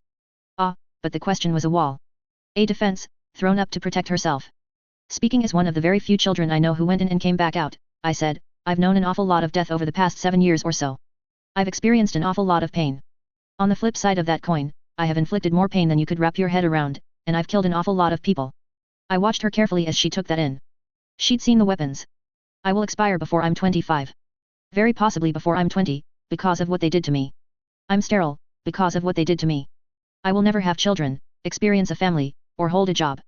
I'm not saying this because I want pity. But it's my reality. And I'm not alone in it. She declined to give me a response. I'm leaving before long. I will be in touch, as much as I'm able, knowing they'll try to intercept my letters. I'll support this institution and provide information and the funds. I might never have children, but I intend to leave my marks on the world. Among those marks will be this one. I will find the children the academy is looking to collect and I will send them here. With some extra measures I put in place and, hopefully, some help from others, this will be a sanctuary. But it's a sanctuary where the people here have to be free to come and go. Still no response. Some of my fellow experiments are going to come looking for me. They will come through here. You don't have to keep secrets. You might even want to talk or cooperate with them. They won't hurt anyone here. It'll take a short time to wrap up everything in West Corinth, and when I'm done with that, I'll leave, like I said. It is my hope that you will remain and maintain the peace and security of this place. Gritting your teeth, S.Y. Jamie asked, from the background. The matron turned to look. Revealing yourself, Jamie? I asked, annoyed. I know you, he said. I know you're not wholly sold. I was going to make a suggestion. An acquaintance? Beverly asked. Jamie is a friend, I said. My closest friend, really. Now the second child you'll have met, who came back from the academy. What's the suggestion? I know you want to pick someone who is somehow everything you want this institution to embody, and I know you are not wholly sold with Mrs. Fuller. You want someone who can be almost a mother, nurturing and supportive. Not just a disciplinarian. Yeah, I said. There was another candidate. Number 3. Hogarth? The one who acted as tutor to the aristocratic youths? She was warm. If Mrs. Fuller was willing, we could bring Miss Hogarth on, and have a joint leadership. It would also help with getting more staff on board, while we're so tight on time. I nodded at that, thinking about it. I glanced up at Mrs. Fuller. If I met the woman and found her acceptable, it's not out of the question, the matron said. In saying it, she was effectively saying she'd accepted what I'd said. She recognized the value in the mission. I no longer suspected she would let people know what we were doing here. I felt a profound relief at that. It's something of a relief to know I wouldn't have to be the one to wipe snotty noses and tuck the little ones in. I grinned at that. Surely we'll have the tea ready, Jamie said. Would you like to come downstairs before more children come running to us with problems? I looked at the children, and I saw that many were hanging back. Beverly Fuller cut an imposing, intimidating figure. I imagined that with time, they would feel free to come to her with problems, and she would be quick to dismiss anyone who did so frivolously. As we made our way down the stairs, however, I saw Pierre and Samuel standing at the door. I glanced at Jamie, gesturing. It looks like we may not be able to join you for tea, but I'm sure Shirley can cover things until we return, Jamie said. Mrs. Fuller nodded, very stiffly. She wasn't quite broken into our way of doing things, but I could almost see how she would get there. This would be fine. We walked right past Samuel and Pierre, and the two turned around to fall in stride to either side of Jamie and me. Messages delivered, Pierre said. He reached past me to hand a note to Jamie. Couldn't reach forth, and the youths at Wallstone Rock gave a very firm no. Damn, I said. It's good enough, Jamie said. He drew a paper out of his pocket, found a pencil, and scratched out a few options. Same thing, but these groups. When you talk to them, say the same things, but let them know about the other groups that accepted. Can do, Pierre said. Getting the pieces in place. Not just movable walls, but the people too. Samuel, I said, taking my turn. Go inside. Introduce yourself. You can let the older woman know that you are the person who is going to be directing the children her way. Have some tea. Take it easy. Until further notice, you don't need to worry about anything. Except, wait, make sure the cranes are in the right positions, and make sure the carts are parked at the back like I'd wanted. Samuel nodded. Getting everything positioned just right. If a lamb didn't curse my name before all of this was over, then I'd be gravely disappointed. It had been 12 or so hours now since the train station had been blown up. Jamie had already worked out the train schedules. He'd figured the routes the lambs would need to take, and the distance from the nearest city to here. The sun was hot and the city still smelled like smoke. Even the cast of it, all pale stone, seemed to have been tinted darker by the conflict 2 nights ago. Now the sun was setting. Jamie and I sat at our perch, me with my binoculars, Jamie slumbering while he sat precariously in the windowsill, across from me. The bulk of the work was done, the pieces in place, everyone had their script, so to speak, and the snares and tricks were all arranged. Looking at Jamie, I thought about how he represented peace. That, from the moment he'd wrapped his arms around me and let me know that he was there, that he'd left and he was supporting me, I'd felt relief and calm, with the idea that things would be okay. Happiness had come and went. There had been good moments. But the dominant feeling had been one of security. I'd felt okay for the first time in a long time, and that overrode even the lingering unease that came with my betraying the lambs. But now, sitting and watching the sunset, knowing that there was a very dangerous and desperate man looking to hurt me, and the lambs were coming to hunt me, I felt happy. I was catching myself smiling at nothing in particular. I wanted tomorrow to have come yesterday. I raised the binoculars to my eyes, watching as another train of wagons and cars came in through one end of the city. Nothing. I looked over at Jamie. I wanted to shake him awake and ask him what time it was. If it was time. If this was the moment I should really truly be watching. One of the carriages stopped at the very outside border of West Corinth. I raised the binoculars to my eyes again. There. A group of youths was departing the carriage. Stopping at the outskirts, so they could slip surreptitiously into the city. Duncan was the first to exit the carriage. He went to the back to lift some cages to the ground. He fiddled with them, releasing the occupants. Canines of a sort. Ashton was second to depart. I didn't recognize the third boy, but his features were strange and he moved stiffly, and he was big for his apparent age. I didn't recognize the first girl to step out of the train car either. She wore heavy clothing for the summer heat, with sleeves over her hands and a hood over her head. Jamie, I said, realizing belatedly that Jamie would want to see, before the group disappeared. When Jamie didn't rouse, I kicked his shin. "What?" he asked. I undid the bolt that connected the two pieces of the binoculars together, and handed him one half. He didn't need to ask where to look, he'd been the one to work out the most likely path of approach, and I'd agreed it made sense, based on the lamb's psychology. I looked through the binocular-turned spyglass. I frowned as I laid eyes on the second girl of the group. Dark-haired, her features funny. "They're messing with us, SY. It's a decoy, a trick," Jamie said. I looked over at him, then at the spectre that had appeared beside him. She leaned forward, her hands on the windowsill. Yvette's features and clothes now mirrored that of the girl down there, as if to round out my thoughts. They don't talk, Jamie said.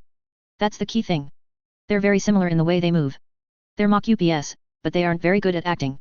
And the timing is wrong, Yvette agreed with Jamie. I'd take far longer to grow. Yeah, I agreed with the two of them. I felt such profound disappointment I didn't know what to do with myself. It's bait, Jamie said, quiet. They're messing with you. It's working, I admitted. The real lambs are out there already, he said.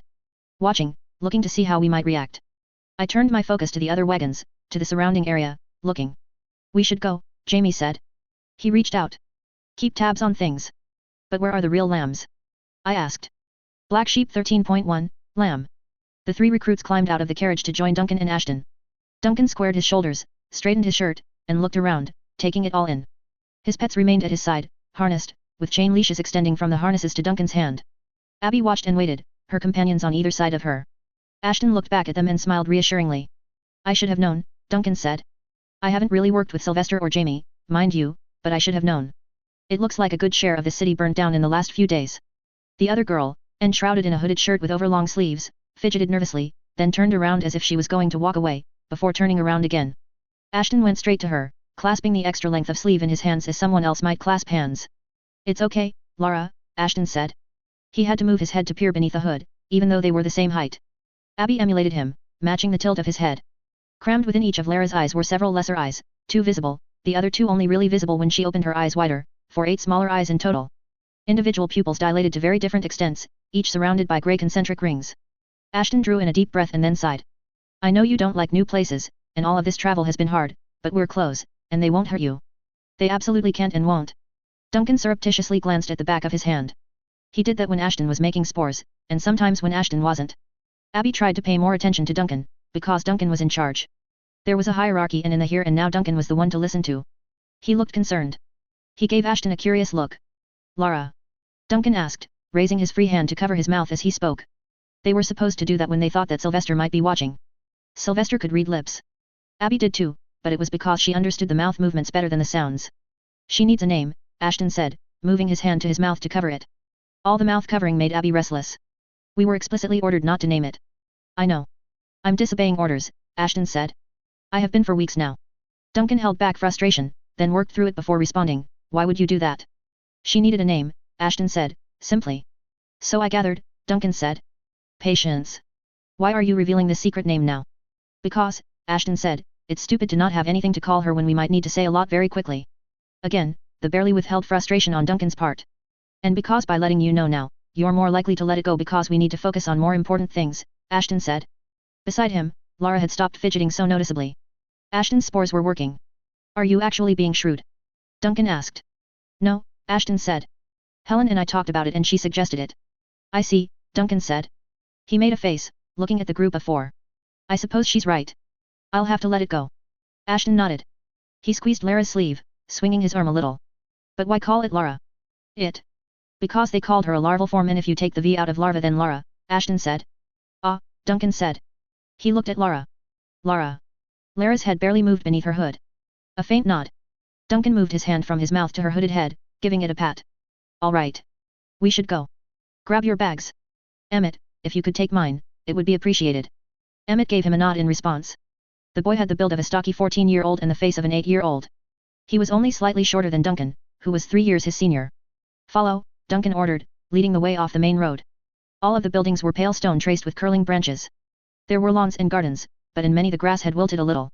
In others, there were pebbles and stones laid out to take up a portion of the yard, set so that rainwater would collect on the grass. Those yards were the healthier ones. Not so many trees.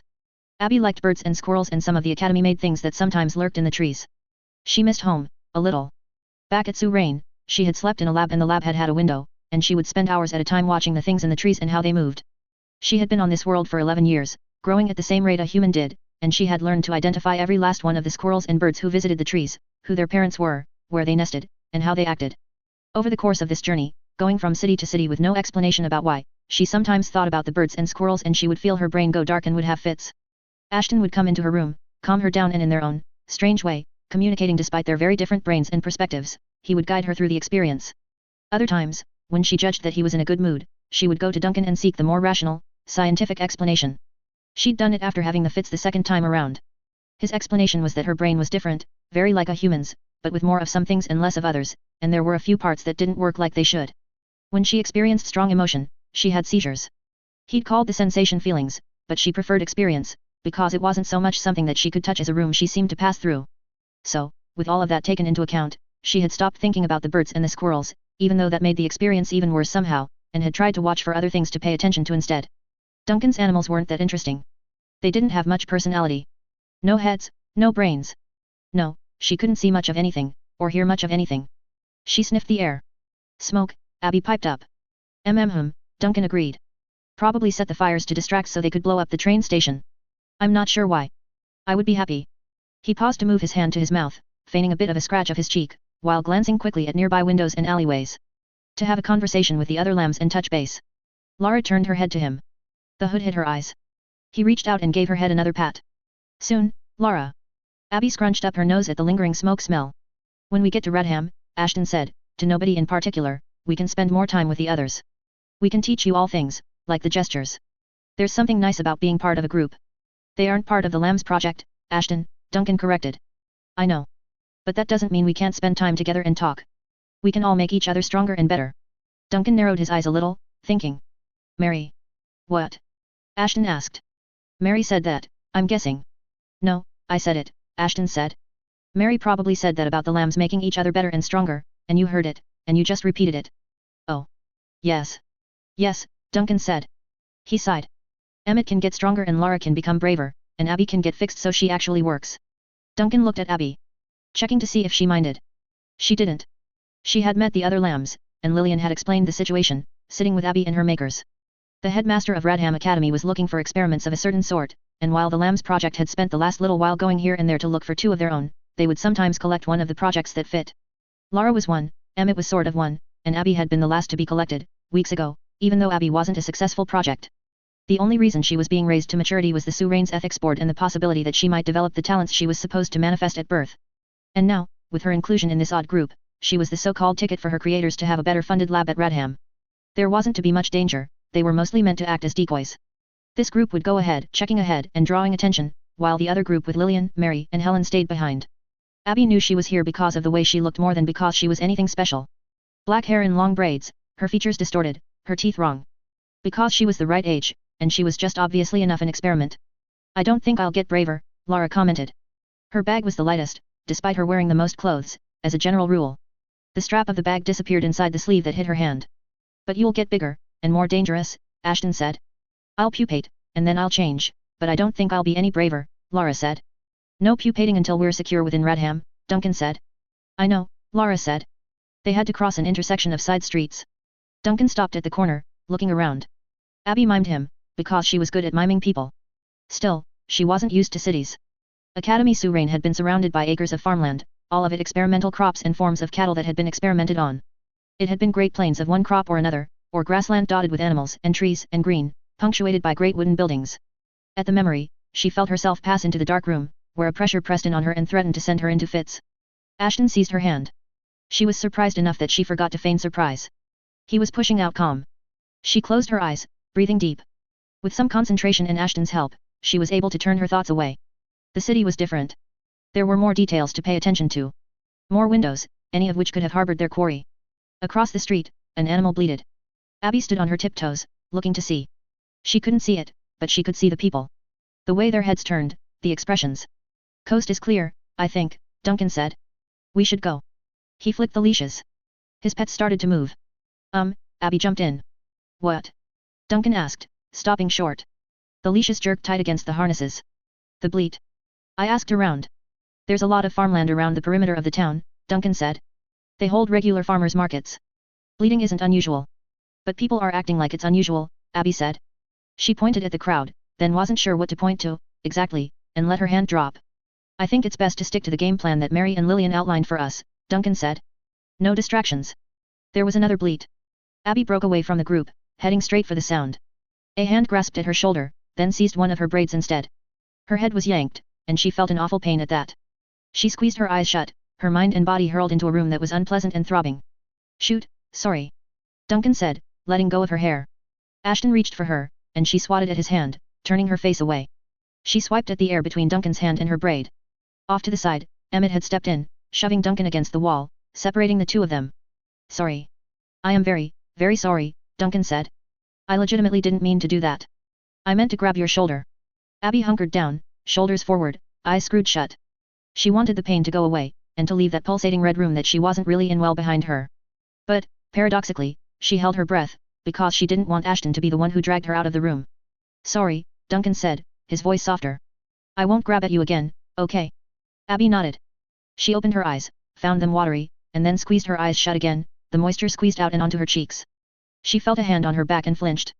But it was a big hand, and a gentle one. Emmett. She nodded again, and the hand rubbed her back. We'll take a detour, okay? Duncan asked. Go investigate? But we'll do it as a group. We can't run off and get split up. Abby nodded. She opened her eyes. Good, Duncan said. We'll go directly there in just a minute. There were people in the street that were now staring. In the background, there was another bleat. Not to sound callous, but I do wonder if Sylvester and Jamie saw that, and what they made of it, Duncan said, looking out beyond the buildings and street for vantage points that their quarry might be watching from. Abby rocked a little with the motion of Emmett's rubbing of her back. She eventually raised a hand, and gently moved his hand away. Her voice was only barely a whisper to Emmett, inaudible to Duncan, don't hurt him. Emmett nodded. She turned to look at Ashton and Lara, who were standing together. Lara reached out, using a hand that had cloth draped over it, and dabbed at Abby's tears. The now faintly moist cloth went into Lara's mouth to be sucked at it. Okay, Duncan said. He glanced back to verify everyone was with him. We'll investigate. They moved as a group, heading across the street, weaving past people and wagons. Their target was hard to reach, because a crowd had gathered around it. Excuse me, Duncan said, pushing through the crowd, his two animals helping spook people into moving out of his way. Emmett made use of the opening Duncan had created by wedging himself into it, then using his arms and body to help provide a path for the other three members of the group. Ashton, Lara, and Abby were all about the same height, and moved in single file. It bleated again. White and woolly. A lamb, but not the sort they sought. It had been left here, leashed to a parked wagon. This yours? Someone asked. It's not mine, Duncan said. But it might belong to someone I know. You sure? Why? Ran off, he did. Duncan raised his head, his interest piqued. A boy with wild dark hair. A giant rabbit, someone commented. Another person, Abby saw, nodded in agreement at that. Of course it was, Duncan said. He heaved out a sigh. That makes enough sense to me. You know what this is about, then, a bystander asked. A prank, if anything, Duncan said. The explanation seemed to serve. The crowd dispersed, the mystery solved. Duncan looked back at the group. He's already a step ahead of us, it seems. Mary said he would be, Ashton said. Emmett, would you? Duncan asked, while holding the leashes for his pets out for Emmett to take. There was no expectation that Emmett might say no. Emmett didn't say no. He took the leashes, and Duncan stooped down over the bleeding lamb, searching it. He came away with a folded paper. Ah, he said. A dire warning. Abby stood on her toes again, craning her head to try to read and to see the lamb better with Duncan in the way. Oh, Duncan said, on seeing her straining. He stood, holding the paper. The local gangs are apparently very upset, after some very targeted instances of arson. Sylvester thought it diplomatic to warn us that we should watch our backs, in case there was trouble. He wants us to know he was expecting the other lambs, not us. He's sorry, he doesn't want to put us in danger, so he'll be actively steering trouble away from us, best he can. That sounds like Sylvester, Ashton said. He reached over to squeeze Lara's sleeve and arm more. Don't worry. We're still okay. Duncan stared down at the note, frowning deeply. Abby watched his expression carefully. We'll touch base, Duncan said, covering his mouth, talk to the other lambs. We should find a good place to do it. A high place, Lara said. Yeah, Duncan said. I think I saw a place we could use a little bit further on. He turned to go, expecting the others to follow. They did, but as Abby turned away, her attention and hands reaching for the little white lamb, the others hung back. Ashton spoke, Duncan. What? Oh. Abby, come on. Stubborn, ignoring him, Abby worked to untie the leash from the wagon. Abby. Listen. We can't take that with us. But yeah, the lamb bleated. But yeah, Abby bleated back. She was good at animal sounds. She reached out, and the lamb nuzzled at her hands and forearms. Emmett, would you please get Abby standing and keep her with us? Duncan asked. Before Emmett could move, Ashton spoke, you hurt her. I did. I still feel bad about it. Make it up to her, Ashton said. That's how one of the longer Good Simon stories might end. Duncan lowered his head, pinching the bridge of his nose between two fingers. You want to be a good person, don't you? Ashton asked. Life isn't a storybook, Ashton. You're right, Ashton said, then continued with his relentless attack, but wouldn't it be nice if it was? Abby tried to shut her ears to the ongoing conversation. She lowered her face to meet the little lambs and nuzzled it.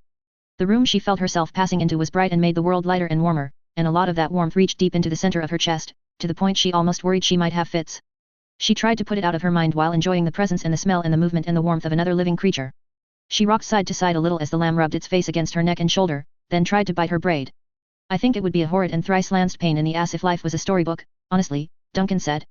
Lillian says that good things are never easy, Ashton said. Duncan let out a long and drawn-out groan. But Abby bleated. But the lamb responded. She shut her eyes, trying to capture the moment in her memories. Duncan spoke, you'll have your own team, Duncan. Ashton likes you and cooperates with you, so you can keep him with you, Duncan. You'll be able to show off your leadership skills, Duncan. There won't be as much friction. That's a yes. Ashton asked. Yes, Duncan said, tersely. Yes. Abby. You can bring the damned thing.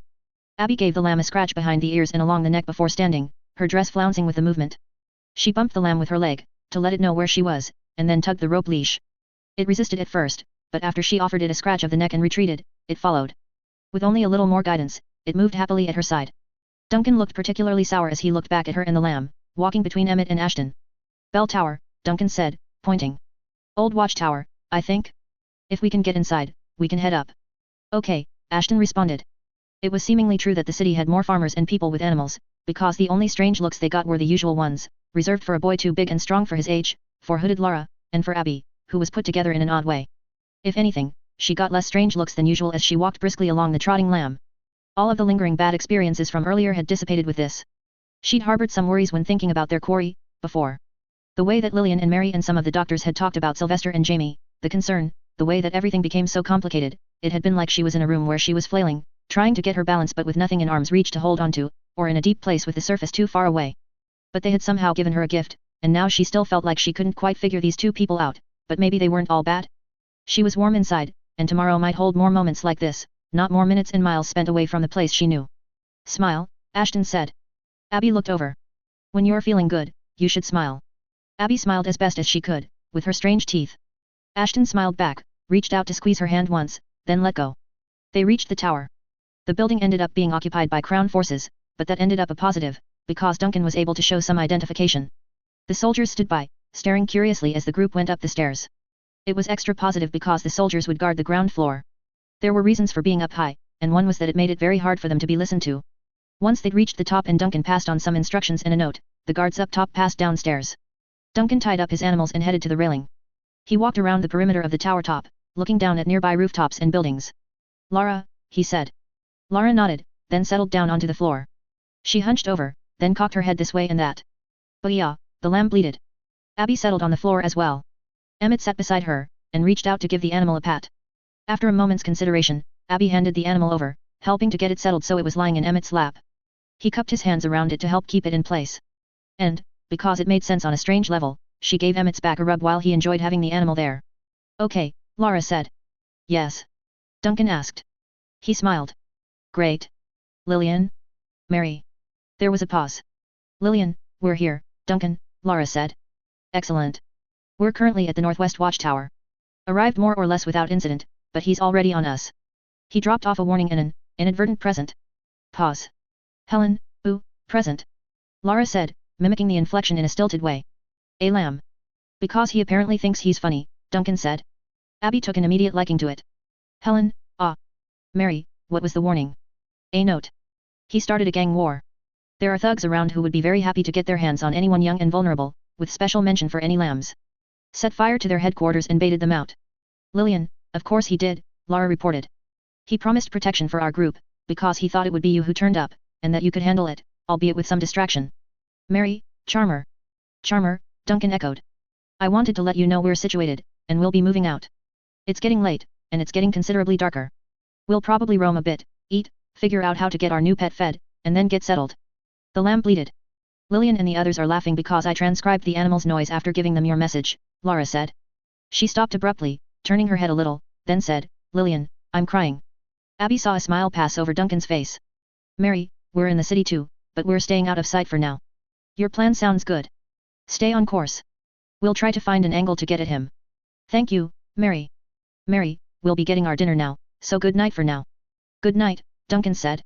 Helen, bay. And they're laughing again. Now they're gone. Duncan smiled at that.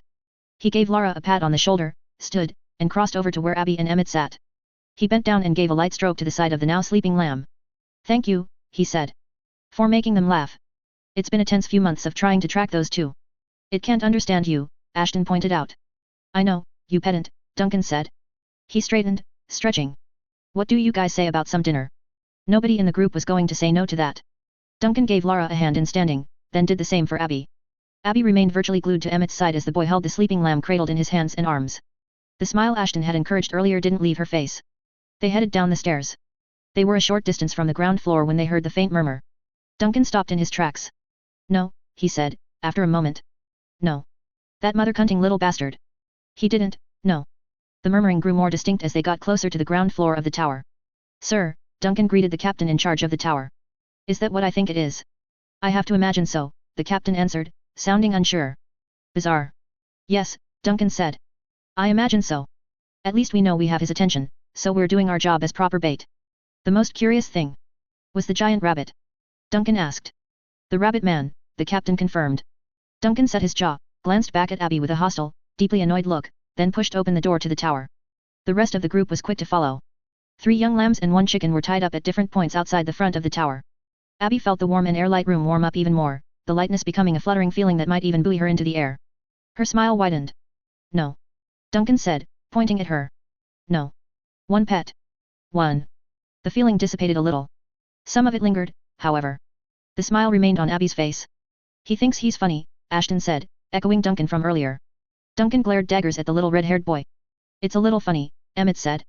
Black Sheep 13.2, Lamb. There was a knock on the door of the automobile. Helen was the one to open the door. Lillian waited for Nora, Lacey, and Mary to climb out before she made her way out. Immediately, her focus was on her surroundings. The corners of the garage they had pulled into, the little windows that looked in from the top of the double-doored gate and from the rear of the room.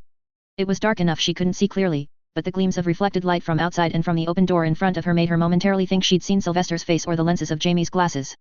The academy officer who had knocked on the automobile's door now closed that same door. He stared down at her as if she'd somehow wronged him.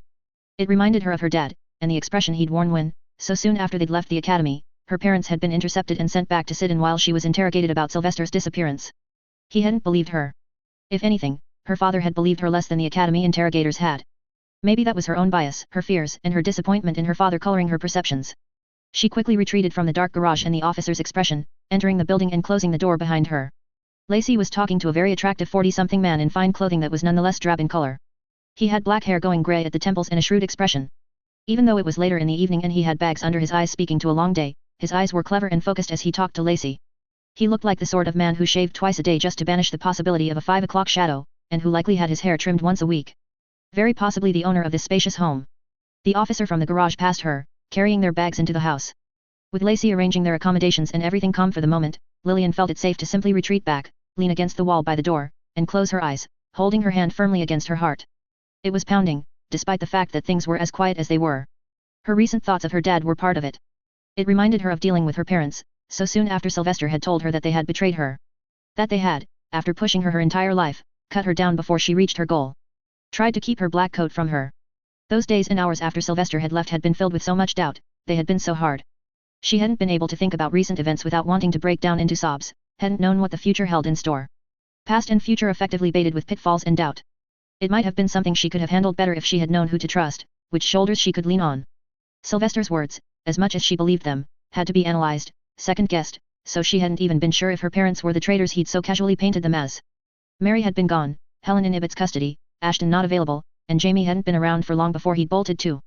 The interrogation had involved injections of drugs that made her emotional, drugs that made words tumble more freely from her lips, and drugs that made it hard to keep track of what she was saying, the memories disappearing to the abyss of hour-long blackouts, so she couldn't be sure she wasn't contradicting something else she had said in the midst of those lost memories. 2 days and 2 nights of questioning with different investigators taking turns, each one focusing on different things.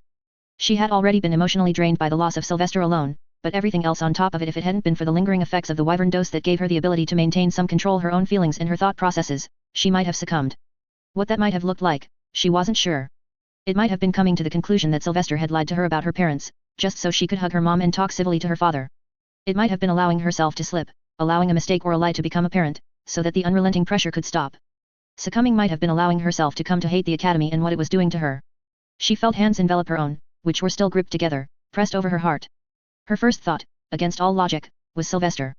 It was Mary. I would have given you a hug, but you are leaning against the wall, Mary murmured. Lillian moved away from the wall, hugging Mary, who hugged her back. Are you okay? Mary asked. Your heart is racing. I can't seem to calm down, Lillian said. Fear? Excitement? Both are okay, Mary said. It's both, Lillian murmured. Mary didn't answer, but nodded. She pulled away from the hug, taking Lillian's hands and holding both as she leaned against the wall beside Lillian, their arms a kind of overlapping tangle in front of them. Helen stood a short distance away, smiling at them, placid and calm in a way that Lillian wasn't at all. Nora stood with her back against Helen's front. The little girl had her hood pulled down, which was normal, while Helen played with the long sleeves that hid her hands. In the process, Helen moved the little girl's arms this way and that, in a kind of dance that didn't use the head, body, or legs. Lillian? Lacey asked. Lillian raised her head, focusing on the present. She broke away from Mary and approached. What's going on? This is Professor Johannes Mystery. He's the headmaster of Corinth Crown Academy and Laboratories, Lillian finished, realizing. She stepped forward, taking the man's hand just as he started to extend it. Too quick, perhaps, her thoughts and timing were befuddled by the humiliating awareness that the man had no doubt seen her hugging Mary and holding Mary's hands. It was a childlike thing to be doing in front of someone respected and prominent. I'm very pleased to meet you, headmaster, she said, clasping his hand in her own and offering him a short curtsy. And you, the man replied. Your old mentor is making waves, you know. I can respect a man who anticipates a need and is prepared to meet it as it first arises. People are paying attention to what he's doing and the moves he's been making behind the scenes, and I know you two had a hand in one of his projects. Lillian managed a smile, curtsying again, as she glanced at Lacey. We were, headmaster. But for a girl as capable as you, 16 or 17 years old, to look at you, someone mentored by Headmaster Hale, I find myself wondering why you would need a chaperone. Ah, Lacey said, I can explain that, sir. I'm not quite a chaperone. I'm here in the capacity of an expert. I worked on one of the projects we're hunting now. The same individual who is responsible for a third of my academy being caught up in a fire. The very same, I regret to say, Lacey said. I see, the man said, his eyes and chin dropping a fraction. For a moment, the circles under his eyes seemed deeper, he seemed more tired, and a darker emotion like frustration or anger seemed about to erupt. Then he changed the angle of his head, looking up at Lacey once more, and the light hit the circles under his eyes and the lines of his face in a different way, and the emotion was gone. There was no eruption. Lillian momentarily wished she could see the world through Sylvester's eyes and know whether the man really was angry and good at bottling it in, or if it was a trick of the mind. She wished, in a way, that she had the talent Duncan had when it came to gauging when and where to call for favors, because she had an idea of what was going to come up in the conversation. I worry he's going to act again, and I'm not equipped to handle it if he does. Okay, that wasn't quite what I had in mind, Lillian thought. An admission of weakness. These wheelings and dealings could be so difficult sometimes. It took work to stay on top of things. I won't lie to you, Lacey said, firm, it's likely he will. It's our hope that we'll be in place to stop him when he does. Or that he'll be distracted enough by our presence that he isn't any further trouble to you. Well done, Lillian thought. It sounded like the words that she would have wanted to say, but that was meaningless in retrospect. What resources do you need? My hands are partially tied what with the fire damage, but I'd like to help. There it was. Lillian had expected the offer. She also knew that there was a kind of game to the political dealings. What had Duncan called it? Double trouble. Take a favor from the wrong person and you could be expected to give up twice the number of favors in interest. This was his wheelhouse she was in, while he was busy immersing himself in hers. Still, she told herself that she had to learn sometime. You've already given us a great deal of help, Lillian said. She wasn't wholly certain of that statement, but it was ambiguous enough, and she was reasonably certain that he was the one who was providing a place for them to stay for the night. Providing you with rooms, a bath, a base of operations, and a few meals is the bare minimum, the man said. I would be indebted if I could do something more substantial to help. That wording meant she was safe from the trap. The sharp look in his eyes reminded her of Sylvester, a little. A tacit acknowledgement of the game they were playing. Her response had been just right, stopping short of seizing on the favor. His response had been something of a wink and a nod of that fact. She liked him a little more, seeing that, and then the feeling got into a blurry space, and she felt a little gross about liking an old man in one of the same ways she liked Sylvester. There's a list of chemicals. Some are used in the modified study drug that Sylvester takes. Some are hard to obtain on their own. It's a shot in the dark, but he might use the fire and the chaos at your academy to obtain a batch. If he can't find the drug itself. What chemicals? The headmaster asked her. I can write them down, Lillian said. She reached for the pen she kept in her pocket. Say them. I'll remember. Lillian turned to Lacey, who immediately recited, ifosfamide, carmustine, phellatin, venom A through G, I, N through P, and T. That's familiar enough. Depending on other ingredients and ratios, could include the combat drug Sakuta, the headmaster asked. Or CG Temero. Wyvern, Lacey said. Modified, and in high P concentration, for Sylvester's project. Ah. I've used that regularly enough, often with other drugs to dull the pain after injection, the man said. Should I have my people look for any stolen pain medications? I'd imagine he'd have some dependencies. None, Lillian said. The P concentration is too high. He took doses high enough that nothing would put a dent in it, from the beginning to the present. The headmaster nodded, seemed to consider for a moment, then shook his head a fraction. I could almost bring myself to feel some sympathy for him. Almost. He did burn down a lot of my academy. Almost sympathetic, Lillian agreed. It was a good summary of her own feelings at this point in time. Still, I half expected losses to war, but the worst of the war didn't reach this far west. Lug, yes, but that's further north. Some rebel groups recruited, but nothing significant. Then there was the plague, and I expected the worst. Dodged that bullet. I was bracing myself for something, so I'm not as shocked or bothered as I might be. Yes sir, Lillian said. She wasn't sure how else to respond. Aggregate, the headmaster asked. None, Lillian said, then she reversed course, sorry, no, not none. He would have picked some up at any one of the last few stops he made. But the ingredients we listed off are controlled substances. And several of them are only available by way of doctors with a specific focus or level of access. And I and many of my personnel are a rare concentration of such. Yes, headmaster, Lillian said. If I could ask, we heard tell of a gang war in the city. Yes, the headmaster said. He frowned. The spark of that particular war was started and ignited by your quarry, the young man. I can tell you what I know. Mary, Helen, and Nora had drawn nearer. Helen had her arms around Nora's shoulders. The Apostles' men, the dominant gang, had been beheaded. The underground drug runners, led by a matriarchal succession of leaders, each of whom were dubbed the Witch, had seen its leader drowned in a chemical vat. The Witch's drugs had been used to mount a chemical attack on a district, capping off a night of murder and arson. All of which paved the way for the explosion at the train station. There were others, all small players. The Baron, who were a rebel splinter group of Cynthia's, the Devil's Men, the Burgawal Netties, and the Skippers. Some had been caught up in Sai's murdering spree. That helps, thank you, headmaster, Lillian said. Just getting the lay of the land from someone who lives here. The man smiled, gesturing as if tipping his hat. Lillian smiled back. Can I ask about the missing children? Mary asked. Missing? Some have been evacuated or taken somewhere safe. The ones without anyone to look after them are running for the hills. Your quarry is likely responsible for that particular instance. Sylvester? Lillian asked. She looked at Lacey, then back to the headmaster mystery. That doesn't make a lot of sense. It doesn't fit his character. Keeping in mind that I have a very low esteem for his character, Lacey said, I have to agree. He doesn't have anything against children.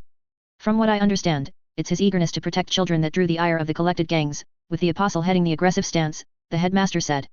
That's not impossible, Lillian allowed. But he's more mindful of long-term strategy than that. I don't know enough to say, the headmaster said, but people change. People on heavy loads of experimental drugs can shift in personality. Lillian nodded. The idea of Sylvester changing like that scared her more than she wanted to admit, but she wasn't sure she could bring herself to believe it. Still, she wasn't about to argue the point with the headmaster. I'll keep that in mind, headmaster, she said, and I'll hope there's another explanation. Mary spoke up, if he's changed that much, he might be that much harder to catch, and that much more dangerous. Very true, Headmaster Mystery agreed. Though hard to imagine, considering the chaos he managed to inflict on this city. The collected lambs nodded their heads. Have you eaten? The man asked. We ate on the road, Headmaster, Lacey said. We'd like to drop off our things, if it's no trouble, we'll rest for the night, and get underway tomorrow. We have friends who are busy elsewhere. If you're sure, the man said. Yes, Headmaster. Your rooms are just around the hall. One of you will have to sleep on the cot I had the maid lay out, I'm afraid. There are only 4 guest beds. We've slept in worse spots, Headmaster, Lillian said. This is luxury. Thank you. The man smiled. The bath should be prepared by now. I imagine it will be a luxury after days of trains, carriages, and cars. I imagine so, Lillian said. Thank you again. Would you like tea, when your baths are done? Yes, please. That was their indication that they should go off to their rooms. The tea, Lillian imagined, couldn't possibly be a double-trouble political trap. Tea was too essential a nicety. The bath, the luxury, no, she didn't imagine so. Was it cynicism, then, that left her feeling wary? She let the other lambs and Nora catch up, while Lacey led the way down the hall to the guest bedrooms. The 2 doors were ajar at the end of the hall, the lights on but dimmed within. The bathroom light, however, was on bright, and steam billowed in the room. Helen shifted position, fixing Nora's hood. In the midst of it, she gestured. Index and middle finger pointed straight up. Danger? Warning? At the end of the hall, with the doors open, the bath. Helen leaned forward, wrapping her arms around Nora in an exaggerated hug. Both hands gestured. 2 different locations at the hallway. Hanging pictures. The headmaster, his wife, and his children. Where are the children? Not a single mention of them. It frustrated Lillian, that there was clearly some clue she was missing. Given an opportunity, she might have been able to figure out something meaningful from what the headmaster had said. Anything, Nora? She asked. The hooded girl shook her head. Whispers. I can't hear Lara very well. Even whispers can be useful, Lillian said. They're talking about names. Duncan is upset about a chicken. He wants to talk to you soon. Good, Lillian said. Thank you. I don't like all of this talk of murder and fire, Nora said. She shrank into herself. I know, honey, Lillian said. She stroked Nora's head. I think your creators did you a disservice, ingraining the fear instincts into you like they did. I can't help communicate if I'm dead. So I run first. I defend myself second. Always. This is the rule. I know. I know, Lillian said. She stroked the girl's hooded head again. Mary interjected, absolutes aren't a good idea, when situations can vary as much as they do. It's bad tactics. Nora didn't respond to that. They reached the end of the hall, where Lacey waited. She'd pushed the bathroom door open, and was checking each of the rooms. Big tub. You should all bathe, talk strategy, do whatever you need to do, Lacey said. I'll enjoy some quiet with a book. You let me know if you need anything. That sounds good. Thank you, Lillian said. She checked nobody was in earshot. And thank you for lying. Which time? About the reason you're here. Lacey offered Lillian a tight smile. Just, don't put me in a situation where I'm indirectly responsible for your deaths. Or for mine. Please. We wouldn't kill you, Lacey, Helen said, smiling sweetly. I'm not worried about you killing me to abscond with the drugs, Lacey said. Sylvester wouldn't do that either, Lillian said. He wouldn't hurt you. Lacey offered her another tight, unconvincing smile. The woman looked so tired. Lillian didn't have the heart to prompt another one of those smiles. She only smiled back, and after a few moments of silence, Lacey said, enjoy your bath, and retreated to one of the rooms. Lillian turned her focus to finding where her bag had been put, finding the towels that had been laid across the footboards of the bed, and then heading into the bathroom with the other girls. They hadn't disclosed Lacey's reasons for being here to the headmaster, and Hale hadn't either, because it would have shown weakness. Lacey was in custody of the leash. Hale, insecure in his control over the lambs and the decoys, had arranged for a new leash. Another chemical, embedded in their body, that they were all dependent on. Frey had released them from the first, by making it so long a leash as to be functionally meaningless. Hale had devised a second, and made it his prerequisite for them being allowed to pursue Sylvester. When they had arrived at Surain to pick up Abby, Lacey had been there, waiting to ambush them. Lillian had 2 pills with her. Not intended for her, but for Sylvester, in the hopes that she could slip him one, that he could be leashed and that he would choose self-preservation over freedom. She suspected she knew what his answer would be, and it prompted an ugly feeling in her stomach. The bathroom had framed pictures that might have belonged in children's books on the wall, and more laid into the tiles at the top of the tub, which was a sprawling thing that sank into the wall and floor. Within the tub were multiple seats. Not wholly different from what had been available at the girls' dorms at Radham. School was all tension and climbing the ladder. The idea was to encourage community and relaxation in the same space. This would be the children's bathroom, then. For the headmaster's family. As she undressed, Lillian's eye was on the window, open to let the breeze into the bathroom. It was dark outside, and there wasn't a single vantage point where someone could perch on a building or stand at a window and see within. Even with that in mind, she couldn't shake the idea that he was there. Watching. Which he probably was, in an abstract sense. But they had arranged things by phone, changed from carriage to car and then the first car to another car, all while in tunnels or within garages. They hadn't stepped outdoors once while within the city. The only people they had been in contact with at this stage were the mayor, the academy headmasters, and trusted officers of the academies that were directly subordinate to the headmasters. You want him to be there, looking, Mary said, as if she was reading Lillian's mind. Lillian flushed. Not like that, Mary said. A bit like that, Lillian admitted to herself. I'm eager for a resolution too, Mary said. But I don't think he's going to be slippery in the same way Frey was. He's not going to run. We need to be patient. Keep an eye out. There has to be an angle that works. Lillian nodded. I know. I get it, Mary said. Trust me. I know, Lillian said. She drew in a deep breath, and then let out a shuddering sigh. Mary laid a hand over Lillian's heart. It was still pounding. Mary gave her a pointed look. Stepping back and away from Mary's hand, Lillian pulled off her camisole and remaining clothes, then stepped into one end of the extensive bath. Off to the side, Helen was helping Nora disrobe. Under the hood, Nora's hair was white. Her eyes were dark and red-rimmed. Prone to infections and irritation. It was much in the same way that her hair and filaments came out in clumps and her fingernails and claws could come off in a bloody mess if exposed to direct sunlight. She was a sensitive creature, in many ways. A sensitive creature who festooned with natural weapons, Lillian noted. She had only had a few opportunities to examine Nora and Lara in person, and that had been on a table, with doctors pointing things out. Too up close a view. Standing aside, observing, she could see the way that the shoulders, ribs, elbows, the spine, and the girl's fingers were all segmented. The ribs, like everything, had pronounced joints at set intervals, joints that strained against skin like a fist clenched to the point that the knuckles had gone white. Where joints would normally already be, they were exaggerated. At the end of most fingers were scythe-like claws, roughly 6 inches long, normally hidden by the loose fabric of sleeves. Other fingers were actual fingers, and some were a melted-together blend of both blade and digit. Pure chance, what she had ended up with. Lillian knew from the short tutorial with Nora's creators that there were more blades at the spine and joints of the shoulder and elbow, but they were buried within the joints. They were meager natural weapons now, but Nora was expected to grow. Helen showed no concern for the blades, both the retracted ones and the existing ones, as she helped Nora into the other end of the bath. Seeing Lillian looking, Helen smiled. It's like having a doll. Just don't bother her, Lillian said. She's not used to being around anyone but her doctors and her sister, and you can be a little intimidating. If you provoke her fear reflex, I'm the one that has to stitch you back together. She's not bothered, Helen said, confidently. I'm not bothered, Nora said, quiet. Lillian closed her eyes and leaned her head back against the wall, letting the tension seep out of her muscles. That's fine then. Mary took another minute to divest herself of her weapons and lay them out on the counter by the sink. She carried some tidbits over to the window and checked for eavesdroppers and spies before arranging a small trap at the window. That done, she made her way into the bath.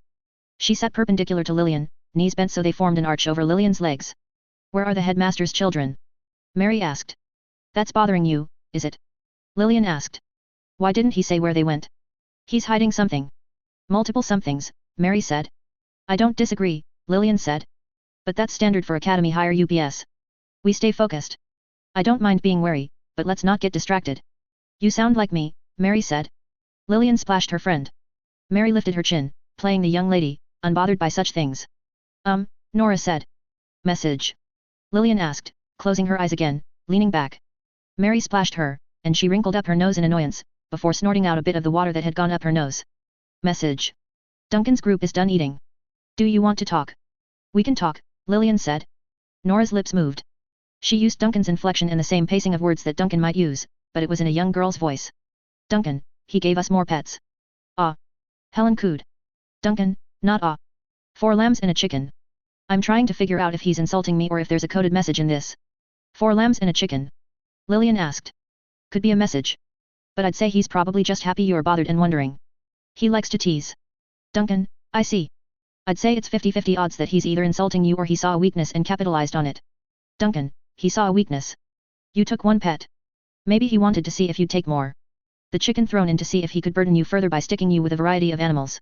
Duncan, I'm somehow more insulted than if he'd included the chicken as some kind of indirect put-down. You didn't keep the chicken? Mary asked. Duncan, no. We didn't keep any of them. But it took some doing to get Abby to let it be. Are you all settled? Settled, Lillian said. We're wet and naked, Duncan, Helen announced, grinning. Mary reached over, as if to hit Helen, then instead put her hands over Nora's ears. I'd hit you if I thought it would matter. It would make me feel better, Lillian said. Mary lightly punched Helen's shoulder. Thank you, Lillian said. As Mary lifted her hands off of Nora's ears, Lillian said, Are you still there, Duncan? Duncan. Mary tried. Speak, Duncan, Helen said, smiling. Duncan, I'm here. I'm not sure how to respond to that. The diplomatic thing to do is to pretend it didn't happen, Lillian said. We're staying with the headmaster of Corinth Crown Academy. It's near the north end of the fort. Duncan, I know of him. He's a bigwig. Bigwig. Speaking of, I wanted to ask. Double trouble? You mentioned it. Duncan, I did. Do I owe anything for shelter? Food? Luxury? Duncan, almost never. Gifts received while under someone's roof, yes, you'd owe a favor for a favor, and you could find yourself under someone's thumb. But food and shelter are sacrosanct. Dates back to the olden days, when denying a traveler food and shelter could be the same thing as murdering them. I see. Thank you, Duncan, Lillian said. Secretly, she mused on the fact that Sylvester had betrayed that sacrosanct thing by burning down the headquarters of local gangs. Or so he'd said, in his note. Duncan, we're going to be going out soon. Changing clothes, gathering some things, and we'll see if we can track down any preliminary details. We'll be in the general radius of Corinth Crown. If we run into trouble or spy them, Lara will let you know. Perfect. I think we'll be getting settled, Lillian said. I'll be sleeping with my knives on, Mary said. Duncan, right. Helen disengaged herself from Nora, who had been sitting at her feet, only the upper half of her head visible over the water, compound eyes wide, hair and hair-like filaments floating around her. The headmaster said something about the major gangs being the Apostles' Men and a drug group led by the witch, Mary said. She continued her explanation, but Lillian wasn't quite listening to the recap. Her focus was on Helen. Helen was getting dressed without toweling off. Trouble? Question. Helen gestured to her ear. Listen. Man. Then, barefoot, damp, wearing a dress, Helen scaled the side of the window, climbing out and up toward the roof. That was reason enough for Lillian to get out of the bath. Something had concerned Helen. Come on, honey, she spoke to Nora. Duncan, Nora said, as Lillian lifted her by the armpits. I beg your pardon. Not you, Duncan, Lillian said. Helen's acting curious. 1 minute. Mary was out of the bath at the same time Nora was. She began putting her things together. Razor wire, knives, gun, syringes, bola, and darts. The summer clothes went on next, and all of the stowed weapons swiftly disappeared beneath the light and airy clothes. Lillian did towel off, before donning her hairband and pulling on her clothes from earlier. She'd hoped to go straight to sleepwear, but her things were with her clothes, including those 2 little pills. Once she was dressed, she attended to Nora. Nora was nervous, Lillian was aware. Jared from peace and comfort to tension, the little girl was trembling, hugging her arms to her body. Lillian dearly wished she could do something more for the little girl. She had managed to dress both herself and Nora before Mary was finished. Helen reappeared at the window, swinging down and into the bathroom, very nearly slipping on the wet tile. Helen gestured at the same time she spoke, her voice soft. Trouble? Of what sort? Mary asked. Sylvester. Lillian asked. I don't think so. There's a man at the front of the house. He has some people with him, and they all have weapons, Helen said. They're here for us. I see, Lillian said. Do we have time to get Lacey? Helen nodded. Window, Mary said. While Helen helped Nora through the window, an exercise that amounted to using 3 limbs to climb, while one hand kept a tight hold on the girl. Lillian exited the bathroom, careful not to make any noise as she did it. She let herself into Lacey's room. Lacey was reading by candlelight. Lillian approached, walking like she'd been taught to do, and clasped her hand over Lacey's mouth. The woman went utterly still, but for one hand, which went toward the side of the bed. Don't, Lillian said. Be quiet. Come with me. We have to run. Run. Hired killers. Or kidnappers, Lillian whispered. Lacey's eyes widened. She nodded. Bring essentials. The pills. Another nod. As she left the bedroom, she could hear some louder voices. She crossed to the other room, accessed her luggage, and found the container with her partial project within. She met Lacey in the hallway, then led the way to the open bathroom window. Hey, a voice called out, behind her. She closed the door and locked it, just in time. Somebody threw themselves violently into the door, making it jump in its frame. They would break it down. Probably within a few seconds. Men were shouting. Giving orders, telling others to get outside, get around to the side of the building. Lacey wasn't as fast climbing down as Lillian needed her to be. The bathroom window was a solid 15 feet up off the ground. Lillian double-checked, then tossed her project down to Mary, shouting as it was already airborne, catch. Then, before Mary had fully recovered from catching the hurled case, Lillian backed away from the window, ran forward, and planted a foot on the sill. She didn't jump up so much as she jumped over. Catch me, she shouted. A leap of faith. She wasn't even sure Mary or Helen had the leverage or strength to catch her. Base physics. They tended to be brutal when things moved very fast or got very big, and she was moving fast. But, as she flew 5 or 6 feet out and 15 feet down, her face rushing for the ground, she felt arms seize her. She scraped one knee on the ground as momentum carried it forward, but they had caught her upper body. She reached out, to put a reassuring hand on Nora's shoulder and guide the girl as they started to run, but in the gloom, she only barely saw the spikes and bone blades, jutting out. The girl was terrified. Come on, honey, she said. Let's get somewhere safe. Nora nodded. Looking back to see Lacey trailing behind, carrying luggage, Lillian saw the men rounding the building. They didn't look like academy students, so they weren't the netties. They didn't look young enough to be delinquents, and they weren't sailors, so they weren't the skippers. Half of them had the telltale signs of men hopped up on combat drugs. The Apostles' men? The Devils? The Witches group, looking to make an impact? Whoever they were in cahoots with the headmaster, or they had leverage on the man. She thought of those missing children of his. She couldn't know. For now, all that was important was getting away. Sylvester. The little bastard. She missed him a little less, in this particular moment.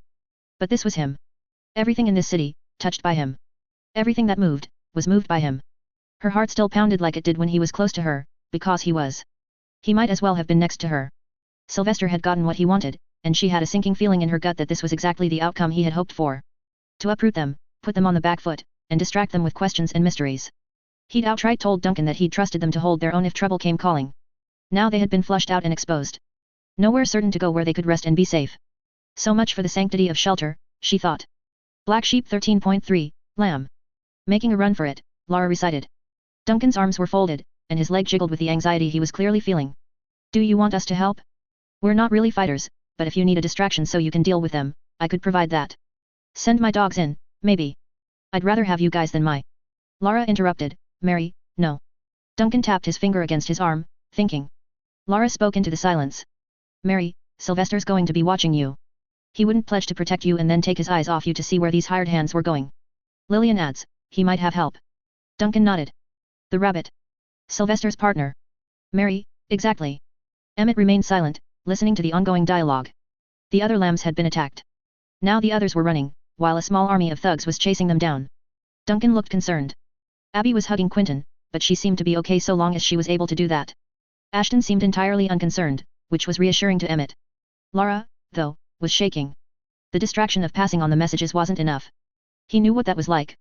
He'd once been in a place where he was one small push from breaking down completely. He had once been fragile.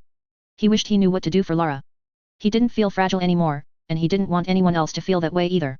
I think we're on the same page. Do you want us to stay close, just in case? Mary, not too close. Stay in range so we can talk. But I don't want you getting caught in this. Got it. We're going to do what we can.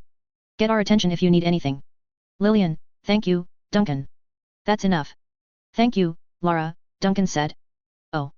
I transcribed the first part of that, Lara said. That's fine, Duncan said.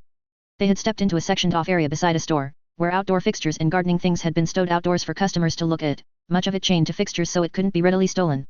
3 stone walls and a gate surrounded the display area, which kept them out of view of any spying eyes. Duncan leaned against the wall, between a fountain and a wheelbarrow loaded with Academy-designed plants, his arms still folded. He seemed lost in thought. Duncan, Emmett was coming to understand, was very good at what he did. But he wasn't very good at this. Emmett had spent more time around doctors than he had spent around his parents, and he found himself sorting them into groups. Duncan wasn't in any of the good groups. Neither was Lillian, as far as he was concerned. Then again, Emmett couldn't think of many people he did like that weren't weaker than him. He liked Abby, Lara, and Nora. He was on the fence about Ashton, who he liked but didn't trust. Lara was hunched over, sitting on a crate. Her hands, ensconced and hidden by her long sleeves, were clumsily clutching at each other through the fabric. Emmett wanted to say something, but he never knew what to say. He remained silent. Lara, Ashton said. Lara froze. It's okay, Ashton said. He reached for her hands, and put his hand over top of them. The lambs are very good at what they do. There's no need to worry. Your sister is safer with them with enemies around than we are here with no enemies. Lara remained frozen, staring down at Ashton's hand. She ventured, doesn't make me feel better. Now I'm worried for different reasons. It's fine, Duncan said. Look, it's nearly time to turn in. I want to stay available, and I'd like to make some headway before we go to sleep for the night. I don't really sleep, Lara pointed out. I have to be awake to give and send communications, so they engineered the need for sleep out of me. I can't. I know, Duncan said, stopping her. I've read your file. I know. I understand, okay. Okay, Lara said, dropping her eyes. Every night I sit in the dark while everyone else is asleep, hearing all the creaks of the buildings and the noises from outside. I imagine the worst. They engineered the fear into me, like they engineered the sleep out. I'm not as afraid of the dark, because I can see in the dark, just a little, but... Lara, Duncan said. Lara went quiet. Emmett shifted his stance, restless. Duncan reminded him of Professor Goss, the second professor to look after him. Not a bad man, exactly, not a stupid man, but sometimes careless. Every time Duncan spoke, a small part of Emmett worried it would be a careless sort of speaking, and one of the others would get hurt.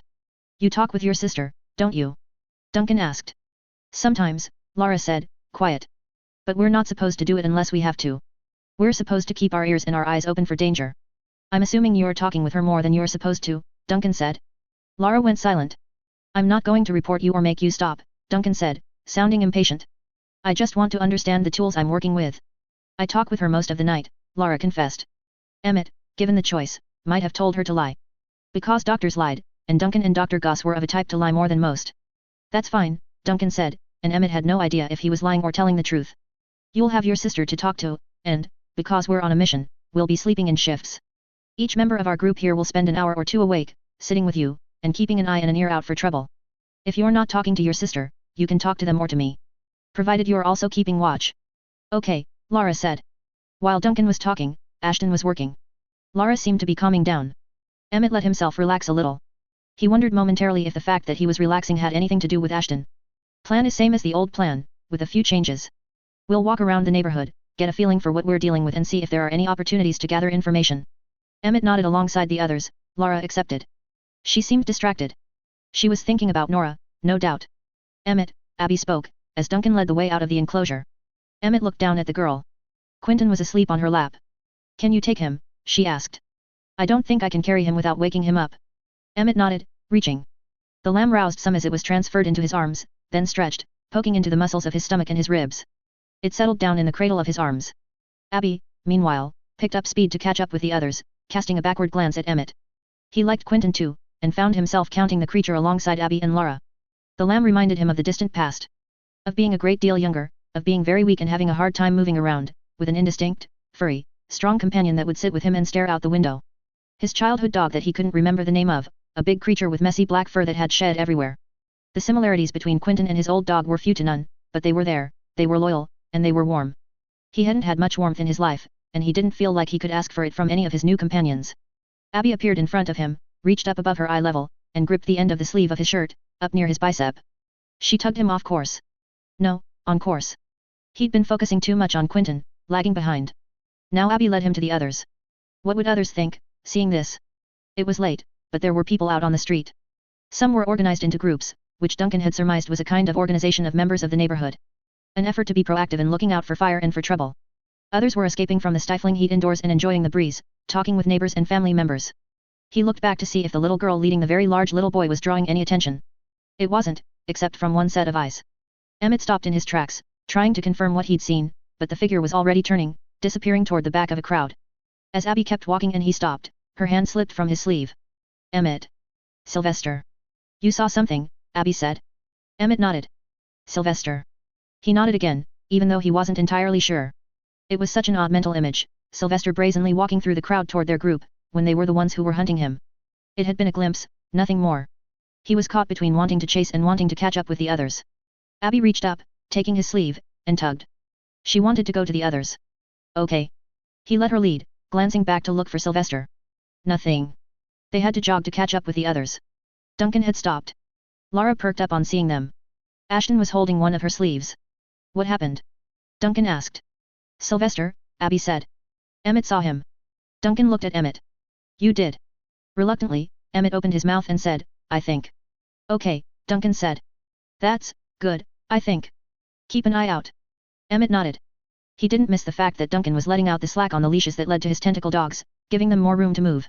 Duncan and his tentacle dogs led the way, while Emmett watched the rear, Abby staying near him. Ashton and Lara remained in the center of the group, where Lara seemed most secure. They carried out the original plan, doing a quick circuit of the neighborhood, with the building they were staying in somewhere near the center of the loop. The building was one of Bergewall's dormitories, but maintained more vacancies than most due to its distance from the building.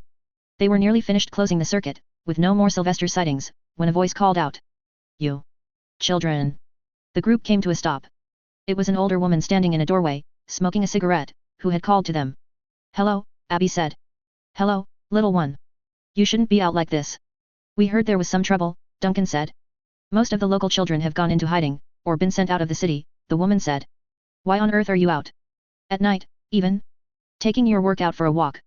Yes, Duncan said. He smiled. Something like that. You're asking for trouble, she said. She paused, odd-looking bunch, that. We are, and they are, Duncan said. The little red-haired one is nice-looking enough. I don't suppose he spits acid or anything of the sort. Duncan reached forward, giving Ashton a light push on the shoulder. Ashton approached the stairs, smiling. He spoke, no, ma'am. Polite, she observed. Are you an experiment too? Yes ma'am, and I try. I learned a lot from the Good Simon books. I read those to my children and grandchildren, the woman said.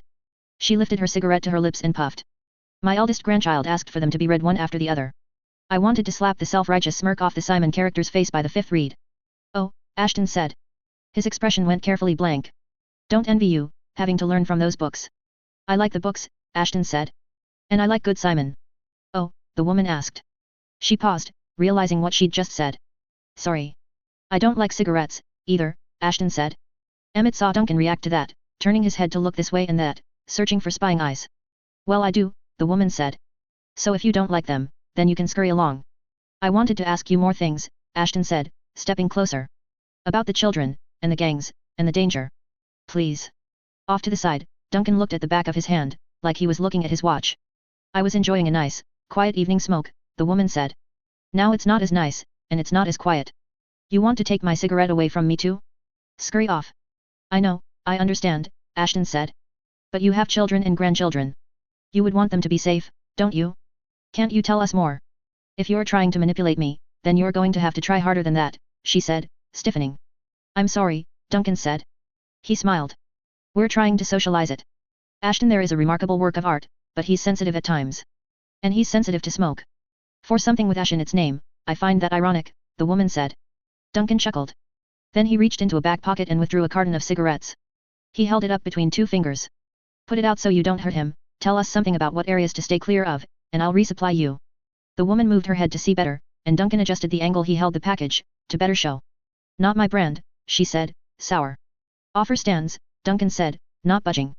She dropped her cigarette, and she stepped on it. Thank you, Ashton said. Ahoy. I'm doing this for the cigarettes, not you. Thank you all the same, Ashton said. Emmett felt like it wasn't quite the tone Ashton should be striking. That if he thought back to the boys and girls he used to go to school with, it would have seemed too teacher's pet or goody two-shoes. Then again, Ashton reveled in being the goody two-shoes.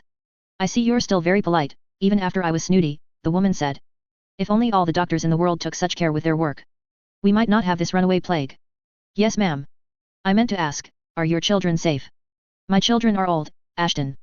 My grandchildren were sent to live with their aunt and uncle on the outskirts of the city. I see, Ashton said. I hope they're okay. I'm sure they will be, the woman said. You said the other children are in hiding. Do you know where they went? I don't, the woman said. She leaned against the railing that stood beside her front steps. I don't pay much attention to the ones I'm not related to. You called out to us to warn us, Ashton said, earnest. I think you pay more attention to us than you pretend. Perhaps, the woman said. She allowed Ashton a small smile. We're trying to find people, Ashton said. Do you know who is after the children? They call him the devil. Dangerous one. Rumor was the fires were his fault. Something like that. Now his people are roaming here and there, knocking on doors of houses where children are known to live. Thankfully, virtually all of them were evacuated. Virtually? Emmett asked, abrupt. As with almost any time he spoke, it seemed to surprise the people around him. Yes. A few were picked up here and there. They returned to their parents shortly after. The taxes we pay to the crown seem to be supplying us with a strong hand of law, if nothing else. Some else, Ashton said. Like me. And my friends. I suppose so, the woman said, smiling despite herself. Emmett felt secret relief that it seemed nobody had been hurt.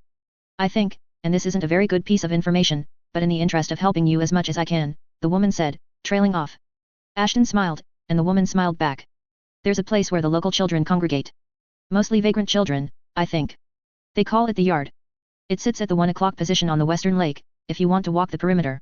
That's very useful, Ashton said. Thank you. You're very welcome, Ashton, she said. We should go, Duncan said. Okay, Ashton said. Thank you, miss. Duncan tossed Ashton the carton. Ashton handed it to the woman. Thank you, little sir, she said. They left the woman behind, and continued on their way. You're a dangerous creature, Duncan observed, covering his mouth, and I just gave up the cigarettes that are supposed to be a countermeasure to you, if I run out of the pills. You can get more, Ashton said. I have more in my luggage. That's not the point. What's the point? Ashton asked. The point is that it's inconvenient, I'm tired, and I want to grouse, Duncan said. He raised his hand to his mouth, yawning, and Emmett could only barely hear the words on Duncan's part. And I want to mislead him. Mislead. Emmett gathered the true intention of that little discussion. Working to get the woman to extinguish her cigarettes, dropping hints. Duncan wanted to pretend weakness where none existed. Emmett wondered how effective it would be. In the brief moments where he'd been in the room while Mary and Lillian talked about Sylvester, they kept describing him as being virtually impossible to outmaneuver. As the Duncan and Ashton pair continued their conversation, Emmett felt a tug at his arm. Abby was putting a hand on his arm and walking on her tiptoes to see Quentin sleeping. He likes you, she whispered. Emmett nodded. Up until now, he'd only acted as a pillow to Quentin. To Abby, the shared bond with Quentin had become something else. The three little ones were all the same height and they had an interplay. Ashton reassured both, while Emmett needed none of that. They were all vat children, and Emmett had once been an ordinary, if ill boy. He had been small for his age, and sickly, to the point that his mother alone couldn't care for him. In the end, faced with endless costs for his care on the one hand, and a promise of payment from the academy on the other, they had decided to sell him. That was, he was fairly sure, a common experience for most of them. Not for Duncan, and not so much for Ashton, but for the two girls. Being alone. Now forged into a group. It wasn't the case with the primary group of lambs. They had been a group from the beginning. Except now they weren't. Sylvester was the enemy now. I think the lambs, Lara started. SHH, Duncan cut her off, raising a hand. She flinched at the sound and the hand, and Emmett could feel his proverbial hackles raise at that.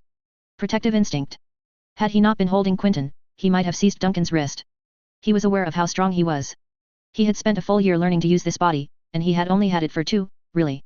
They had taken his head, his spine, his ribs, and many organs from his torso, and they had transplanted it into a body. He had 2 rib cages, one nestled in the other, and now his original form and the healthy body he'd been given grew in concert. The body still felt alien, on a level, and he'd had to take so many tests and undergo so much therapy that he'd had to develop an innate sense of his physical power, condensed into one form. Every movement was easy, and that included breaking things, be it a fork or a human wrist. Duncan didn't even seem to notice what Emmett was doing, or the reaction he'd gotten from Emmett or from Lara. He didn't seem to notice the significance that Emmett carefully handed off Quentin to Abby, so his hands would be free if he needed to act. "SHH," Duncan said, firmly. "We don't talk about what any of you are capable of. For all we know, he's listening." "Yes," Lara said. "Is it important?" "No," Lara said. "Good," Duncan said. He sighed. "If it's important, we'll take a detour and get somewhere safe to discuss it, where we can be reasonably sure we won't be overheard. Information is at a premium here." Lara nodded. She flinched slightly as Duncan lowered the hand he'd held up. Emmett watched for a moment later before making himself react. His body was more adult than his head was, sometimes. He knew the rushes of hormones and emotion were sometimes over the top. But he'd found his peace, at some point between when he'd thought he was going to die and the 2 years where he'd worked at grasping this new life he'd been given. He was secure, mostly, and for the most part, he could put those feelings away. But he'd seen the bad doctors. The malicious and evil ones, which weren't anything like Lillian and Duncan, and he'd seen the ones who had been unable to see the forests for the trees. He was on guard. Duncan declared, "We can put off seeing the other children at the yard until tomorrow. For now, we'll finish this patrol, and we'll get settled for the night. All of this paranoia about Sylvester is likely for nothing. He showed himself earlier, but with Sylvester, when you assume or expect something, the opposite is usually in the works. He probably wanted us to be on the lookout, while he's busy interfering with the others. Draws your attention one way, then hits you from the other." No sooner was he done speaking than a small dark object bounced off of Duncan's head. "Lords!" Duncan cussed, one hand going to his head. "Duncan," Ashton said, backing away and pointing. The small dark object was now billowing into a visible cloud of smoke or gas. "A grenade or canister." Duncan backed away from it, but in the doing, wasn't wholly able to keep his pets away from it. One of them ran through the cloud, then dropped to the road. The other panicked, hurling itself to one side, pulling Duncan off balance. "He's here!" Ashton called out. The cloud was spreading, and Emmett noted another, just off to the side. Between the two, they had cut off their ability to progress further down the street. What had Duncan just said? Draws your attention one way, then hits you. Emmett wheeled around. He saw the fabled rabbit that had been moving ahead of them, dropping gifts off. A man, taller than a man should be, thin to the point that it looked like he should break under his own weight, with modified arms, legs, and feet, with the head of an oversized rabbit in place of his own. The rabbit stared with bloodshot eyes that pointed in slightly different directions as it half walked, half ran across the street behind them, letting go of more canisters. They hadn't even started to smoke by the time the rabbit had picked up speed and carried on his way. "Son of a bitch," Duncan said. Canisters of gas ahead of them, canisters behind, and buildings on either side. Boxed in. The gas was blowing into the box, too. "Sylvester!" Duncan called out. "Calm down," came the voice, from the other side of the smoke. A young man's voice, not fully mature. "I'm just here to talk. Worst the gas will do is knock you out and give you a bad headache. I'm not here to negotiate or give you any information, Sylvester," Duncan said, raising his voice. "Neither am I, Duncan," Sylvester said. "Matter of fact, I'm not even here to talk to you. I'm here to introduce myself to them. The little ones." "The little ones." Emmett bent down, seized Abby by the ribs, and lifted her up. She was holding Quentin, who had woken to the raised voices and was now bleeding. Emmett set her down so she was sitting on his shoulders. Poor Lara was quaking, not sure where to look or what to do. He made sure she knew what he was doing before he picked her up too, lifting her up and out of the way of the smoke. She clutched at him, face buried into his shoulder, shaking like a leaf, and in the midst of the hug, she stabbed and gouged him a half-dozen times. He reached for Ashton, but Ashton shook his head. "I'm okay," Ashton said. "I have good filters." Emmett nodded. "You're going to come back with us," Duncan called out. "You're so tiresome," Sylvester said. "Here's the deal, Duncan. I want you to shut up. So either you sit in the corner and stay quiet, or I'll start tossing the remainder of my grenades at you. Then you'll have to decide. Do you stay where you are and get knocked out, wake up with a vicious hangover, or do you retreat to where they are, betray your shiny new team, and ensure that nobody wins? I have to do this again at a later date, and all of you get bad headaches. What if I call your bluff?" Duncan asked. "How many of these things can you have?" Emmett could hear the clink of the small object against a solid surface. "Ah," Duncan said. Duncan could have retreated, but he remained where he was as the cloud expanded, covering one corner of the box that Sylvester had created. There was a long pause, then a sound of footsteps, very deliberately working at being audible footsteps. "Theater. Sort of glad he didn't move back toward you guys. I can't throw quite that far, and I had only the one grenade left." "The witch had limited stocks of stuff," Sylvester said. Emmett tried to track the voice. It was possible to throw something, aiming to hit Sylvester, but he wasn't sure it was a good idea, and he would have had to put the girls down and in the way of the gas. I suppose the spokesman for the group will be Ashton, hey? Sylvester asked. Hi Ashton. He was standing in the midst of the noxious cloud. His silhouette was briefly visible, now and then. Shorter than Duncan, taller than the 3 experiments that Emmett was standing by. Hi Sylvester, Ashton said. Bringing you guys into play was a good move. Because I can't leave you alone. And they know it. Now I'm trying to figure out what to do with you all. Come stand next to me and breathe deeply, Ashton said. There was a pause, then a light cough. Are you actually developing a sense of humor, Ashton? No, Ashton said. But I saw you ask Duncan politely and it worked, so I thought I would try it and see what happened. I'm not going to do that, Ashton. Okay. I don't suppose any of you would be up for negotiation? Sylvester asked. I've been watching you. I know half of you can't stand Duncan and the other half of you don't feel at home here. I can stand Duncan, and I like it here, Ashton said. There's overlap, Sylvester said. Okay. I'm just floating the idea. Planting the seeds in your heads. There's got to be a better way. A way that Abby gets all the animals she could want, and Lara gets to feel safe. A way that Emmett gets to have the rest of you. Emmett felt Lara clutch him tighter at the mention of her name, claws digging past fabric and into his shoulder and side. You left me out, Ashton said. You can stand Duncan, and you like it here, remember? Sylvester asked. Oh. Okay. Emmett spoke, without realizing he'd meant to. That isn't what I want. Them. That's not what I need. Emmett. Sylvester asked. You sound younger than you look. It's nice to meet you. Emmett didn't respond to the pleasantry. What do you want, Emmett? Sylvester asked. I can't promise the world, but I can't just see them raise up another generation of lambs, fake or not, and let it be without at least offering. I want to negotiate, like you said, Emmett said. Excellent, Sylvester said. His voice was coming from over where Duncan was. Where do we start? What do you want, Emmett? Emmett was not a boy of many words. He'd gotten out of the habit of talking, after years of being sick and years of isolation, being stuck in a lab with nobody to talk to but the doctors who asked him things about his condition and nothing else. He took a long moment to think carefully about what he wanted to say next. Whether the others would agree with this, even though they had discussed it before. He had been a major transplant to an artificial body. There hadn't been much to do while he grew up, in a sleepy, specialist academy, so they had given him every test under the sun. When Professor Hale started looking for the special cases, the unique brains, his scoring had been just high enough to get a cursory look.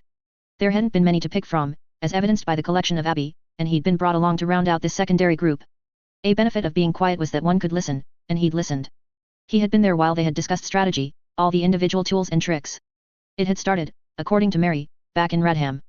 A woman who knew Sylvester and the other lambs had appeared to deliver a note. The lambs had talked to her. And when they had talked about something that the woman had shared with them, that might be useful as leverage, he had taken a risk, and he had shared a detail. Now he would share it with Sylvester. I was sick, once, he said. They gave me a new body.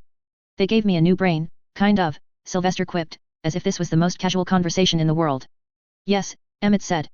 Before they did that, they gave you a drug, to wipe away your memories. But for me, my situation was bad. I had to get surgery right away, or I would have died. There was silence, now. No quip, no casual conversation. Sylvester had already followed this thread to its logical conclusion. They gave me the drug after, but it wasn't enough. I remember things, Emmett said. And these things relate to what the other lambs have told me. You, me, Mary Coburn, the boy who was put together like a living stitched. Gordon, came the voice. And Jamie, and countless others. You asked the Baron where the children go. It seemed to matter to you. Emmett said. I was almost one of them. I can tell you what I remember, that all the rest of you don't. There was no response. We can negotiate, Emmett said, to the darkness and the clouds of poison. I'll hear your offer. Sylvester didn't make one. Minutes passed, and the gas began to dissipate. When it was all gone, so was the rogue lamb. Emmett nodded to himself. I'll hear your offer when you're ready to make it.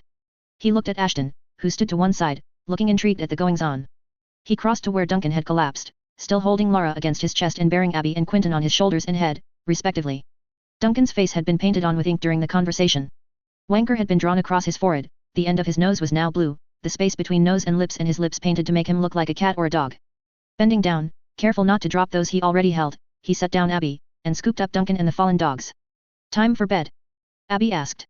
Emmett nodded, letting Abby and Quinton lead the way to their dormitory. Black Sheep 13.4, Lamb. Helen handed off Nora to Lacey and Lillian's care. She stretched, testing each and every one of her joints from fingertip to shoulder, shoulder to neck, then testing each muscle and segment all the way down her spine to her legs, legs to toes. She felt a brief moment of bliss in the sensation of being. The stretch was akin to giving herself a hug. There were no sensations quite as fulfilling and thrilling as when she wrapped herself around someone and felt them fighting her, straining and stretching inside her grasp. Stretching was like straining and stretching against herself, fighting and testing herself. Every pop in cartilage against cartilage realignment of a joint went hand in hand with a rush of feel-good hormones. It was like getting 100 teeny tiny bites of tart. The thought made her realize she was hungry in a way that had nothing to do with food. Languid, smiling easily, feeling as relaxed as she ever had, she looked at Mary. Hard Mary, rigid, eager in a very different way. Mary was standing by the door, which was ajar, peering through the gap to the street outside. The muscles in Mary's arms and legs were tensed, and she was ready to move or attack at a moment's notice, if someone's head outside turned the wrong way, or if she saw an opportunity. Helen approached Mary and, being careful to avoid the blade Mary held and to keep from impeding Mary's view, slid one arm behind Mary's neck and the other behind the small of Mary's back, and embraced her. She felt the prick of Mary's blade against the side of her neck. Just as carefully as she had embraced Mary, she backed off. She leaned in close to give Mary a peck on the cheek. "You're riled up," Mary said. She hadn't taken her eyes off of the gap between the door and the door frame. "It's contagious," Helen said. "I've been antsy for months now, and being around you and Lillian could calm me down. Being around Ashton could calm me down a lot. But Ashton isn't here, and neither of you are calm. Mary is tense and I can smell how uncalm Lillian is." "Ahem," Lillian said. "And I can hear her breathing as if she was breathing right in my ear, and it makes me restless and it makes me want to embrace someone. I'm ready to act, but I'm calm," Mary lied. "As calm as anyone is while being tracked by a small army." Helen smiled. "Ahoy." She felt the blade move fractionally. "The adjusted drug regimen from Ibit might be responsible for your mood," Lillian said. "If I could pare it down any without him catching on during your next appointment, I would. Maybe you could tell him the truth? That you're lying to him about your emotional states. If he keeps adjusting in response to falsehoods, something bad could happen." "I'm not lying to him," Helen said. "He's lying to himself." "Yet. You know what I mean, Helen." Helen smiled softly. "The day I tell him he's wrong is the day he'll decide I'm not worth the trouble." "Okay," Lillian said. She sighed, looking at Nora and Lacey. They had already had the "none of this gets repeated to the academy" conversation a few times. At least with the details regarding Helen, Lillian felt confident letting Lacey overhear. Lacey had no love for Ibit. Lillian spoke, "Do your best, and please don't kill Sylvester, Helen." Helen didn't let the smile falter. "I'll try not to. Thank you." Lillian's breathing wasn't as hard or intense as it had been earlier. The mention of Sylvester normally quickened it and drew her focus, but Helen was very aware of the fact that the subject of Sylvester dying had stopped all that. Sobering and concerning to Lillian. It mattered. An imaginative part of Helen's brain conjured up the notion that if something did happen to Sylvester, then Lillian might stop breathing altogether. Lillian liked him a lot, even now. It would break her heart. Helen would have to try very hard, to not break Sylvester too much and break Lillian's heart in the process. "Lara wants to talk," Nora said. "Hold on," Lillian said. "We're not sure if Sylvester is listening in. Let's wait until." "He's not listening in. He's over there." "Or he was," Nora said. Mary turned her eyes away from the crack in the door. Lacey moved away from Nora to better see Nora's face, her expression serious. "Okay, honey," Lillian said. Helen could see the change in Lillian's body language, she could hear the shift in breathing, and she imagined she could hear the increased speed of Lillian's heartbeat. Her own heartbeats increased in response. All of this was so enjoyable and so terrifying at the same time, like the thrill of standing on a ledge. "Abby, Duncan's asleep. But Quentin is okay. The rest of us are okay too. Give Quentin a hug for me," Helen said. "Abby, okay. Let's keep it serious," Lillian said, quiet. Then, louder, she said, "SY was there." "Ashton," Duncan got gassed. "Sylvester wanted to talk. He talked with Duncan, then with me, then with Emmett. Emmett told Sylvester he was willing to negotiate, using what you told him to say. Then Sylvester disappeared." "Oh, okay, wow," Lillian said. "Too many things to ask and respond to. Is Duncan okay? Do I need to treat him? Do I need to treat any of you?" "Ashton," Sylvester said he would wake up with a bad headache. "I don't think we need you." "All right," Lillian said. "Ashton, we wondered if we should tell you right away. We didn't want to distract you when you're in trouble, and Lara said you weren't out of trouble."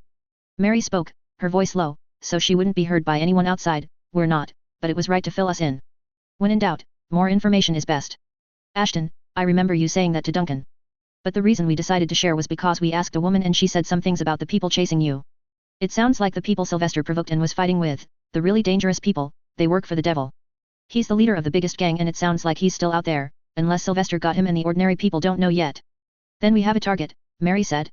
"A distraction, not a target," Lillian said. "But we can discuss that. Anything else, Ashton?" "Ashton, no. Except it sounds like the children who didn't leave the city or hide in the houses of people they know might be at a place called the Yard. We were going to go in the morning." "Good. Sleep. Take care of Duncan. Get him to drink lots when he's awake. We'll touch bases and ask questions when everything is wrapped up. But it'll be redundant and unfair if we discuss the Sylvester situation before Duncan is conscious." "Ashton, okay." "Okay," Lillian said. There was a brief pause. No further messages from the others. The false lambs accomplished what we wanted, Lillian said. He showed himself and revealed his hand, a little. But we're tied up here, Mary said, moving the door to peer through the gap. You know him better than I do, Lacey said. Why did Sylvester run? Why not take the offer and talk to Emmett? Helen, Mary, and Lillian all started speaking at the same time, each with their own interpretation. Lacey held up a hand, indicating for them to be quiet, then pointed at Helen. He's introducing himself, Helen said. He wants to greet the little ones, show off, let them know who he really is. He already started, leaving Quentin and the other animals for them. But if he ends up staying and asking about what Emmett knows, then their first impression of him is about that as much as it is about anything else. Disagree? Lacey asked Mary and Lillian. Not wholly, Mary said, while Lillian shook her head. You both look like you want to say something. Mary. Lacey asked. It's part of it. He exposes himself to danger, the longer he's there. He wants to act, leave an impact, and move on. And we can't forget that he has schemes in play. We're inside an organism of his making. He has to tend to it, keep it fed, keep everything in alignment. He's probably running everywhere, trying to keep an eye on the devil, on us, on the new lambs, and on everyone that's working for him. Good, Lacey said. Lillian. Your thoughts? It ties into what Helen said. He's trying to prove something. Not just to the false lambs, but to us. He wants to show that he's okay, that he's strong. He can't negotiate with Emmett until he knows what Emmett wants and he's in a position of power. So he's backing off. We put him on the back foot. It's a good thing. Hopefully it's a thing we can leverage later. Predicated on dealing with the devil. Even knowing he's a distraction, Mary said. Lillian sighed. Do you disagree? Mary asked. No. Can you and Helen handle it? Or at least get us started? Mary glanced at Helen. I want to kill, Helen said. I'm antsy. We can handle it, Mary said. The group that was following us backtracked a few minutes ago, there are a few stragglers. If we deal with the stragglers, we can follow the others. Maybe back to the devil. I don't think we should go after the devil just yet, unless it's to gather information, Lillian said. That was a lot of people he had running after us there. We don't know what kind of resources he has. We'll move as a group, Mary suggested. Your size most likely target, besides Duncan. You stay close. Lillian nodded. Helen hugged her arms, felt the joints stretch as she used her own strength to the point that she was almost damaging herself. She felt the faint, tart tasty rush at the sensation. Too many parts of her brain were hungry for that sensation, and squeezing herself and stretching herself weren't enough to sate that hunger. I'll get set up first, Lillian said. She undid the clasps on the container she'd brought with her. Just in case. Helen fought back the eagerness by squeezing herself harder. She'd been on the boundary of damaging herself, and now she crossed those bounds, squeezing enough that skin would bruise and muscle would be damaged. She would be sore all night. But it was important to keep the mask in place. It was just her and Mary. Helen felt that this was when Mary was most Mary and Helen was most Helen. She was good at watching faces. She was good at seeing how people moved. Mary was a puppet guided by the hand of an expert puppeteer, one that had made her graceful and forceful in her movements, dangerous and stern to behold, held aloft by strings of razor wire. It was with this keen eye for movement and expression that she saw a flicker of fear on Mary's face. Not because Mary had seen a daunting enemy. No, Mary had looked back to see if Helen was keeping up, which was sometimes a problem. Helen had let the mask of smiles and cheer drop away. With no obvious targets to go after, she felt like a dog that had had its bone snatched away a few times before she could seize it. Teased, frustrated, overeager now. As Mary had looked back, she had seen the naked hunger on Helen's face, and Helen, in turn, had seen Mary pick up her pace and move a little further away. Soon, Mary said. Soon. She didn't like running. She wasn't good at it. The ones who had gotten ahead of them had ended up too far ahead. Too hard to trace, and there weren't enough other leads to follow. They hadn't been able to follow them back to the devil. Perhaps if Ashton and the other false lambs hadn't reached out, they might have left sooner. But Helen was glad that Ashton had called. Mary's hand went up, gesturing. Helen took the direction, scaling the side of a building. Hooks at her wrists and the base of her toes helped provide the leverage. She hugged the wall, stretching to reach higher, and reduce the number of times she had to lift her own body weight up to the next point. The roof had a heavy overhang, and she had to reach back and up to make contact with it. She gripped the underside of a board that pointed down to the ground, hard enough that her fingers bit into the wood, then let herself swing away from the wall. She folded herself up and over the edge, then hugged the roof as she moved up and across it. This was okay. She looked back, and she saw Lillian, Lacey, and Nora trailing behind. The group settled into a position just around the corner. Lillian signaled to Helen, and Helen signaled back. In the other direction, there were people. 3 men, a stitched, and a woman in a lab coat that was holding the leash of a medium-sized warbeast. It looked canine or feline, sleek and built for running, and it had a mane that suggested something lion was in it, but it had the raw size of a bear, not a dog. One of the men, the woman, the stitched and probably the warbeast were all Academy. They were talking with the 2 other men, who looked rougher around the edges. Criminals. All 3 men and the woman were smoking. The stitched looked strong. It had a gun, 4-barreled, and each barrel looked big enough that Helen could have put her fist into it. A hand cannon? This was better than okay. While Mary got into position, moving around a building so she might be able to get at the chatting, smoking group from the other side, Helen watched them. She looked at the expressions on their faces, the fact that the academy group and the criminal group didn't seem to entirely get along, the way they moved and looked frustrated. Her lips parted slightly. She watched them and drank them in. The beautiful parts of them, the ugly parts of them, and all the warm, wet parts of them that she couldn't see. She shivered, and she put a smile on her face, watching through half-lidded eyes. Piece by piece, she worked out how they were put together. The humans were easy, but there were little clues. One of the criminals limped. He'd been hurt earlier. He kept shifting position as he leaned against the wall, putting all of his weight on one leg, while trying to find a good position for the sore one. The handler in the lab coat didn't like the criminal who stood nearest to her. She didn't laugh at his jokes, but her eyes were the same eyes that Gordon and Mary had had sometimes, before they would use all of the ingenuity and cleverness that they had learned from the lambs to slip away from everyone's sight. There was an intercourse in the way those two looked at each other. It was a given that they would enjoy each other's company. The stitched was harder. He was built Bruno big, sturdy, and strong, so that he could use that cannon without falling over. Reinforced all over. Taking him apart and breaking him down would be a puzzle. And the war beast. She had to study the way the light from nearby street lamps struck its muscle, showing where the muscles were and how it moved. Where did the muscles begin and where did they end? She suspected it was hungry. It had been running earlier. A faint sheen of sweat had collected on its fur and made its mane clump in strands.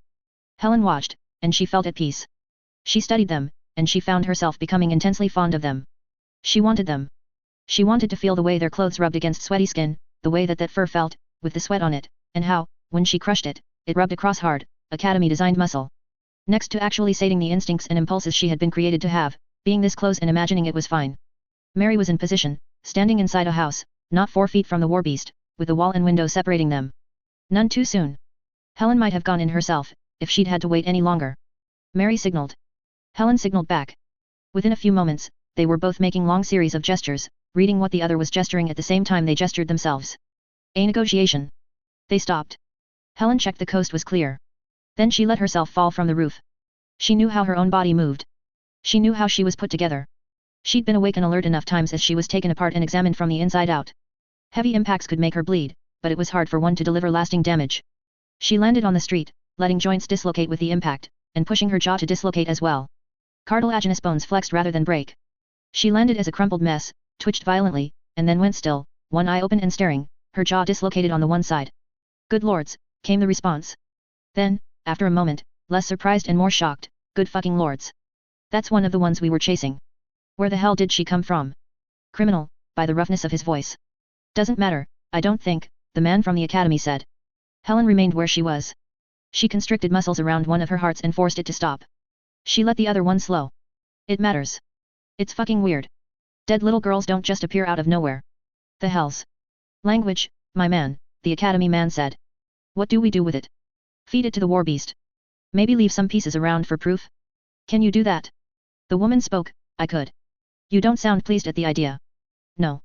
I'm not, really, the woman said. Helen waited, patient. Mary was waiting too. After a moment, the war beast began pacing closer. The woman walked a short distance behind it. Its head drew nearer. Beautiful, lovely creature. It sniffed. Helen longed to bury her face in its body. It was engineered life, fine-tuned, like the intricate pieces of a watch, but it was about killing and violence, not time. Killing and violence had brought it into this world and killing and violence would take it out, and it would be beautiful and it would become art as the circle closed. She ached for it. But for this moment, she could put the eagerness away and be dead. She could delay the gratification. An idle part of her wondered if Ibit ached. If he experienced this. She was his Galatea. The woman carved according to his design. She was to be the woman that would serve him and be his, in a way that an ordinary woman could never be. Child and wife and partner and yet neither. Impermanent. He delayed his gratification by nearly 20 years. She would become the woman he had wanted, and she would die a few years later. She hated him and loved him, for that, as she lay dead on the street. The war beast opened its jaws, used massive canines to lift her arm, and then to drop it. It fell limp to the ground. What the hell is wrong? Order it to eat her. I did, the handler said. But we created the hunter war beasts to hunt. They get a diet of living prey. They don't eat carrion. Helen's eye didn't move as she stared at the war beast, but she gazed on that beautiful chimera with adoration, with her own satisfaction brimming over at the knowledge that she had acted out her death sufficiently to fool the creature, and with the full knowledge she was about to destroy this creature that she loved a little. The handler whistled, and the war beast turned to go. Helen moved, relying on locked muscles to hold limbs rigid where joints were dislocated. She stroked the creature's mane. It jumped as if she'd stabbed it, startled now that the carrion was alive. Her fist closed on the mane, and she hauled herself to a standing position. One side of her jaw still dislocated, she bent over the thing, kissing it between the eyes. It tried to bite her, turning its head, and she moved with it, hand going to the other side of its mane, her body contorting to stay out of the way of its jaws. Her legs went around its neck, and as it moved, trying again to bite her, she shifted her grip up its head, embracing its muzzle, clamping its jaws shut with one hand. Near her, the academy man died, his throat slashed. Mary appeared in the midst of the collected group, her attention on the stitched. She moved an arm and pulled on razor wire, pulling a gun from the hand of one of the criminals. She'd picked the right one. Helen was glad. She was worried the gestures hadn't been exact enough, what with their different perspectives. The chimera shook its head, trying to dislodge Helen, and with each movement, she shifted her grip. Fingertips pushed past fur and into muscle and bone, finding holds there. It turned its head, trying to pull back and away, and she forced its head to remain turned. "Shhh," Helen whispered, as the creature tried shaking its head to get it back into a more normal position, and she used that to turn it even further the opposite way. She peeled off a shoe and twisted her foot around to pinch the creature's carotid artery between her toes and the ball of her foot. Once the artery was pinched, it didn't take long. It weakened swiftly, and as it stopped fighting her, she was able to adjust her hold, leveraging most of the muscles in her body to twist its head further, until the connection between the skull and the spine could no longer be maintained. She rose to her feet, making sure to do it in a way that might unnerve those who remained. There were only two. The handler was working to undo the coil of chain that she had wound around her own wrist, so she wouldn't have to hold the leash with her hand. The second was one of the criminals, now lying on the ground, a bola around his ankles. "You said you wanted these two. I'm not about to question how your mind works. It feels like cheating, this way," Helen said. "Don't complain. I could have killed them while you were kissing that creature. This is me being nice. You asked for these two, they're yours." "You're lovely," Helen said. She reached for the warbeast's leash, pulling herself along it hand after fist as she followed it to the other end. She looked at the handler. "You're lovely too." The handler released herself from the chain and stumbled back, while Helen lunged forward. As if unsure that Helen would catch her quarry, Mary drew an arm back, as if to throw something. But Helen's fingertips caught at cloth. She pulled that cloth into her fist, and seized it. She had her target. There was nothing the woman could do, now. She could pull back and tear the cloth, but even if she did, Helen would draw forward more than she drew herself away. Helen hauled herself closer, wrapping an arm around, and dug fingertips into the small of the woman's back. She drew herself close, her temple pressing against the handler's cheek. "Hello," Helen greeted the handler. "You're going to come with me and answer questions, and then I'll make this fast, okay? You won't take any more than 5 minutes to die. But only if you listen." "What the fuck?" the woman asked. "I want to hear you say yes," Helen said. The woman reached to her waist. Again, Mary moved like she was going to throw something. Helen moved herself into the way and grabbed the woman's wrist before she could fully draw the knife. "You said they were mine," Helen said, pouting. "Stop acting like you are going to interfere." "All right," Mary said. She put her weapon away and raised her hands, surrendering. "As for you," Helen said. "I thought we had a compromise." She squeezed the wrist of the hand that held the knife until she felt things start to break under her grip. At the same time, pressing her body against the woman's front, she ground her fingers into the small of the handler's back, digging into flesh in the same way she might work them into hard clay. Blood welled out. "He's going to get away," Mary observed, hands still lifted in surrender. "You have about a minute." The woman's clutching hand did nothing to break Helen's grip. That failed. She dug fingernails into Helen's face. When they didn't penetrate, she scratched hard. The damage was mild at best. Helen had been made to do this. Ibit wasn't a stupid man. He knew victims would scratch. They would gouge at eyes and search out weak points, try to strangle her or beat her until she was forced to let go. He had made her so that the damage she dealt would far outpace what little damage they could do to her in turn. Her fingers dug in deep enough that she could wrap her hand around the column of the woman's spine, with all of the related systems and bundles. Somewhere in the midst of all of this, the handler had fallen to the ground. "Crawl," Helen said. To him. The handler became the handled, as Helen walked, bent over, gripping the woman by a handle that the woman dare not break or test. She used mostly hands, not legs, to move toward the devil's man, who was only just getting free of the bola. Too slow, too slow. "Grab him. Hold him," Helen said. There was hesitation. She adjusted her grip, tightened. Reluctantly, the handler obeyed. "Forward, climb further up." "That's good," Helen said, once the handler was lying across the man's legs. They'd been looking at each other, making silent promises they would be together later. Now they were together. There was beauty and art in that. Both had lost the use of their legs, by bondage or by breakage. Whether it was sympathy, reflection, balance, or whatever it was, it made sense to her. She made sure to break one of his wrists, before seizing the other. She held it firmly as she twisted his arm, then used her legs and other arm to bind herself around the two of them at once. She adjusted the screaming woman's position. "This can end quickly," she said. "But you'll want to stop screaming and start talking. Tell us about the devil. Where he is, where you were supposed to go after you were done here." His face a mere handspan from the handler's, the criminal blustered out a blunt, "Fuck you." Spittle flew from his mouth as he said it. "If you're okay here, I'll make sure the others know where we are." "Okay," Helen said. She turned her attention to the man, hand flat against his belly. She spoke, her voice soft enough it was almost drowned out by his constant cussing. "I'm very excited, because I get to see a friend I haven't seen in a long time, soon. And when I get excited I want to break people. Usually I start from the outside in. I break the fingers, then the hands, and then the arms. Today, as excited as I am, I want to try something different. I'll reach inside of you, work past muscle and fat, and I'll grab your organs, one by one. I'll start with less important ones, and I'll crush them in my hands. Then I'll grab vital ones, to see what they feel like while they're alive in my hand, and I'll do that for a little while, until all the damage that I did in getting to them adds up and you expire." He'd stopped cussing and started listening. Her fingernails made the initial dig into the flesh of his belly. "I'll talk. I'll talk. Lords of the fucking Crown Kingdom, I'll talk, just please don't."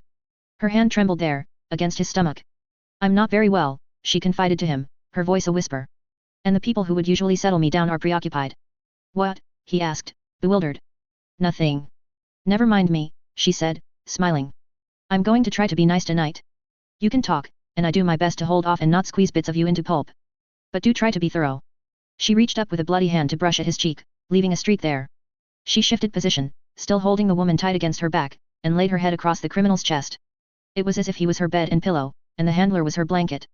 Flesh and blood and pain and warmth all together in an artificial womb she had pulled in around herself. He spoke, telling her about the devil, and she listened. Black Sheep 13.5, Lamb. Ashton held his hand up near the window. Morning dew had accumulated over the past 2 hours, and as he held his hand up, the dew changed to a dusky rose color. The drops with the dew were heavier and left pink streaks on the painted window frame and sill. The sun filtered through bushes just beyond the window, striking some drops while leaving others in shadow. There were grey droplets, grey-pink droplets, and there were pink-grey droplets and pink droplets and rosy droplets. Some were cold and some were warm. There was a world beyond the droplets of dew and the window and the bush. Buildings, a street where people were emerging and starting their day. There were regular patrols on the street, and when Ashton saw one he made sure to write the time on the windowsill. The movement of the pencil inevitably drew lines through some of the moisture that had collected there. He very much looked forward to when he next had an excuse to make the next marking, especially now that there was more moisture. The sun was just rising, it was humid out, and it was already very warm. It was going to be a very hot day, even with the clouds on the horizon. "You scared me," Lara said. Ashton turned his head.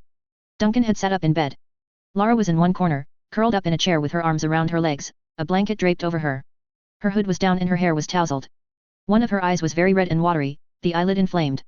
"I'm sorry I scared you," Duncan said. He rubbed at his eye. "It's okay," Lara said. "Is Ashton keeping you company?" "My sister is." "Ashton is quiet." "I've said we can talk if you want to talk," Ashton said. "It's okay," Lara said, again.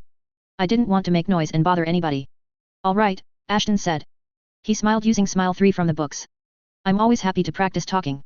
Social niceties were important, and Ashton knew his doctors would be happy if he got more practice, so he had been doing it as much as he could. It would be good if he got back and they would and over how much he had progressed. It would reflect well on Duncan and Lillian and the other lambs that they had done a good job with him. All his life, his creators and the people around him had talked about who and what he should be. It was a big responsibility. "How is your head?" "Sylvester said you would have a hangover," Ashton said. "I have a hangover," Duncan said.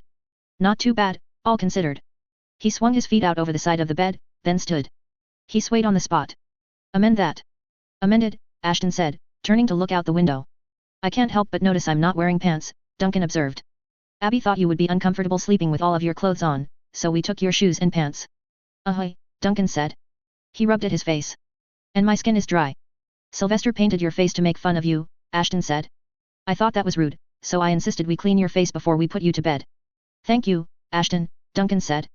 "You're welcome, Duncan." "Lara? Cover your eyes. Just until I find my pants." Lara obeyed, raising her hands to her eyes. She spoke at the same time Ashton did. "End of the bed. We hung them yet, the bed." "You'll want to know what Sylvester said," Ashton added. "No," Duncan said. "Let me wake up first, see if I can't clear my head. I've got one headache already, I don't need a second on top of it." "Any word from the others?" "Some," Ashton said. "But they've stopped for now. They know where the man who is hunting them is. He's called the Devil. They spent the night hunting down the Devil's people. They know where he is now, but they want to rest, organize and make sure we're all awake and well just in case they need us, before they act." "Good. Has everyone eaten?" "No," Ashton said. He looked at his watch, then checked one of his notes on the windowsill. "The sun rose half an hour ago. We don't usually eat until 7 or 8. I'm going to arrange breakfast now so we can get an early start," Duncan said. Stay put, be good. Let the others sleep in. When I get back, you can fill me in and we'll decide where we go next. Okay, Ashton said. He looked back and saw Duncan looking at the beds where Emmett and Abby were sleeping. Abby was curled up with the lamb, Quentin. Duncan pointed at Abby. Ashton stared, not sure what to do. He'd figured out pointing, but he couldn't connect the point to any thought. It would have been easier if Duncan said something. How'd she sleep? No fits tonight, Ashton said. I don't think she had nightmares. Duncan nodded. Ashton thought that he was nodding more to himself than to him. It made more sense, Duncan was a problem solver. He did best with organizational problems, like where things should be and how people should act. He was good at telling Ashton how to act, and Ashton thought he would do a good job telling the others how to act. Abby was one of the problems that Duncan was trying to solve. Progress, Duncan said, before leaving the room. He shut the door with extra care as he left. Ashton's mind was very busy, keeping track of the multicolored raindrops, trying to figure out ways to organize them and keep track of them as the colors changed. He liked color. Another part of his brain was busy exploring the bush just beyond the window. He worked the part of his mind that focused on spatial things. He had an intuitive sense of where the bush was and where the street was and where the buildings were, but he could distort that sense like he could unfocus his eyes and imagine different geometries that would make that same environment possible. A landscape of cobblestone wall and askew buildings with misshapen blobs of liquid. He could piece together a mental image of the landscape as if it was actually a mix of grays and grey pinks and pink grays and pink. His creators called it meditation, but it wasn't like that. His brain was organized into what his creators called shelves, described as being like fungal growths or a coral, and in his early development each shelf had been given over to a different task, like the lobes in a human brain. Sometimes it could be hard to get one of the less used shelves working. As he started his day, he pushed every part of his brain. Even as he sat very still, standing with his arms folded on the windowsill, staring out at the world beyond, his mind was very, very active. Ashton. Lara spoke. Yes. Ashton said. Nora fell asleep. I don't like the quiet. Can we talk? Okay. There was a long pause. Ashton estimated about a minute's time passing.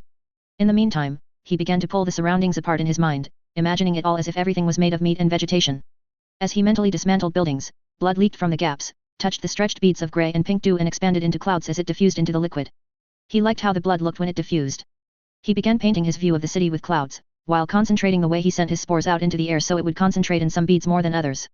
Can you think of something to talk about? Lara asked. Okay, Ashton said.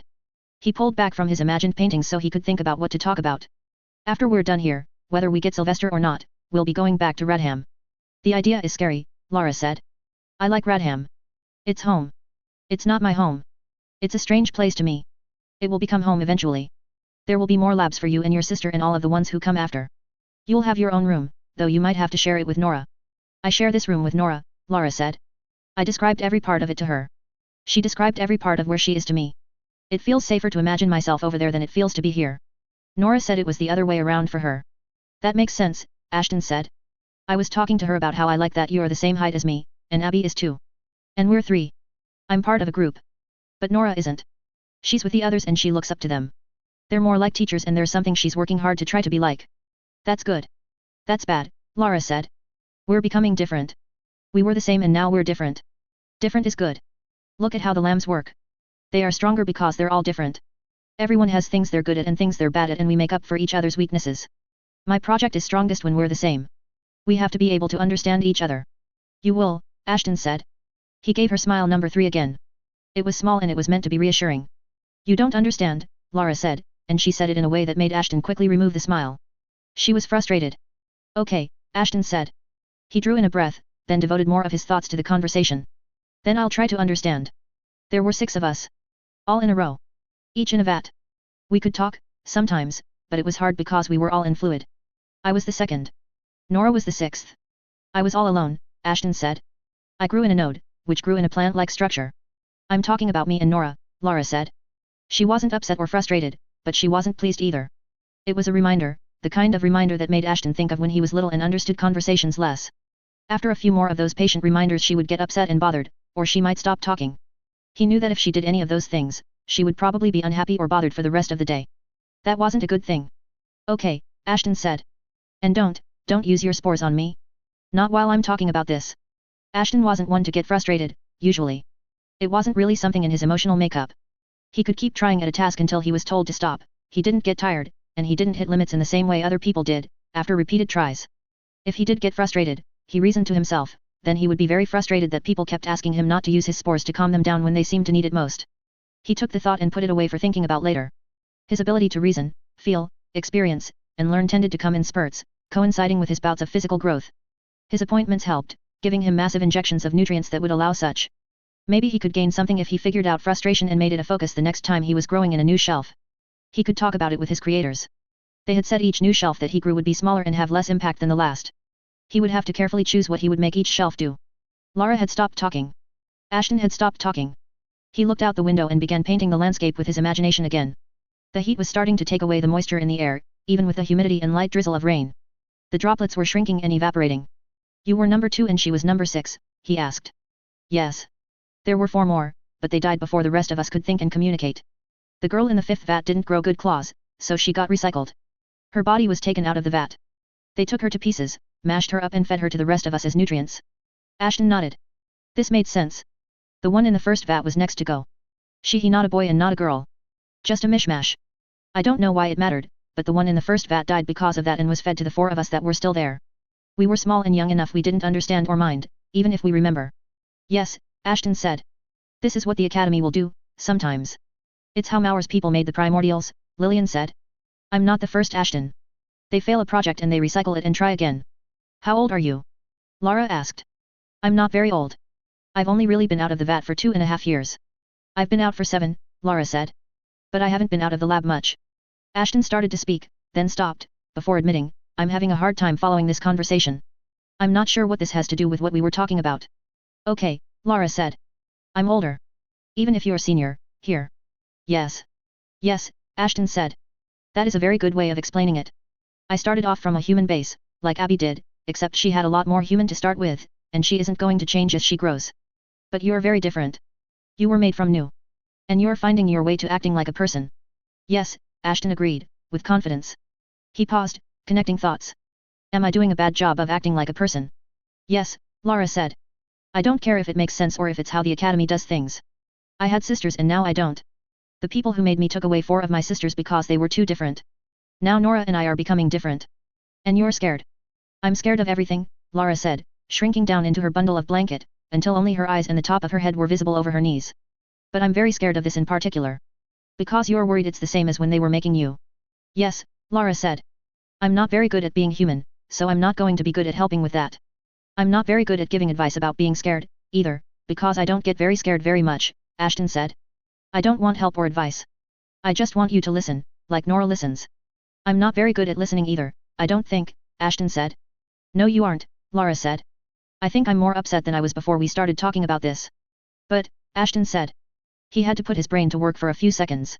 I think being different might be good, now that you're this grown up. And I think the lambs have gotten away with things they shouldn't have, because they do very good work. If you do good work then there are people who are going to want you to keep doing good work. If you and Nora do good work then they won't treat you like they treated your sisters. I think. You're thinking a lot, Lara said. You keep using that word. I'm not very good at this, so I'm working extra hard to try and figure it out. Even if I'm not very good at figuring out answers, I do want to help. Because I want to do good work for you too, so you'll want me to keep doing good work. Like I just talked about. I think I understand, Lara said. What you said makes sense, and it does make me feel better. If we do a good enough job. Yes, Ashton said. He saw another patrol walk by, checked his watch, and marked down the time. Duncan was there too, with bags in his arms. He had to stop to let the patrol by. Thank you, Lara said. You're welcome, Ashton said, automatically. You're awake, Abby? Lara asked. Sorry, Abby said. Abby sat up in bed. As her movements rustled it, the lamb bleated. Her braid was messy and residual dirt from Quentin had transferred over to the front of her very simple ankle-length nightgown, leaving cloudy markings on the bleached white fabric. Not for the first time, Ashton thought that Abby was like Sable, from Good Simon Says. She was supposed to be better than Sable, able to understand things about humans as well as animals, but she wasn't all the way there, and she wasn't as good with animals as she was supposed to be. That part of her brain had never really developed, and the added systems for communication had never really developed. She was the least talented of all of them. Quentin will need to make water and make a deposit, Abby said, scooping the lamb up in her arms. Deposit? Water? Ashton asked. It's what they said at Surain, to be polite, Abby said. Should I go outside? Would one of you come with me? Oh. Put it out the window, Ashton said. It's at ground level. Abby smiled. Good idea. He helped Abby get the leash on and open the window. They placed the lamb outside, holding the leash, and let it explore the bushes. Were you listening? Lara asked. Sorry, Abby said. It's okay, Lara said. It's okay if you know. Abby smiled. She held the leash and watched Quentin play in the bushes. Ashton didn't need to work very hard to work out just how happy she was. It didn't take much. She just needed something to take care of. There was a knock on the door. With Lara bundled up and Abby holding the leash, Ashton took it on himself to respond, peering through the keyhole before opening the door. You were fast, Ashton commented. Duncan answered, I called in advance, to make sure they'd have our specific breakfasts ready. I'd have been faster, but I took a detour. Would you want me to take a bag? Ashton asked, as Duncan made his way through the door. Thank you, good Simon, Duncan said. Take this one. My name is Ashton. Thank you, Ashton, Duncan corrected. That's better, Ashton said. He could smell the food. There was a table in the corner of the room. The table was likely meant to serve as a desk, but countless rings from teacups and water glasses marked it as a frequent dining table in the dormitory here. Bread, Duncan said, putting his own bag down and fishing through the one he had given Ashton. A pat of butter, jam, some sausage from the cafeteria, some chop, some fruit, and some mystery food that the local academy grew. No promises on the mystery food, but enough others were snatching it up that it can't be that bad. Should do for Emmett and me, and anyone else who wants to partake. I know Ashton likes jam. Ashton, would you wake Emmett? Ashton walked over to Emmett's bed and laid an arm on Emmett's arm. It didn't take much. Emmett's eyes opened, and he was out of bed shortly after. He trudged over to the table to eat. Without a word, Duncan handed Ashton a plate with a cloth tied in a knot over the top. Thank you, Ashton said, automatically. He found a seat at the table and undid the knot. Various fruits, vegetables, and meats were organized into a kaleidoscopic pattern of colors and shapes. Ashton dutifully set about taking apart the kaleidoscope from the inside out. Abby, Duncan said. I sent a letter well before we even arrived, after talking to your doctors, because I knew I wouldn't be able to track all the particulars of your diet. Duncan trailed off. Ashton watched as Duncan uncovered what looked like a heaping bowl of uninteresting shades of brown. Mashed nut, shredded mushroom, raisins, onion. I can eat normal food, Abby said, protesting even though she looked very happy with the boring bowl of food. But your doctors said you don't like it, because your palate is different, Duncan said. So long as your needs are met, there's no use in making you eat something you don't want to. Especially when you might dislike it enough that you have fits. You had a good night's sleep, you'll have a meal of the foods you like, and we'll start the day off with the right foot. Thank you, Abby said. It just makes sense, Duncan said. You're supposed to say you're welcome when someone says thank you. It's impolite if you don't. Be quiet and eat, Duncan said. That's not very polite either. It's not polite to hound someone who is nursing a hangover from a tranquilizer gas, Duncan said. Take a note of that, and leave me be, all right? I'm allowed to be grumpy. Ashton turned his attention back to the colorful plate. He made sure to do as Duncan had asked and make a note about not bothering grumpy people. And Lara, protein, Duncan said. He handed over a jar. Have some of the mystery meat and sausage. Doctor's orders. Your stomach gets sensitive if you don't vary things any. Lara nodded. She opened the jar and worked at fishing out her prey. Lastly, well, just about lastly, Duncan said, fishing in the second paper bag for the first time. Quentin. He retrieved a cloth sack and a bowl, and set the bowl on the ground, before pouring out a small share of beans from the sack. Abby threw herself at Duncan, wrapping her arms around his middle, which nearly made him drop the sack. Duncan remained frozen, as if not sure how to handle it, then relaxed a bit. Go on. If you're happy, show it to me by eating quickly and listening to me. We're all here to do a job. Abby obeyed, making sure that Quentin was eating before serving herself. This is good, Ashton said, as Duncan retrieved a jug of what looked to be tea from the same bag that had held Quentin's food. The breakfast. You did well. I don't think anyone is unhappy. Nobody seemed to disagree. Lara didn't look particularly enthused as she choked down her still wiggling meal, but she didn't look too upset either. Mealtime wasn't a pleasure for her. It wasn't a big pleasure for Ashton either, but he did like the colors. I have to, don't I? I have to do well, Duncan asked. I want to run an academy or be a noble's doctor one day. If I can't manage the breakfast of 4 experiments and 1 animal at 17, can I really expect to manage a whole academy at 30? Can I expect to get away unscathed if I make a mistake with a noble's meal plan? No, Ashton said. Exactly. You're a trial run. You're one step out of many, Duncan said. He set down a cup of tea in front of Emmett, then poured out one for Abby. His response had left a bit of a silence, as everyone ate. He served Ashton, then himself, then rummaged in his bag for a small jar and popped it out, before doling out the large, yellow pills. Only when he'd ensured that everyone had had theirs did he sit down to eat. Not that he really ate. He rubbed at his eyes some, and grimaced with pain, before setting one elbow on the table and resting the bridge of his nose against the heel of his hand. His head hurt, probably. Now tell me what I missed last night, Duncan said. Everyone had dressed, and they had dressed in the lightest clothes they had. All of the boys and Abby were wearing their shoes without socks, just to have less fabric to trap the heat in. Lara still wore her shroud to keep the sun off, but the fabric was thin and she wasn't wearing anything to cover her feet, letting the cloth of the shroud hide the claws there, while the air circulated around them. The edges of the cloth was getting dirty as it traced along the damp road. Emmett had his shirt open, while Duncan and Ashton had the first few buttons undone. Abby wore a gingham dress and walked with Quentin on a leash beside her. The fabric of her dress flapped against her legs as the wind picked up. It was warm. Ashton liked the heat more than the cold. He liked being in the light. He liked the drizzle. The yard was a field, with tracks of dirt with painted markings on them, worn by the weather and the rain to the point that the lines were faint and ragged, now. There was grass here and there, normally kept short, which had grown long. There were also, by the largest field, 2 long, squat buildings. One was more open, a roof and 3 walls with benches sitting within. The other was enclosed with a door, maybe it served as a place for changing clothes. The open building was empty. They walked by it slowly, looking over every detail. Nobody's been here, Duncan observed. No signs of food, clothing, no blankets. Nobody, Abby agreed. They approached the other building.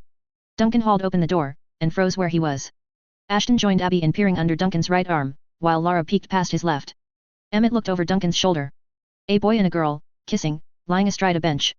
They'd stopped as the door opened, lips still touching, their eyes going to the door. I'd like to have a word with you, Duncan said. The boy on the bench slid his hand up the girl's side, while she lay very still, glaring. Please, Duncan said.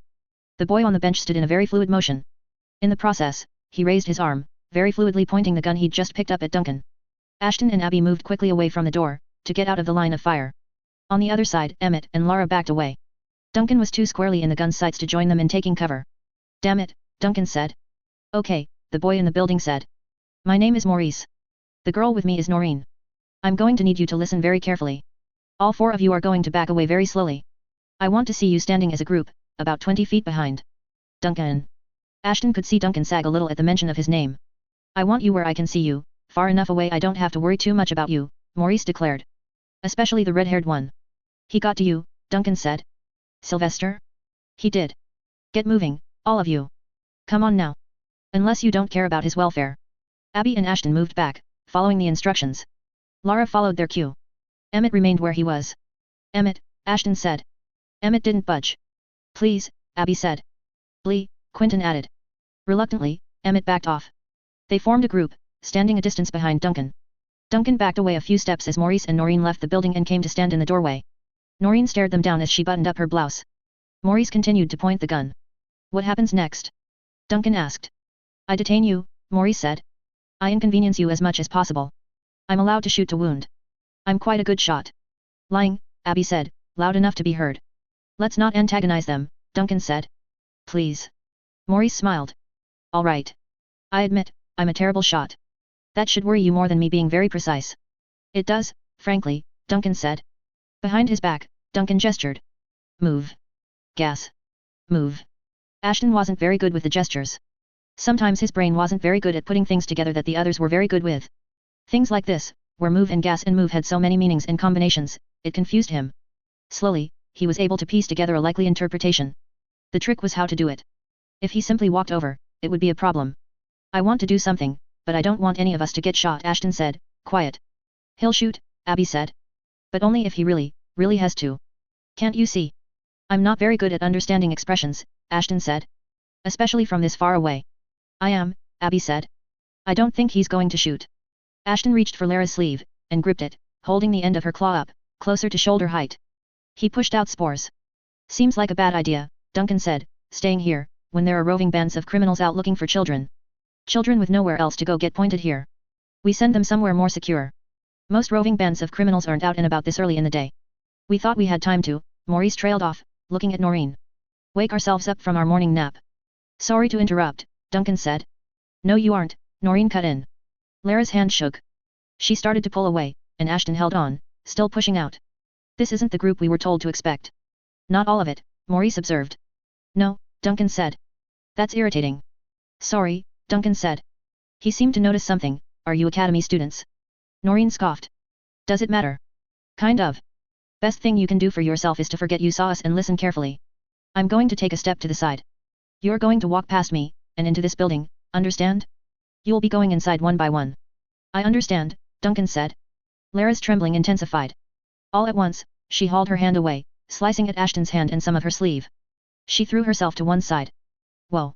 Maurice called out. He fired a warning shot. Lara threw herself to the ground.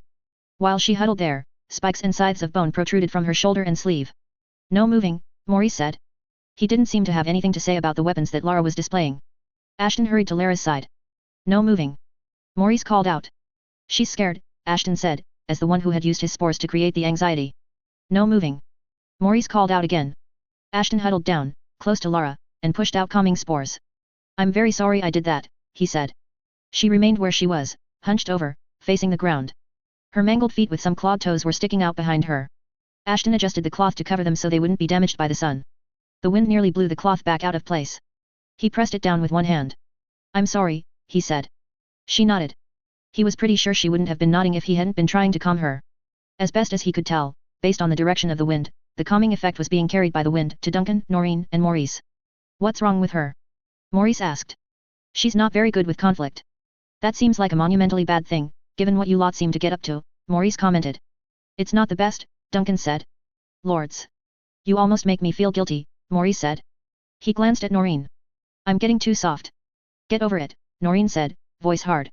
We came to ask about Sylvester. We're not here to hurt him. We just want to talk, make sure he isn't up to trouble. I don't like you, Noreen said. I see, Duncan said. He sounded somewhat dejected as he said it. I shouldn't be surprised, given you two are pointing a gun at us, but it hurts to hear it said outright. How do you do it? Maurice asked. You lambs, if you're even lambs. Not quite, Duncan said. Do what? The intensity? The danger? I like a little bit of a thrill now and then. I mean, hell, I like her, you know? She's threatened to kill me more times than anyone I know. But danger and chaos seem to draw in you kids like flowers do bees. Some of us excel at it. I don't think anyone in this group does, Duncan said. Most of them are new. We're a distraction, sent to spring some of Sylvester's traps and try to complicate his plots. Except we may have underestimated how many traps and plots there are. I've spent a few days with him, Maurice commented. I can virtually guarantee that you did. Fuck, Duncan said. Maurice shook his head. In the midst of the discussion, he had lowered the gun a fraction. Now it lowered again. He was a bad enough headache for us, I can't imagine what it's like to be his target. It's bad, Duncan said. Give me the gun, Noreen said. Maurice arched an eyebrow. What? Something's wrong. Give me the gun. Will you promise me you won't shoot them unnecessarily? I promise. Now hand it over, Noreen said. What's going on? Duncan asked. You're doing something, Noreen said. I'm going to shoot you before you can do something more. Maurice gave Noreen a sidelong glance. You just contradicted yourself. I didn't.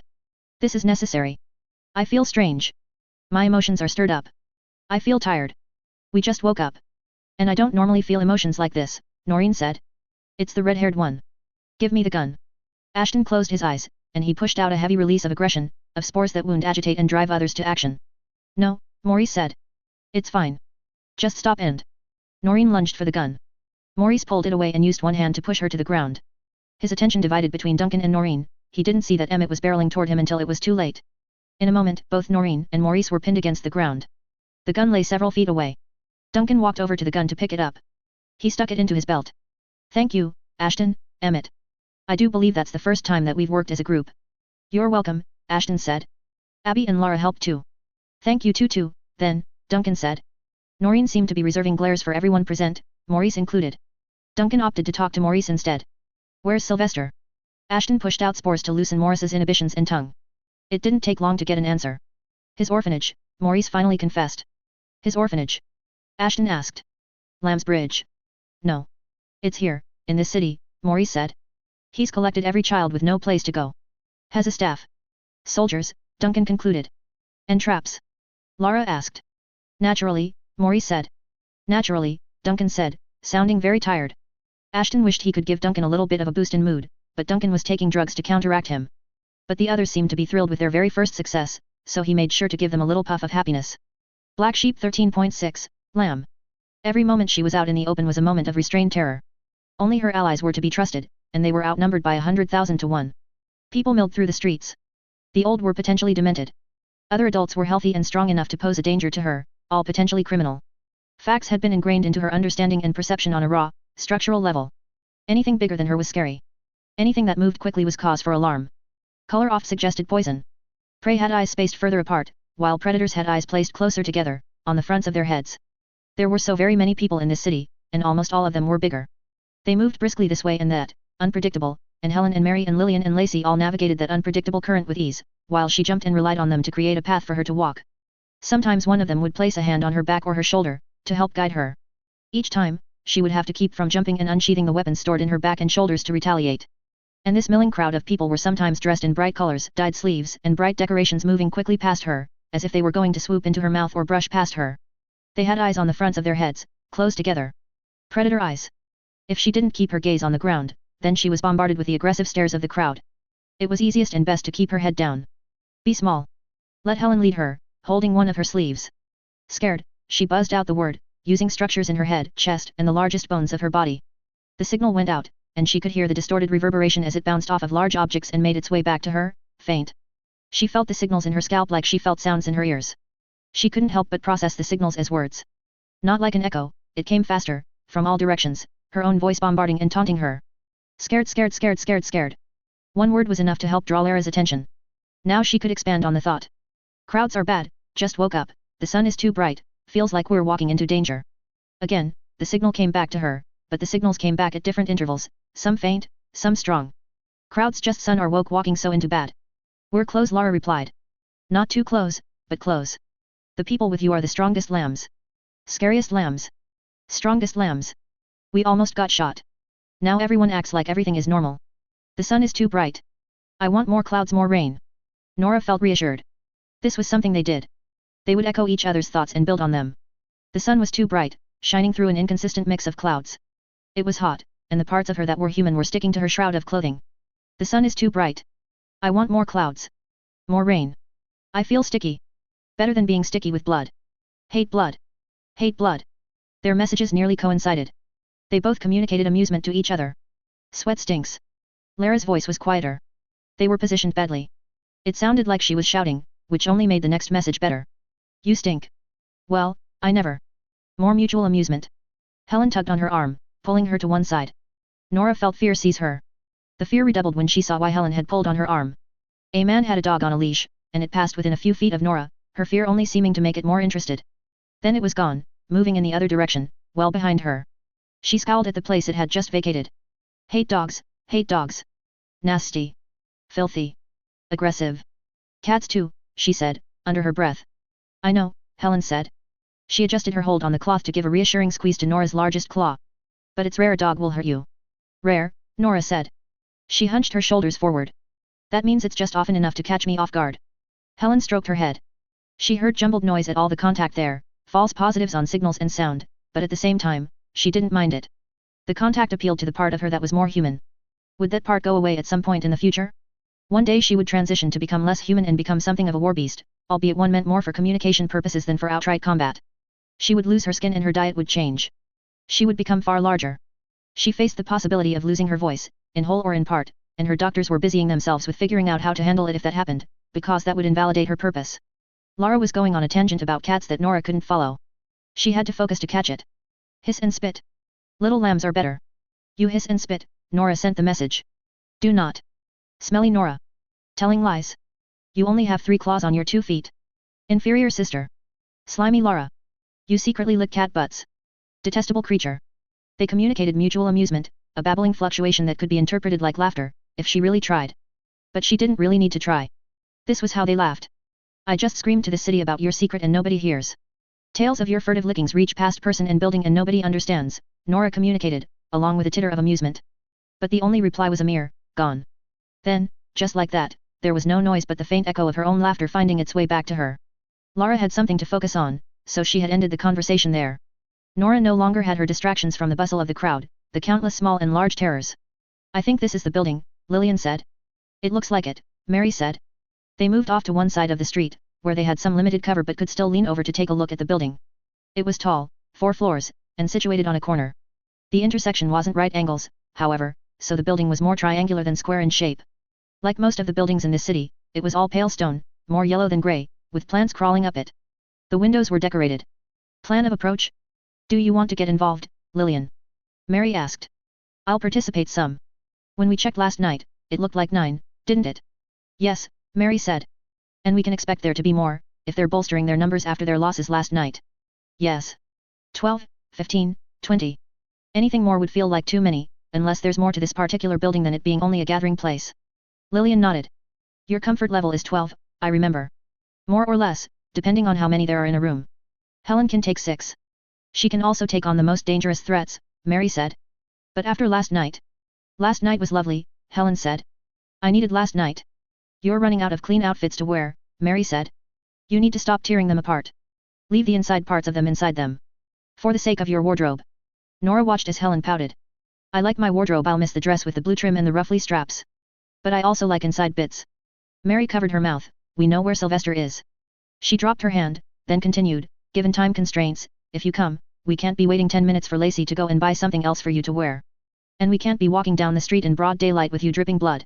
You need to stay clean and tidy. Another pout. You're making me fight with both hands tied behind my back. Lillian dryly commented, I saw you kill someone last night with just your legs. I know for a fact you can very literally kill people with both hands tied behind your back. My fingers weren't behind my back, they were in the other man's eye sockets, silly. That's leverage for twisting around and moving. It's true, Mary said. Don't. No, enough of that, Lillian cut in. When you two gang up on me, bad things happen. Nora felt out of place. The lambs were made for this. Ashton and Helen and Lillian and Sylvester and even Mary had been made to do these things. But Nora and Lara and the others had been made to avoid trouble. They had been made fearful by nature so they would stay alive and be available to send messages if they were needed. They had been made dangerous and given weapons so they could protect themselves if cornered, not so they could pursue and chase and attack. Lillian spoke with some authority. Consensus, then, is that your lead, Mary. I come as a just in case, maybe I take out one or two or make a distraction. Helen comes and doesn't get her clothes dirty, and Lacey stays with Nora. Yes, Mary said. I'm coming under protest, Helen said. I'm not even that fond of this dress. Ibbot bought it. Now I think about things he said every time I wear it. You only have 2 other dresses, Mary said. And for all we know, we might have to get on a train to keep up with Sylvester. We might not have time to shop for clothes. I'll make do, Helen said, firmly. Lillian looked at Lacey and rolled her eyes. You're okay here? Lillian asked Nora and the older woman, as she bent down to access her case. I think we'll manage, Lacey said. Okay, Lillian said. Give me a hand. Nora watched as Lacey helped Lillian put on the sleeves. They were arms, much like the ones that might belong to a brutish stitched, but there was little fat to them, only skin and muscle, with supporting structures. Lillian winced a bit as she pushed her hands inside. She flexed the meaty hands on the ends. She then moved her hands, flexing them as far back as they could, until the wrists stuck out further forward than the fingers, and syringe needles sprouted from the center of each palm. Nora managed to keep from jumping. Lillian moved one needle to her upper arm, and injected herself. She closed her eyes and let her head hang, before taking a deep breath. Lillian wasn't even an experiment. She was smart, she was courageous, and she knew some academy science, but she was human. She still chose to go into danger. Nora wasn't sure she'd ever understand that. She envied it. We'll be back soon, Lillian said. About 10 to 15 minutes, Mary said. About that long. Then we'll have up-to-date information on what the devil is doing. His people have been doing a bit too good of a job finding us, so let's hope we can cut that short. Or cut him short, Mary said. Lillian winced. Or that. I hate the feeling we're playing into Sylvester's hands by getting embroiled in this. But you also hate the fact that this is a scumbag of the highest order, Mary said. One that hurts kids and sells very sketchy drugs. It's not that they're sketchy. It's that I know what some of those drugs are, and he shouldn't have them, or anything close to them, Lillian said. So for now, we're on the same page. Kill the devil, then find SY, Helen said. I want dibs on the devil. We've already made the rules, Mary said. No dibs. It makes for ugly kinds of competition. But it's romantic, Helen said. Imagine being able to say the devil was brought down by the power of love. Constriction and strangulation? Disembowelment? By having someone reach inside him and cause severe internal damage? Mary asked. I prefer to say it's defeat by hug, Helen said, prim and proud, it's a politer, neater phrasing. You're not getting dibs, Mary said. The 3 girls walked off. Finally, a quiet moment, Lacey said. Nora wasn't sure she was happy with the quiet moment. She wanted to hear from Lara and know that Lara was okay. Talking made her feel less anxious. Can I see your eyes? Lacey asked. Nora stepped into shadow and lowered her hood. She looked up at Lacey. She didn't need to be prompted to move her eyes, looking up, then over, then the other direction, then down. She pulled her lower eyelids down, then her upper eyelids up. Good. The sun exposure wasn't too much. Gets easier, Nora said. Filaments and hair are fine. Nora touched her head. She nodded. Claws. She flexed her hands without pulling the sleeves down. She nodded. Good, Lacey said. I wish they were all more like you. I wish I was more like them. Dangerous road to go down, in more than one way, Lacey said. Tough and often short life to lead. That's one. Trying to be something you're not? I've seen too many people burn themselves out like that. You have to have faith in yourself. I do. I just know what myself is. I was made to do something, I do it. I'm good at that. I can tell you, Nora, that I've seen a lot of projects start out as one idea and then become something else, as the situation demands. As the academy demands. Yes. Sometimes. Lillian's sleeves there are one of those things, but it was her needs and demands that shaped what she was doing. A male voice cut in, and I'm another example, aren't I, Lacey? Nora froze, and immediately began signaling to Lara. Sylvester. Sylvester. Sylvester. Sylvester. Sylvester. Sylvester. Lacey, meanwhile, reached to her hip, turning her head, looking for the source of the voice. Don't draw the gun, Lacey. Let's not make this that kind of encounter. I've got a gas grenade, and civilians would get hurt, and I'm just here to talk. Sylvester. Sylvester. Sylvester. Where? Up. Nora looked up. She saw 2 feet extended somewhere above her head, owned by a figure that was sitting in the windowsill. Sylvester. Sylvester. Coming, Lara replied.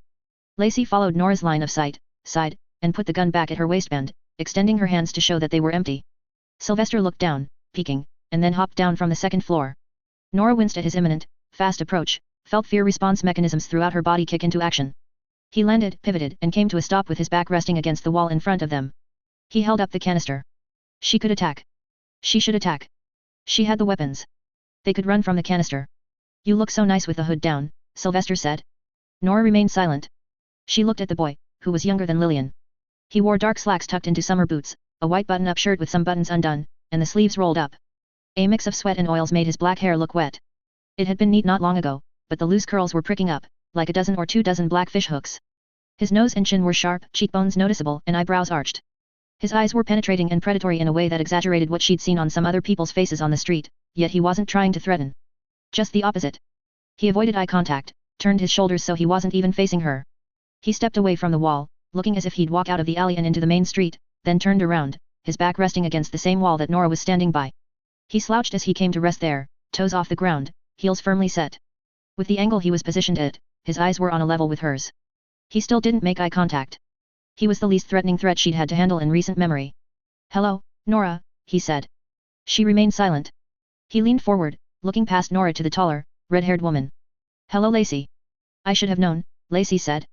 Can't have a quiet conversation. Sorry to intrude, he said.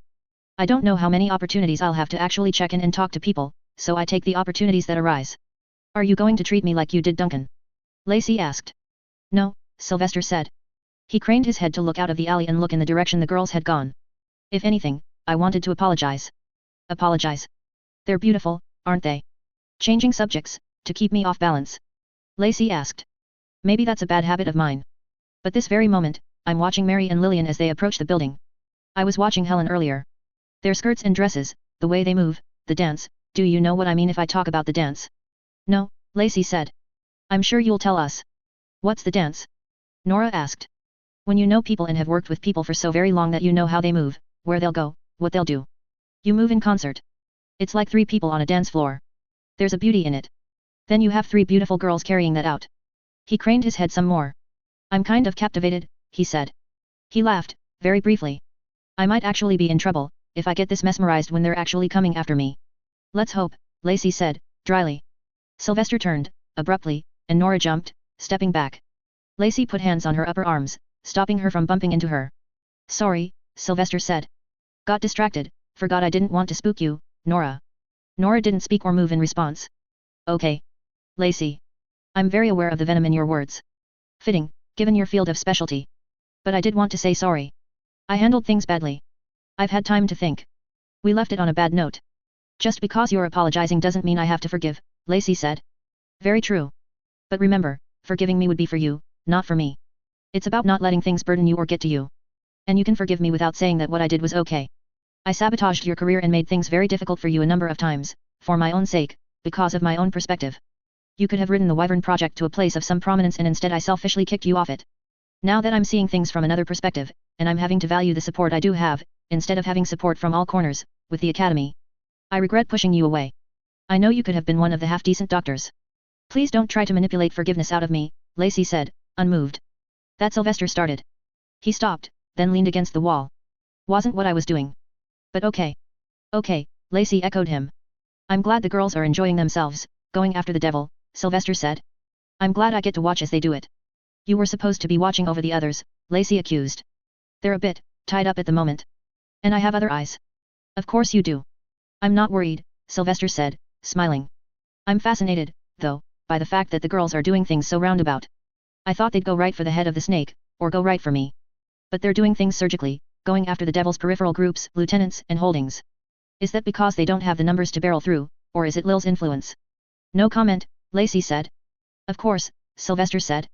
Coming, Lara signaled. Nora closed her eyes, as if she could avoid being here altogether. She trembled a bit between Lacey's reassuring hands. Nora, Sylvester said.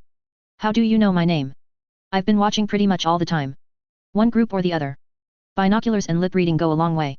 I got your name, but I'm somewhat stumped about how you and Lara work. I thought it was a subtler sort of messenger bird. A hive inside your body, you send her a messenger bug with encoded messages? But it's faster than that. She set her jaw. He smiled, still not looking directly at her, but at her shoulder, at her sleeve, then the ground between them. He dropped down to a crouch, still holding the canister. Sitting on his ankles, he waddled closer to her, closing the distance. She shrank back against Lacey's side, but when Lacey didn't budge she had nowhere to go. Slowly, Sylvester reached out, and took hold of the very end of the sleeve. Did he know? That was something her creators in Helen and Mary and Lillian did, at times, that reassured her, let her know they were there?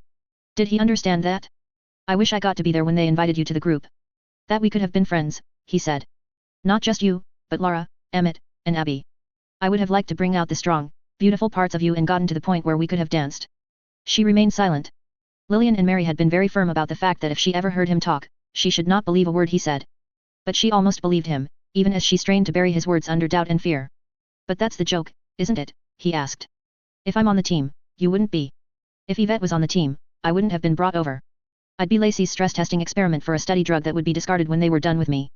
You're on Wyvern right now, Lacey observed. Nora turned her head, looking up at the woman, then back at Sylvester.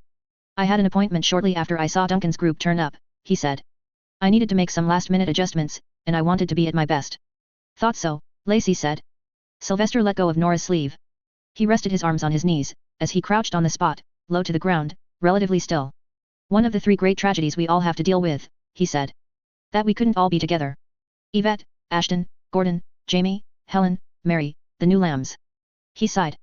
My condolences about Jamie, Lacey said. Sylvester startled at that. He looked at her. Both times. Nora looked up at Lacey. For someone offering condolences, her face was very still. Yeah, Sylvester said. Thank you. Can I ask? What are you up to, Sylvester? Lacey asked. I know you won't give me a straight answer, but a part of me hopes you'd feel you owed me an answer. I might. You mean here, right now? In general? In the bigger picture. I'll settle for any answers you'll give me. Right here, I'm enjoying the company of the lambs the only way I can. Teasing, sticking to the shadows, watching, visiting when I'm sure I won't get a knife in the back. I'll let you get close and then I'll scurry away. If it all works out, I hopefully leave you with little rewards and tidbits that will make the lambs look good even while I escape successfully every time. Nora transmitted the message. You're actually answering, Lacey said. There's more to it, but saying more would be telling, he said. He winked. I forgot the questions you asked. What I'm doing right now. And in general. Living. Enjoying life. Missing people dear to me. Trying to protect children. By giving a lunatic reason to hunt them down. I'm a complicated lad of complicated means, Sylvester said. He grinned. Nora looked up. Lacey wasn't smiling. The grin slipped off his face. This is a wake-up call. It reminds people that the children need protecting. That the future needs protecting. It'll serve as a scare, and force certain people's hands. Already, the devil's old alliances are breaking down, people are questioning if he's really an evil they can tolerate just because he's the evil they know. When and if the lambs execute him, people in power will be more careful about what they allow to happen. If the lambs don't, I might, depending. Nora continued transcribing. The only real disadvantage was that while she was doing it and Lara was telling the others, there was no way for Lara to communicate to her. Lacey spoke, and in the big picture. You threatened that you were doing something big. I did, Sylvester said. Would it be telling if you shared any hints? Yes, but I'll tell you anyway. In the lamb's first meeting with Frey, she challenged me. She asked me what drove me, what my core goal was. It was belief. Belief that there's a better future. A way out of the trap we're in. For the first time, he made direct eye contact with Nora. His eyes were very green, his eyelashes long and dark. He continued, and I still want that. I still believe the lambs might play a role. And I actually have a way to do it. If I fail, I intend to be the only one that goes down in flames. If I succeed, I want to pull the lambs up with me. We're not lambs, Nora said. SHH, Lacey said, abrupt, as if she could shush Nora fast enough to cut her off, when the words had already left her lips. I know, Sylvester says. I can see that, just from the way you're put together. Gordon, Helen, and I, followed soon by Jamie, we meshed on a level almost right away. I don't see that. And I caught some snippets of conversation and I put the pieces together. Maybe you're stronger as individuals. Or as a pair, in you and Lara's case, I don't know. But, so long as I'm given a choice, I intend to raise you newcomers up, not push you down. And, just to ensure that you and the lambs aren't kept confined, I'll let slip a detail, and you can tell the academy you discovered it when I didn't want you to. Sounds too good to be true, Lacey said. I'm a jerk like that, Sylvester said. Maur's killing nobles. I've heard rumors, some were being actively suppressed when I heard. Now the nobles are readying for a move against Maur. I fully intend to get involved. Could be a red herring, Lacey said. Could be. Tell them. They'll decide, Sylvester said. He straightened. Which reminds me. I've got a nasty habit of losing track of time, and they're due back soon. And I can't be sure where Duncan is, now. Nora transmitted the last of the transcription. He walked past Nora and Lacey, deeper into the alley, turning so he wouldn't have his back to either of them at any point in time. He walked backward for the latter half of the trip, before rounding a corner. He tossed the gas canister behind him, and the gas billowed out, protecting his retreat. Close, Lara communicated. But it was too late. Lacey led Nora out of the now hazardous alleyway and into the street, pulling up Nora's hood and putting it back in place as she did so. Nora looked in the direction that the message had come from, and saw the others approaching at a run. I'm not as scared as I was, she communicated the thought aloud. Why, the question came. How? I'd be so scared, in your shoes. She couldn't articulate an answer in the minute or so it took the group to run down the length of the street and reach them.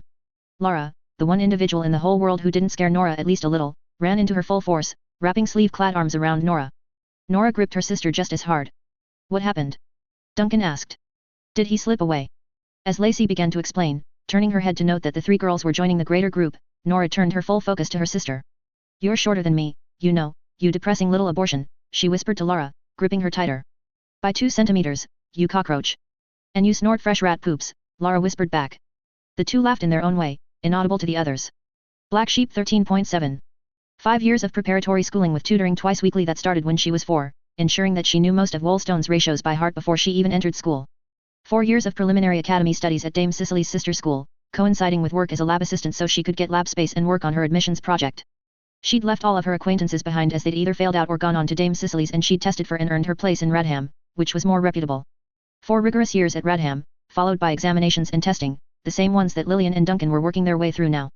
She had created her paddock as part of her testing, and fought viciously for sought-after lab space to make, grow, and raise the toad-like, self-destructing war beast. She had failed on her first attempt, and she had very nearly quit, before summoning up the scraps of her dignity and courage to push forward for one more year. She had cried tears of very mixed emotions at the end of the second year, when Academy grunts had knocked on the door to her lab and enlisted her help in crating up Paddock and Paddock's first litter. The tears of sadness were because Paddock had been a constant companion for 2 lonely, frustrating years, and he was being shipped off on a wagon to kill and to die on a strange battlefield. The tears of joy were because the Academy's acceptance of her project was virtually guaranteed to be her sought-after white coat. It was. A white coat with Radham's coat of arms on the breast guaranteed her future. Radham was among the top 10 schools in the Crown States, its students consequently among the top 10% of those available in the Crown States, and only a small fraction of those actually saw it through and graduated. With that coat, she could have picked any city in the Crown States to live in and found a place there, earning the most comfortable wage that city could afford to pay her. She might have run her own clinic or served as a science officer in a military base, and people would have tipped their hats to her and called her ma'am out of respect for what that coat represented. But it didn't really work that way, did it? There might have been people who got their white coats and didn't care about advancing, but those students didn't attend Radham. They weren't teased by rumors and by their witnessing of Radham's greater projects and advancements. Even as they stood among the top 5% of the doctors in the Crown States, they were made to feel small, and they were made to feel hungry. Like all of her graduating peers, she had seen the coveted specialist's grey coat as a stepping stone, not a goal. She had played the political game, used what she'd learned in Kinsford among the backstabbing aspirant dames to sabotage rivals, she had worked to pay for her apartment, found a boyfriend that would complement her image, and attended special classes. She had worked as a research assistant, studying Wyvern, and then one of the professors that had taught a specialist class had called her into a special meeting. She'd earned a mentor, the space, and the leeway to work on a notable project. In doing so, she'd drawn attention and become the target of countless small and large sabotage attempts. Never mind that her own damn project had been sabotaging her. That had been the breaking point. There was more to it, but she'd seen disaster looming and had decided to cut her losses. Professor Hale had agreed. From the time that she was 4 until the time she was 27, she'd worked so damn hard. When she looked in the mirror, she could see faint hints of exhaustion edged around her eyes, which never went away, no matter how much she slept, how well she ate, or how many days she took to enjoy peace and quiet while working in her lab. She was approaching 30 and her youth was behind her. For what? Was she a glorified babysitter? The only reason she made it a question in her own head was that glorified might have been too generous and lofty a descriptor. Nora, with Lara chiming in, was giving a recap of the conversation with SY to Lillian, Mary, and Helen. They had moved more toward the city center and found refuge in a covered bridge. To listen in, Sylvester would either have to crawl along the underside of the bridge and press his ear to the underside, or move along the tin roof and cook alive there. He couldn't approach or stand at the ends of the bridge without being spotted, and wouldn't be in earshot there. The shade was nice, and the space was cool in the moments the wind blew in one end and out the other, but it was stifling otherwise. Then said he's enjoying the company of the lambs the only way he could? He's teasing, lurking, watching, then shows up. When he thinks he won't get attacked, Lara said, before adding under her breath, Napwit. Yeah. That, Nora said. What the runt said. Then he said he'd let us get close and then run. And if we play along enough, he'll give us something we can give to the people in charge, so the lambs look good. How kind of him, Mary said, very dry. And then Nora started, before being interrupted. Lara put a sleeve-clad arm out, smushing her forearm against Nora's face. Then he said he wants to let people know that children need protecting. The future needs protecting. This situation will scare the people here. Make them act. He said the devil's old alliances are breaking down and they might not tolerate him anymore. If we don't get the devil, then he will. You forgot a whole part. Lacey said stuff and Sylvester said he was complicated and... Lara smushed up Nora's face again, interrupting. That part wasn't important. I was trying to be brief and efficient. We can leave it at that, Lacey said. They summed it up. There was more, about his bigger plans, about the lambs, but they don't matter for this mission.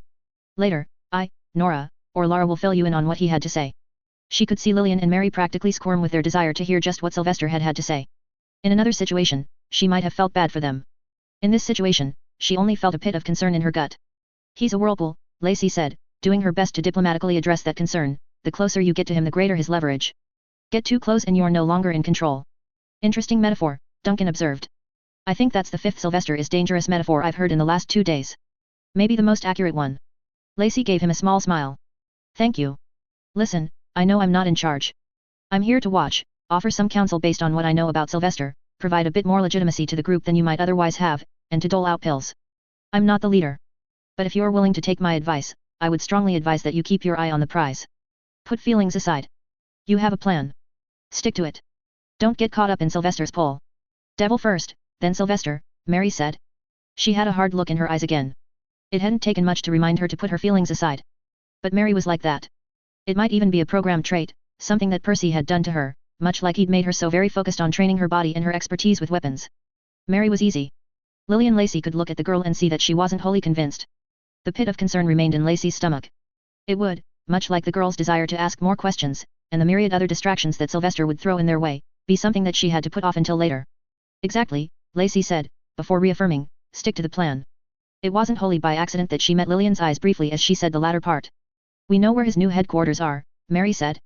We took down 3 of his new lieutenants this morning, and we put down the skippers last night. They won't be reinforcing him. The Apostle and the Witch are dead. The Spears, I forget what they called themselves exactly, they're still out there, but there is enough animosity and enough loyalty to other corners that I'm not sure if they'll be confident in getting involved. It's time. We hit his headquarters. Lillian nodded. What are you thinking? Helen asked, walking around the periphery of the group, placing herself between Lara and Nora and putting an arm around each of their shoulders. Lillian asked. I'm trying to anticipate Sylvester. I think. Duncan and I are primary targets. He's made that clear enough with Duncan. Sorry, Duncan. Not your fault, Duncan said. You're thinking he'll use our focus on the devil to come after you? Mary asked. One of us, Lillian said. Probably when the task is very nearly wrapped up. If I had to guess, he'll turn us into a liability somehow. I can think of several times in the past he's disabled people with poison and then held the antidote at arm's length. He could use something that affects our mental faculties, something that binds us to an area. He used gas to deliver a drug payload last night, Duncan said. And to cover his retreat just now, Lacey added. Nora nodded her agreement at that. Turning us into a liability ensures we can never use our full strength against him, we're constantly off balance. And, Lillian spread her hands. I don't know. He's more able to draw us into his flow in the way Lacey described. Lacey nodded. Something to watch out for, Lillian said. There were nods all around. I guess it works that we're all together now, Lillian said. How are you all? My group is managing, Duncan said. We had a moment of nice teamwork, with Ashton on point. Sylvester went and found someone that could shrug off Ashton and left her and her boyfriend lying in wait with a gun. Ashton smiled. I mentioned that, Lara said. Nora pointed at Lara, as if to confirm. Not in so many words, Mary said. Good job, all of you. I didn't really do anything, Lara said. You communicated after the fact, Duncan said. It's what you're made to do. The little experiment nodded. Just as the nod concluded, Lacey could see a glimmer of some emotion the girl wasn't completely hiding, as she looked toward the ground. Disappointment? Frustration? A part of her wanted to respond to that. To make a mental note to put in the effort later, to encourage the girl, explore the feeling in question, resolve the problem. The Lacey of 4 years ago might have. They're doing well. We ate well, rested as well as we were able. I'm not sure how much we can contribute, but my experiments and I will help with the devil if we can. Emmett, are you confident, giving some direct help? I can guide you, Mary said. Emmett nodded. Good. We stick together as a group, keep watch as we move to the devil's headquarters, then we split up, Mary said. She looked to Lillian for confirmation, and Lillian gave her a short nod. The group moved on. Mary, Emmett, Ashton, and Helen took the lead, Mary talking to Emmett, who was mostly content to listen, and Helen clinging to Ashton, while quizzing him. Toward the middle of the collected group, Abby walked Quentin and Nora and Lara talked to one another, bickering. Lacey walked with Duncan and Lillian, the three of them trailing behind the rest. The wheels of Lillian's case clacked as they rolled over the wooden slats of the covered footbridge. No injuries? Duncan asked. Very minor ones. Mary wanted to be on the hunt all night, but after she got a bad scrape, I decided we were done. Too tired, and she's only human. More focused than most, but you can't keep up that focus for hours on end without something suffering. It's good you got rest, Duncan said. Agreed, Lacey said. She'd worried when they had to vacate the headmaster's house, but the Lambs knew how to secure temporary accommodations. She liked Duncan. He tried, he was focused, and he had a lot of promise. There were things he needed to work on, he'd effectively been dropped into this role without seeking it out. They shared common background in that. How are they? Lacey asked. The little ones? Reliable, scared, impenetrable, and sensitive. He didn't even need to name them. I'm worried this is a test run, a prelude for something that's in the works. A second Lambs team. It's not, Lacey said. And I say that as someone who knew about the project when it was only a concept. I agree, Lillian said. Can't be. Doesn't work, that's not what the Lambs are. Clever, capable experiments with a partial emphasis on their mental abilities, Duncan said. Operating as a group, Lillian said. Built to lean on one another. Right, Duncan said. We had that for a moment, dealing with the two teenagers that had the gun. If someone like me can strike the right note once while fumbling with the instruments I've been provided with, I feel a sustained note could be doable with practice. With a lot of practice. Or with someone else at the helm. He leaned forward to look past Lacey and give Lillian a pointed look as he said it. You don't want the job? Lillian asked. No. Not at all. Not in the long run. A stepping stone, Lacey thought. She wasn't sure what to expect. Would Lillian talk about the merits of the job? What she appreciated about it? I think I understand, Lillian said. I didn't want the role either.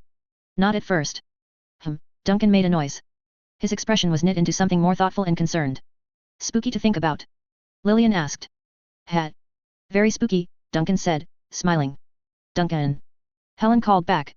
She beckoned for Duncan to come forward, while clutching Ashton's head to her side. The smile dropped off of Duncan's face. Very, very spooky, he reaffirmed. Helen. Lillian asked. You can't give her a prey response, or she'll pounce on it. It's all in fun, either way. The prey instinct is involuntary, in my case, Duncan said. It's a question of gender, and Helen developing into a weapon against my gender. If we switched positions, I think you might find it harder than it is in your shoes. Maybe, but my shoes also benefit from years of experience, Lillian said. Duncan held up a finger, I could make an argument. Duncan, dear, Helen cooed. Sweetheart. Ashton and I would like you to join the discussion, pretty please. And I won't, now that I think about it. Thank you, Helen, Duncan said. He raised his voice, 1 second. Thank you, Helen replied, before leaning down to kiss the top of Ashton's head, rubbing her cheek against it to muss up his tidy hair. Duncan spoke under his breath, why did that request sound menacing? Helen is not being menacing, Lillian said. Is there a tell? Something I can listen or watch for? No. I'm drawing on years of experience of dealing with her. You are in no real danger. Except maybe from Ibit. Duncan huffed out a sigh, would you? I don't want to drop it when she tackles me or scares the living daylight out of me again. He extended the leash of his tentacle dog to Lacey. She took it. Free to go, Duncan then picked up his pace, catching up to Ashton and Helen. And I know just what argument you were about to make before she interrupted, Lillian said, under her breath, in an uncharacteristic dark tone, thank you, Duncan, for not finishing the thought and making me slap you. You're learning. When Lacey didn't venture a response, Lillian looked over and up. You knew what he was going to say, I'm sure. I didn't think about it, Lacey said. He can be so nice to be around when he doesn't put his foot in his mouth, Lillian said. But get him caught up in an argument or put him on his back foot, and he says things that he shouldn't. It took Lacey a moment to catch up. He was going to turn the tables. Accused of being weak in the face of Helen, was he going to say something about Lillian and Sylvester? Yes. It was good he'd kept his mouth shut. Thank you, Helen, indeed. Rather than comment, Lacey said, I'm trying to stay objective, and not get too wrapped up in things. I made that mistake once upon a time, when Sylvester was involved. I promised myself I wouldn't repeat it when I agreed to come on this trip. Ahoy, Lillian said. So, based on what you just said, you tell me that earlier, when you were talking about Sylvester's pull and the threat of getting too close, you weren't saying it to me. There was a significant gap between the time that Lacey had first been involved with the team, when Lillian was brand new, and the present day. She'd kept tabs on how her project was doing, and how the lambs were operating, but Lillian hadn't been part of what she asked about and looked for. A mistake, that, and one she regretted. Maybe she could have offered more counsel. Maybe she would be more aware of just how canny Lillian could be, after years of keeping up with the lambs. Periodic sharing of Sylvester's doses of wyvern, too, according to the higher UPS. When I talked about the whirlpool, I was talking to you, yes, Lacey said. Lillian shook her head a little. I don't want you to suffer where I've suffered, Lacey said. I look at you and Duncan and I see a glimmer of my old self. The academy is cutthroat. Radham more than most. If you fall behind or make a mistake, it can take a long time to get back to where you were. What was it you said? Stick to the plan, Lillian asked. Absolutely. Here, and in the greater scheme of it all. Greater scheme. I just now realized, when Sylvester was talking about his, you cut off the girls. You didn't want him to say it. Was it because you were worried we would get caught up in his pull? Something big, drawing our attention and drawing us closer, until we're swept up in it. Lacey frowned a little, then glanced at Lillian. She saw the look in her eyes. Speaking of realizations. You're deflecting, Lacey, Lillian challenged.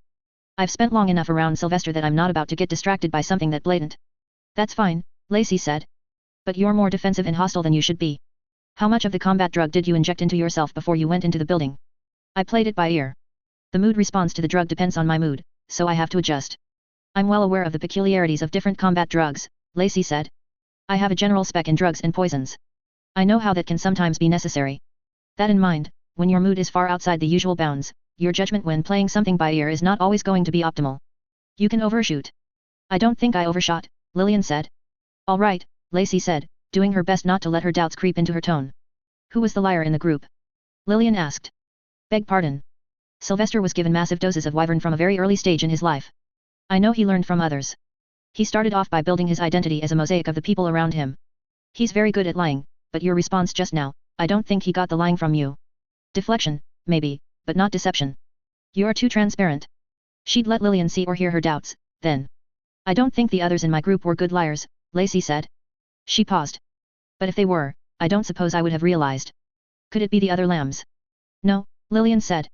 Not the other lambs. He resisted copying anything important from them, because it was his job to mold himself around them, around us. I know that, but there were a number of redundancies, Lacey said. He learned lockpicking, like many of you.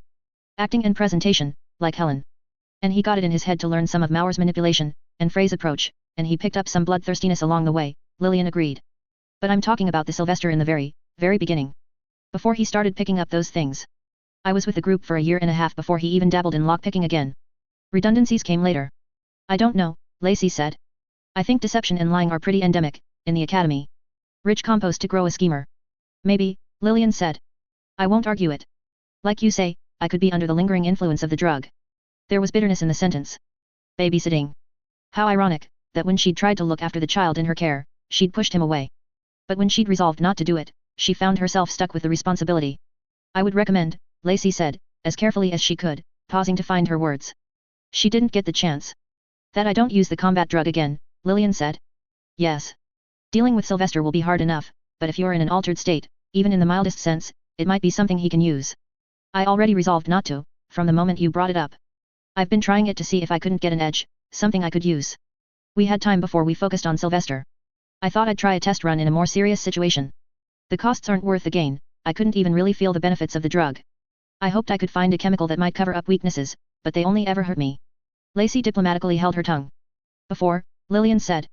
When you stopped Laura and Nora from talking about Sylvester's big plans. That was on purpose. To keep the lambs from getting excited about it. Yes, Lacey said. In part. She didn't let that thread of the conversation drop after all. Well trained by Sylvester. Lillian nodded, seemingly satisfied, but then asked, Academy mandate, or your own decision? Mine. Another satisfied nod. Lillian switched hands, pulling her case behind her with the other. Lacey wound up the leash around her hand, bringing the tentacle dog in closer. Abby was watching out for Sylvester, keeping her eye on the surroundings, on ledges and rooftops. She kept getting distracted by Quentin or by the birds that were trying to find shade from the summer sun. Helen, Duncan and Ashton were all having what seemed to be a civil conversation, with none of the blood or terror that Duncan had prophesied.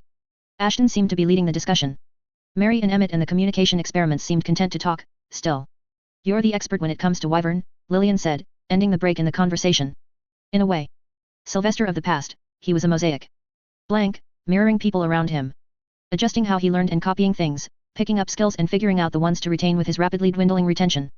Until things leveled off, and more of his personality and nature solidified. Accurate, Lacey said. He picked up some things from enemies, but he mostly remained in a kind of equilibrium. He adjusted, adapted, and focused on molding himself around the lambs. Sometimes he forgot things, like lockpicking, to pick up other skills. As we lost some lambs, he changed his approach. Consciously or unconsciously. Tried to fill in for Jamie. Became far more aggressive after we lost Gordon. You'd be more familiar with that era than I am. That's the Sylvester of yesterday. But Lillian said, pausing. But what's he like today? What's there, when he's this independent? He has help. He has the rabbit man. The other man, Samuel, who he collected from prison. Did he get them to emulate them? Who else is he copying? Or? Lillian stopped there. Or is he not copying anyone? Lacey finished. I don't know what to expect, and that terrifies me. Who is this Sylvester we're about to face? I imagine he's adapting to work well with whoever he has near him, Lacey said. I would say that, based on what I know, what I've read of your mission files, and what you've said, that he tends to mirror or conform around strong figures. Big personalities, major players, people he's impressed by. The rabbit feels more like a pawn. Yes. Okay, Lillian said. Based on the signs she was seeing, Lacey was suspicious that Lillian's combat drug was a variant on liquid courage. Mood altering, with some minor benefits to coordination, to strength, stamina, and the ability to tolerate pain. A mild drug, by most metrics, one that could be given to new soldiers and conscripted civilians to make them combat ready. Emotional highs came with more focus and less confusion. Flight fed fight. All emotions did. Still feeling the influence of the drug, Lillian was more confrontational than she might otherwise be. That would fade fast. But that confrontational attitude was fed by other emotions, and it wasn't terror.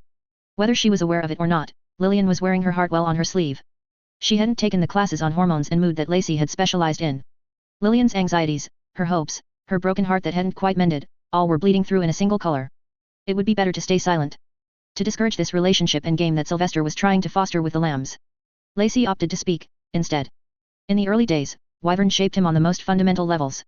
Or it helped him shape himself. In the days you came to know him best, it helped him shape his ever-shifting role and skills, and it helped him conform and adapt to fit the team's needs. He focused a lot on all of you. I would guess that he committed what he wanted to keep. Right now, I would surmise that Wyvern is being turned to other focuses. Whatever it takes to put his greater plan into play, he's using Wyvern to help facilitate that. Leadership, maybe, longer-term planning. I don't know. Lillian didn't say anything to that. She seemed to ruminate on it. Lillian, Lacey said, even though she suspected she shouldn't. He'll have shut off many of the traits or adaptations that he needed to be a member of a group of 5 or 6 lambs. Everything he needed to be a loyal agent of the Academy, for that matter. He'll have dropped some pretensions and he'll have picked up others, and he might well have changed how he acts or presents himself. Some things hold true, however. His treatment of Duncan shows that. Lillian smiled a little. His treatment of the new boys and girls, too. She was looking in the direction of Abby and Quentin. I think, if you were to talk to him now, Lillian, you'd find he's more Sylvester than the Sylvester you knew. Everything he wanted to be, in part, that he's now free to build up, and, on the other hand, all of the other parts of him that were buried by other things, and those other things are free to fade away. Why do you somehow make that sound like a bad thing? Lillian asked Lacey. Lacey smiled, did I? No. Yes. Almost. I'm not sure myself. He apologized to me, you know. Did he? He also said I was one of the half-decent doctors, Lacey said. Damned with faint praise. High praise. Lillian countered, grasping at Lacey's sleeve. Not the highest praise, but for Sylvester, that's a kindness. He resents just about every doctor out there, whether their coats are white, grey, or black. Exceptions for some of the illegitimate sorts in lab coats, rogues, and enemies we've encountered along the way, but even where he likes them as people, he dislikes them as doctors. To call you half-decent is the sweetest thing. Lacey frowned. She also noted that Lillian's mood had visibly lifted after the mention of Sylvester being more Sylvester than before, which made her deeply regret saying anything. You don't sound as if you believe me, Lillian said. I believe you. Still, I can't wrap my head around the idea. If I'm half-decent, and this is high praise, what in the king's name is actually decent in his eyes? Me, Lillian said. Not the me of now, but the ideal me he wants me to become. It sounds so conceited, saying that. But it's his conceit that I'm admitting to, not mine. You don't sound upset about it. Because I'm not. It's flattery, much like what he said to you. And I plan to do my ultimate best to live up to that expectation. It's a shimmering outline that stands in the distance ahead of me. Every day I study, every time I coordinate well with the lambs, every time I'm kind, I feel like I get closer and closer to filling it. It's something I already wanted for myself, but it means a lot to have someone believe to that extent. Lacey's smile found its way to her face, and it was a genuine smile. But at the same time, she felt a twinge of jealousy, and a knot of despair. The poor girl was in love, it was plain to see. There was no way that would end well. Talk to me about your final project, Lacey said. Another deflection. Lillian asked. Blatantly. Chances are good that he's watching and listening in somehow. If you keep talking about him like that, his head or his heart is going to swell up and explode, and we won't be able to bring him in alive, like all of you are so keen to do. Lillian's giggle was nice to hear, after some of the tension of the long discussion.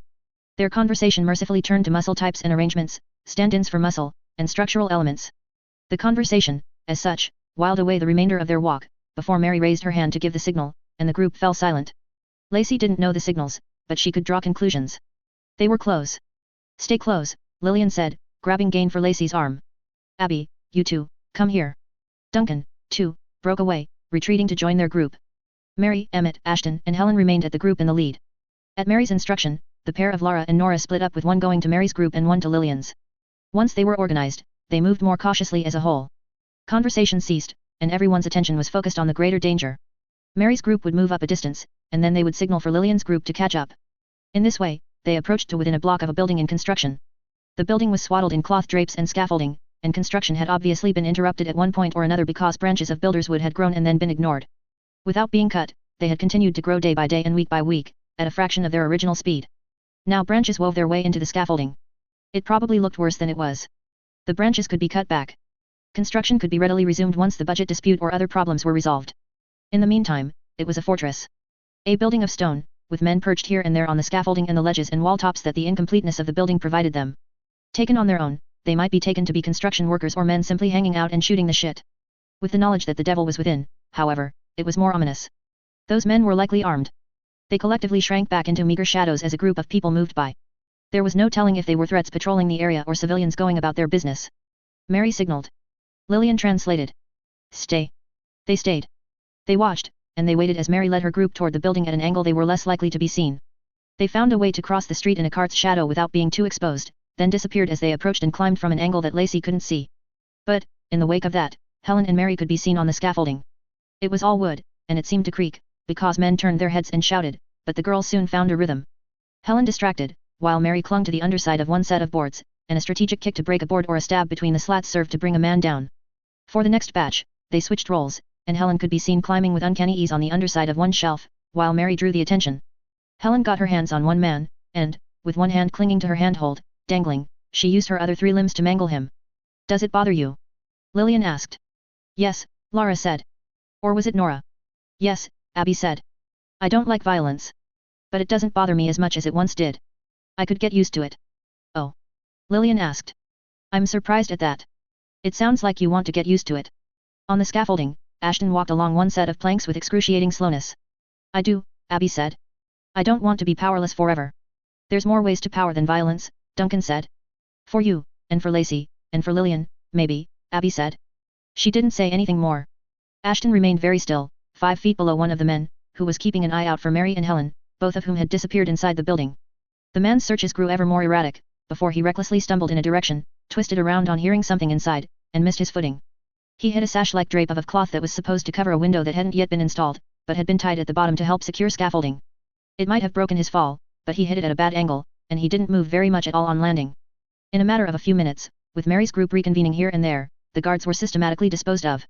Mary appeared on the scaffolding, found where Lillian's group was, and raised a hand signal. Let's go, Lillian said. She'd finished putting on her gloves. Go. Duncan asked. Into the building, up the scaffold. It's the safest place to be, I think. Up high is usually better. With no escape routes, Duncan observed. There's more to it. Sandwiching them. Having the vantage point. Just trust us, Lillian said. You have to trust. They trusted. They made the approach, less careful than Mary had been, but there were no more people on watch. Emmett waited by the ramp that led up to the first section of scaffold. From there, they made their way to Ashton, who joined them as they made their way up to the upper floor. The interior floor wasn't entirely complete, and ladders stood in places where stairwells would later be installed. The top floor was only struts and beams, lengths of wood knit together by builder's wood, and incidentally reinforced by one branch from the overgrowth of wood from an outside section. The wind blew through the missing sections of wall. They crawled along the beams and struts. As they did so, they could see Helen and Mary on the 4th floor, below, moving with caution, their communications experiment sticking close by them. Through gaps here and there, other figures could be seen and heard on lower floors. Headmaster, their Nora/Lara experiment whispered. Transcribing. You have very little room to negotiate. Lara says his voice is weird. The devil. Lillian murmured. The devil, the thing is, while I may not have your children, I do have the gentleman you entrusted with their care. Under duress, he has told me he has squirreled them away. He is the only one who knows where they are, according to him, because you foresaw this very circumstance. You knew I'd find you and I'd want to use you. But, now we have a conundrum, don't we? The headmaster, I don't see why you are focusing on this, when your people are being cut down by the score. The devil, my people. The ones that were worth keeping, I've kept close. Half of the police force is mine. A full 2/3 of your office is loyal to me. There is nobody in this city who can die, who I cannot replace. Short of the city being leveled, I will not lose any power. Do you understand? I have my roots in everything that this city is. I have been working to set those roots for longer than you've been in office. All the power you think you hold is a joke I've let you entertain. I can see in your eyes, rather, that you're realizing this. Either your man will break and he'll divulge where your children are, or he'll eventually expire from this duress I've applied. If he does, even you won't know where your children are. Your only option, the only thing you can do, is to capitulate. You're going to do everything I've told you and more, and then, when you're done, I'm going to torture you to death. Headmaster, what? The devil, you crossed me. You got in my way. You die. But if you capitulate, I might let your children live. I might even be generous in making my decision if you entertain me, sir. How much damage can a man do to himself with a knife, I wonder, before he decides his children aren't worth it anymore? Lying beside Lacey so as better to see through the gaps in the floor, Abby raised her hands over her ears. She didn't have Quentin. Emmett wasn't here either. Were they outside, where there was less chance of being heard? Lacey put a hand on Abby's back, her best effort at being reassuring. The devil, don't think about using that knife on me. I've taken measures. If I do not appear to the right people at the right times, then others will act on my behalf. Money will go to bounty hunters and bounty hunters will, given time, come for you and yours, and for all the rest of my enemies. The man who has squirreled your children away and secured them in a cellar or vault somewhere will die, and your children may die of thirst as they wait for you to return. Lillian raised her head. She reached out, and touched Lacey's upper arm. Lacey followed Lillian's line of sight. On the other side of one of the cloths was a silhouette. A tall man with rabbit ears. The silhouette passed with scarcely a sound. The creak of wood could well have been the wind moving the scaffolding. But as it passed, a figure remained. The devil, now, take a moment, because the screams from outside really should be. Lillian reached out, and put a hand over Nora's mouth. The figure reached out and pushed the cloth aside. Sylvester. He peeked through. The group was lying across beams and across the meager sections of floor that had boards in. Nobody could rise to their feet fast enough to give chase, and the situation was precarious enough that nobody would dare make noise. His hand moved. A series of gestures. Then he ducked behind the curtain, so to speak, and followed the rabbit. What did he get from me, if he didn't get the lies? What aspects of his personality came from me? Help, Lillian translated the gesture. Of course. He wants to play at being a proper lamb again. Black Sheep 13.8, Lamb. He's here. He's here, Lara whispered, translating, her eyes wide. Her claws were biting into the wood she was lying on with enough force to cut through her sleeves and dig notches into the surface. She was scared, she was overwhelmed, she was looking for Ashton and Abby and Duncan and Emmett for support, especially Ashton and Abby, because those two were like her and they were almost a trio, and Ashton calmed her down with his spores while Abby calmed her down by being Abby. But they weren't here and she was with Helen and Mary now. She'd suggested going with Helen and Mary, because she didn't want to diverge. If she always went with Duncan's group and Nora always spent time with Mary's group, then they would become different individuals, and different could be bad. Ashton had said it wasn't bad, but even though she didn't remember her first sisters dying, she remembered saying goodbye to the last two. She and Nora called the first one as Whisper, because her communication wasn't very strong, and the second one was Tremble, because her fear response was the strongest. She remembered how they sounded, and the brief moments of contact they had had when moving between the tanks and the metal tables where they were measured and examined. She remembered how they tasted when they were fed to her. Her thoughts were running away from her. She'd decided to do this, to go with the other group. She'd chosen this. She wished she hadn't, but the decision had been made and she had a job to do. Transcribing was good. Focusing on that helped calm her down. Talking and listening helped calm her. Elvis is on the way, a man spoke to the devil. With everyone. Everyone, Mr. Colby. What about the Poke? Still on his way, I presume. If his excuse isn't good, he'll pay. Magid. No word since he turned up in town. They might have got him when they were going after the others. He was a waste of breath. Small loss, the devil spoke, his voice gravelly. There was a pause. Lambs. Lara closed her eyes as her heart leaped in her chest. I assume the screams I heard outside were because of you. I know you're here. Mary murmured, in Lara's ear, making her jump. You said he was here. Sylvester. Sylvester? She thrummed the word out with the structures in her bones. Yes, came the reply, picked up by the fine filaments that ran in parallel with her hair, picked up in part by her claws and some of the finer structures in her bones. The word danced along her skull and the skin of her head like spoken words boomed in her ears. Yes, she replied. He's here to help. Lillian says he wants to play at being a proper lamb again. He wants to act like a lamb again. He's helping. Lambs, the devil bellowed. She didn't transcribe. The voice was loud enough that Nora would be able to hear. She watched the devil stalk across the third floor of the building. There were 25 men down there with him. All of the men had weapons. I asked about you, the devil spoke. I know what you do. Information gatherers and assassins. Experiments. What a complicated relationship you seem to have with Sylvester. Is he with you now? Once Lara listened beyond the hoarse voice, she could tell that the man was talking funny. Rambling. It made her think of her creators. They would uncork bottles in the lab on Friday nights and drink, and they would quickly get drunk. This was like that. Do you share his concern for the well-being of children? The devil asked. I have to say, it was a clever thing. A surprising number of the city's children disappeared. A clever disappearing act, not so long after he laid the bait. Talker, Mary murmured. Lara relayed Mary's message alongside everything the devil was saying. But I buy and I supply to a number of cities. It has been roughly a day since Sylvester and I had the talk in the auditorium. Did you really think my reach was limited to this one city? Lara didn't understand right away, but she saw Mary raise her head up and away from the floor, then lower it, lightly striking the floor with her forehead. They're on their way to places all around the city. Wagons and carts of children that were for sale. And no, they aren't coming to me. If you want to help them, you'll have to find them. Mary raised her head to bang the floor again. Helen put out her hand, to intercept, softening the already faint impact. Sylvester, damn it, Mary murmured. Harm me, and scores of children will die, the devil pronounced. Unless one of you feels brave. A duel, one of you children against me. Mary moved to stand up. Helen grabbed her arm. No, Helen whispered. Lara finished relaying everything, then added, Mary wants to go. Lillian says no. Lillian says no, Lara said. Mary relented, letting Helen pull her back down to a position on the floor. What are we doing? What's happening? Where's Sylvester now?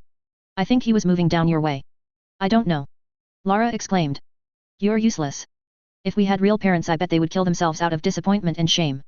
Better than the trio of being useless, stupid, and weak. The world is worse off for having you in it. Skip the parent part and kill yourself out of disappointment and shame, you wretch. Having Nora talking to her was helping her to relax and stay centered. She still gripped the floor, claws digging into wood, but she didn't feel like she was going to lose her mind for an hour and come back to reality to find that an hour had passed. Not that that ever happened, but sometimes the fear got so very bad she thought she might not be able to handle it. No takers, the devil called out. I know you're listening. Let's see. I have this notebook. All the locations of where the wagonfuls of children are being taken, where the nanny is, written on 8 pages. Lara transcribed. She heard paper ripping. 1 page. The writing is only on the one side. 1 wagonful. Unless I get a sign, I burn it. The people there never get the message from me, the deadline comes and goes, and the children meet their end. Mary dropped her head down to the floor again. I didn't specify how. But I have people I go to for tasks like these. I trust they'll be creative. Mary looked at Helen. This time, when Mary rose to her feet, Helen didn't stop her. Mary didn't go straight down, but headed toward the open wall and the scaffold. Approaching from the outside. Lara peered through the boards, communicating, Mary is going. Lillian, damn it. This is not a good idea. She wanted to go anyway, this just gives her a reason. The devil was a big man, veins standing out, muscles edged out, with barely any fat. His eyes were bloodshot, his hair messy. He scared Lara. She was scared of most things, yes, but this man stood out to her. She had seen war beasts that had been made to be scary, and somehow, even those war beasts didn't seem to trigger most or all of her instinctive fears the same way that this man did. The placement of his eyes, the veins, his size, the way he moved, the way he sounded. He scares me so much. Strength. I'm scared for Mary. All of us here too. But they trust her. You bile stain. Helen reached over and put a hand over one of Lara's claws. She didn't blink once as she stared down at the proceedings. The devil was turning around.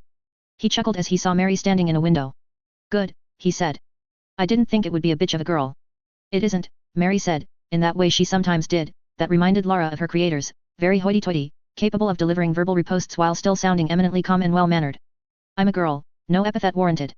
The devil undid the buttons on his shirt, one by one. The garment barely fit him, and peeled off him more than anything.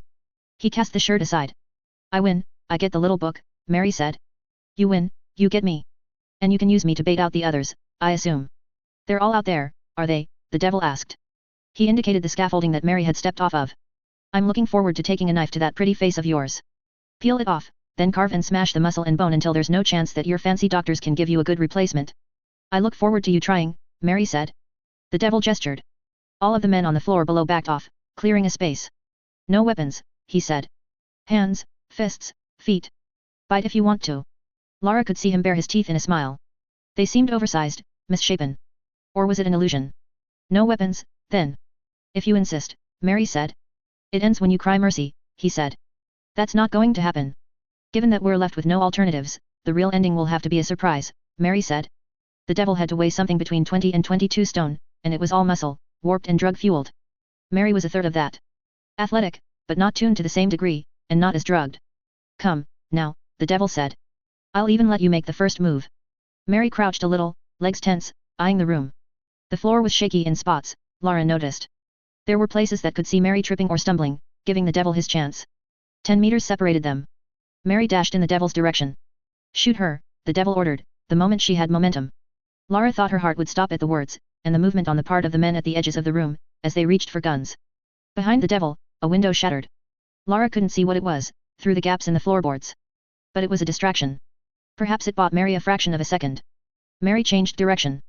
Too far into the room to reverse course and go for the window, she turned, running, and she leaped like a cat might, one hand going out, then down, as her legs rose. The other hand flicked in the direction of the devil, throwing out a knife. Lara watched as Mary put a hand on the floor, gripped it, and hauled herself through one of the shakier patches of flooring to the floor below. The notebook, pierced with a knife, was hauled in after her. She spoke in a hushed whisper at the same time she communicated to Nora, "She's okay. I think." She dove through the floor. Sylvester threw something in there. "Gas," Helen said. "Gas." Nora's noise of amusement and happiness was less bubbly than their laughing sound. "Come on," Helen said, standing carefully, giving Lara a hand in standing.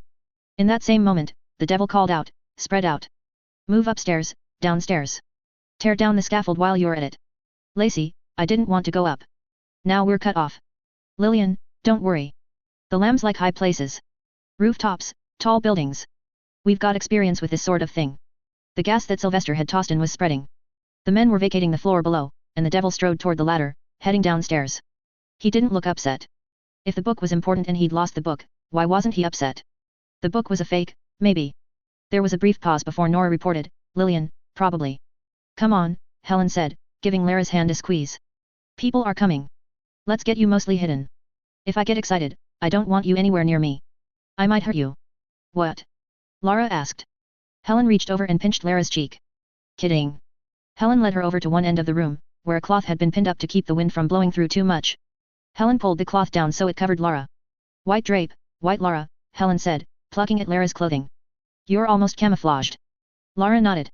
There were people coming up the scaffolding, and some people climbing the ladders up to the 4th floor. What if they came behind her? What if they came up in front? She couldn't watch both sides without moving, but moving meant being more visible and obvious. Swaddling herself further, she craned her head, looking up at the darker top floor, which was mostly beams and branches. She couldn't really make out the others, until Nora moved her head. "What are you doing? You're a crime against all living things, natural and academy made, you're so pathetic. Report. What do you see? What do you hear? Be useful." Was Nora really getting more mature, spending time around the other lambs, getting to talk to Sylvester like she did? Lara was so spooked at what was going on she could barely think straight. Nora was thinking about the right things. "Noises on the scaffolding to my left, you cretin. People at the ladder to my left, you imbecile. They're muttering to each other, so there's more than one. Maybe 3. Helen went to my right. She might be climbing down and trying to catch them off guard. You forgot to keep insulting me. You must have acknowledged that I'm the better sister." The dangerous people were so close. Still, Lara had to spare an effort. When they decided who made the cut, they should have terminated you and kept the sister with missing organs. At least she might have been worth something for a few minutes before expiring. There was a long pause. A head crested the top of the ladder simultaneously as the matching arm in the hand that gripped a pistol. The thug looked around, pointing the gun this way and that. Too much, Nora communicated, and Nora's words were as terrifying as the gun. "I'm sorry. Too much. You wrong our sister's memories," Nora stressed. "I'm sorry.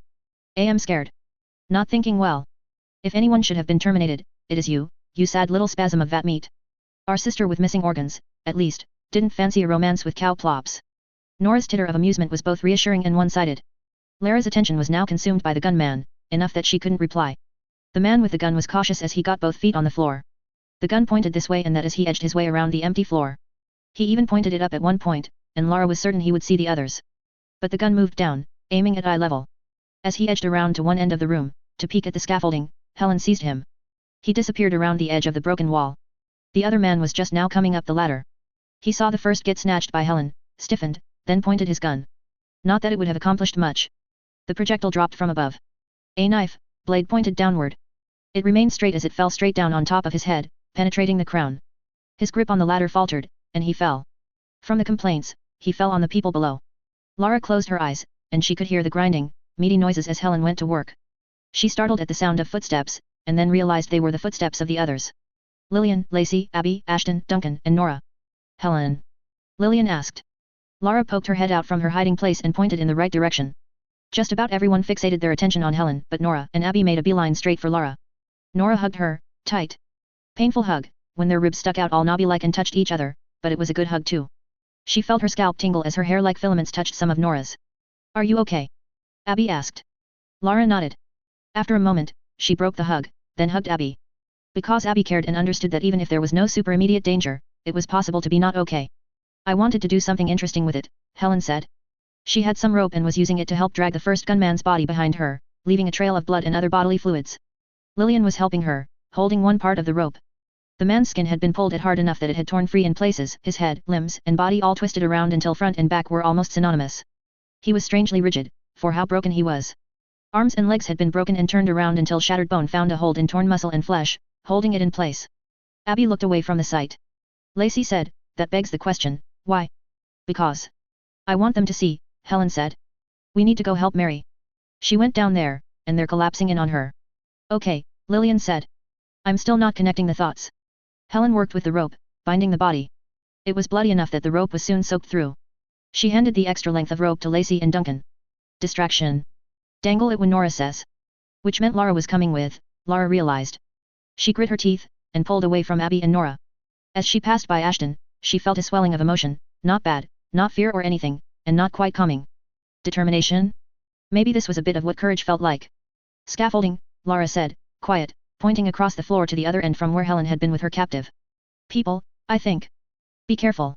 Will do, Duncan said, simply. Hopefully bad people wouldn't climb the outside of the tower and appear behind Duncan, Lacey, Abby, Ashton, and Nora. Hopefully. She hated hope.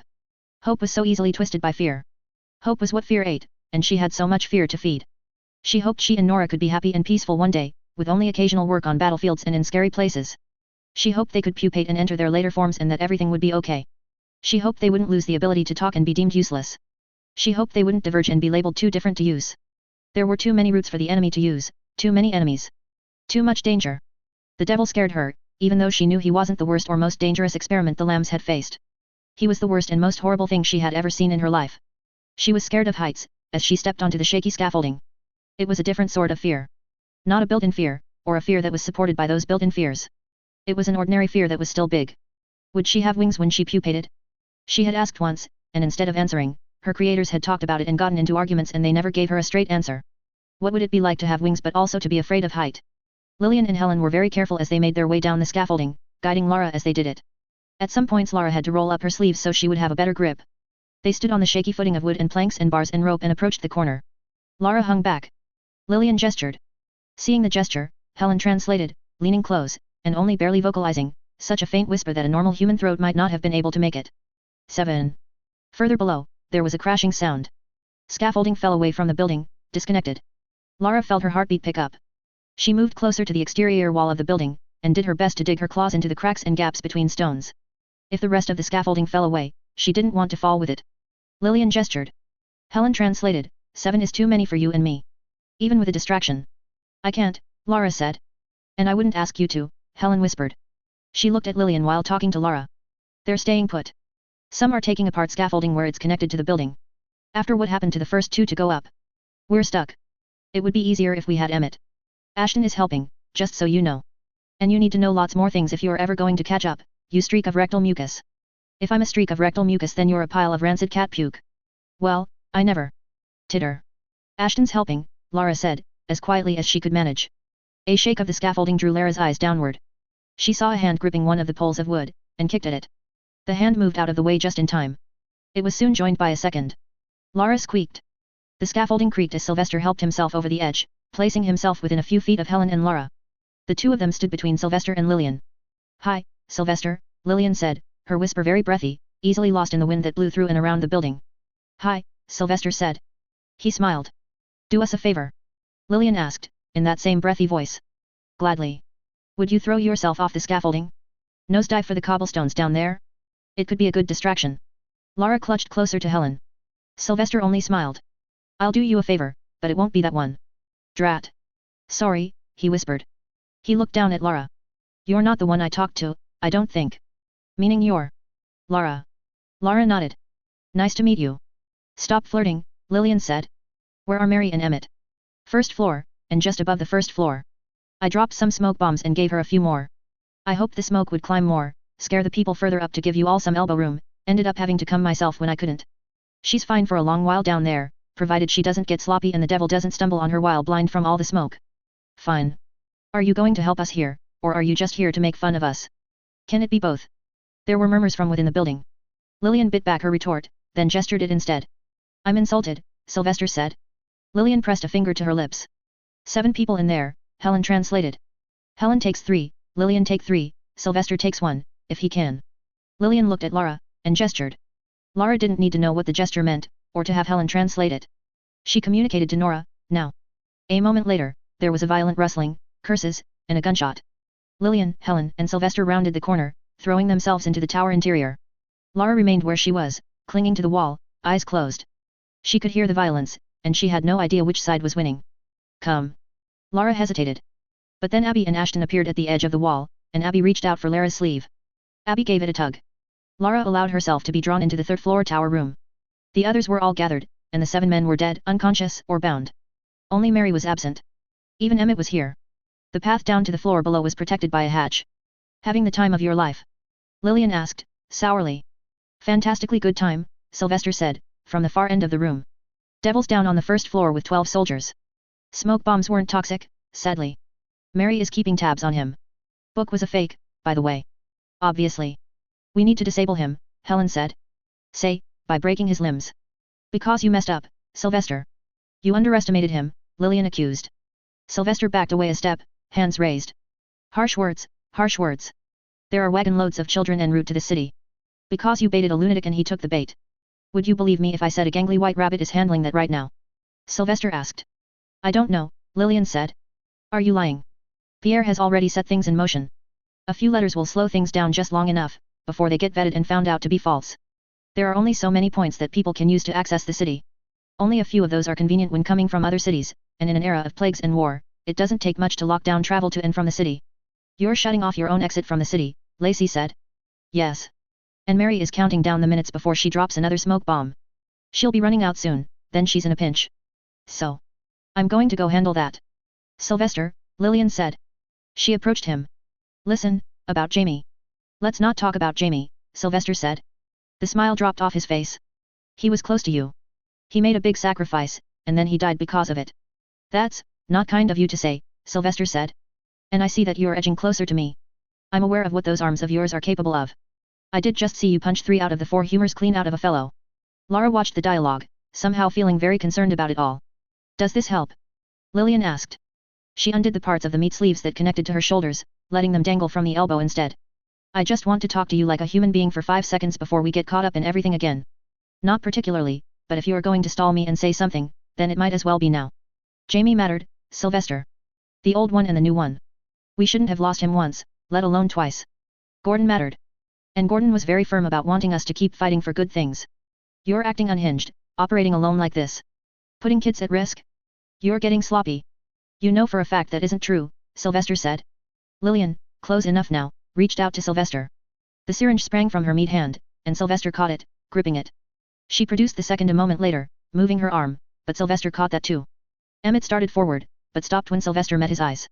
Sylvester shook his head, before returning his focus to Lillian. "I can read you like a book, Lil. Don't call me Lil. Nice try, though. I did see your syringe earlier today, so I knew to look out for it." Lillian jerked her arm to try to free it. Sylvester hung on. "Let's go help Mary," he said. "See if we can't handle the devil. Then you can hurry to the gates of the city and intercept the carts full of kids before they get delivered to unsavory types, and I'll make my merry getaway. Of course you have a game plan, and of course you're rubbing it in our faces." "Of course," he said. He let go of the syringes, stepping back and out onto the scaffold. Lara watched as he ran away. "I like Sylvester," Nora communicated.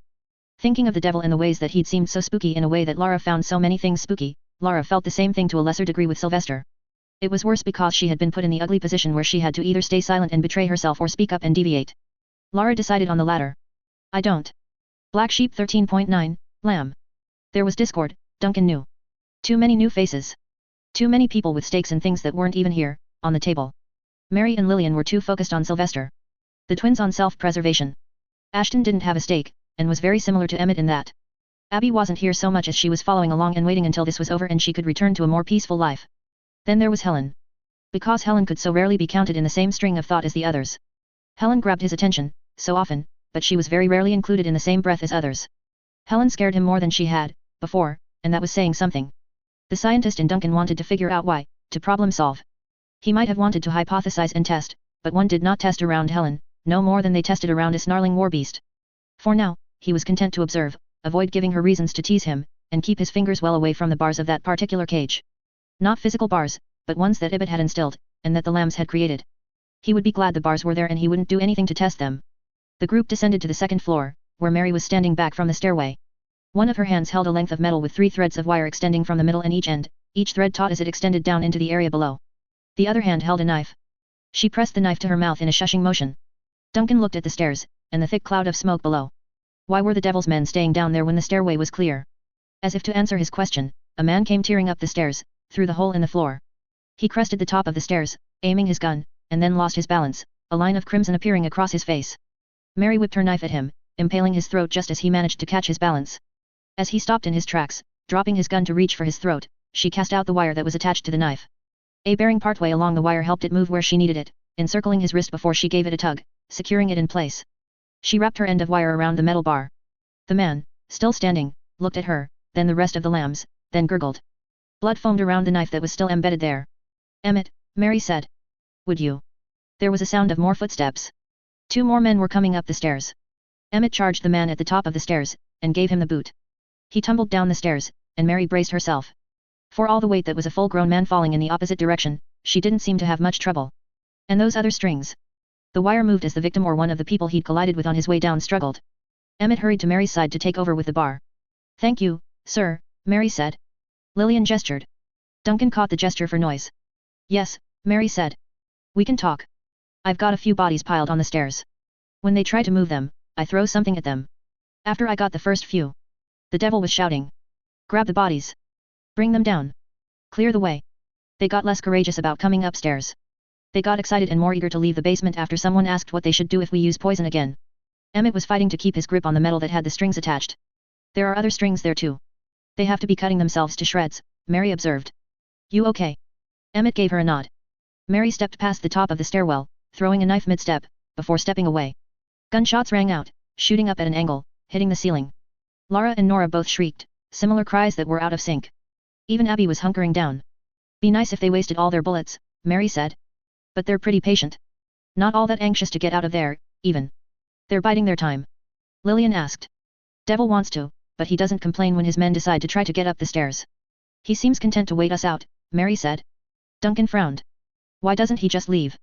Sylvester handled that. I saw him jump down to the fallen scaffolding.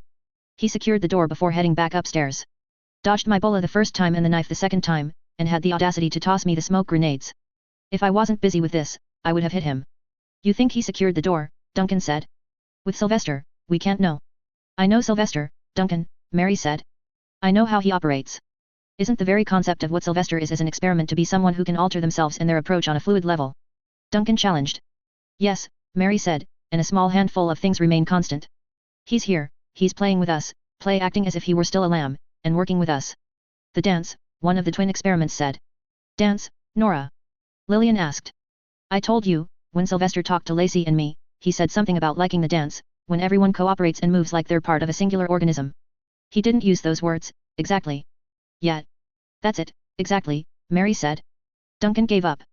Dealing with Sylvester was like being told to study one thing for a test, only to get a test sheet that covered of everything else. There was a crash somewhere below them. Furniture being destroyed, or something being taken to pieces. The work at dragging Mary's victims away from the stairs had stopped, and Emmett wasn't fighting as hard to hold on anymore. Duncan had no idea if it had succeeded or failed, but Mary didn't seem bothered. Mary threw a knife at the floor, so it embedded itself in between 2 floorboards. She stomped on the end, then used another knife handle to seize one of the wires that extended from Emmett's bit of metal to the tangle of bodies that she'd piled on the stairs. She transferred the wire to the knife on the floor. A process of setting the wires down more permanently, so Emmett's bit of metal didn't have to be continually held. Duncan had really not had many opportunities to see her in action. Even when he had gone on his first mission, he had mostly seen the aftermath, not the action. He'd seen some of Helen in action. He glanced at Helen, and saw her staring at him. She smiled, demeanor shifting, and he felt a chill. "I think," Mary said. She crouched, binding a second wire to a knife she had embedded into the floor. "He's expecting reinforcements." He said something earlier, to his men, Lillian said. It wasn't about the carts and wagons full of kids. Maybe the reinforcements were being handled by one of the names he mentioned. Either way, I think we need to find a way to handle this. There are 20 people down there with him, Mary said. I can help, Ashton said. No, honey, Lillian said. I don't want you standing that close to the stairs. I can go down, Ashton said. It's too dangerous, Mary said. I had to cut a few people who were groping around in the dark. I don't think you are capable of holding your own, and they'll likely have their noses and mouths covered.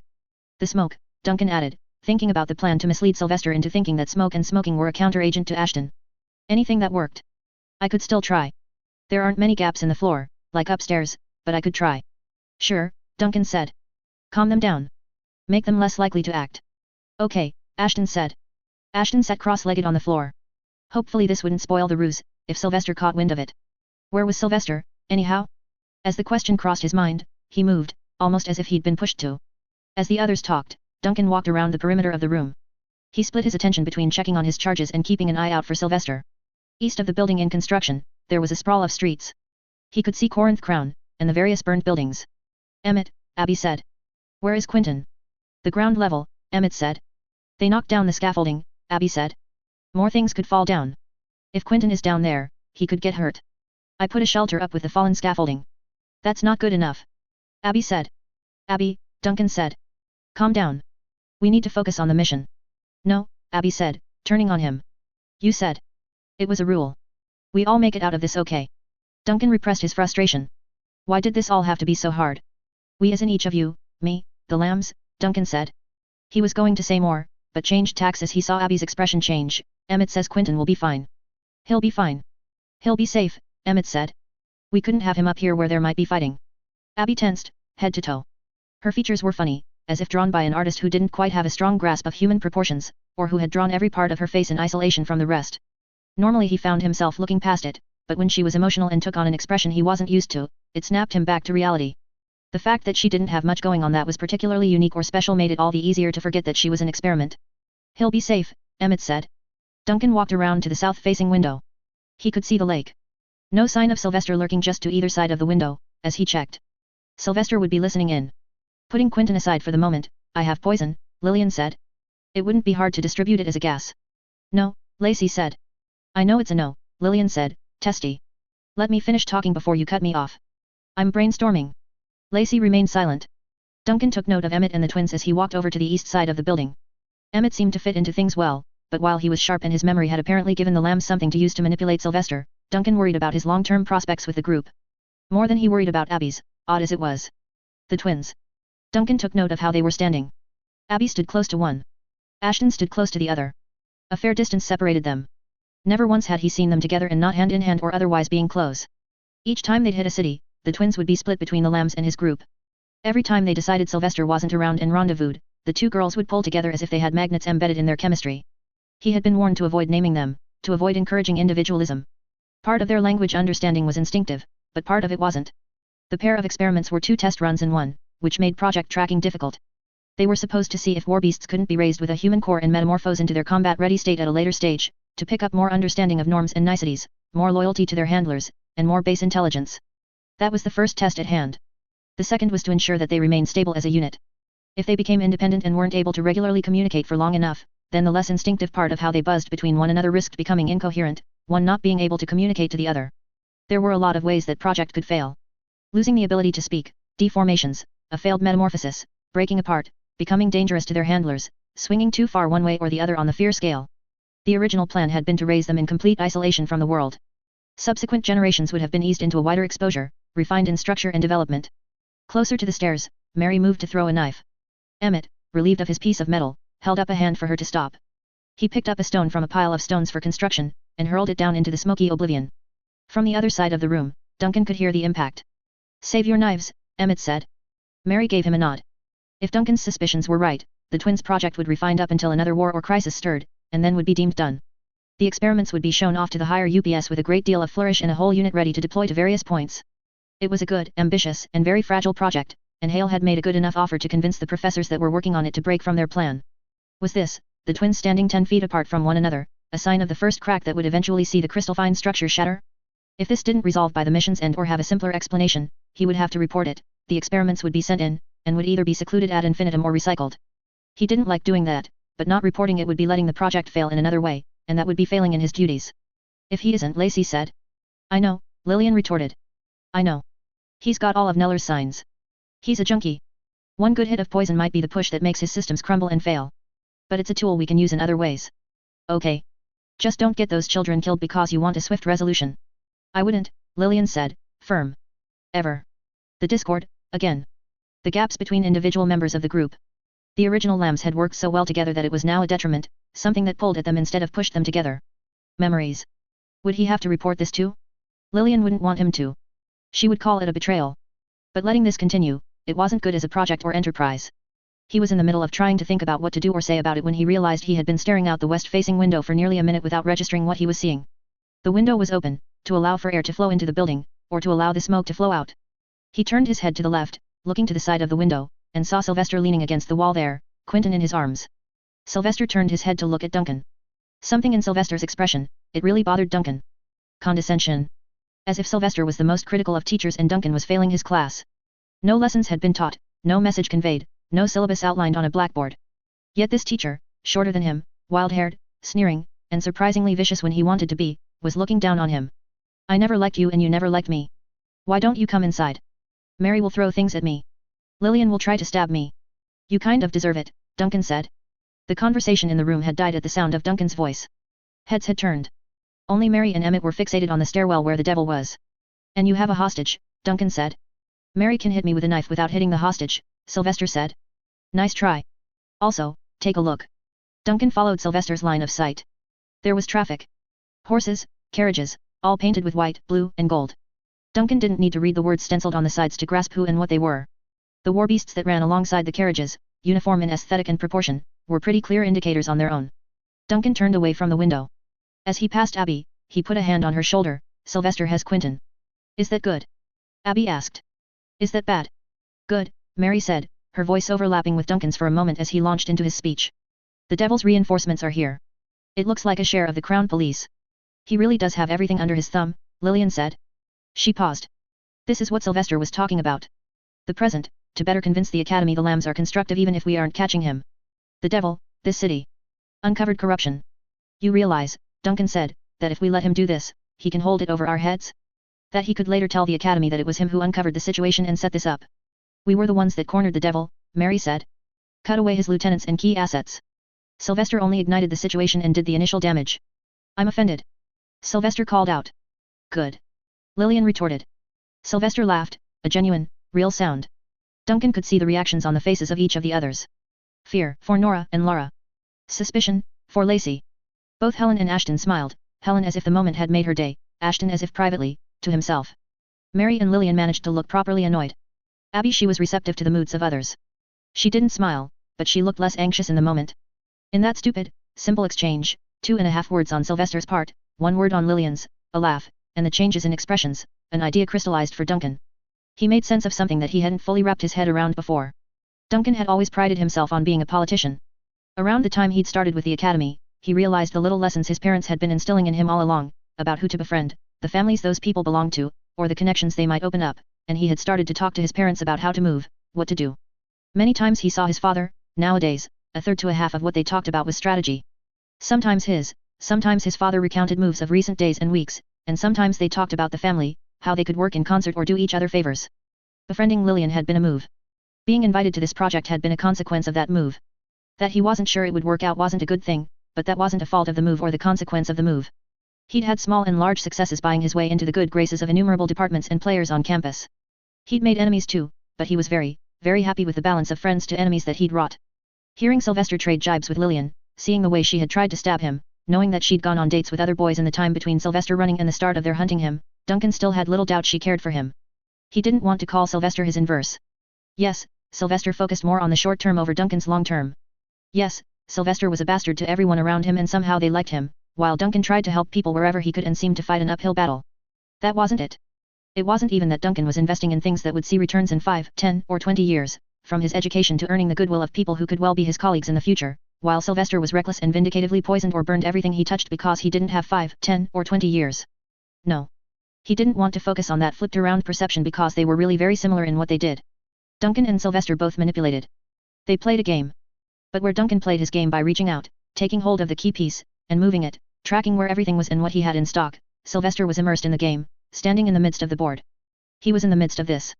The process of grasping that idea was encapsulated in just a moment, but something clicked, and Duncan wasn't sure how to use it, or if he even should. Come out of hiding, Sylvester, Mary said. I don't want to talk to you through a wall. I noticed that instruction didn't come with promises you wouldn't throw things at me. I promise, Mary said. Sylvester stepped around the corner. He carried Quentin, swaddled in a dark green sackcloth, the lamb's chin resting on Sylvester's shoulder. He took in the room full of people. Mary whipped her hand at him. Sylvester didn't flinch. She held the knife, but she hadn't actually thrown it. Ha, he said. So cruel. You almost woke Quentin, here. I'm tempted, she said. You shot me. I do feel bad about that. But for now, we need to figure out what to do about the reinforcements, Mary said. Let them come, Sylvester said. Play into our enemy's hand. Lillian asked. Duncan didn't know what to say. He wasn't a strategist on this level. He didn't have experience. He'd never felt more out of his depth than in moments like this. With his own team, it wasn't so bad, but with the lambs gathered, talking as if they could finish each other's sentences, he felt paralyzed. We still need to get the devil, Mary said. He's apparently happy to wait down there. The police will arrive, they'll come up the scaffolding that's still intact, they'll corner us, and that's not a force we can overcome. We could burn them out, Helen said. We risk killing the devil, at which point the hostages are doomed. The headmaster's children, at the very least, Lillian said. He's really very patient, for a rage-driven, drug-fueled lunatic, Sylvester said. He'll pick his moment soon. Emmett hurled some stones down the stairs at others who had wrestled the bodies. He ducked as men with guns opened fire. Some wilder shots hit the underside of the floor but didn't penetrate it. The devil could be heard speaking, his voice muffled. Duncan felt detached, unable to do much. Doing his best to wrangle that feeling, he made himself move, and approached Sylvester. What I'm saying is simple. Let them come. Destroy the reinforcements, Sylvester said. He stopped as Duncan drew nearer. Hello, Duncan. Yes, I know you are very happy to have me back, but the hugs will have to wait for later. I'll look forward to that, Helen said. Sylvester shot her a smile. Duncan reached out, not for Sylvester but for Quentin. Oh. That. Nothing up your sleeve, Dunk? No needles in your arms or other tricks? Really not in the mood for games, Duncan shook his head, unsmiling. Sylvester helped transfer Quentin over to Duncan's arms. The damned animal bleated as it stirred away. Duncan turned away, and carried the lamb over to Abby. He had to kneel to deposit it by her. He was used to her smile, at least. She'd been smiling ever since the blighted creature had been left for them to collect. What was I saying? Leave him with nothing. You've already been working toward that, taking out his lieutenants. My poison? Lillian asked. That's one way. I was thinking, something a little more traditional. You have something in mind? Lillian asked, curt. Then stop bragging about how smart you are and make it happen. Emmett, Sylvester said. Mary, you too. We could use Nora. And Duncan. Sylvester looked at Duncan, kneeling by a smiling Abby and the lamb. Good where you are. We're good with just us three. Rest of you, hold down the fort. Almost literally, now that I think about it. Condescension? Still there. Duncan shrugged it off, and turned his focus to the stairway, which no longer had Emmett and Mary to guard it. Lillian and Helen drew nearer. Duncan drew the gun he had confiscated from Maurice and Noreen, and moved closer to the window, watching the approach. They were only a block away. Men were already getting out of the carriages, jogging alongside as the carriages slowed. There were bystanders, and the police stopped to talk to them. Bystanders pointed, talking, no doubt sharing how some of the scaffolding had fallen, while commenting on gunshots and the various dead bodies that now were arrayed around the scaffold and on the ground below. Ashton approached. He peered over the windowsill. What do you think? Duncan asked. I'm spent, Ashton said. What's going on with Nora and Lara? I don't know. Okay, Duncan said. You did a good job. I wouldn't be so spent if I wasn't helping them all the time. I know. But they need it, for now. They're getting close. I know, Duncan said. He raised his hand to get Lillian's attention, then signaled. Threat. Here. Ready. Lillian asked. They're not, Lara said. Lillian made a face, glanced up, and then looked at Duncan. Don't look. Duncan raised an eyebrow, then turned his back to her. Lacey, would you give me a hand? There. That is not clearance to look, Duncan. He didn't react. There had to be 60 men out there, with 4 war beasts. They were just now approaching the door. They're at the door. Whatever Sylvester did to bar it, they're about to undo that. Damn it. Okay. You can look, Lillian said, before turning to Lacey again. Near the elbow, solid, you can feel it. It's a pocket. A little higher.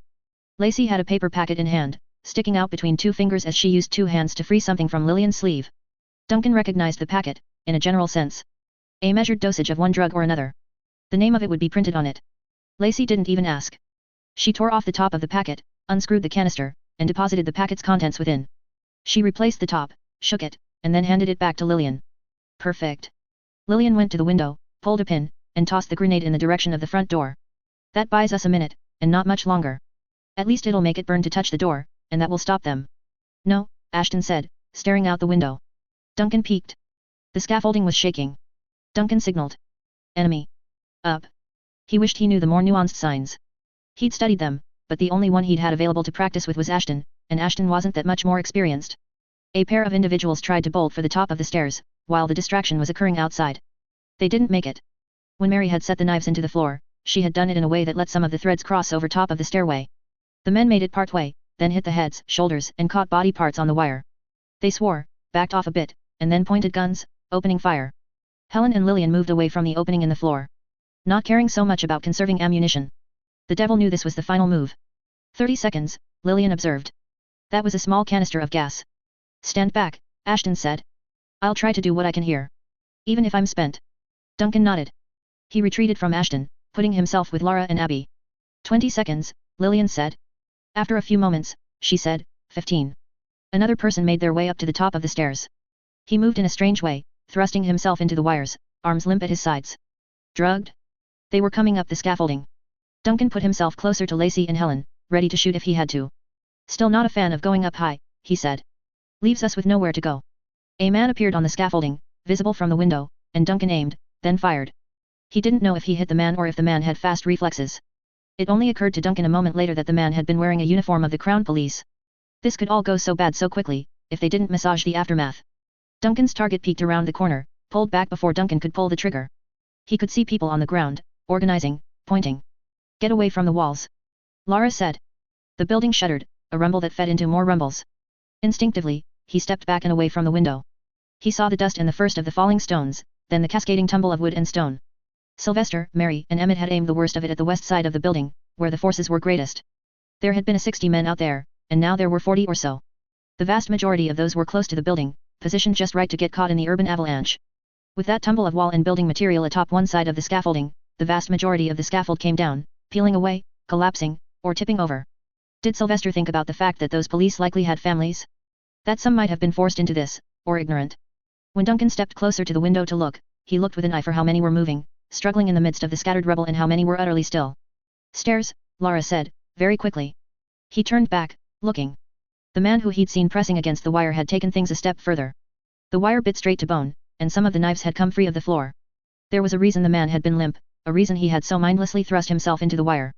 He was already unconscious, for one, if not dead, and his body was being pushed. The devil shoved the body up and into the wire, and another came free.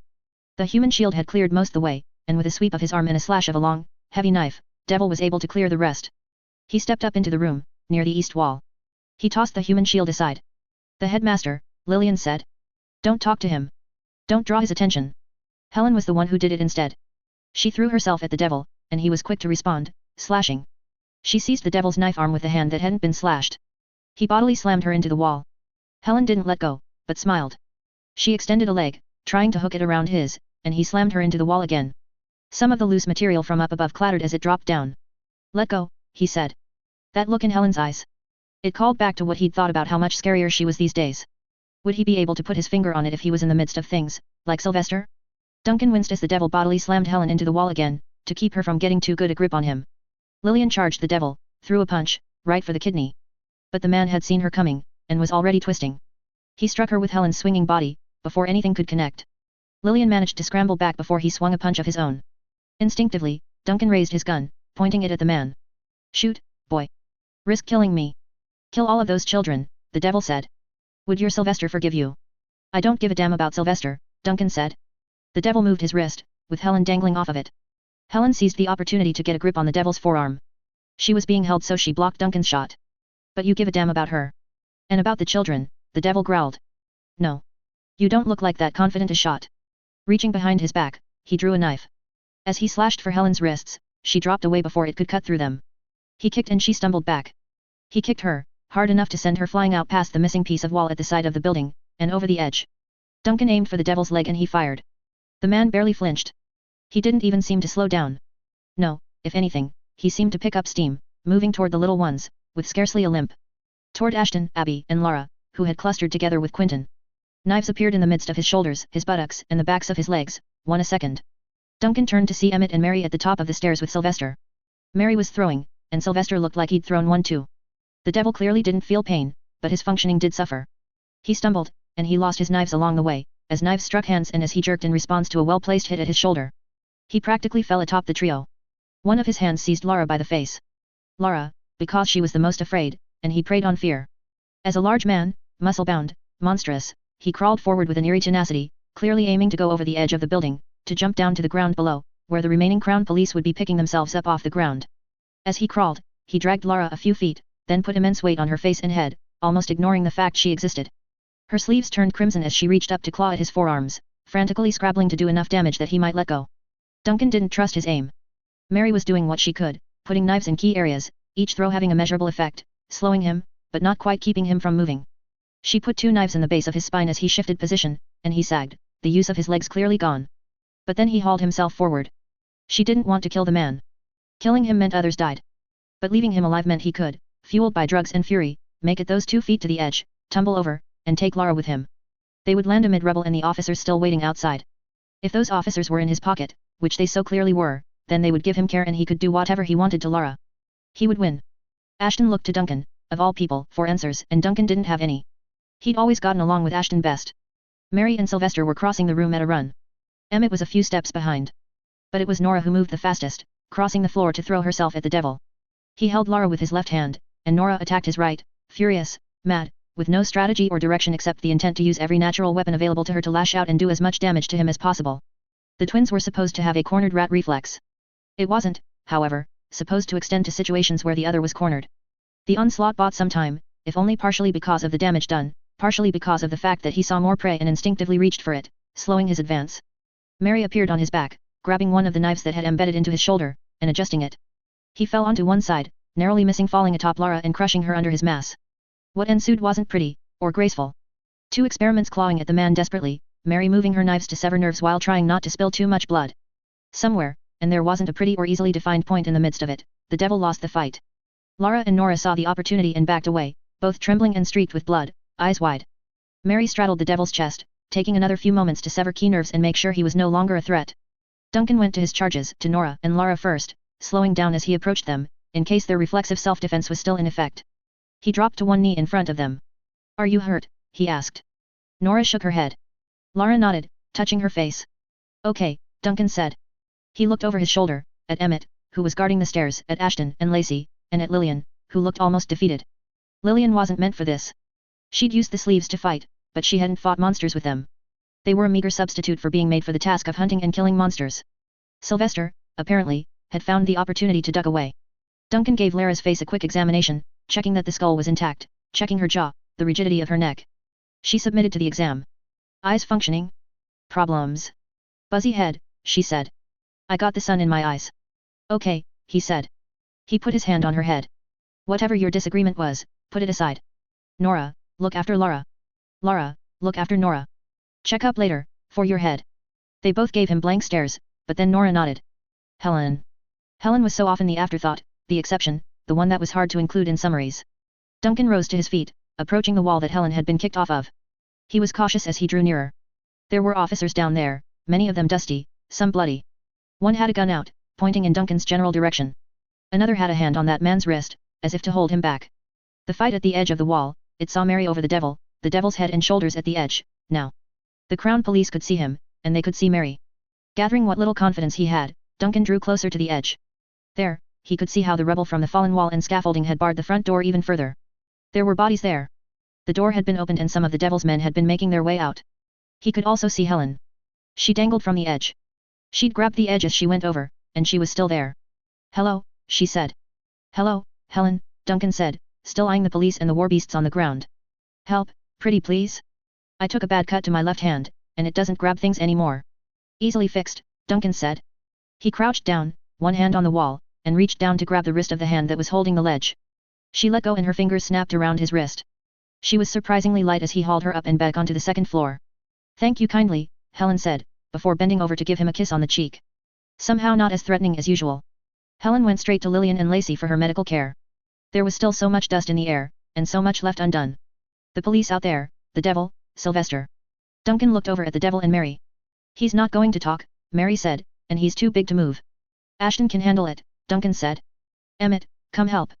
With Emmett's help, soon joined by Lacey, who had to feel useless and dazed in this situation, Duncan dragged the devil away from the edge and closer to the center of the room. Direct dose, Duncan said, to Ashton. I know you're spent, but we need something. Ashton nodded. You can always dig just a little bit deeper. Then he put one hand on the devil's chin and leaned over, face drawing closer. Ashton, Lacey said. Do not kiss that man. You don't know where he's been. Ashton paused. Nose, Duncan said. And use your hand to funnel it. Ashton cupped his hand to form a circle, pressed it over the devil's nose, and then blew hard into it. It would take a minute. I'm sorry we were late, Mary said. We didn't think it would get quite this bad this fast. I thought my wires were good enough. They were good. He used a human shield, Duncan said. Brute forced his way through. Mary frowned. Even faced with a perfectly reasonable countermeasure, she still acted like it was a failure on her end. We were taking a minute to set up our escape route. We have a way out of the building, Mary said. One Sylvester has no doubt already used. Duncan nodded. He stood, backing away from the scene, coming to stand by Lillian and Helen. Abby had Quentin, which was mostly what she needed. Nora had Lara and Lara had Nora. Ashton had a task to do. Did you get hurt? He asked Lillian. No. Only my pride. You did better than I did, he said. She didn't argue. She didn't agree, either.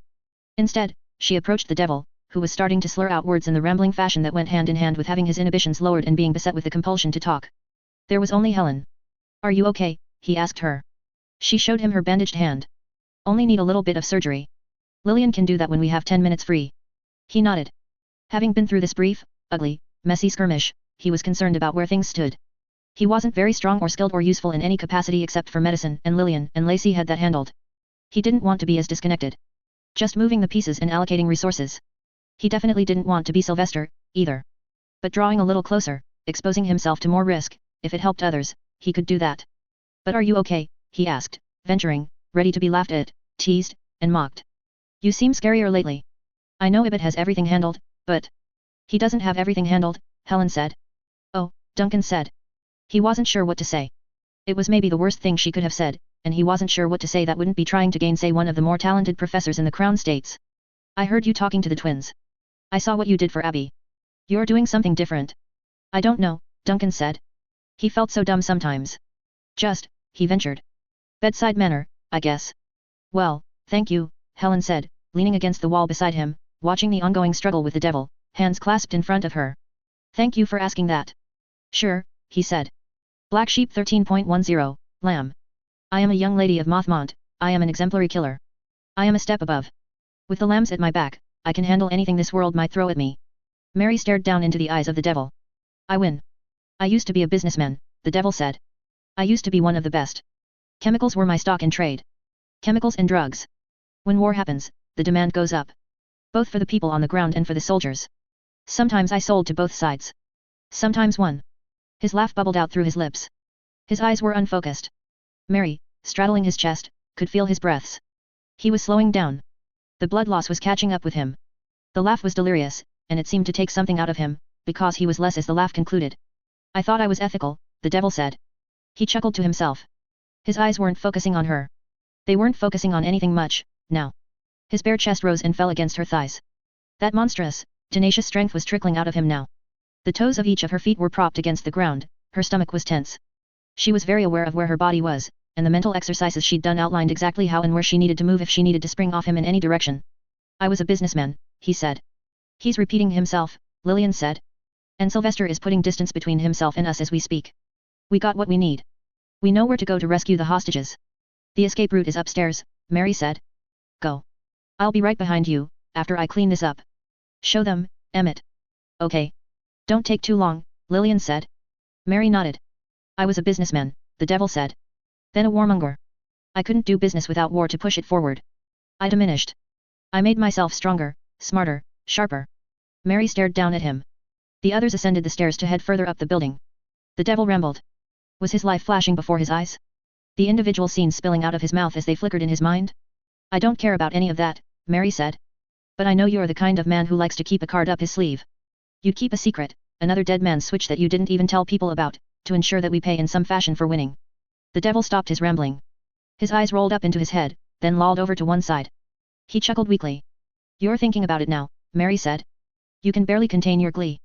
That prompted another weak chuckle. As his life leaked away, this massive figure was starting to seem more like a child. The letters, the devil said. If I don't send out the letters, then the house. He chuckled. Mary slapped him. He didn't seem to feel it. If you don't send the letters, then the house. The house of cards. I might lose, but nobody wins. Taking a cue from the academy, are we? Mary thought. Those letters, Mary said. Tell me about the letters. I don't want to tell you, he said. He almost sounded like he was regressing in age, his tone becoming more infantile. Ashton's influence would be part of that. So would the drugs he'd taken. I want to keep it a secret. Such a good secret, Mary said. You could rub it in my face. You're dying, Mr. Devil. You're dying, John Colby. Soon the lights will go out. He blinked, as if trying to regain some measure of focus. You're dying, she hammered him with it. She had to push herself to be less of a lamb, more of the lady. It was like an old set of clothing that she was putting on after many, many months, and she was surprised it still fit, that it was still easy to move around in. More emotion in her voice, more vulnerability showing, less combativeness. She leaned forward over him, her forearms resting against his chest, hands at his collarbone, her hair hanging down around his face. He winced at the movement of the hair. He looked up and focused enough to see her face. The eyes that were wide and pleading, not dangerous. A hint, he said. He chuckled. All the letters. They're people I have under my thumb. People who worked for me, some corrupt people and some people I corrupted. I knew they wouldn't always side with me, so I prepared to destroy each and every one of them if they tried to cross me. Blackmail, and drugs that only I can supply, because only I know what they are. Now I die, and the house of cards, it all comes tumbling down. Oh no. Mary said, feigning upset. Oh, yes, the devil said, indulging in his victory. My pawns will spread the right information if they don't hear from me, and other people will never get the information they need. They'll lose their minds, if they don't die. Important people. Unless someone finds your paperwork. They won't. They can't. The letters are in a safe and the safe is in my headquarters, which the little brat burnt down. Mary nodded. Corrupt officials, officials that had allowed themselves to be corrupt, and people who had conceded to work with this madman. Would it really be a loss, if their lives were utterly destroyed and they were removed from the picture? Lillian wouldn't want to be quite so cutthroat, but there was a reason she had suggested that Lillian leave before initiating this line of questioning. If there was nothing that could be done, then Lillian would be upset over nothing. If there was an option, then she could tell Lillian after, and they would find a solution. A cold part of her, deep inside, wondered how hard she wanted to dig to see if there was an option. That part of her identified well with Sylvester, and the very reason it was as easily felt as it was likely because Sylvester was on her mind. When they had been in Warwick, hunting the Baron, she had known that she was influencing Sylvester, and Sylvester influencing her. They had, how had Sylvester and Nora put it? They had danced, and they had ruthlessly danced over a number of people along the way. That wasn't exclusive to Warwick or that mission, either. He had been an influence all along. She had paid close attention to that from the beginning.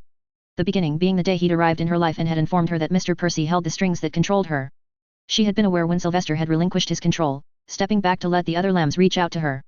Gordon had helped her feel like less of a puppet and more like a girl. Lillian, though. Lillian was her friend in her heart. As a stand-in for her own heart, she often thought about what Lillian would want and do. Unrecoverable, she said. Unrecoverable, the devil said. Then he smiled, no. But they would have to dig all day and all night to get it. When the seasons change and the mess gets cleared up, long after the damage has been done, they'll find my cellar and the papers will tell of what's inside. The story will be told all over again, rubbing salt in wounds, give truth to sus. He stopped. Suspicion. Suspicion, yes. And the name of the drug that I used to control Robert, John, James, William and... They'll find it where? My headquarters.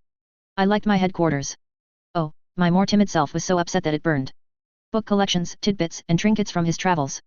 He would be so sad to know he died like this. As the monster within. Where is the headquarters? The winery. It. He stopped as she lowered her knife to his face and started cutting. Oh, he said. Was this you, Sylvester? Did you anticipate this part of it? The devil's schemes, the countless measures we'd have to take into account? Why? What are you planning? How far does this scheme go? Since the beginning, Sylvester had manipulated her. He was kind about it, encouraging her to grow. A part of her had craved more, because it was what she knew. She had, in nascent adolescence, seeing him as a boy and herself as a girl, invited him into a closet while she'd been wearing only her underclothes, because she wanted him to pull her strings. He had refused to, in the end. She was better for it, she knew. But now things had turned around. Sylvester was on the other side, and the manipulations were revolving around her in the form of devils and children in a city turned upside down. She finished cutting, and she peeled the skin of the devil's face away. The blood loss from that was enough that he was barely there by the time she was done. She doubted he was capable of seeing anything, let alone focusing on anything. With a flick of the knife, she severed the man's jugular, then sprang to her feet. As she made her way up the stairs, she folded the bloody mask, placed it between two pieces of paper and then put it into a small scroll case, tucking the case into a belt at her thigh. Only a few of the lambs were still at the top floor. As Mary arrived, Emmett put the scrap of cloth over top of the rope and jumped, sliding over and down to the next building. Only Lillian and Lara remained. Can I stay? Lara asked. I can hide. I'll catch up with you after. Or you can come back for me. The police will have left. No, honey, Lillian said. She spotted Mary, then returned her focus to Lara. If you stay, you'll spend the entire time scared and upset you aren't with us. Lara stood there, anxiously processing, trying to figure out a way. Blood had soaked through much of her clothes. Luckily, little to none of it was hers. There's less fear this way, Lillian said. It's even kind of fun, but I understand if a fear of high places is one of your innate fears, but like the other innate fears, you have to fight past them sometimes. Like when you and Nora fought back. It's not that, Lara said. She looked up, then winced as she got some sun in her eyes. It's not one of my innate fears. It's a normal fear. That's why I don't want to jump.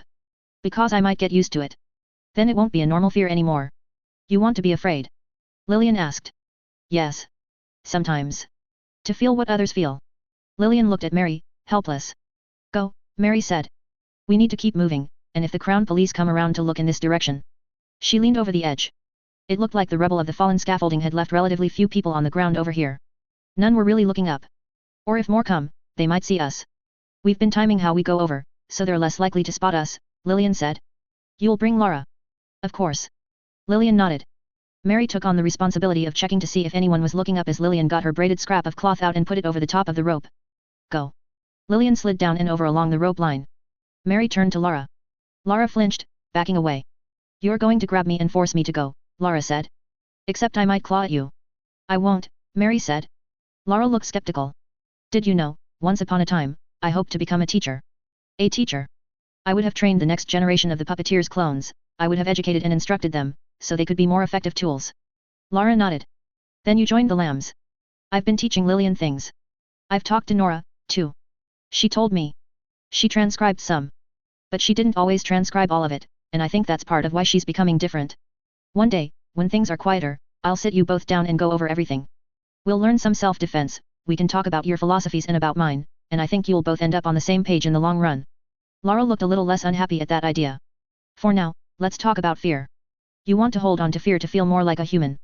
Lara nodded. She was paying attention now. If you want to experience human fear, then you should experience overcoming it. What it feels like after. I dunno. There will be more things to be afraid of in the future. I'll make you a promise.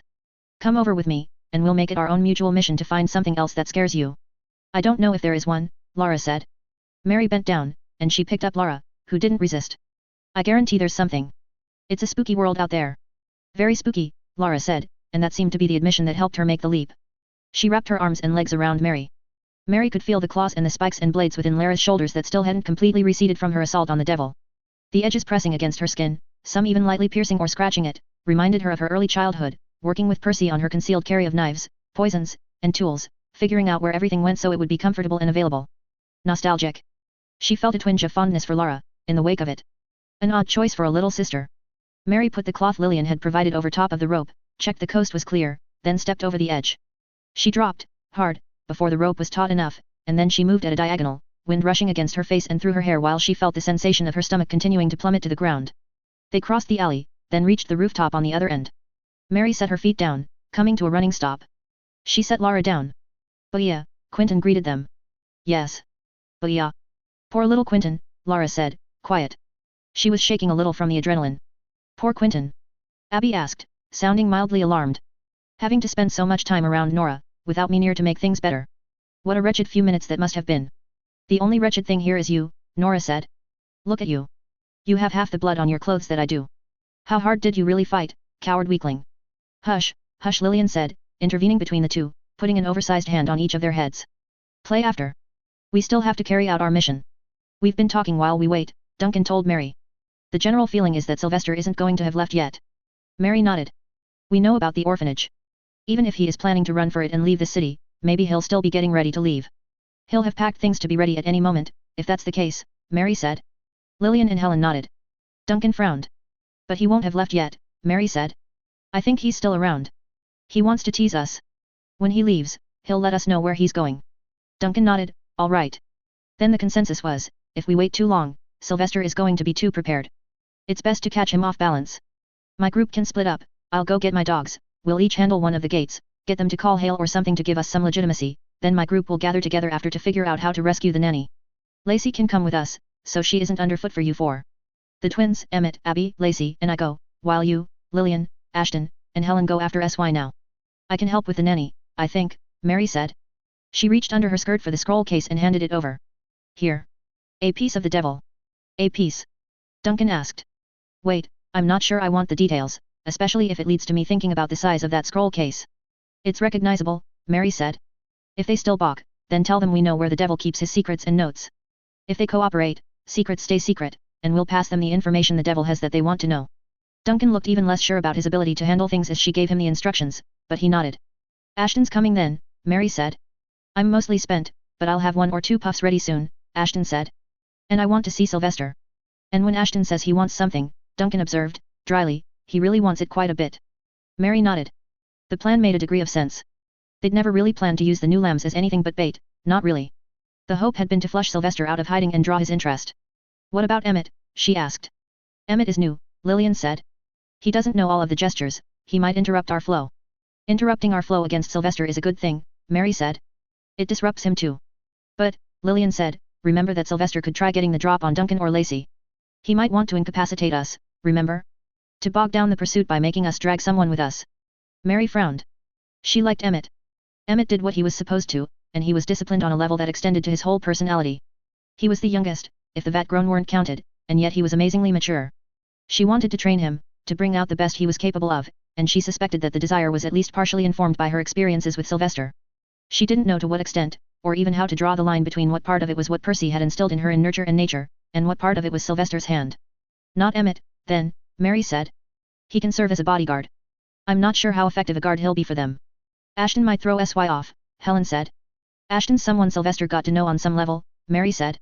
But I don't want to stand around debating. Every second we take is a second we're giving him. Good, Lillian said. Let's go. The groups separated. They made their way down from the squat building to the road, and Duncan's group headed northwards, while Mary led the group east, back toward the city center. Just the lambs, none of the last-minute additions. No Duncan, no Lacey. She could still sense that general trap in operation around her. A greater mechanism, the rows of buildings on either side of her like jaws of a blunted bear trap, waiting for her to step on the pressure plate. People were potential landmines. Sylvester's allies, or manufactured enemies in service to the devil. She knew on a logical level that her knee had healed. They'd given her the best doctors, and even had a few professors that hadn't performed surgery in ages in the lab to offer counsel. She should be as good as new, with no lasting damage, but she still felt the damage there. We're coming, Sylvester. They made their way, jogging, checking constantly to make sure they wouldn't get the attention of the local law, before Ashton pointed out a police wagon. The back portion looked it was meant to hold war beasts, with filthy blankets within. The people who had manned it had no doubt headed to the tower. Mary climbed up to the driver's seat while Helen and Lillian jumped on the sides. Mary checked they had good handholds before getting the horses moving. The cages had been covered with black cloth and Helen and Lillian worked to drape the cloths, to better hide the police markings that had been painted on the sides, as well as the crowns of gold and the stripes of blue that marked it as a police vehicle. With only the black showing, the gold and blue mostly covered, it looked more funerary. Mary intentionally took a route that would put them more out of sight, so they could lose the cages.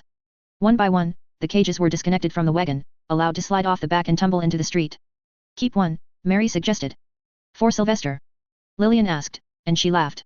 No, Helen said, before saying, careful. Lillian had to climb back out of the way to not be clipped by the last of the 3 cages. No need for cages, Helen said. You have me. We do, Lillian said. She fixed the cloth, then climbed over the divide to straddle the seat beside Mary. She breathed out the words, I have no idea what to feel right now. I know what that's like, Ashton said. Try to pick a good feeling. Lillian made a sound. I want to slap him, as part of us summarily kicking his ass and wiping the smirk off his face. Then call him names for about an hour. While he's gagged, and can't say anything back. I said a good feeling, Ashton said. That is a good feeling, Han, Lillian said. She stroked Ashton's head, careful not to mess with his hair. I want to see Jamie, Ashton said. I agree, Lillian said. But I can understand that you grew a great deal more attached to Jamie than any of us. He was my first friend. I wonder what he's doing, and how Sylvester plans to use him. He might not, Helen said. He has to keep the act alive. But he might, Mary said. Too many possibilities to cover. Heads turned as the horse galloped, pulling them behind them. The clip they were going was less sedate than was the norm, and Mary was young for a wagon driver. Perhaps not so unusual in a city where farmers' children might take on duties, but all put together, they were attention-grabbing, a curiosity. That came second to the mission. The hunt. They were finally chasing him. Finally, after months of looking.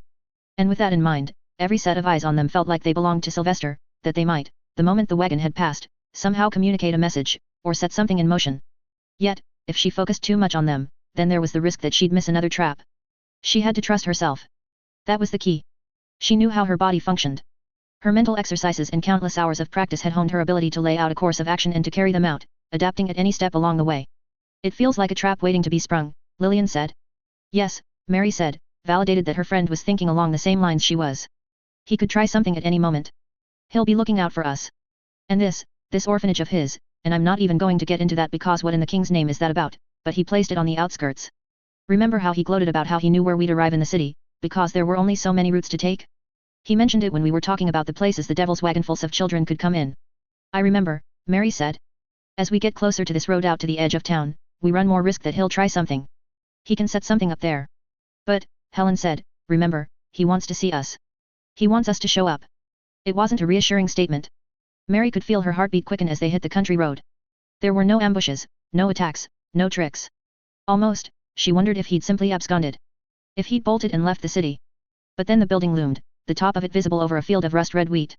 Wooden cranes with crews, pallets, and counterweights were arranged around the building. Construction material was everywhere, and the building itself was only mostly complete. It was a manor, extensive and elaborate, with children sitting and playing in the yard out front. It's a damn playground, Lillian said. Those pallets, the construction work. He damn well planned for the house to be in progress when we arrived. I like it, Ashton said. It's a very interesting house. The fields of rust-red wheat extended around to either side of the house, in the space behind it, and in the field opposite the house, so the road effectively cut through it. The fields offered virtually impenetrable cover, and they ensured that no matter which direction Sylvester ran, he could disappear. He had to have been thinking about the fields when he set up the house. Odds on there being traps in the wheat? Mary asked. Oh lords, Lillian said. Mary slowed the horses, then brought them to a stop out front. There he was.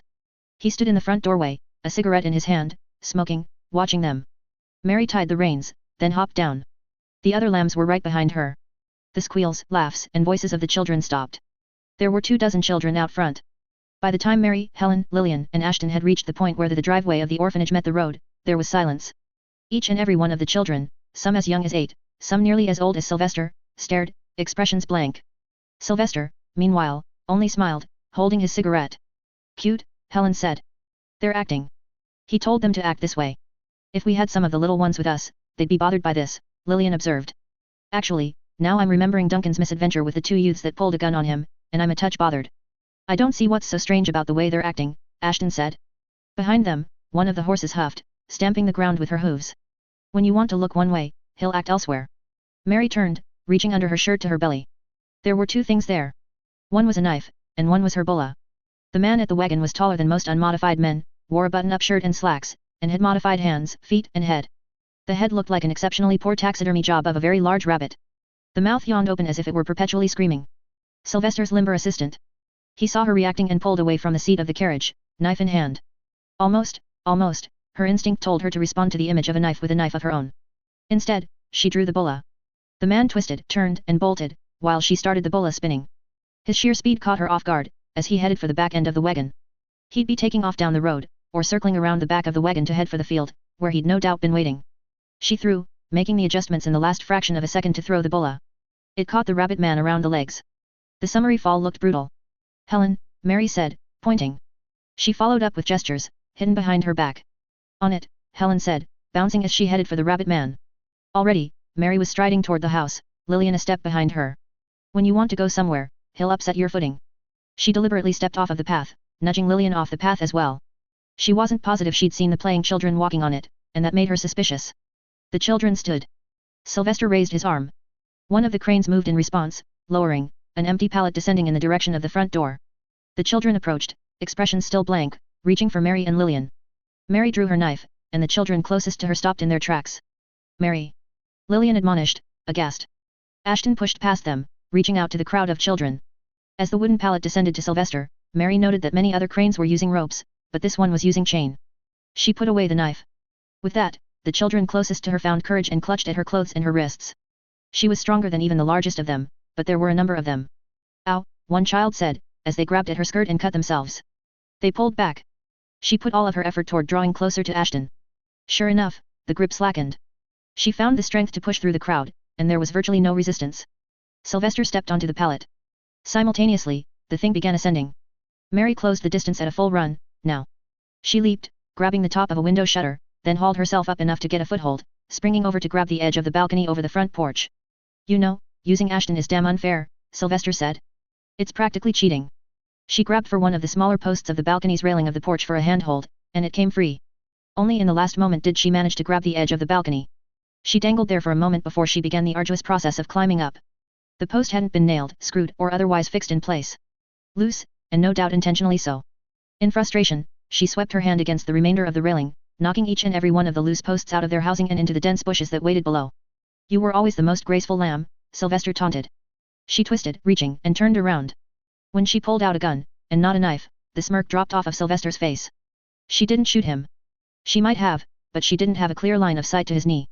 Instead, dangling from one hand, aiming with the other, she shot at one corner of the pallet. Mary fired 6 times in total, each shot hitting the mark and eliciting its screams from the crowd of children. She didn't wait to see the results.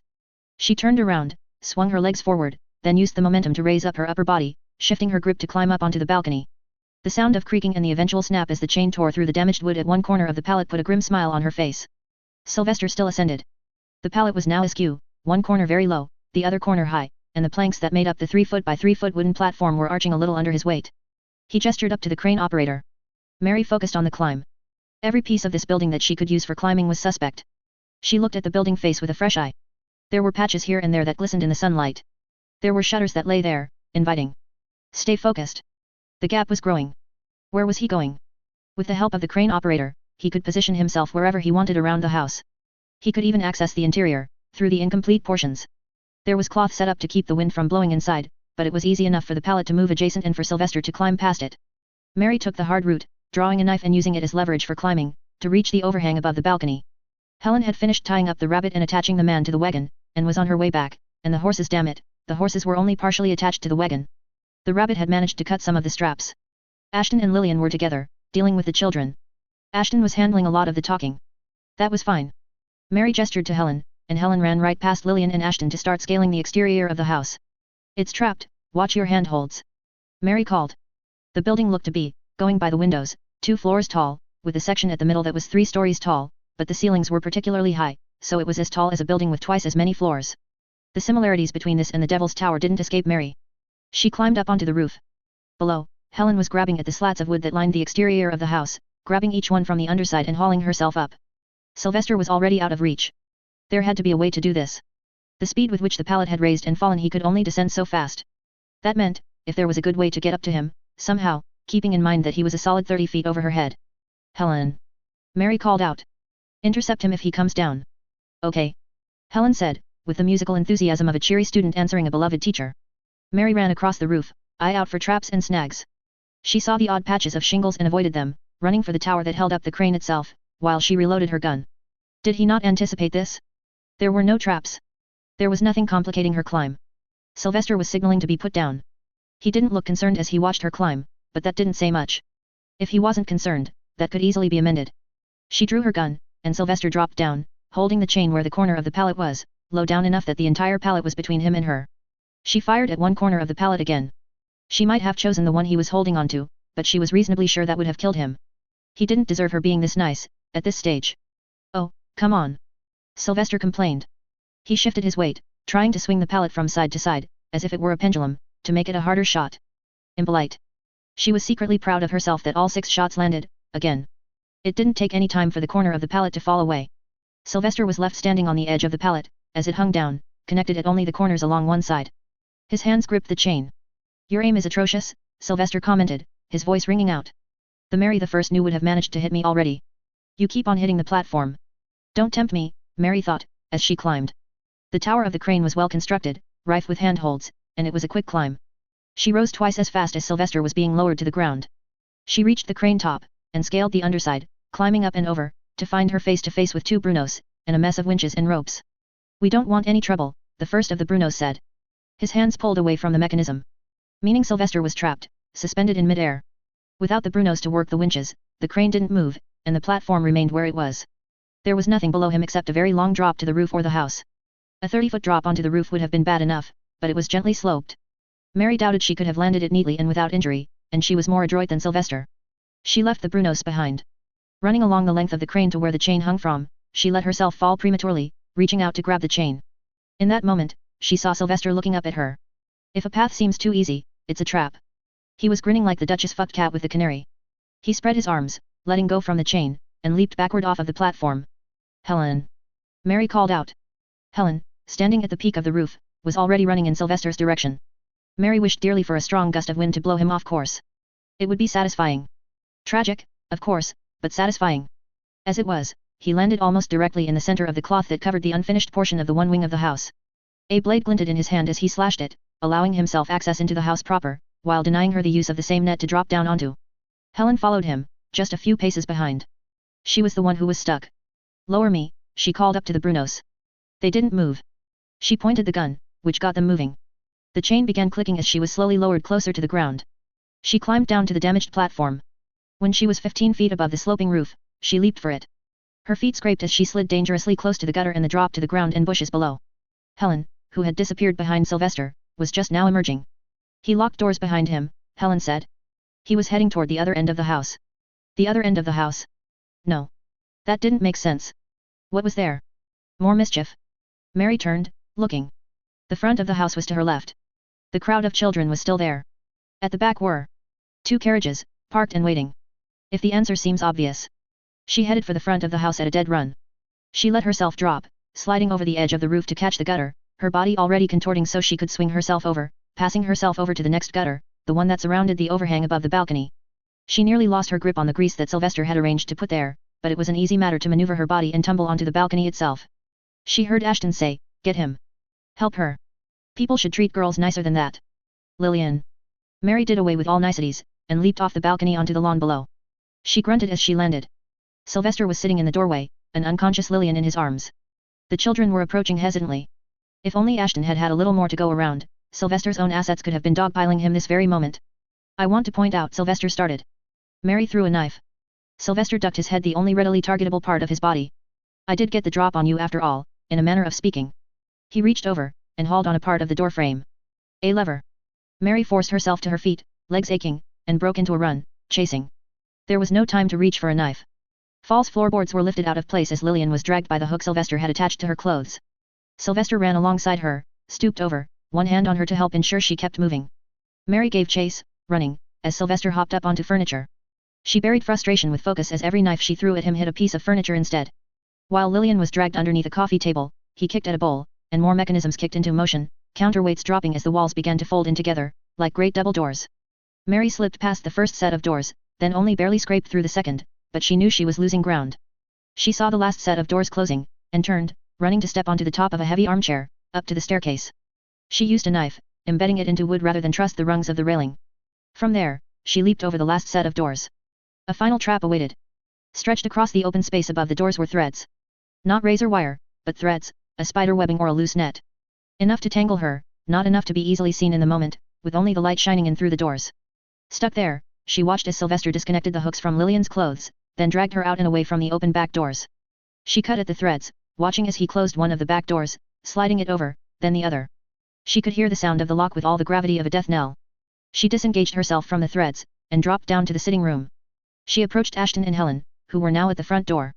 "They got Lillian," Ashton observed. Mary ignored him. She ran outside, knowing full well what she'd see. One carriage cutting through the field, taking a diagonal path until it reached the road. From there, it headed toward the city.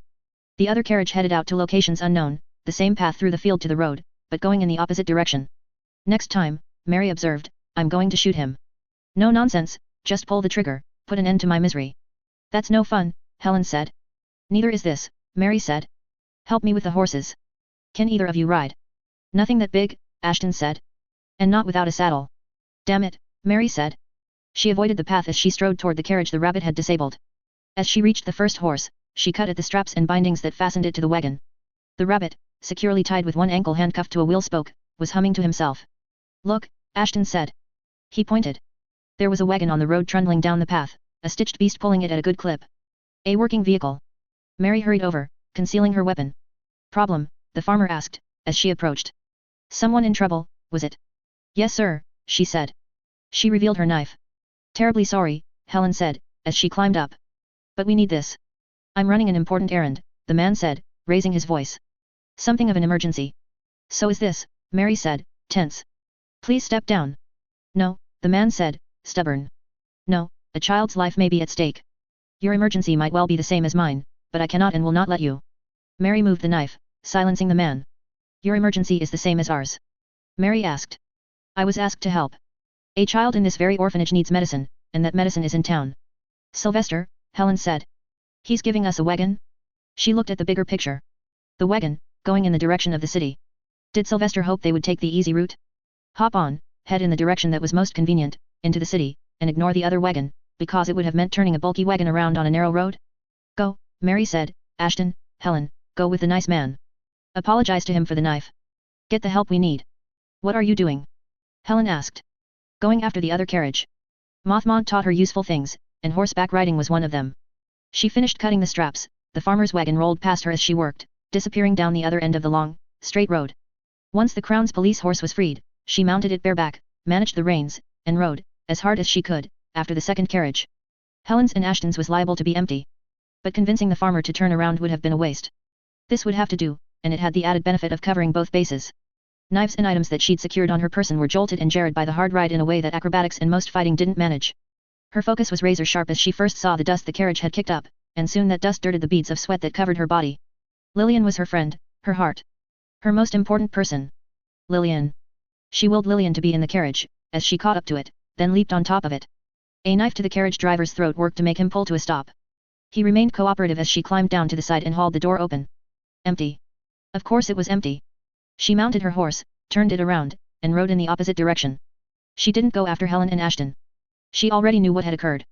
She made her way back to the orphanage, around to the back field. By the back door was a hatch. She kicked it open, then descended the ramp down to the tunnel below. There were multiple access points. And one exit, heavy, reinforced, and locked. To where?